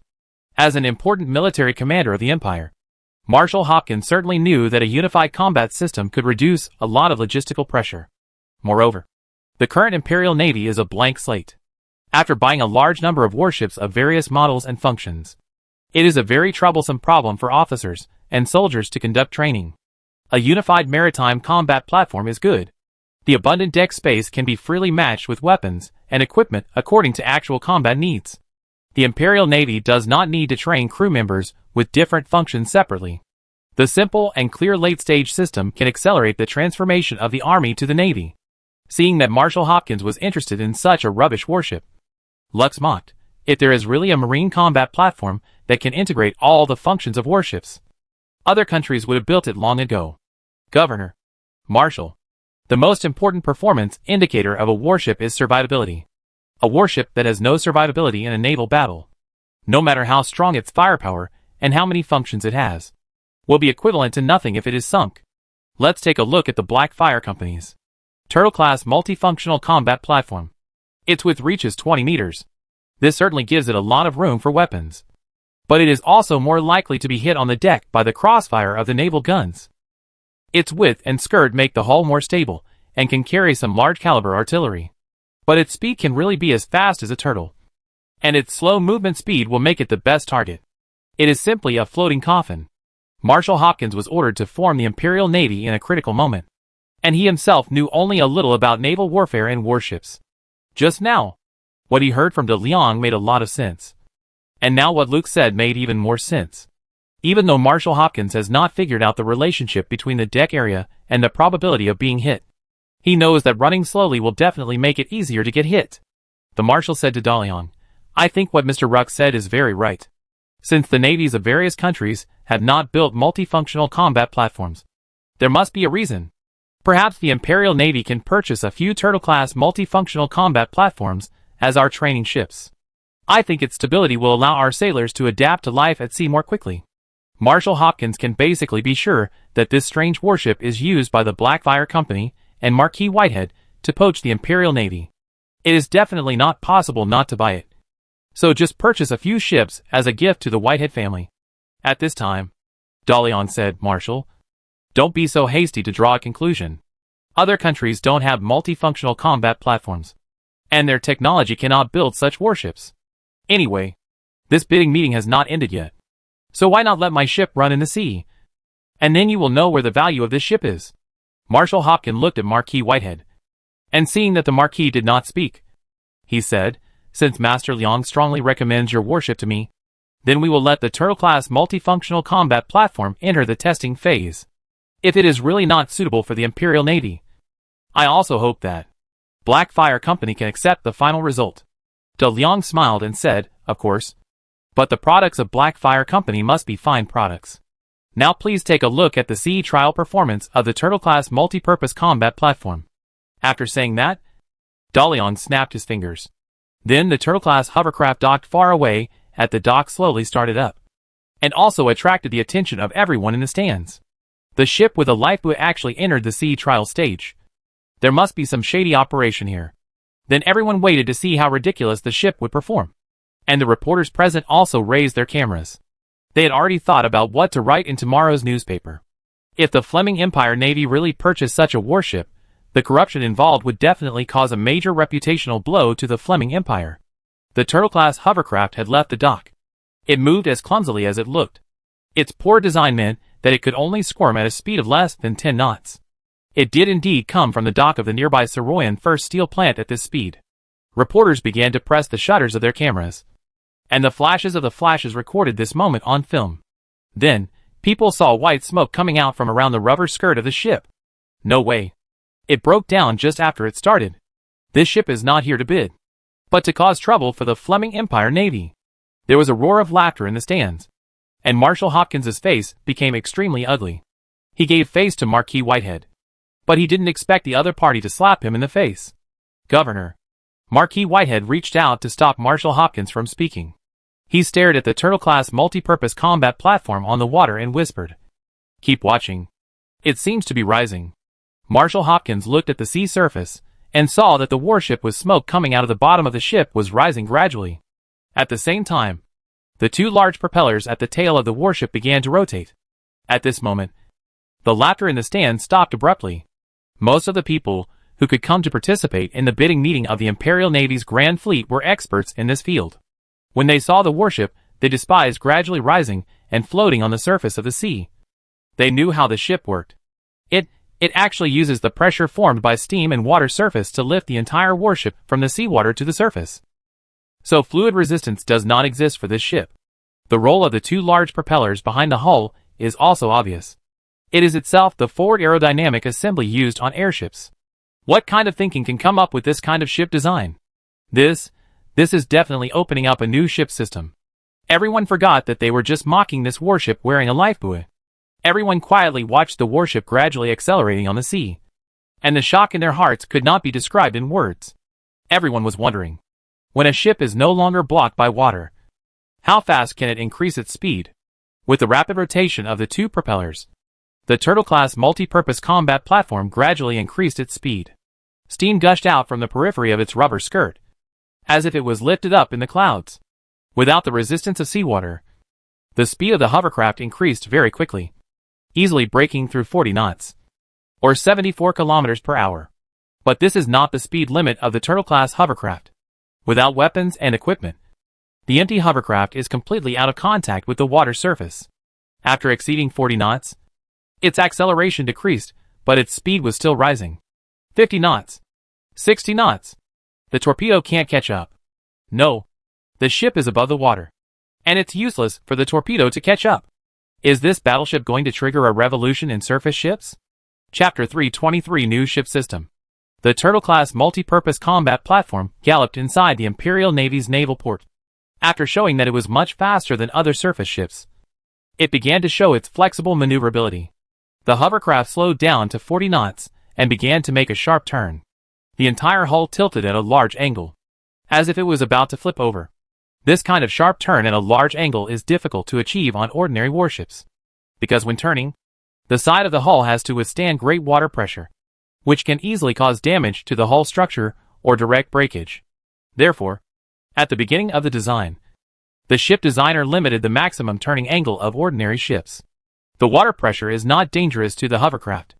The Turtle-class multi-purpose combat platform completed a 180-degree turn at an incredible speed, and then began to accelerate towards a shallow beach in the military port. With such speed and maneuverability, it is really a matter of luck to hit it in a conventional naval battle. However, once the Turtle-class multi-purpose combat platform seizes the opportunity to break through with speed and releases torpedoes at close range, if a battleship can be sunk, it will be a profit even if it is sunk. Marquis Whitehead and Marshall Hopkins have been shocked by the performance of the Turtle class, and their impression of this battleship has undergone a subversive change. This is the battleship that the Imperial Navy needs. Its speed and maneuverability can make people ignore its defensive weaknesses. It can perform multiple functions at the same time, and it is extremely suitable for the current Flemish Navy. Marshall Hopkins is already imagining what caliber of cannon he can install on this battleship. At this time, Lux also realized the crisis. This battleship that breaks the traditional thinking, regardless of its final combat effectiveness. But now it looks like it only uses speed to cover up all weaknesses. However, Lux will never give up easily. He can't watch such a large order slip away from his hands. Governor Marshall, the performance of the Turtle-class multifunctional combat platform brought by Blackfire Company is indeed beyond everyone's expectations. It can be said that it has created a brand new ship design system. But there is one thing I need to remind you of. The principle of the Turtle-class battleship is to use steam to form a strong air pressure between the bottom of the ship and the water surface. This air pressure is so high that it can lift the entire battleship above the water surface. It is not affected by water resistance, so it can show such a high speed. However, while the Turtle class is not affected by water resistance, it also cannot enjoy the benefits of buoyancy. Before the air pressure is formed, the sailing speed of the Turtle class is very slow. After the air pressure is formed, it takes a lot of energy and water to lift such a heavy warship. According to my experience, the energy and water consumption of the Turtle class is 3 to 5 times that of the Sailfish class light frigate. This means that the cruising range and load capacity of the Turtle class multi-purpose combat platform are very small. It is not suitable for long-distance ocean voyages, nor can it perform high-intensity maritime combat missions. Cruising range and load capacity are both important indicators of a warship, compared with a warship floating in the water. A warship that lifts the hull out of the water must consume more energy. If a warship cannot run far, its combat value will definitely be greatly reduced. If it takes up too much load in order to carry more energy in water, then insufficient weapons and ammunition will also put a warship in an embarrassing state. Marshall Hopkins said, Mr. Rux is indeed an expert in the shipbuilding industry. He can see the advantages and disadvantages of the Turtle-class multi-purpose combat platform at a glance. However, for the current Flemish Navy, the top priority is to quickly establish a near-shore defense fleet. The short cruising range of the Turtle class is acceptable. Of course, the Sailfish class light frigate is also very good, and the Imperial Navy will never miss this good frigate. I think other torpedo boats, minesweepers, layers, these two complicated warship models don't need to be considered. The Turtle-class multi-purpose combat platform can fully undertake their combat functions. Then the frigates, we will choose the Sailfish class of the Luke shipyard, so that our fleet will have a certain capability for offshore operations. Sailfish class light frigates for the offshore. Turtle-class multi-purpose combat platforms for the near sea. Add security artillery. And when we face a maritime invasion, we can organize 3 lines of defense. What do you think, Governor? Marquis Whitehead did not agree immediately, but asked Daliang, Master Liang, are there any other advantages of the Turtle-class multi-purpose combat platform of the Blackfire Company? Daliang replied, of course there are. The Turtle-class multi-purpose combat platform can reach a range of 3,450 nautical miles at an economic speed of 35 knots. In addition, the Turtle class only has the hull and power system, without any weapons. The empty weight is 954 tons, and the full load weight is 1,847 tons. The cruising range is tested under full load. This is impossible. After hearing Daliang reveal the cruising range of the Turtle-class multi-purpose combat platform, Lux immediately shouted, even if you use all the loading weight to load magic or in water, your ship cannot have a cruising range of 3,450 nautical miles. It has to lift more than 1,000 tons of dead weight. How can it have a longer range than my Sailfish class? Daliang laughed. That's because the Turtle-class multi-purpose combat platform does not need to be loaded with water. Our latest steam engine can directly convert seawater that comes into contact with the bottom of the ship into steam. Without pipes and nozzles, there is no extra energy loss. Therefore, although the Turtle-class multi-purpose combat platform consumes more energy than conventional warships, it is definitely not as much as Mr. Luke's described. Moreover, the Turtle-class does not need to carry a large amount of pure water when sailing, which further increases the internal space and reduces the deadweight. Luke's was stunned, directly turning seawater into steam. How is this possible? Today's steam engines instantly vaporize water in the cylinder. But the sea surface is open, and turning seawater into steam is not a simple heating. How did Blackfire do it? Marshall Hopkins didn't care about this technical problem. He only saw that the Turtle-class multi-purpose combat platform could run farther and carry more than the Sailfish-class light frigate. So, since there is a simple and high-performance warship that can undertake long-distance combat missions, why choose a slow-running, less equipped and complex frigate? The sea power of the Vlaminck Empire needs the Turtle-class multi-purpose combat platform. But when Marshall Hopkins was about to announce the official purchase of the warship provided by Blackfire, chaos suddenly broke out at the naval port. For some reason, the Turtle-class multi-purpose combat platform on its way back did not slow down to the appropriate landing speed when it approached the coast. It rushed towards a shoal, and the huge ship rushed to the gravel beach with a huge roar. What happened? Did it lose control? Chapter 324 quote. Although the place where the Turtle-class multi-purpose combat platform rushed ashore was still some distance away from the stands, it still caused a lot of chaos. People speculated in panic. What was wrong with the ship? Could it be that this new technology had major flaws? At this time, Luke's had stood up regardless of his image. Just now, he had already felt that he had lost the order from the Imperial Navy. The Swordfish-class light frigate was already the limit of this type of warship design. It was perfect and impeccable. But it met the Turtle-class with a brand new power system. The Swordfish-class was already behind. At this time, the sudden loss of control of the Turtle-class multi-purpose combat platform made Luke see that the Imperial Navy order flew back to his hands. See? An engine with a new concept is not so easy to manufacture, especially this technology of directly gasifying seawater. There are many difficulties in design and manufacturing process. A small mistake may cause the whole ship to lose control.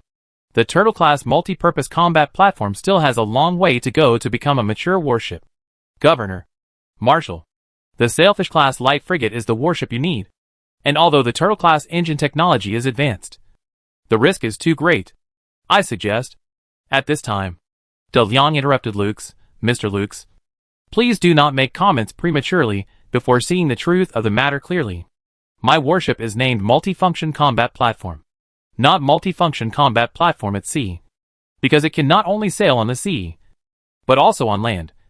It is still a very powerful heavy support combat unit. Marquis Marshall. Next is the Turtle-class Multifunction Combat Platform, which can move on land.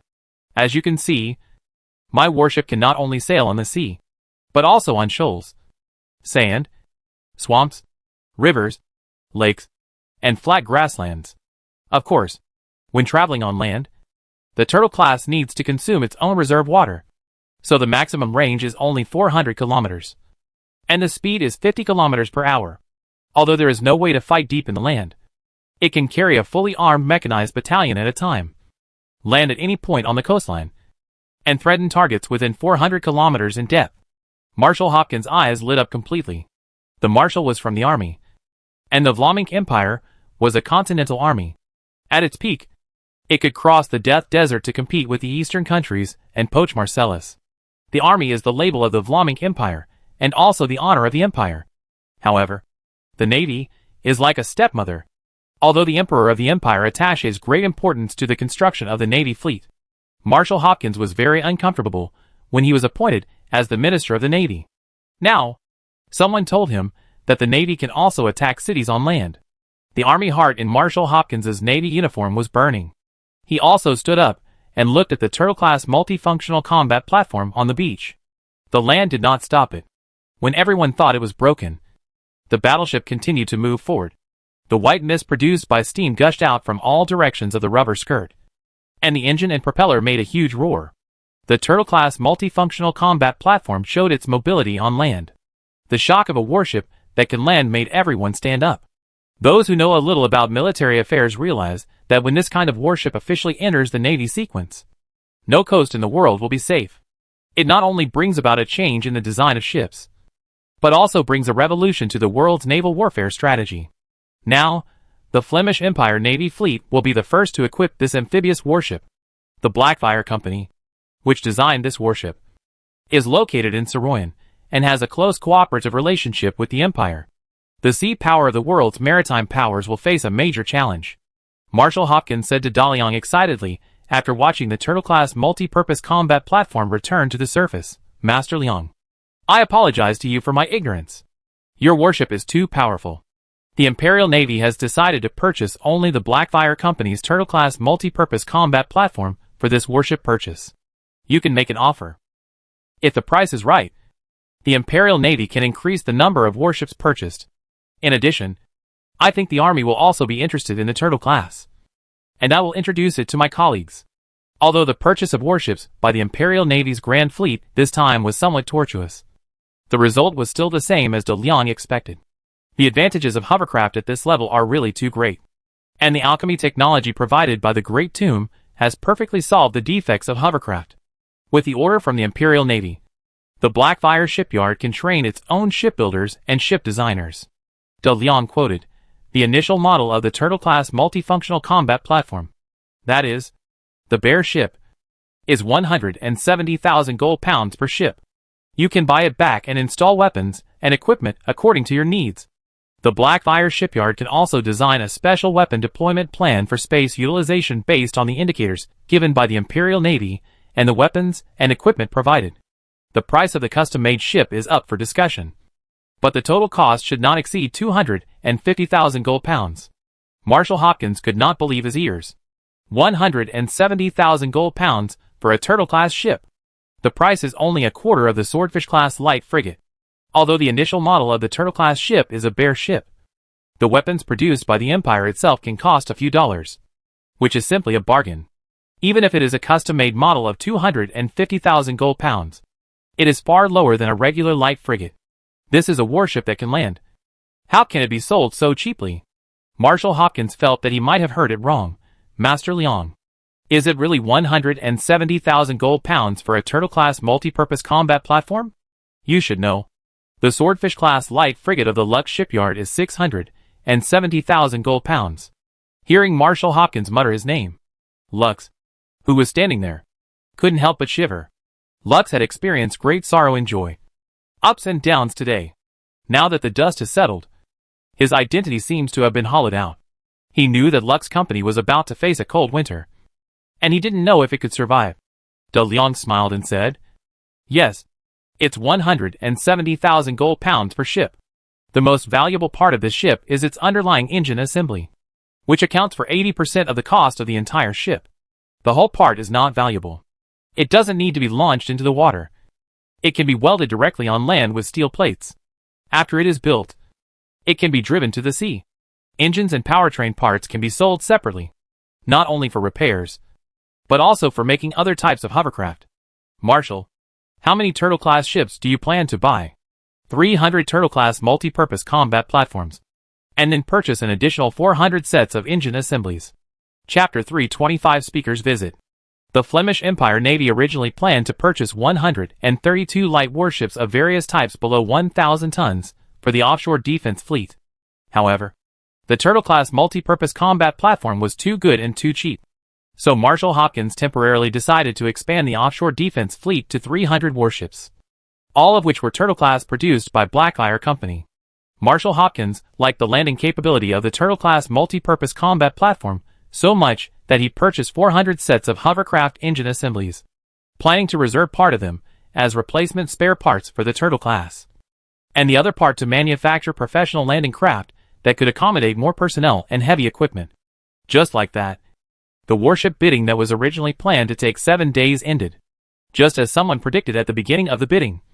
The warship with a lifebuoy brought by Blackfire Company eliminated all the warship plans participating in the bidding and became the biggest winner of this Flemish Empire Navy Grand Fleet bidding, winning this £1 million order in one fell swoop. I don't know how many people are jealous. After the bidding ended, The Turtle-class multifunctional combat platform was transmitted to all parts of the world through radio waves, and a storm quickly brewed. Daliang didn't know what kind of sensation his casually built hovercraft caused. He had just returned to the Élysée Avenue when Speaker Peters knocked on his door. Peters was the person who least wanted the Imperial Navy's large fleet to be formed. Once this fleet formed combat effectiveness, it would sandwich Marcellus with the Empire's mainland. In addition, the court's informant also reported that the Emperor of the Empire had agreed to build a heavy arsenal in Saroyan, which was undoubtedly a bad news for the Parliament. The Empire's continuous strengthening of its military power in Marcellus also revealed the Emperor's determination to solve the Marcellus problem. However, the citizens of Saroyan seemed to be less easily agitated than before. The Parliament once tried to control public opinion to stop the Imperial Navy from building a military port, but the number of responders is far less than before the founding of the National Star. Now the National Star is the best-selling newspaper in Saroyan. Reading the gossip in the National Star is almost a daily routine for every citizen of Saroyan. The National Star not only reports on celebrity entertainment and interesting stories between citizens, but also pioneered the creation of a selfie column. No matter who you are, as long as you take interesting family photos and add a text description, you can submit them to the National Star newspaper for submission. The Star newspaper opened 4 pages to publish these photos, and some people who were often featured in the newspaper gradually became stars among the citizens. Anyone can become a star. This is the purpose of the National Star newspaper. Now, the citizens of Saroyan are not only keen on reading the National Star newspaper, but also keen on taking selfies and submitting articles. The concern for municipal affairs is not as strong as before. When Peters realized the seriousness of the matter, he only felt scared. The people's will is the most powerful weapon of the Marcellus Parliament against Vlaminck. When the people's attention is not on regional conflicts, the barrier built by the Parliament will become loose. The National Star was founded by young Master Liang. Speaker Peters didn't know whether he did it intentionally or unintentionally, but he stabbed the heart of the Parliament. The National Star is completely legal, never comments on any municipal affairs, and has no imperial color, so the Parliament has no countermeasures. Just now, Speaker Peters saw the style of the Turtle-class multifunctional combat platform at the bidding meeting of the Imperial Navy's Grand Fleet, and learned that the Turtle-class became the final winner and was purchased by the Imperial Navy for 300 ships. Regardless of whether young Master Liang is a member of the Empire, Speaker Peters believes that he must meet him. Otherwise the Parliament may not have a chance. Peters was brought to Daliang by the maid. At this time, Daliang was looking at a drawing. The lines on it seemed to be an engine. After sitting down, the speaker said to Daliang, "Master Liang, congratulations to Blackfire Company for winning the favor of the Imperial Navy. Today, the Turtle-class multifunctional combat platform performed so well that a new ship design route was created in your hands. I think that in the future, Blackfire Shipyard will be the focus of the world, and there will be a lot of people who want to get the design drawings of the Turtle-class multifunctional combat platform. There will also be many shipyards starting to study their own Turtle-class." De Leon did not take his eyes off the blueprint. He said to Speaker Peters, "A ship that uses steam to lift the hull to the surface of the water is called a hovercraft. The structure of the hovercraft itself is not complicated, and is even simpler than a commercial cargo ship. The real technical content is its engine, the next research direction of the Blackfire Shipyard. In addition to designing larger warships, it is to study the next generation of lifting engines based on this engine. Let the ship really leave the sea and fly. By the way, Mr. Speaker, is there anything you want to ask me this time? Let the ship really leave the sea and fly. Isn't that the aerospace warship of the ancient magic era?" Speaker Peters didn't expect that young Master Liang had such great ambitions and wanted to recreate the air fortress that once flew in the sky. However, the speaker did not waste time on technical issues. Since young Master Liang asked about the purpose of his visit, Peters said, "I remember young Master Liang once told me that you have no political stance and are just a pure businessman. You will not interfere in the conflict between Marcellus and Vlaminck. But what you have done recently has obviously broken the balance of Marcellus. I will not make too many comments on the National Star you founded. Just the Turtle-class multifunctional combat platform you sold to the Imperial Navy has made the Parliament uneasy. The Parliament is committed to building a democratic Marcellus. So we have always resisted the monarchy of the Empire. And the nobles of the Empire are also bent on dividing Marcellus into noble fiefdoms. The Vlaminck Empire is very aggressive. Once the Emperor of the Empire believes that the Empire's strength in Marcellus is strong enough, He will definitely start the Second Marcellus War. Marcellus is a buffer zone between the Vlamic Empire and the eastern countries. They will not sit idly by and watch the empire truly own this place. If the power of all parties in Marcellus is unbalanced again, a large-scale war will be inevitable. The last time we fought for a full 100 years around this land, we found a complete house in the whole of Saroyan. Master Liang, you have so many industries in Saroyan. You should not want the war to break out. Right? Chapter 326 Prepare for War. The Vlamic Empire is still determined to swallow up Marcellus. Marcellus is worried that under the monarchy, the land will be divided up by the imperial nobles. The eastern countries are even more unwilling to see Vlamic gain a foothold in the eastern part of the continent and then expand militarily. Originally, all parties formed a balance in Marcellus and maintained a clear peace. But the arrival of Daliang broke this balance. The Vlamic Empire's strength in Marcellus is rapidly increasing, while the parliament is losing its public opinion position. Now the empire is going to form a large naval fleet and will soon have a very powerful warship. And the maritime advantages of the eastern countries are also being challenged. Speaker Peter's analysis is not without basis. In the past, shouting for war was just louder than others. Now no one is publicly talking about war. But war is really approaching step by step. Daliang's eyes finally moved away from the drawings. He knew Peter's intention and could smell the gunpowder in the air of Marcellus. Mr. Speaker, do you think the current situation in Marcellus can be resolved peacefully in the end? In response to Daliang's question, Speaker Peters shook his head. No. Each party has its own bottom line. And the ultimate goal is an irreconcilable contradiction.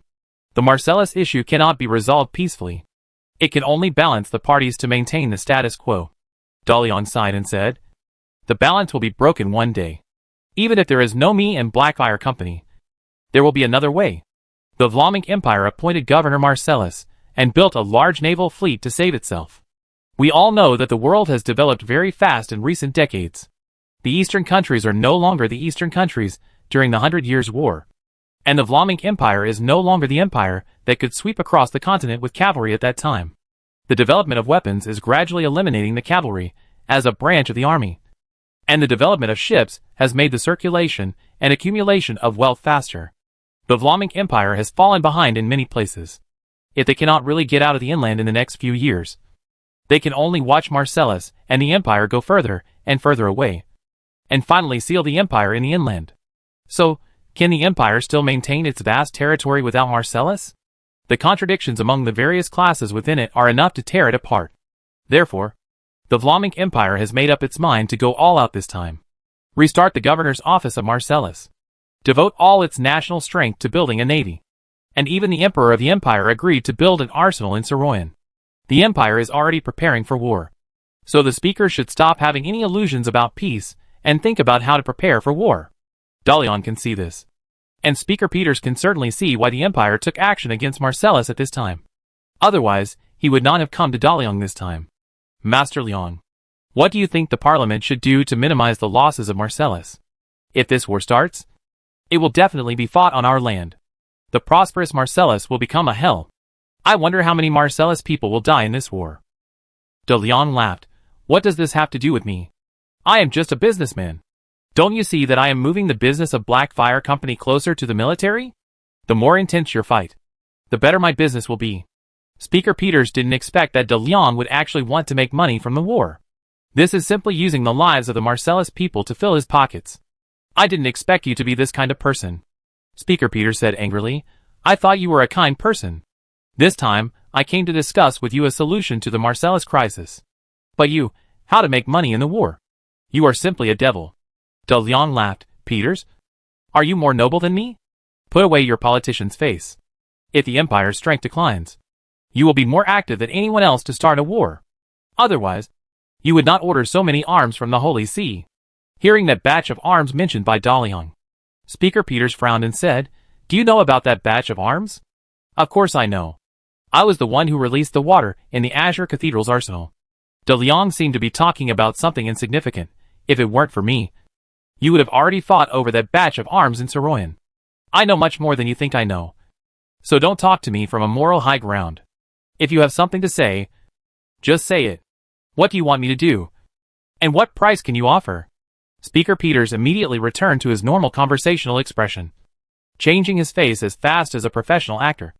And even after being exposed, he could still say without blushing, after the last meeting, I guessed that the destruction of the batch of arms was related to you, Master Liang. And now I finally know the truth. I know that Blackfire is very powerful. Your hidden force should not be weaker than Scarab, which can make Scarab willing to give up the Marcellus market. In fact, after the last destruction of arms, the Parliament purchased another batch of weapons. This time we did not ship them into Saroyan, but trained the Parliament's army in a friendly country.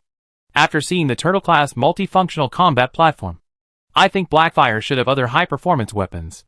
Does Master Liang have any suitable for our Parliament's army? Money is not a problem. Seeing that there was business coming, De Liang finally got interested. He spread the drawings in his hand on the table and said to Speaker Peters, if money is not a problem, then everything is fine. Mr. Speaker, do you still remember the fixed-wing aircraft that Blackfire Company received investment from the Parliament to develop? This drawing is the engine of that aircraft. The last time Peters invested in the fixed-wing aircraft that De Liang mentioned, the purpose was just to hold this line and prevent Master Liang from completely turning to the Empire. I didn't expect he actually developed it. So Speaker Peters looked at the drawings on the table and couldn't understand them. He could only listen to De Liang continue. I named this fixed-wing aircraft an airplane. The engine of the airplane uses a steam direct injection multi-cylinder piston engine. The principle is to allow water to be directly vaporized in the cylinder to drive multiple cylinders to move rapidly and generate mechanical kinetic energy. Now the engine is ready, and the plane has been successfully tested. After several more comprehensive optimizations, we can get a mass-produced model. This is a flying machine that ordinary people can fly after training.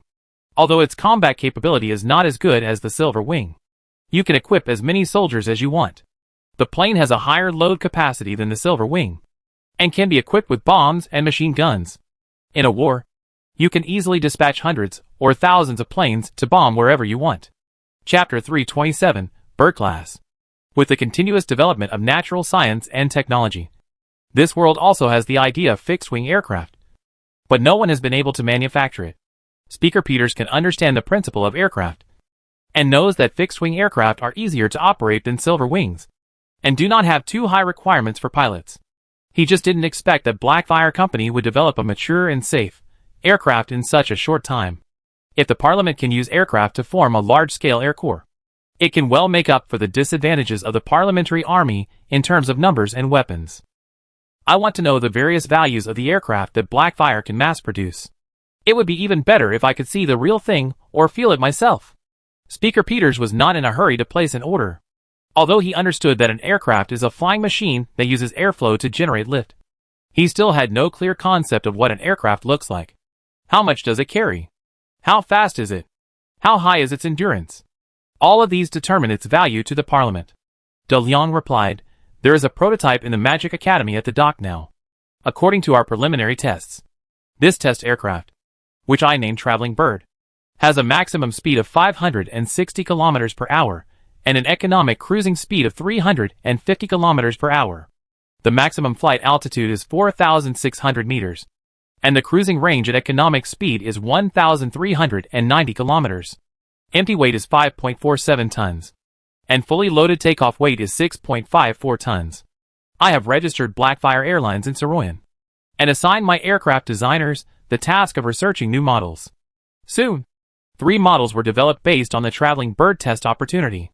The Traveling Bird Fighter, whose duty is to fight for air supremacy, is faster and more flexible, and can attack airships with onboard machine guns, threatening Silver Wing.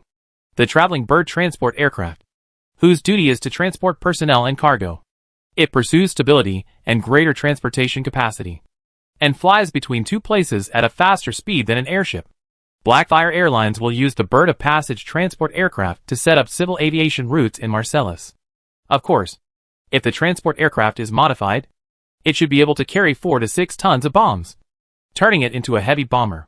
The third type is the Bird of Passage dive bomber, which is responsible for carrying out precise targeted bombing of important enemy targets, pursuing penetration capabilities, and dive and climb performance. As for whether there will be other models in the future, after waiting for user feedback, we will design them separately according to battlefield needs. If Mr. Speaker wants to try the Bird of Passage test aircraft, I can immediately arrange someone to take you to the aircraft test site of the Pure Magic Academy. Although he hadn't seen the test aircraft of the bird yet, the data given by De Leon had already made Speaker Peter sit still. The speed and ceiling were already a threat to the Silver Wing. Of course, it was only a theoretical threat.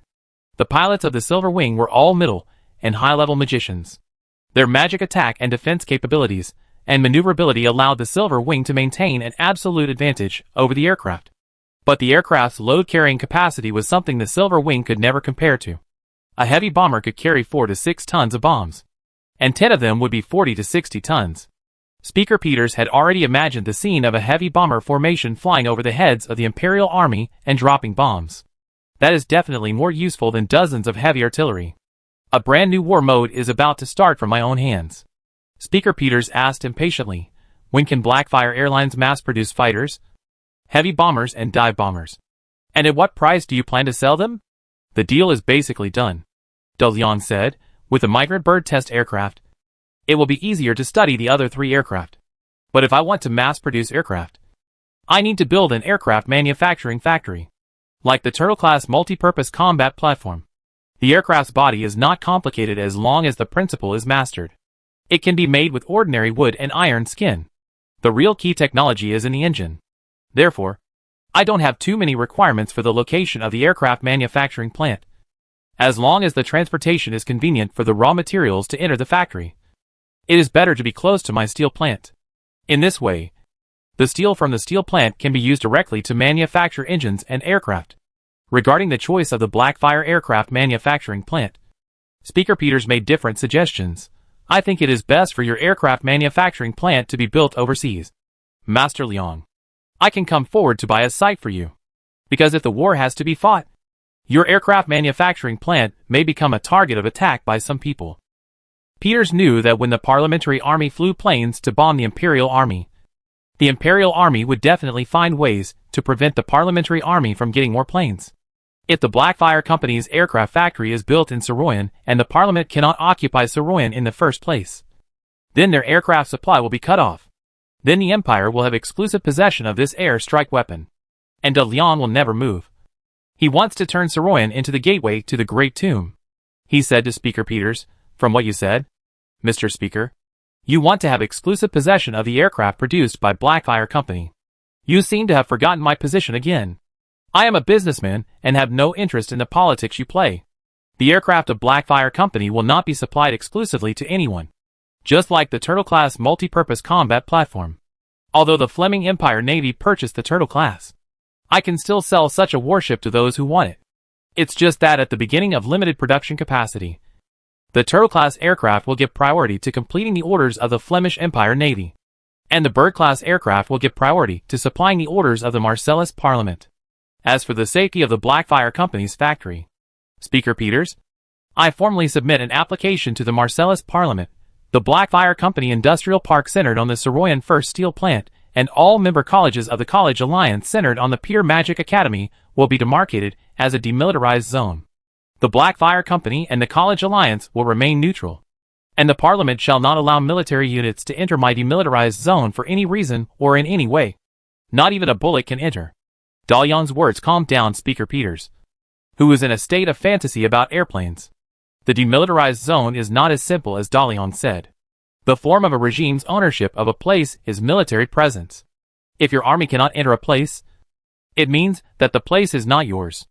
The Blackfire Company wants to divide a demilitarized zone in Saroyan, which means that the Parliament admits that it has no sovereignty over the land. Speaker Peters said very cautiously, even vigilantly, Master Leong. The establishment of a demilitarized zone is not decided by the Parliament.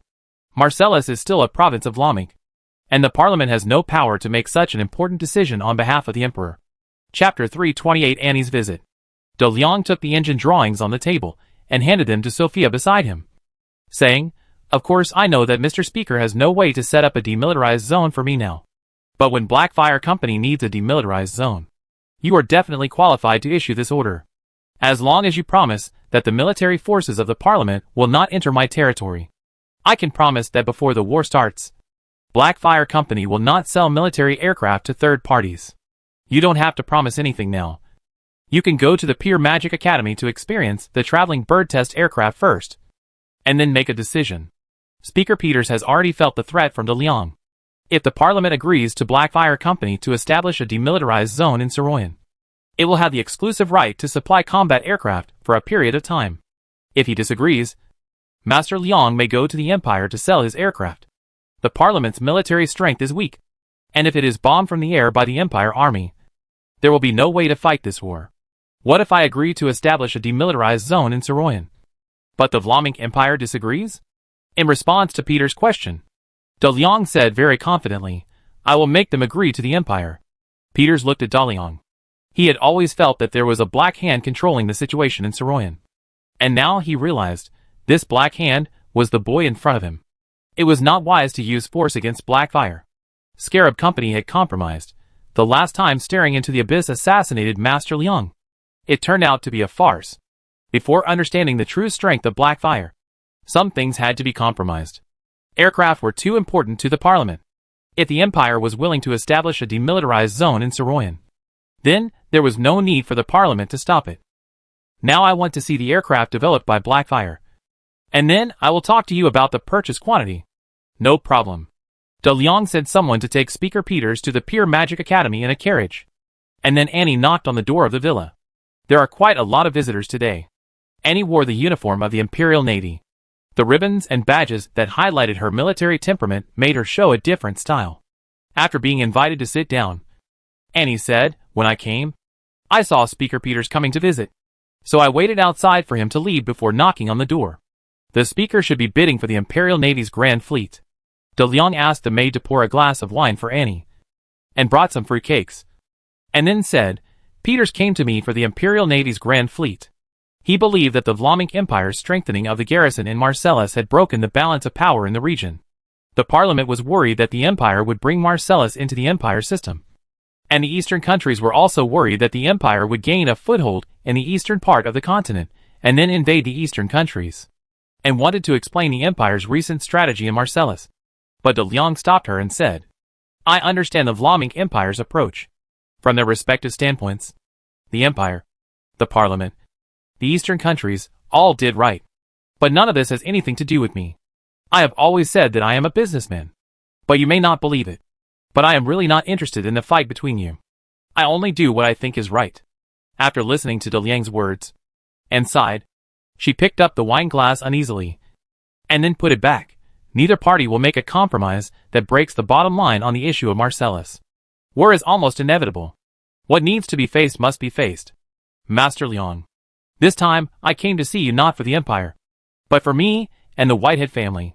You should remember that I ordered a batch of alchemical props to drive away the dead from you, and then entrusted you to bury them somewhere in the Death Desert, and let Sir Charles find them. Now this batch of alchemical tools is in my father's hands. He knew the function of this batch of alchemical tools, but he concealed this discovery from the Emperor of the Empire. I don't know what he is planning, but it must be something very dangerous. Since I was trained, my father taught me to be loyal to the Empire. So when this happened, I was very confused and I didn't know what I should do. My father also persuaded His Majesty to build a large arsenal in Saroyan. I seem to have seen myself and my father being hanged on the Imperial execution ground. What do you think I should do now? When De Leon heard that Marquis Whitehead had hidden the alchemical equipment used to drive away the undead, the first thing he thought of was that this guy was going to rebel.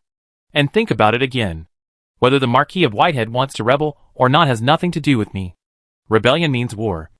And war means buying arms, which are all business. But seeing Annie's appearance at this time, De Leon felt that his heart really couldn't be hardened. Having been in contact with Annie for a while, De Leon has never seen her so absent-minded. In fact, at the bidding meeting today, De Leon felt that something was wrong with Annie. She is a professionally trained intelligence officer with a very strong psychological quality. But now Annie is like a lost soul. Yes, the things that I insist on in my heart, the pillars of my entire life goals collapsed, and found it hard to accept the sudden change of her father, mentor, and role model. De Leon treated Anne as a friend. So he comforted her. Things may not be what you think. Marquis Whitehead is in a very delicate situation at this time. If he can solve the Marcellus problem, he will make an unprecedented contribution. But Marcellus's matter cannot be too radical. Marquis Whitehead is safe at this time. because the empire is already preparing for war. The parliament and the eastern countries are also preparing for war. Even if the empire is suspicious of your father, it will never take action at this time without evidence. If the emperor of the empire executes your father, who would have the courage to take over the mess of Marcellus? This is not the peaceful period before, when the emperor could arbitrarily punish the governor of Marcellus. Then think about it. What would happen if your father handed over the alchemical equipment to the empire? The Death Desert Railway line has been strengthened, and the empire's chances of winning have increased. At that time, how many people would rush to compete for this credit? Would the emperor of the empire still rely on your father so much? If I were the emperor of the Vlamic Empire, I would send the crown prince to Marcellus to supervise the war, or even lead the expedition myself. At that time, your father would be very troublesome in the eyes of the emperor of the empire. What would he do? I'm afraid he would find a random reason to punish Marquis Whitehead and then execute him. Chapter 329. The war is approaching. Annie is too concerned to be in a mess. It is difficult for her to stand outside and see the cause and effect of the whole thing, as well as the meaning behind it. Like Dalian, when she is in the middle of the situation, being too successful to be worthy of the emperor is a taboo for a minister to serve the emperor in any era. But in the face of unparalleled achievements, how many people can retreat bravely and turn back halfway when they are at the peak of their lives? Annie knows how much pressure her father faces in this position, and continuing to move forward may lead to an abyss of no return. Resigning voluntarily can naturally save her life, but she will also stay away from the political arena of the Vlamic Empire for the rest of her life. Marquis Whitehead is now in the golden age of politics, and the empire is about to face a major turning point at this time. The 100 Years' War is still talked about with relish 200 years later. The heroes who emerged during that period are recorded in history and have become legends. If the empire can win in this turning point of national destiny, then as the governor of Marcellus, Marquis Whitehead's brilliance will overshadow the emperor of the empire and become the most dazzling figure in this period of history. At this time, Anne remembered what her father once said to her. Your Majesty is willing to take risks for the country's destiny, so why shouldn't I accompany your Majesty? And only now realized the true meaning of her father's words. On the issue of Marcellus, Marquis Whitehead was walking on thin ice. He had to actively strengthen the empire's power in Marcellus, and at the same time, he had to prevent being stabbed in the back by his own people at all times.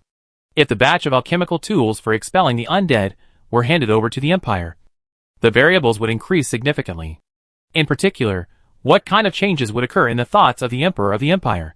In short, in the current situation, Marquis Whitehead would never take the initiative to step down from this position, nor would he let anyone threaten his position.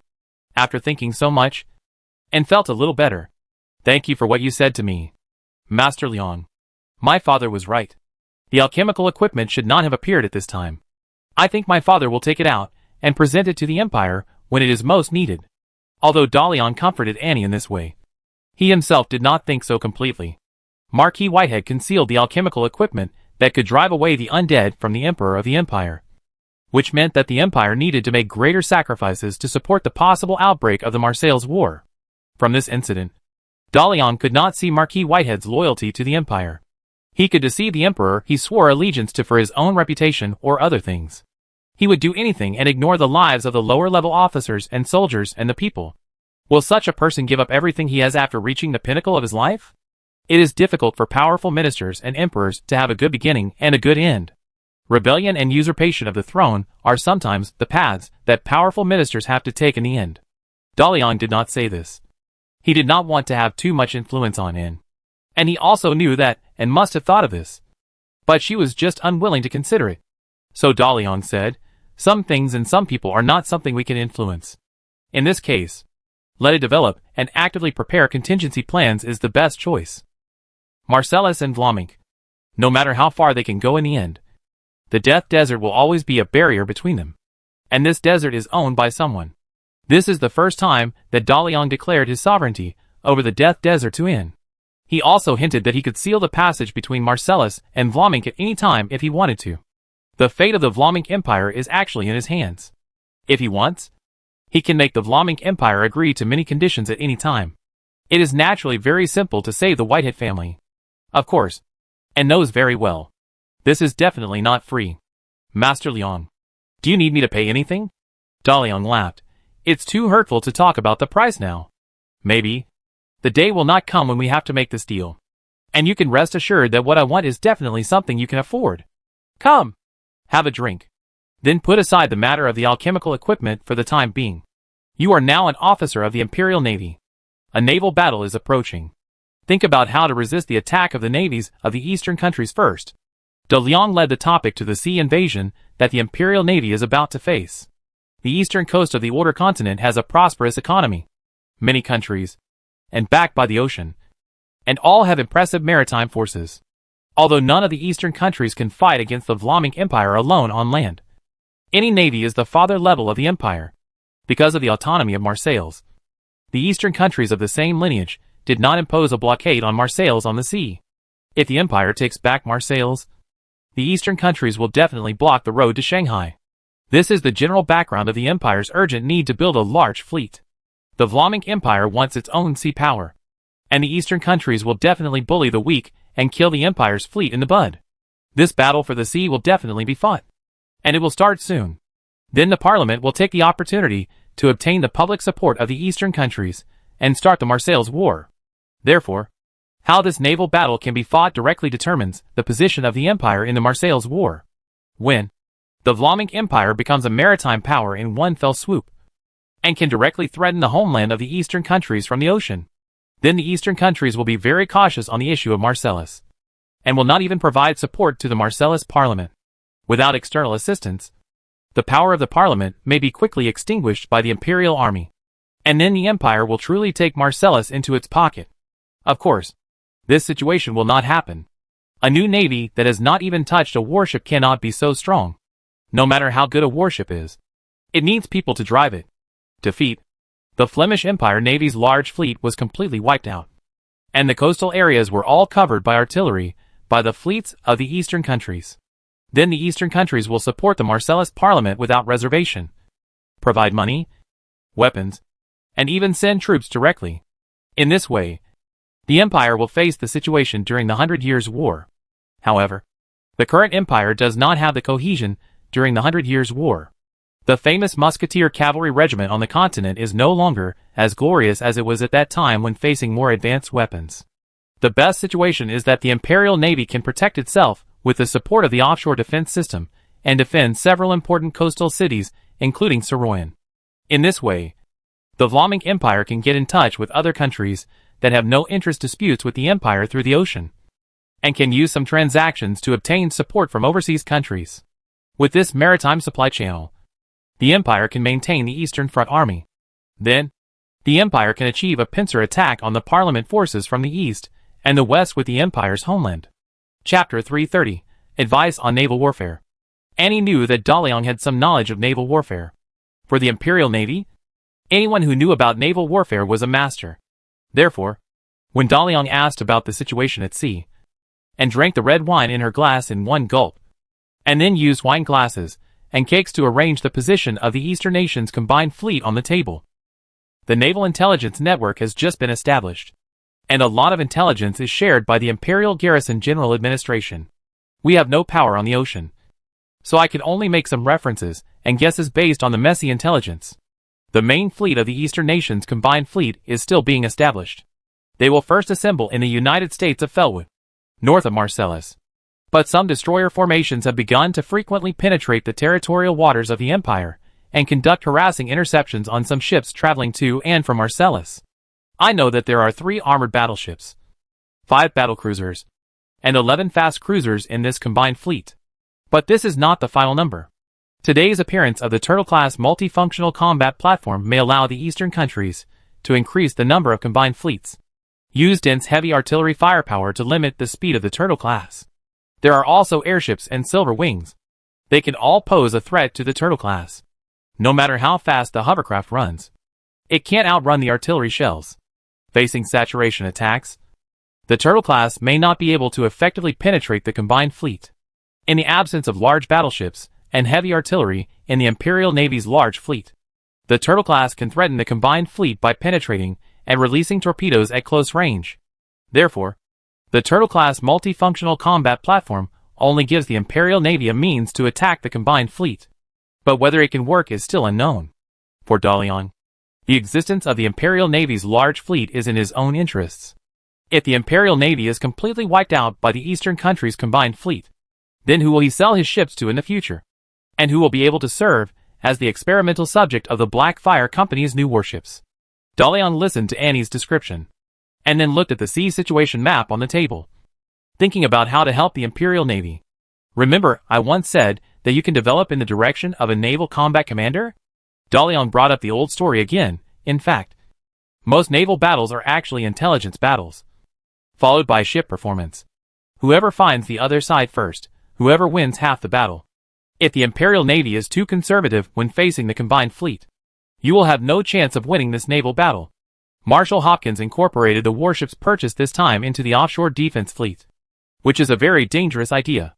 The Turtle-class multifunctional combat platform alone cannot defend against the advance of battleships and cruisers, after being transferred to the Navy, and is also actively supplementing her knowledge about naval warfare.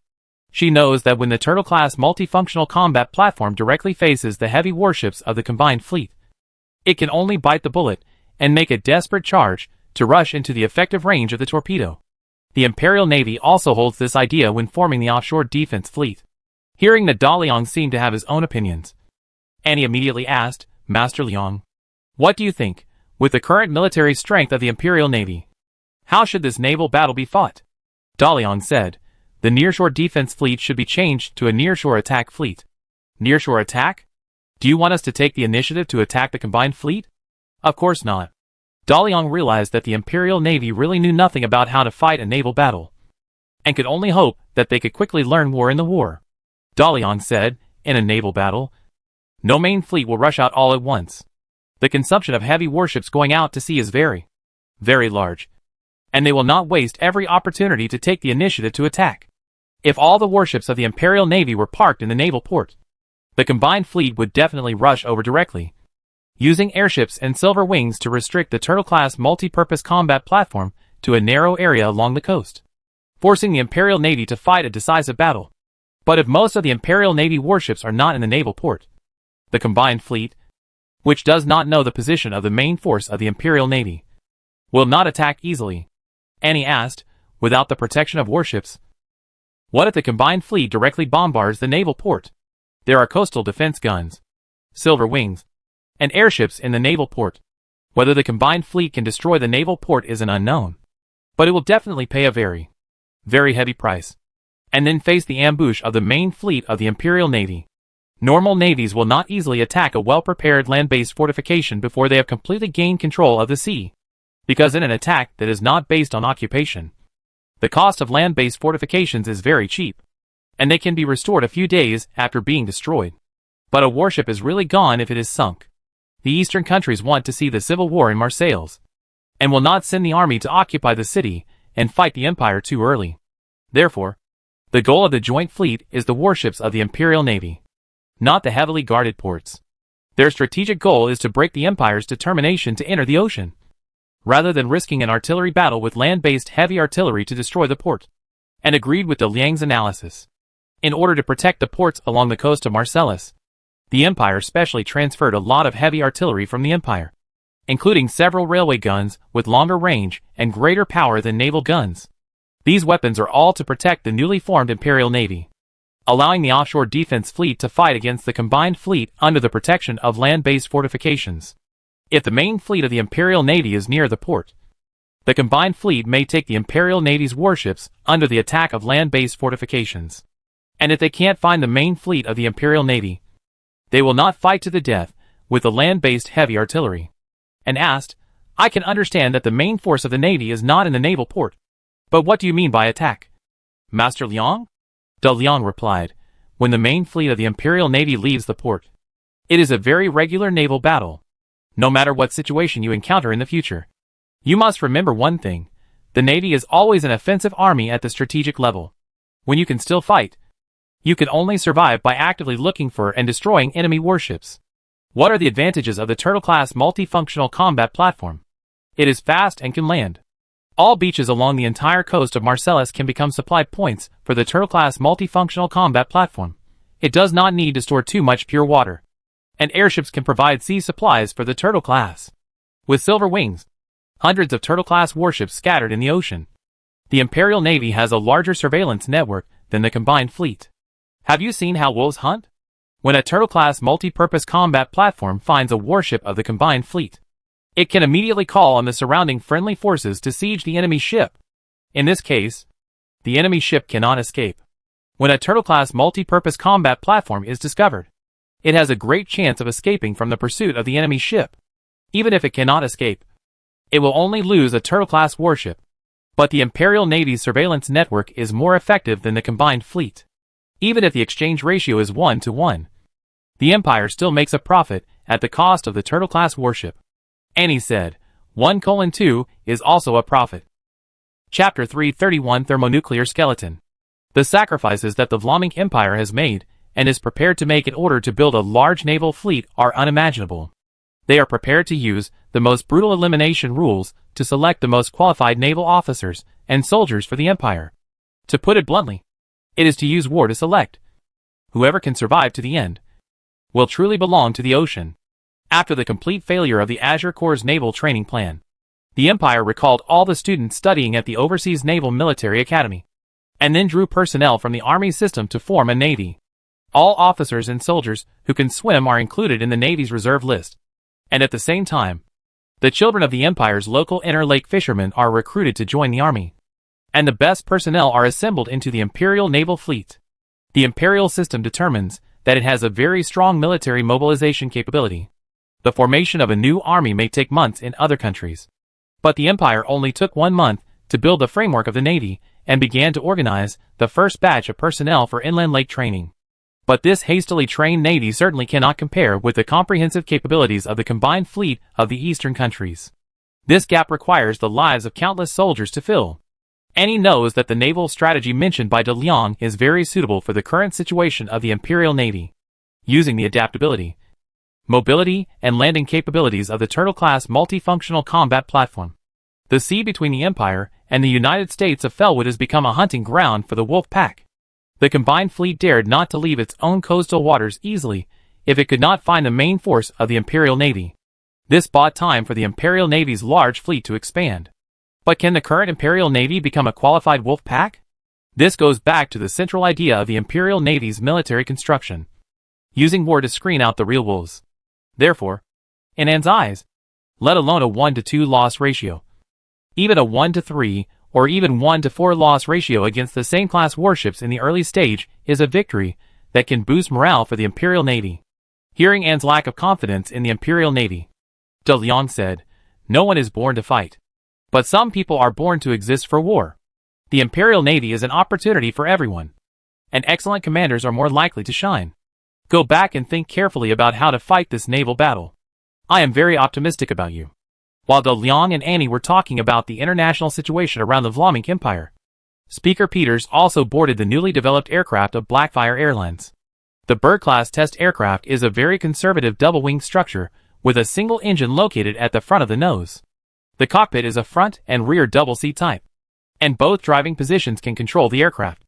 So the Bird-class test aircraft can also be used as a flight trainer. Peters just watched the test flight of the Bird-class test aircraft on the lighthouse of the Pure Magic Academy.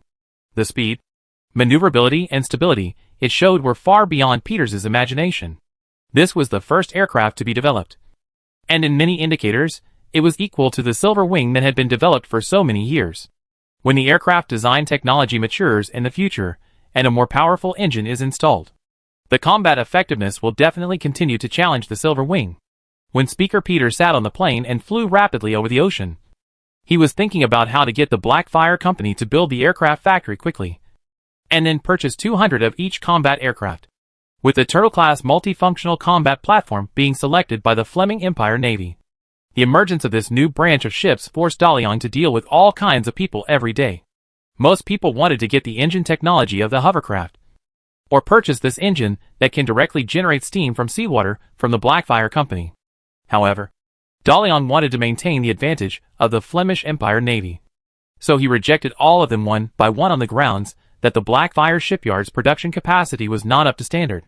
The Blackfire shipyard was built by the Holy See, so the Holy See also entrusted Father Titus of the Azure Cathedral to express to De Leon the desire to purchase the hovercraft technology.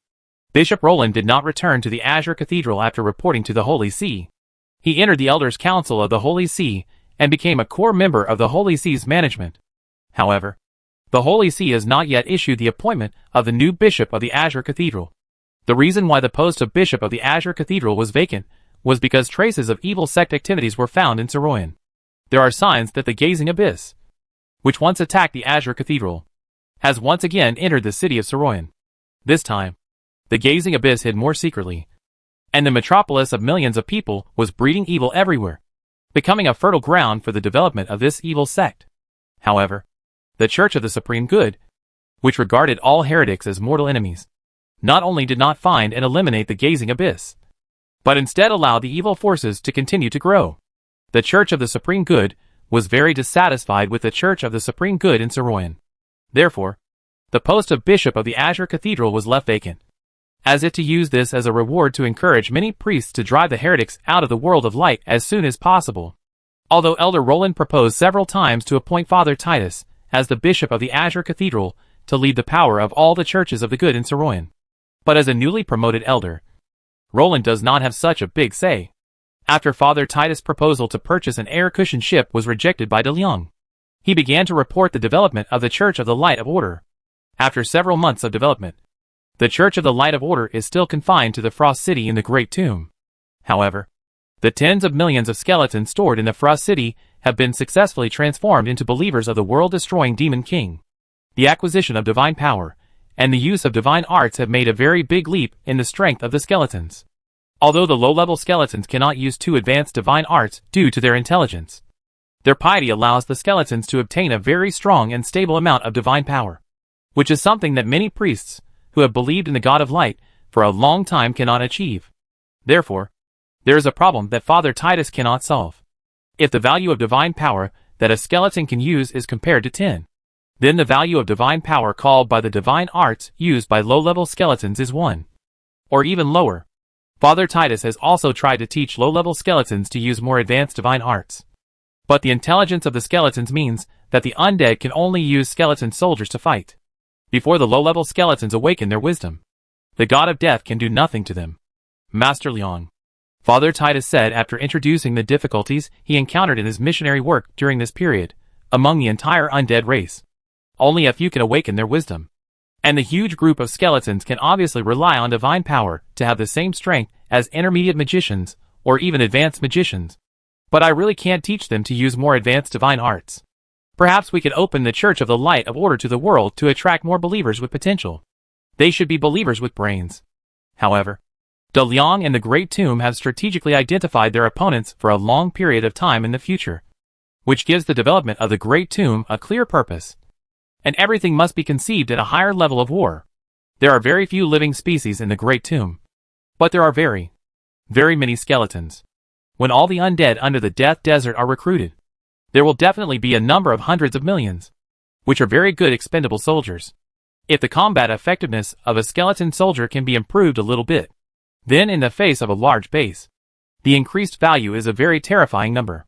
Therefore, in De Liang's eyes, strengthening the skeleton soldiers is as important as the transformation of the angel army. The intelligence problem of the skeleton has not been solved by many death monarchs, so we don't need to bother teaching the skeleton to use advanced divine arts. We should turn our attention to the divine power possessed by the skeleton.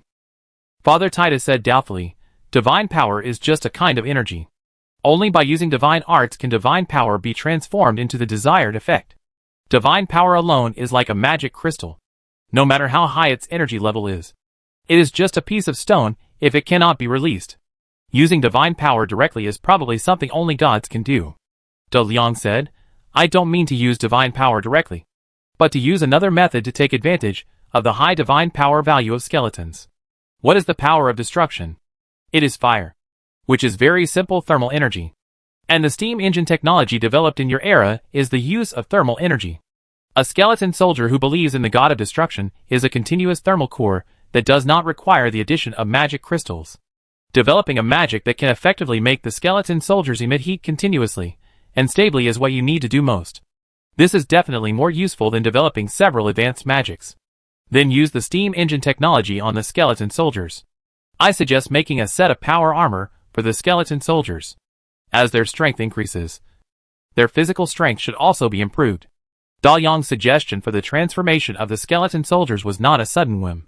In fact, the problem that the skeleton soldiers are facing now is similar to that of Daliang himself. Daliang also has a huge amount of magic reserves, but he cannot release magic, and can only call magic through magic props. This gave Daliang inspiration. Since the skeleton soldier's intelligence cannot use advanced divine arts, it should not be difficult to simply generate heat. As long as you can boil water, you can drive the steam engine, and then the steam engine can reversely assist the skeleton soldiers with the generated power. Of course, the entire research process is definitely full of dangers, because if the mecha structure is not designed properly, the power generated by the steam engine is enough to tear the fragile body of the skeleton soldiers apart. However, the skeleton soldiers have no human rights. They do not know fear and absolutely obey orders. They are the best experimental subjects for the development of this type of individual mecha weapons. In the military sequence of the Great Tomb, only a very small number of high-level heroes can finally complete the semi-energization of their bodies. Most soldiers need a suitable individual mecha to adapt to the complex war environment in the future. Daliang's proposal made Father Titus stunned for a moment. As a clergyman, he really didn't consider the problem of skeleton soldiers from the perspective of divine power and magic. This is a combination of divine power and natural technology. Although it can be imagined that the entire research process will encounter many difficulties, the final success is foreseeable. Father Titus became a little excited. Yes, releasing heat alone is very simple. If we develop the reverse extraction of heat, we can control the movement of the machine more accurately. And adding water once can make the mecha run for a long time. I think this idea is worth our in-depth study. The divine arts can be handed over to the Church of Light of Order for development. We have several very good undead divine arts masters. But the steam engine technology is not something that the Light of Order can study alone. Since the idea is feasible, Daliang is also very happy. He said, the steam engine technology can be handed over to the University Alliance. Now the entire University Alliance has put a lot of energy on the engine field. If you need any technology, just go to Brown Jennings. This matter will be left to you. Then, I heard that your appointment as the Bishop of the Azure Cathedral seems to have encountered some obstacles. The topic returned to the Church of the Most Good. And Father Titus said helplessly, because of the incident with that batch of weapons. The Empire and the Parliament have a big prejudice against the Church of the Most Good. When the Church is searching for pagans, it is difficult to get their assistance. The Parliament even imposed many restrictions on us on the grounds that the Church Knights disturb the people. This should be related to Speaker Peters. The Church is very dissatisfied with the Soroyan Diocese, and has not appointed a bishop for the Azure Cathedral. But I have been serving as a bishop concurrently. And this is tacitly accepted by the Church. Daliang said, if you want to serve as the bishop of the Azure Cathedral, I can help you. I know where gazing into the abyss is. Although this small church is still useful to me, it is still okay to strike them. Father Titus shook his head and said, no. No. No. I think the reason why the Holy See did not appoint the Azure Cathedral is not only because of gazing into the abyss, but also because it is paying attention to the changes in the situation in Marcellus in the future. Anyone can see that the gunpowder smell here is getting stronger and stronger. The Vlamic Empire is constantly attacking the bottom line of the eastern countries and increasing its military strength in Marcellus. A war is almost inevitable. In all previous disputes, the Holy See would not clearly support either side. It would always sell arms and negotiate conditions on both sides, and only take sides in the final period of deciding the outcome. In the eyes of the Holy See, I am afraid that no one in the entire Soroyan diocese can complete this task. In dealing with the pagans lurking in Soroyan, the Empire and the Parliament have exposed their unfriendly attitude towards the Holy See. I think the Holy See does not intend to promote a bishop from among the many priests in Soroyan, but will send a bishop from the Holy See to deal with the Marcellus issue. Directly appointing a bishop to a large diocese is equivalent to putting the bishop on the opposite side of all the priests eyeing the episcopal position. Therefore, the Holy See has been delaying the appointment of the bishop of the Azure Cathedral. In fact, waiting for another opportunity. There will be a conflict at sea between the Flemish Empire Navy and the Eastern countries' joint fleet. I think the Holy See will definitely send a delegation to visit the Flemish Empire and the Eastern countries. And finally the delegation will come to Soroyan to stay. At that time, the Holy See will also issue the appointment of the Bishop of the Azure Cathedral. Chapter 332 Brewing. as the Vlaminck Empire officially launched the plan to build a large naval fleet. The situation on the eastern coast of the entire Order continent suddenly became tense. While the eastern countries were actively forming a joint fleet, they also continuously issued ultimatums to the Vlaminck Empire in the international arena, demanding that the empire immediately stop building a large naval fleet to avoid disrupting the military balance in the region. If the Vlaminck Empire continues to ignore the demands of the eastern countries and stop its worrying military expansion, the Vlaminck Empire will be responsible for all the consequences. The Marcellus Parliament also frequently publicly stated that the empire's formation of a large fleet has threatened the security of the Marcellus province. In the Marcellus Sea, the eastern countries are making all kinds of troubles for our merchants. The sanctions caused by the empire's wrong decisions have caused heavy losses to our merchants in Marcellus. The construction of the Grand Fleet is exacerbating the tension in the eastern seas, and the eastern countries are forming a joint fleet. If the empire continues to act on its own, it will inevitably lead to greater sanctions from the eastern countries, or even military action. The artillery fire will destroy all our coastal cities, and the coastal economic zone centered on Soroyan has 70% of the population and wealth of the entire Marcellus. This is a disaster for Marcellus, which has been peaceful for 200 years. This disaster could have been avoided. The current situation is entirely due to the empire's willful behavior, disregarding the peaceful international environment and breaking the regional military balance. The disaster that resulted has to be borne by the Marcellus people. This is unfair. Marcellus needs more say, and the Marcellus people cannot become victims of the empire. Like a steam engine with fuel added, the whole world is rolling because of the Flemish Empire's naval plan. Even though there are objections at home and abroad to waste people's money to building a large naval fleet that is destined to be annihilated, the emperor of the empire who decided to take this step did not waver at all. This is indeed a fleet that concerns the fate of the country. If he succeeds, he will be the most accomplished emperor in the history of the empire. No matter what the future Vlaminck becomes, he will remember that he led the country into true prosperity. Failure. He is a representative of militarism, and the country has declined since then. In fact, if the navy fleet is not established, when the outside countries rely on the ocean to speed up the exchange of information and materials and develop the national strength rapidly, the empire restricted to the inland will only widen the gap with other countries, and eventually become more backward and remote, and it will be difficult to prosper from then on. Therefore, in the Vlaminck Empire, the ocean faction headed by the emperor of the empire occupies a dominant position in the ruling system. They responded very strongly to the ultimatums of the eastern countries and issued warnings to the Marcellus Parliament many times. As a province of Florence, you must understand your position. Only when the imperial navy can protect the Marcellus waters, the Marcellus merchants will not have to worry about their ships being intercepted by warships of other countries at sea. The current prosperity of Marcellus is because you have the powerful imperial musketeer cavalry behind you. But if you want to have more say in the international market, please support the construction of the imperial navy. While Florence, Marcellus and the eastern countries were fighting in the air with radio waves, high-level visits between countries around the world also began to increase suddenly. All parties are actively expanding their international environment, hoping to get more international support and assistance in future conflicts. While the delegations are entering and leaving the three conflicting areas every day, the delegations sent by the Holy See of Goodness are also quietly visiting the eastern countries and the Vlaminck Empire. Daliang handed the affairs of the Holy See of Goodness to Titus. He admired Titus very much. The priest's vision and ability in the overall situation are what the Great Tomb needs. If he can really be used by himself, then this think tank will be able to share a lot of things for him. The Blackfire territory led by Daliang has not developed too much direct power. The main reason is that the Blackfire Lord of Daliang rose too fast. In the ancient magic era, that is, in the former Hero World game, as one of the top forces, the Blackfire Lord of Daliang was the youngest and smallest. Therefore, Daliang relied more on his personal connections and diplomatic skills, and used the military force of other forces for his own use. There are certainly many benefits to doing this. He can rely on his titles and official positions in many forces to get along with them, win over some, and then attack some, so that the Blackfire Lord does not have to face two powerful enemies directly. But it also exposes the shortcomings of the Blackfire Lord's lack of various talents. It forced Daliang to spend a lot of time dealing with the major forces in the game, making himself busy every day. But it is easy to get thousands of troops, but it is difficult to get a general, let alone a strategic talent who can plan and strategize.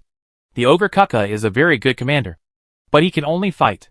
The greatest achievement of the elf butler Mike was once the leader of a gang, good at management and socializing. Mike can be trained to be a business assistant, but he lacks a higher level of vision. The remaining heroes, such as the Julian sisters, Princess Xiling, Nicole, Minia, and Soul Eater Hoagie. Some are good at fighting, some are good at research, and some are just stealing. Although they all have their own strengths, no hero can serve as a think tank to share the pressure of DeLeon's own responsibilities. Father Titus is a very capable person. If it weren't for DeLeon intervening with the Great Tomb heroes, he would have been appointed as the bishop of the Azure Cathedral and become an important figure that no one in the Marcellus area can ignore. Therefore, DeLeon has been observing Titus and looking for opportunities to break his belief in the God of Light, hiring him to form the Light of Order, and even showing his true identity. Even Rachel could see that DeLeon liked Father Titus very much. So when she was picking up the priest to and from the Flame City, her attitude changed a lot. Regarding the matter of the Holy See airdropping a bishop to the Azure Cathedral, DeLeon decided not to interfere. A bishop cannot influence the strategy of the Great Tomb. So let Father Titus do it. Let's see if he can live up to his appreciation for him and take the position of bishop of the Azure Cathedral with his own ability. Father Titus can certainly feel the favor of DeLeon for him. As he preached, the more he understood this group of ancient heroes, the more shocked he was by the strength of this force. This is a real God. How many mortals are qualified to serve a God? And how many people can refuse the recruitment of a God? Titus realized that becoming the bishop of the Azure Cathedral was the last test for himself. If he wanted to truly enter this group, he must show his value to God. Chapter 333, the third round. For DeLeon, the most important thing at the moment is to complete the order for the Imperial Navy's Grand Fleet as soon as possible. When the war starts, use the consumption of the war to continuously climb his own technology tree, and combine the aerospace battleship technology of the Great Tomb as soon as possible to produce his own space battleship. Therefore, before the Blackfire shipyard was completed, DeLeon ordered to complete the order for the Imperial Navy's Grand Fleet. Fortunately, the Turtle-class multifunctional combat platform can be manufactured on land, and the shipyard only needs to complete the final sea trial and debugging. While the Blackfire shipyard was building the Turtle-class, the Empire's large arsenal established in Saroyan also completed the site selection. The 1st Division of the Royal Musketeers completely blocked a valley northwest of Saroyan, and then connected the arsenal to the Marcellus transportation network by rail and kilometers. A simple workshop was built, and then the machines were directly dismantled from the arsenal in the Empire and transported to Saroyan. Along with the machines came the already built warship weapons and equipment. When the Turtle-class multifunctional combat platform was launched, these weapons were loaded onto the hull. Then the naval officers and soldiers who were transported boarded the ship. The Imperial Navy equipped a ship for every ship launched by the Blackfire shipyard, and then went into the sea for live-fire training. There was really not much time left for them, and used the advice she got from DeLeon to persuade the Navy command to change the strategic thinking of the Marcellus coastal defense war. Attack instead of defense. Use the performance of the Turtle class to actively extend its tentacles forward. Then use airship supplies to expand the detection network to the limit. And finally use Silver Wing to connect the dispatch warships in series. With the entry of the Turtle-class multifunctional combat platform, the Imperial Navy's detection network is deployed layer by layer to the open sea. At this time, DeLeon once again set his sights on the Scarab Company. At the bidding meeting of the Imperial Navy's large fleet, the Turtle-class multifunctional combat platform was almost intercepted by the Lux Company. The Sailfish-class light frigates that Lux Company brought out were obviously provided by Scarab Company. Although DeLeon won the order from the Imperial Navy with new technology this time, he could not let Scarab Company continue to mess with him in Marcellus, especially in the upcoming naval battle. The Imperial Navy is seeking a draw in defeat and cannot make any mistakes. Therefore, DeLeon proposed to start the third round of negotiations with Scarab Company. He invited Eliza to the airship he seized from Scarab Company. This disc-shaped airship has changed a lot after Minia's transformation. The combination of the floating magic circle and steam technology used by the aerospace battleship allows the spacecraft to fly at an altitude of 11,000 meters. The outer shell of the airship uses the internal force field shield to add a magic pressure-keeping and heat-insulating layer. 16 magic amplification devices are installed on the side edge, and the unfolded magic eyes can monitor the area within 100 kilometers without blind spots. and can release offensive and defensive magic when encountering enemies. The teleportation magic array being deployed on the upper layer of the airship can deploy troops to any location within 100 kilometers after activation. When a better teleportation magic array is developed, it will be more convenient for the personnel of the Great Tomb to enter space. Eliza accepted De Liang's invitation, and she brought her entourage to the top of the airship through the open portal. The sudden low air pressure made her feel very uncomfortable. She could feel that she was in a very high airspace, which was a place that a steam airship could never reach, using magic to quickly adapt to the high-altitude environment. The thin air made Eliza know that this was a warning from Master Liang. The grass on the upper layer of the airship had been removed, and a metal plate with anti-slip patterns was laid out to form a flat floor. A table and 2 chairs were placed in an open space, and Dalian sat in one of the chairs. Eliza sat opposite Dalian with the help of her entourage and complained, "My body is really not suitable for such a high place. The last time we met was in my manor, with the fragrance of flowers and the cakes I made myself. Here, there is only biting cold wind and thin air. There is not even a cup of hot tea. Master Liang, you are too unfriendly." Liang, who was protected by magic, did not feel uncomfortable at high altitudes. He said, "Friendliness depends on the person. At the tender for the Flemish Empire Navy fleet, the light frigate brought by Lux Company made me very unhappy. Lux Shipyard does not have such advanced technology, and the Lux Steel plant suddenly had high-strength special steel, which was also the work of Scarab Company. Your purpose is obvious. That is, to interfere with me and Marcellus, distract the attention of Blackfire Company, and then make us have no energy to disrupt your expedition? This little trick is really disgusting." Eliza did not deny that Scarab Company gave technology to Lux Company, but she argued from another direction. Scarab Company did not violate the tacit agreement between us. Our cooperation with Lux Company is purely commercial. The order of the Flemish Empire Navy fleet is a huge fortune that is irresistible. Scarab Company is all over the world, and the daily expenses are unimaginable. When the market in the field of pharmaceuticals was impacted by Blackfire Company, we certainly needed to open up new markets from other industries. This is a normal business competition, and in the end, it was Blackfire that won the order. Master Liang, your reaction is a bit overdone. Dalian didn't have time to argue with Eliza here. He said, "We all know what Scarab wants to do. If you don't admit it, we won't continue to discuss this. This time, I invited Mrs. Eliza to come to discuss a business with you. I know the clues of an ancient ruins, but it is too dangerous, and Blackfire does not have the strength to excavate it. If Scarab promises not to interfere in any way with the armed conflict that is about to break out in Marcellus, I'll tell you this clue." Eliza didn't expect that Master Liang would be willing to exchange the clue of an ancient ruins for Marcellus. She asked in disbelief, "Master Liang, we all know the significance of ancient ruins to the company behind us. Blackfire Company also has the strength to fight against us because of the discovery of high-value ancient ruins. How can I believe that you are not lying?" De Liang smiled and said, "I said that this ancient ruins is very dangerous. There may be a large number of advanced creatures left over from the ancient magic era. Blackfire Company does not have as many people as Scarab Company, so we gave up the first round of excavation. After the ruins are found, I promise not to take any action within a month, and Scarab Company can do whatever you want." Chapter 334 Intelligence Transaction. De Liang's proposal aroused great interest in Eliza. If there are a large number of ancient advanced creatures left in this ancient ruins, these genes alone will be of very high value. After all, there are too few advanced creatures that can be found in the entire Order Star. Most of the research on gene enhancement by the Scarab Company uses the remains of ancient creatures found.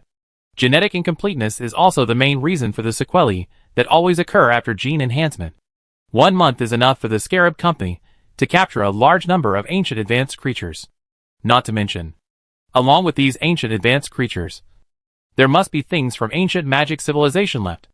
And with such a long time, Scarab Company can also concentrate all its strength to protect this ancient relic. Although Blackfire Company is very strong, Scarab Company has been operating on Order Star for such a long time, and it is not a fake after concentrating its strength. But, is this ancient relic credible? Eliza asked. I still find it hard to believe that Blackfire Company will give us such an important ancient relic. Based on my understanding of you, you must want to use this information to do something unfavorable to Scarab Company. Why don't you tell me more so that I can judge whether this information is true or false? De Liang spread his hands and said, First of all, I am not sure whether this ancient relic exists or not. Then, I only know limited information, and cannot be sure where it is. The Scarab Company is different. You have gathered world-renowned explorers to form the most powerful archaeological team in history. You only need to get a little hint from me, and you can use more abundant information channels than the Blackfire Company to verify its authenticity, and then conduct excavation. If this ancient relic really exists, according to my information, there are really very powerful advanced creatures, or even ultimate creatures, in it. They are not something that my advanced military force can deal with. But the Scarab has enough cannon fodder to consume these powerful creatures. Blackfire Company has no ability to excavate, so it is better to let Scarab Company take the lead. There are only 3 possible results in the end.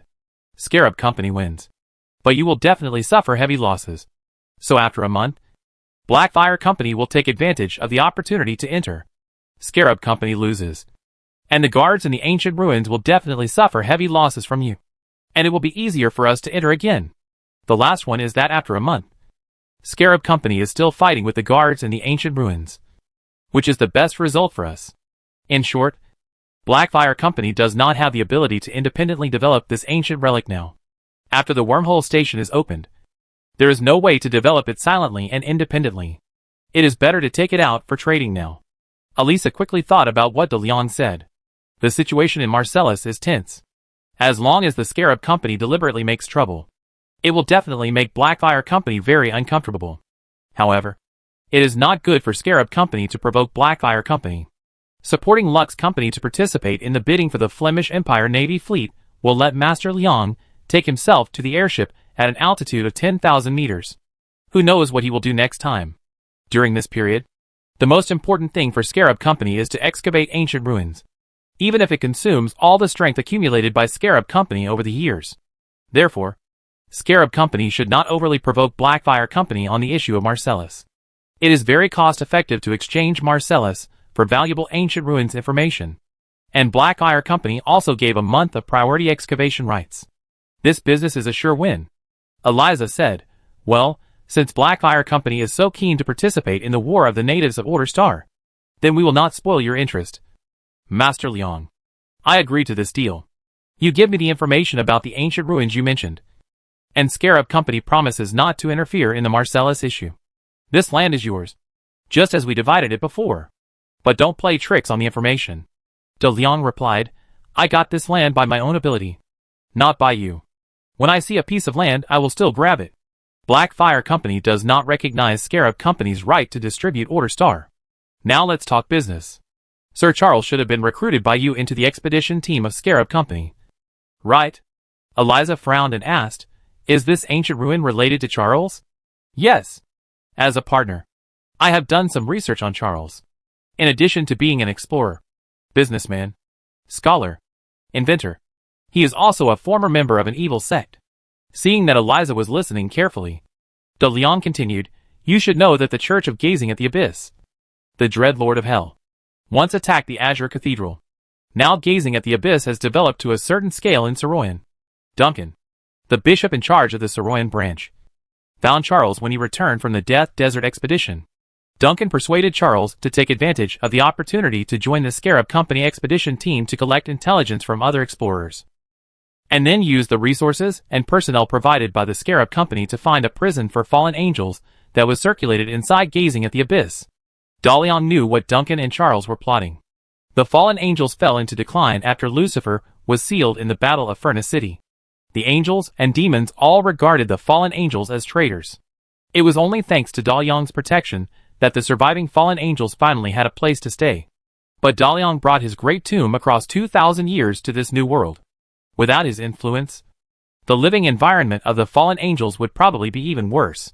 And the Dreadlord Urgus gained the right to rule hell after Da Liang.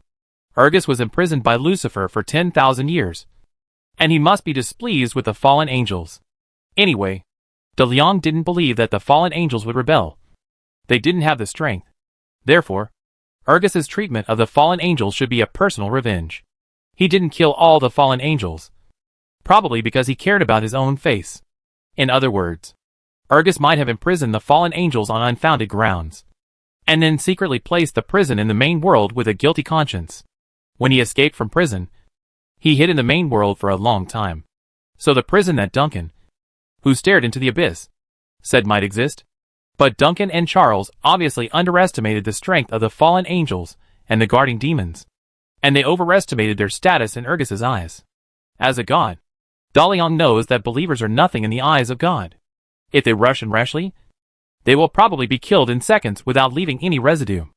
And Daliang doesn't know how much deterrence he, the elected Lord of Hell, still has on the current creatures of Hell. The guys in Hell are more fickle than the undead. So Daliang needs a powerful group to test this prison. Scarab Company has this strength. So let them try the firepower of this prison.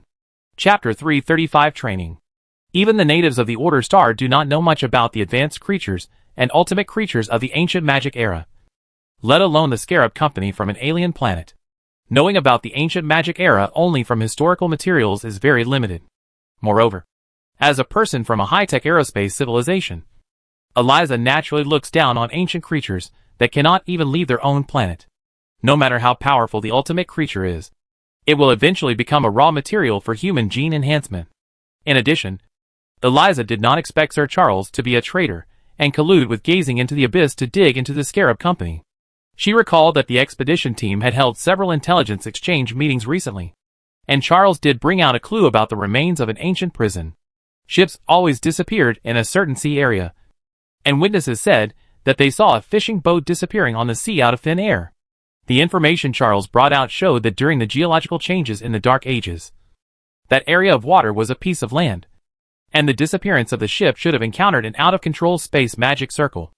Other explorers also brought out their own private fragmentary intelligence to supplement Charles's clues, and then concluded that there should be a very valuable ancient prison ruins under the area of water. Charles did not say what was imprisoned in this ancient prison.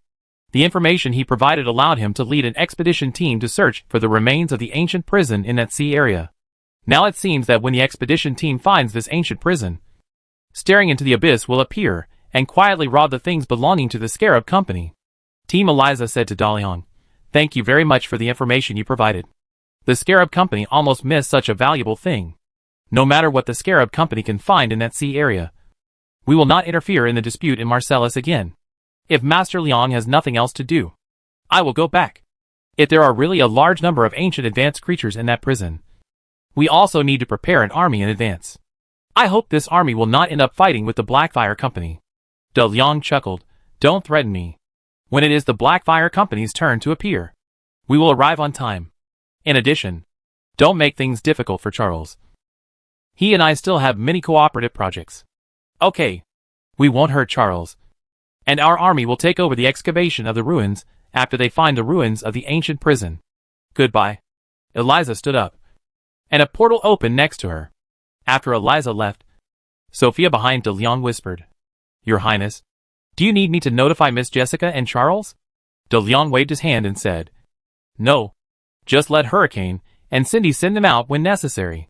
When they find the entrance, send someone to secretly help them unlock the sealed space there. If that sealed space is really set up by the jealous demon Angela, it is estimated that staring into the abyss can't even enter the door. Wait another month, and we will go to clean up the mess. Let the angel army stand by. I hope there are really demons and fallen angels there, so that we can know what happened 2,000 years ago on the initial planet of the Star Alliance. An armed planetary landing craft with the logo of the Scarab Company landed on the edge of a fissure canyon. The canyon is winding, with no end in sight at both ends. And the canyon is dark and deep, with no end in sight either. Such fissure canyons are spread all over the surface of the initial planet, and the depth of most canyons has not been detected. It is not that the Star Alliance does not have detection technology, but because the terrain inside the fissure canyon is complex, and there are a large number of powerful monsters. The deeper the monster, the more powerful it is. The most solid single-soldier mecha of the Star Alliance is like paper in front of some monsters.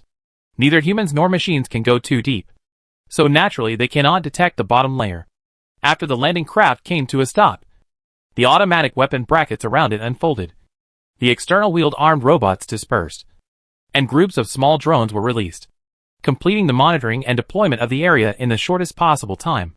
Inside the cabin, there were display screens showing various data everywhere, and the members of the Advanced Special Forces were fixed in their respective seats, wearing individual armor. After the roll call, Wang Yi, who was also wearing armor, said to the team members, "Today's training subject is still the extreme combat under the support of micro-wormhole opening technology. After the drone completes the spatial coordinate positioning, the micro-wormhole generator carried in the landing craft will complete the preset of 239 mobile micro-wormholes in the canyon below us. After we arrive at the micro-wormhole location, we can give the generator a command to connect the micro-wormhole channel and reach the other end of the wormhole. This time we will use the micro-wormhole to jump and dive to a position 10 kilometers below the canyon. After each of us hunts a dark clamp monster, we will use the micro-wormhole to jump back to the landing craft. The entire training time is 4 hours. There is no limit to the number of micro-wormhole jumps, but the interval must not exceed 1 minute." When Wang Yi said this, the team members immediately let out a wail. Nicole, who was wearing an oversized single-soldier mecha because of his body shape, shouted, "Wang! Adjutant Wang! The interval between micro-wormhole jumps is no more than 1 minute. My God! We have to do at least 240 micro-wormhole jumps in 4 hours of training. I feel dizzy and want to vomit after entering a micro-wormhole, jumping 240 times, and killing dark claw monsters. This is murder. Who made this training plan? Didn't they consider whether we can withstand such frequent micro-wormhole crossings?" Wang Yi said, "The plan was made by Commander Kirk. As micro-wormhole technology becomes more and more mature, major Star Alliance companies are actively applying micro-wormhole technology to war tactics. With the genetically modified soldiers equipped with the latest single-soldier mecha, there will be no front and rear in the future battlefield. Small-scale elite troops using micro-wormholes to break through will become the mainstream mode of war. The most important criterion for measuring an elite force is how many micro-wormhole jumps it can complete in a unit of time. The more times it is completed, the greater the chance of survival on the battlefield, and the higher the completion rate of the mission. The target our team is facing is extremely dangerous. Commander Kirk revealed to me that the first enemy we have to face is also a Star Alliance company, and the other party must be doing the most rigorous training to defeat us. Then, after we defeat the hostile company, we will face the enemy that Commander Kirk mentioned.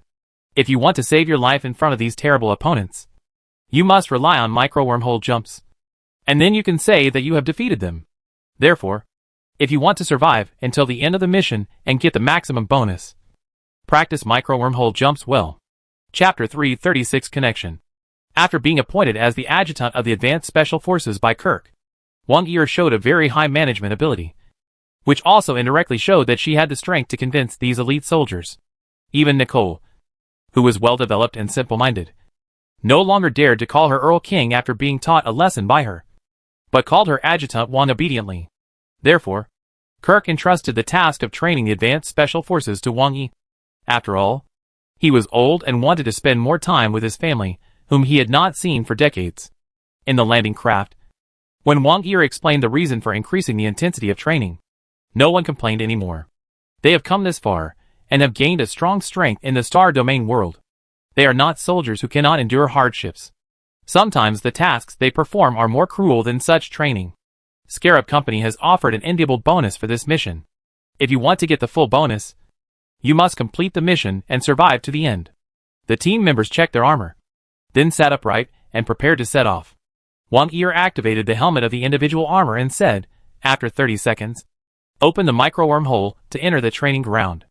The first item of training is to equip the required weapons in the air, and then jump through the micro-wormhole to reach the starting point of the training. Each group can decide the direction of your movement. In addition, I remind you, during the training, Commander Kirk will constantly use the space interference device to disrupt the opening of the micro-wormholes, and some micro-wormholes will be unstable during this period. You need to decide whether to activate the auxiliary jump function in the individual mecha to force the jump, or choose a relatively stable jump point for transfer according to the situation at the time. In short, training is to simulate actual combat situations, no matter what accidents occur. The company only provides 50% compensation. So cheer up. You will definitely not want to die in the mouth of a monster. Now get ready. 3, 2, 1. The micro-wormhole opens. Enter. Enter. Enter! As Wang Yi finished the countdown, a portal appeared in front of all the Advanced Special Forces. The seats untied the soldiers, and everyone rushed in quickly. When the portal closed, the landing capsule was completely empty. Although the Star Alliance's technology can already open micro-wormholes to transport a small number of people and materials, this technology has just been applied. The transmission distance itself is short. The energy consumption is huge, and it needs to use drones and supercomputers in advance to analyze the spatial coordinates. Therefore, although the Scarab Company has made every effort to transform this armed planetary landing craft, the materials and expenses consumed make the Scarab Company reluctant to build a second one. The combat effectiveness of this armed landing craft is also worthy of its cost. The micro-wormhole opening technology and interference technology are the most cutting-edge tactical ideas of the Star Alliance. At this time, dozens of micro-wormholes opened at the same time in the open airspace 1 kilometer below the ground Fisher Canyon, and the advanced special forces of the Scarab Company rushed out from it and made free fall. Accompanying the special forces are their respective weapons. After the weapons appear, the automatic tracking system is turned on and attached to the corresponding individual mecha weapon module. In order to ensure the safety of the landing craft, soldiers are only allowed to carry light weapons when riding on the landing craft, and heavy weapons and ammunition must be stored separately. The weapons will be distributed after entering the combat zone. Conventional weapons distribution is very time-consuming, but the use of micro-wormholes allows soldiers to attack and equip weapons at the same time. After the special forces completed the aerial arming, the micro-wormhole opened again and teleported them to the training starting point, where they will conduct 4 hours of uninterrupted combat training. And each person must kill a powerful monster. Hey, don't let me stare at you like a nanny.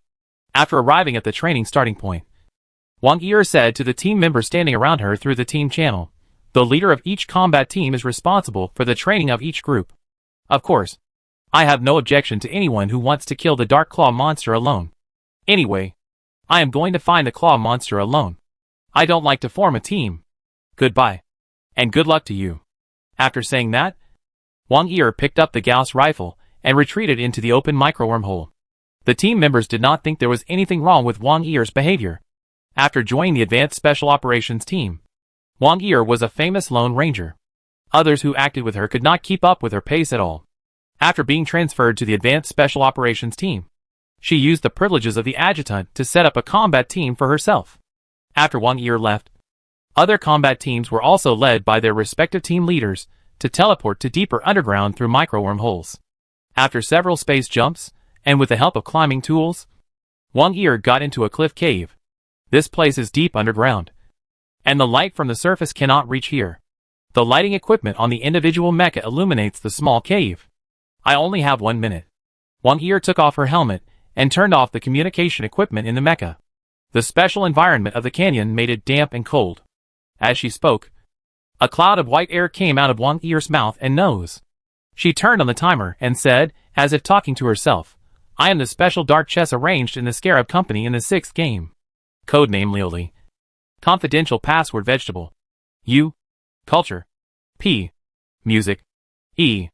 According to the 13th clause of the Dark Chess Code, I took the initiative to start a special intelligence line from the dark to the light.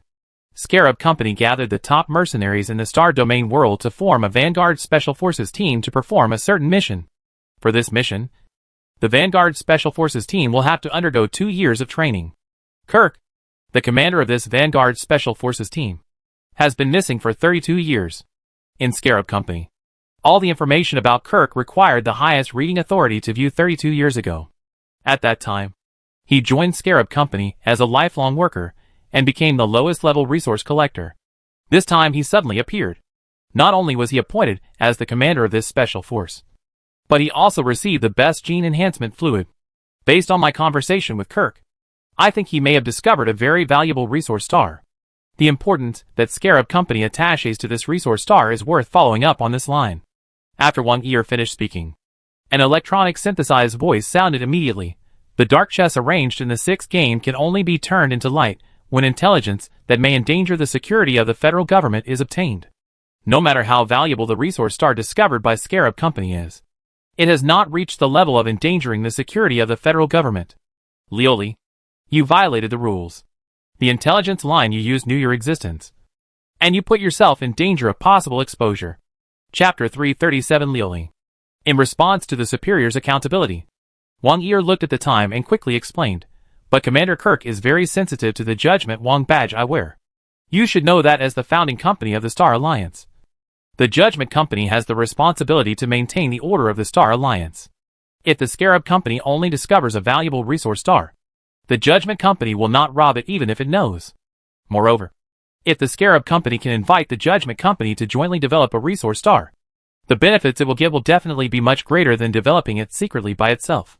Not only will the development speed be accelerated, but it will also not attract competition from other Star Alliance companies. Scarab Company has discovered this planet for 32 years, and the economic benefits of Scarab Company in the past decade have been very poor. It may soon go from a second-rate company to a third-rate company, or even go bankrupt. But Scarab Company has been hiding this resource planet. It must be because there is something very important on this planet. This thing will attract competition from the founding companies. So Kirk is so nervous about my badge. A resource planet that can attract competition from the founding companies is not a simple resource planet. Now in the entire territory of the Star Alliance, there is only one planet that can trigger a fight between the founding companies. And that is the initial planet. As a planet with a lot of secrets, 80% of the surface of the initial star was divided up by the founding company. As for why the founding company has a special liking for the initial star, only a very small number of people on the entire Earth know. Therefore, no matter what the Scarab Company discovered, since it may arouse the interest of the Judgment Company, the federal government must also be interested. There are only a few seconds left in a minute. In order not to be suspected, Wang Yi must complete the next micro-wormhole jump within a minute. Soon the electronic voice sounded again. I agree that the codenamed Lioli Special Level Dark Chess has a dark turn to light. The 6th game will fully support your investigation of the Scarab Company. Before the electronic voice finished speaking, Wang Yi rushed out of the cave and jumped into the abyss below. Under the illumination of the light, the stalagmites protruding from the cliff quickly approached. And when Wang Yi was about to hit it, a micro-wormhole opened from below her. The light emitted by the mecha disappeared instantly, and the area returned to darkness. In a distant place, a startled monster let out a long roar.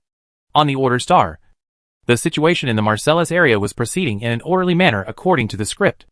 With the large-scale service of the Turtle-class multifunctional combat platform, the Fleming Empire Navy gradually became more confident. The Empire issued a warning to the Eastern countries, demanding that they immediately disband the joint fleet against the Empire and withdraw all military units from the Marcellus Sea.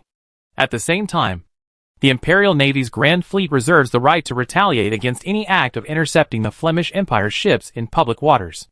But the voice of the Flemish Empire Navy sounded like a farce performed by a dwarf in front of a giant in the ears of the Eastern countries' joint fleet. They admitted that the Turtle-class multifunctional combat platform was an excellent warship with a unique idea. But no matter how good the weapons are, whether the war can be won depends on the people. The soldiers of the Flemish Empire who started driving warships after training in the Inner Lake for a few months were simply insulting such a good warship. The combined fleet faced no pressure in the face of the Imperial Navy's Grand Fleet. The naval officers of the Eastern countries all thought that it was time to wake up the Vlaminck Empire. When a combined fleet's gunboat chased a Vlaminck Empire merchant ship, the commander of the combined fleet issued an attack order in the face of a Turtle-class multifunctional combat platform that came to intercept. The naval battle between the hastily formed Vlaminck Navy Grand Fleet and the Eastern Combined Fleet officially broke out in the Marcellus Sea.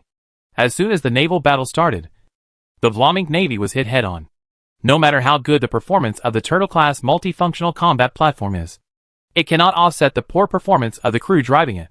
The torpedo fire could deviate 1 kilometer away, which shows how bad the military quality of the Imperial Navy is.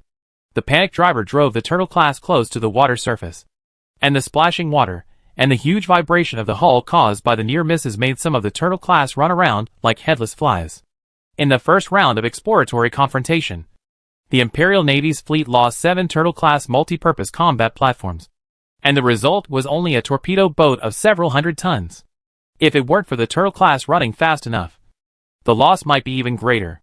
But the Imperial Navy was not upset about the loss of 7 Turtle-class.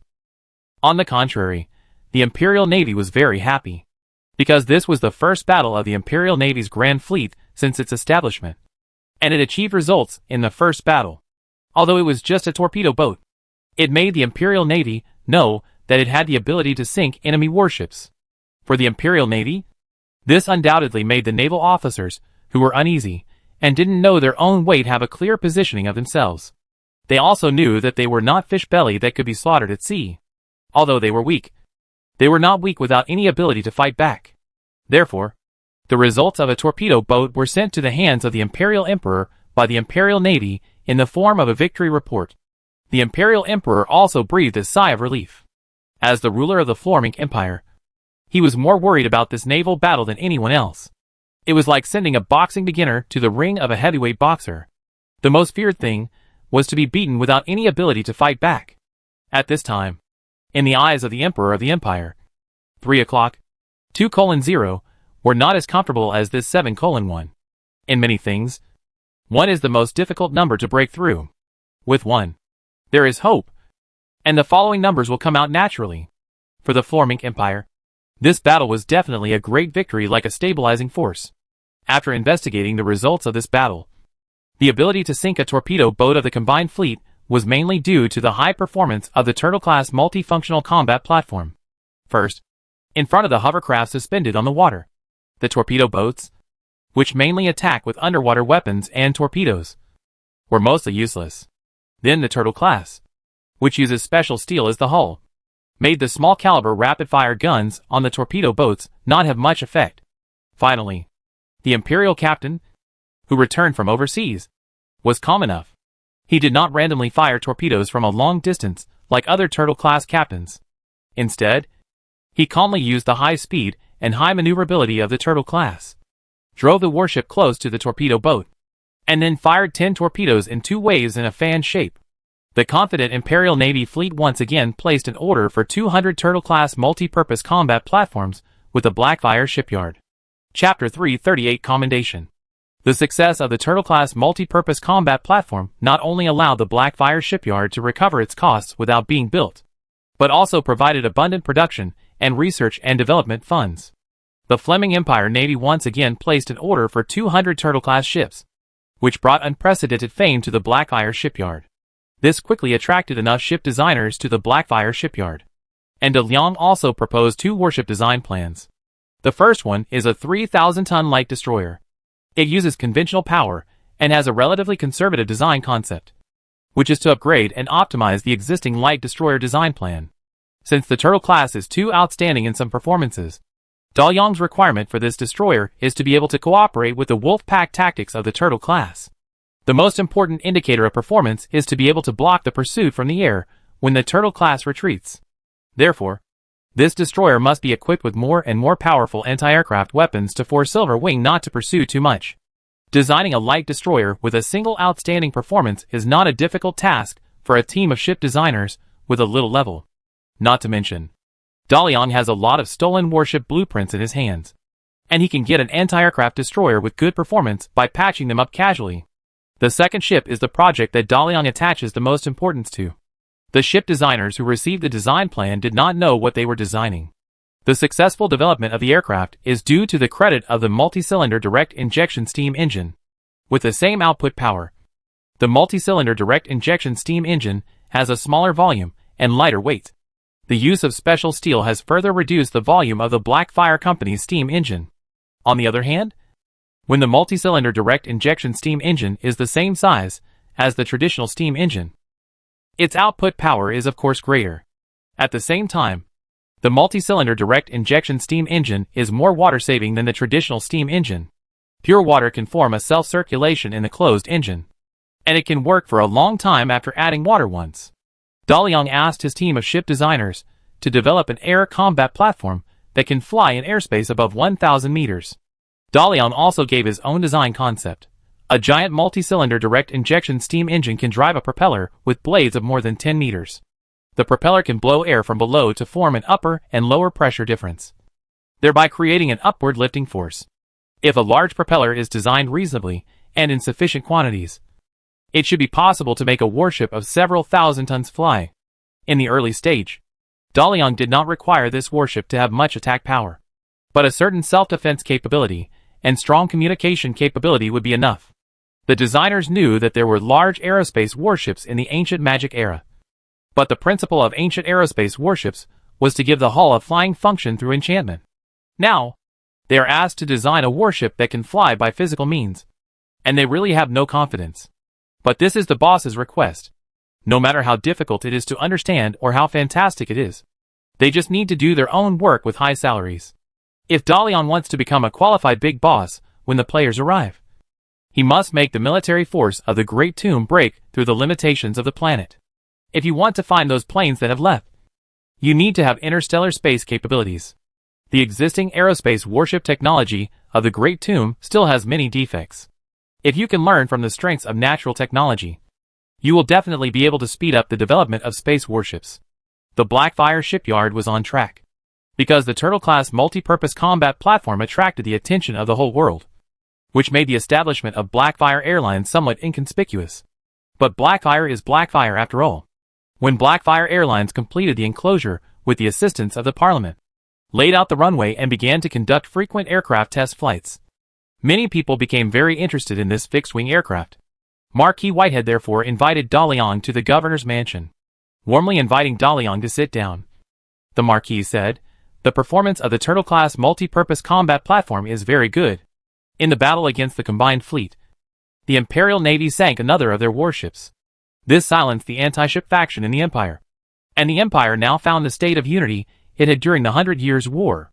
Marquis Whitehead took out a beautifully decorated wooden box and pushed it in front of Dalian, who opened it to reveal a gorgeous badge inside.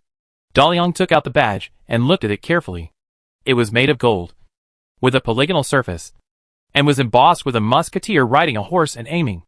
Dalian didn't know what the badge was for, so he asked the Marquis, "What is this?"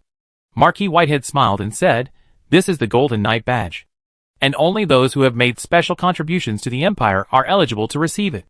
Those who possess the Golden Knight badge also receive privileges equivalent to those of nobles in the Empire. I know that in the eyes of some people, nobles are a sign of a backward world, but it does bring you a lot of conveniences. This is just a commendation, not a title. His Majesty originally wanted to make you a Viscount of the Empire, but I suggested that he issue you the Golden Knight badge." Hearing this, Dalian couldn't help but glance at the Marquis.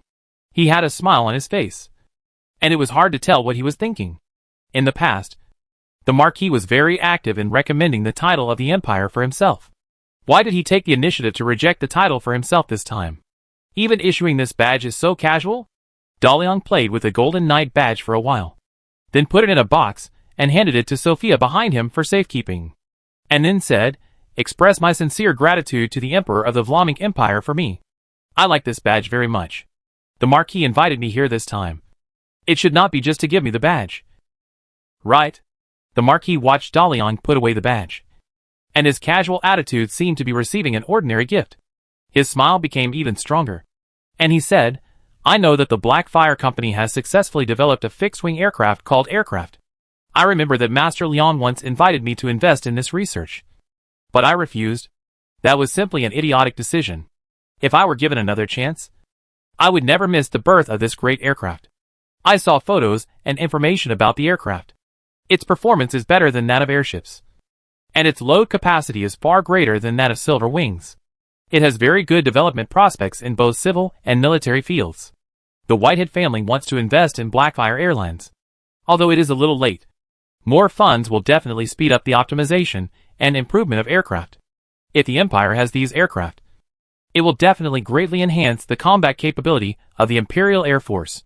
Blackfire Airlines frequently tests new aircraft, and the performance and photos of the aircraft are naturally known to Marquis Whitehead."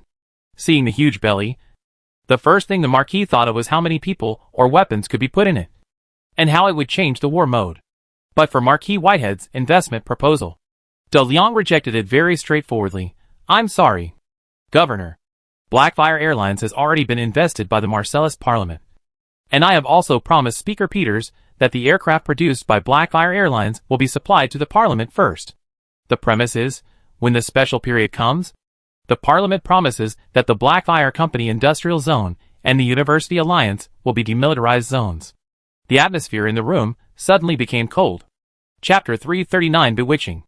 Establishing a demilitarized zone in one's own territory is a challenge to the sovereignty of the Empire. Young Master Leong proposed to demarcate his own industry as a demilitarized zone, which undoubtedly showed that he was ready to turn against the Empire. However, What qualifications does a parliament of the province of Marseilles have to establish a demilitarized zone in the city of Soroyan? It is clear what the parliament wants to do.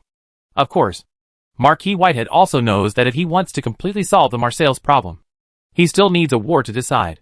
But if young Master Liang wants to manipulate the war behind the scenes, the Marquis needs to consider what changes he will bring to this war, without letting the atmosphere cool for too long. The Marquis asked. Peters used the promise of the demilitarized zone to obtain the priority purchase right of the Blackfire Airlines aircraft. According to common sense, he should call the guards at this time to arrest this businessman who colluded with the anti-government armed forces. But the Marquis knew that it was the most unwise decision. De Liang replied, according to the agreement between me and Speaker Peters, during the period of limited production of Blackfire Airlines, the aircraft produced will be supplied to the Parliament first. As long as they pay, I have no interest in knowing what they will do with the aircraft. Similarly, during the period of limited production of the Blackfire shipyard, the warships produced will also be supplied to the Imperial Navy first. I am a businessman, and I abide by the spirit of the contract. When the Marseilles issue intensifies, I will protect my industry and my employees. The establishment of a demilitarized zone is good for all of us. Once the demilitarized zone is established, the Empire will have no way to prevent the Parliament from obtaining weapons from the Blackfire Company. Similarly, the Parliament will have no way to interfere with the Empire's increase in warships. The Imperial Navy must continue to purchase warships from the Blackfire shipyard for a long period of time in the future. If the Empire does not agree to establish a demilitarized zone, then the production of the Blackfire shipyard will be in trouble. And if the Empire agrees to establish a demilitarized zone, after the war with the Parliament breaks out, the Imperial Army will have to face the Parliament's fleet. Marquis Whitehead said, Master Liang, you bet on both sides.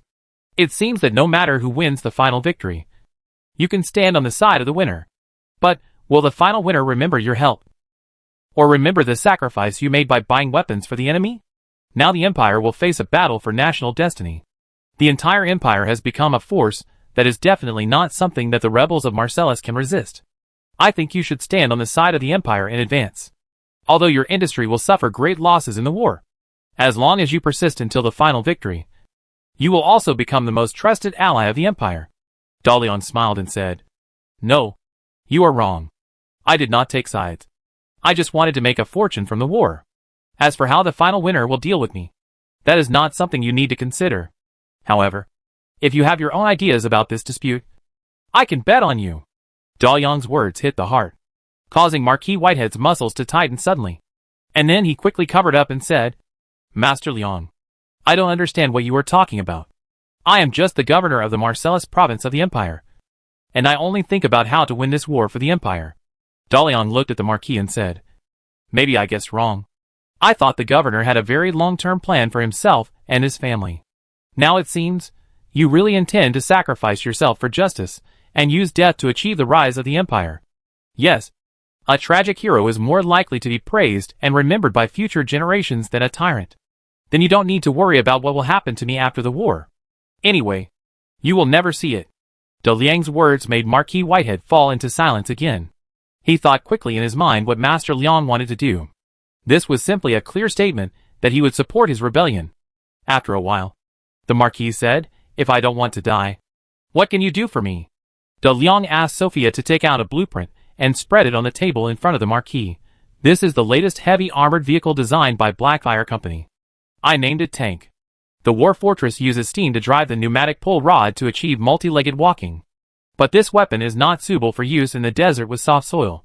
The tank designed by Blackfire Company uses roller tracks to move, and can move on relatively flat ground like a vehicle. The tracks disperse the pressure of the tank on the ground, so that it will not easily sink into swamps and sand. The stronger armor than the War Fortress makes it the king of the desert. If there is a tank cluster in the Death Desert, then the connection between the Empire and Marseilles can be completely blocked. Marquis Whitehead couldn't wait to pick up the drawings on the table before De Liang finished speaking. He was shocked by the data on the paper. This main battle tank named Cheetah weighs 42 tons. You should know that the heaviest War Fortress in the Empire only weighs 17 tons. It is mainly because of the power mode that the support legs of the War Fortress cannot bear too much weight. Therefore, the War Fortress itself does not have much defensive capabilities, and its role tends to be a cannon that can be deployed quickly. The maximum armor thickness of the front of the Cheetah main battle tank is as high as 240 millimeters. And the armor of other parts is also more than 70 millimeters. This means that ordinary weapons have little effect on the Cheetah main battle tank. Another thing that attracted the Marquis's attention was the speed of the Cheetah tank. The maximum speed is 55 kilometers per hour. The speed of the War Fortress is 20 kilometers per hour. And it cannot walk on too soft land. Not to mention whether the War Fortress can enter the desert area. Even if it can enter, it will be crushed by tanks. If a tank army is placed in the Death Desert, combined with a certain number of airships and silver wings, the Empire can be completely locked in the inland. If the Empire has tanks, then if they take out the alchemical equipment that drives away the undead, they can protect the Dosan Railway and build more railways in a short time. With the Empire's national strength, it is estimated that it will take less than a month to scare the eastern countries to come to negotiate. As for the Marcellus Parliament, they can only flee and wait for trial. After reading the tank drawings, Marquis Whitehead asked Daliang, "If I decide to be loyal to the Empire, what will you do?" Daliang replied, "Of course. Sell the planes to the Parliament and sell the battleships to the Empire. Hide the tanks and sell them to whoever is about to be defeated. The longer the war lasts, the more money I make." The Marquis asked again, "What if I make another choice?" Daliang said, "Give me all the equipment to build a large arsenal, and I will give priority to supplying you with the tanks I manufacture. Not only tanks. In the future, all the weapons of the Black Fire Company, including warships, aircraft, etc., as long as you want to buy, I will sell them." Chapter 340 New Bishop. Daliang didn't know whether Marquis Whitehead had any idea of rebellion. It was estimated that the Marquis himself didn't know whether he would rebel or not. Perhaps he also realized that he might have to face such a decision in the future. Now, he just didn't think too much about it, and was ready to think about it carefully when he had to make a choice. But Daliang was sure that Marquis Whitehead was definitely not a person who was blindly loyal to the Empire. He had ambitions, and wanted to realize his ambitions and prove his value to the world. That was enough. When the risk dropped to the bottom line of the Marquis's concerns, his desire for higher power would push him to make the decision that Daliang wanted him to make. "What do you want to do?" "I feel like a chess piece, being pushed to the position you want. Why did you choose me instead of supporting the Marcellus Parliament or the Empire alone? The risk of supporting them is definitely much smaller than supporting me." Marquis Whitehead did not rush to answer. He calmed down his slightly excited mood and asked Daliang his questions. The Marquis did not believe that Daliang was a simple businessman. A businessman did not have the courage to manipulate the competition of many countries in Marcellus. What benefits could he get from supporting his rebellion? At the same time, the Marquis was unwilling to let others manipulate him. This kind of control in the hands of others made him feel very bad. Daliang replied, "The Marcellus Parliament is controlled by capital. Supporting the Parliament, the best result is that I can integrate into this capital. But in the end, they will still exclude me. Supporting the Empire, I have never even seen the Emperor of the Empire. And I don't like people putting on a high and mighty attitude in front of me. I need a place with sufficient human and material resources, so that I can do what I like without interference. Since Marcellus has to fight a war, I hope that the final winner will be a smart person who knows how to communicate with me. I have no interest in politics. To be precise, I have no interest in the power you are fighting for. So you don't have to worry about becoming my puppet. If I want a puppet, I will find a more obedient one. Make your decision now. If you don't want the Cheetah main battle tank, give me the blueprint." Marquis Whitehead looked at the tank blueprint in his hand, folded it, and put it in the inner pocket of his jacket, and then said, "You are either an angel or a devil to the Whitehead family. I will find a way to deal with the arsenal. Don't tell Ed about this for the time being. The Navy is fighting, and excessive distraction will kill her. In addition, I want to see the prototype of the Cheetah main battle tank as soon as possible to see if it is as powerful as the data on paper." "No problem." The Marquis was determined to rebel. Daliang left his seat and said, "In 3 days, a plane will take off from Blackfire Airlines and try to fly over the Death Desert. You can take a plane to the desert to test the prototype of the Cheetah main battle tank and feel the performance of the plane. In addition, Blackfire Airlines wants to build airports in major cities in the Marcellus province and then carry out air passenger transportation. This should not be a problem for the governor. This is a good thing. I will personally select a suitable airport for Blackfire Airlines. The main force of air passenger transportation is still airships. The airship has a large carrying capacity, but its speed is too slow compared to airplanes. Moreover, air currents have a great impact on airships. When encountering strong headwinds, the speed of airships is almost as fast as that of snails. Therefore, when bad weather occurs, passenger airships must be grounded, except for the lower carrying capacity of airplanes than airships. Other attributes of airplanes are far better than airships, and the disadvantage of carrying capacity is only for now. When larger airplanes are developed, the advantage of airships will certainly disappear. Soon, when passenger airplanes become popular and trusted by people, passenger airships used for transportation will inevitably be replaced by airplanes. However, now, airships are still the first choice for some dignitaries for long-distance travel. When an airship from the Holy See landed at the Saroyan Passenger Airship Center, the Azure Cathedral welcomed its new bishop, just as Father Titus had predicted. The Holy See did not appoint a bishop from the local church priests in Saroyan, but actually airdropped one. Even before the airship landed, the elders of the Holy See did not say who the new bishop of the Azure Cathedral would be. Bishop Green was the head of the Holy See's envoys. After the armed conflict in the Marcellus Sea, he led the group to leave the Holy See for a state visit. He visited the eastern countries along the eastern coastline of the continent, went deep inland to meet the emperor of the Vlamic Empire, and finally came to Saroyan, the capital of Marcellus. When Bishop Green set foot on the land of Saroyan, the appointment of the presbytery of the Most Good Church was sent to all churches in Saroyan by radio. The bishop of the Azure Cathedral not only manages this church, but he is the highest clergyman of the Marcellus diocese and has direct jurisdiction over all churches in Saroyan. Therefore, when the appointment of the presbytery was issued, although the candidate for the bishop was beyond everyone's imagination, the Azure Cathedral immediately sent the church knights to welcome Bishop Green to the church, and notified all senior clergy in Saroyan to attend the coronation ceremony of the bishop at the Azure Cathedral. In order for Bishop Green to quickly control the Azure Cathedral, the Most Good Church also specially sent a guard force consisting of 10 palace knights. And these 10 palace knights have a divine knight commander. The holy knights of the Holy See can summon the 15th level holy angels to descend, thus obtaining the holy power equivalent to the 14th level, which is the top military force of the Holy See. There are less than 5 holy knights in the entire Holy See, which shows how much the Holy See attaches importance to the Marcellus issue, and thus also shows the noble status of Bishop Green.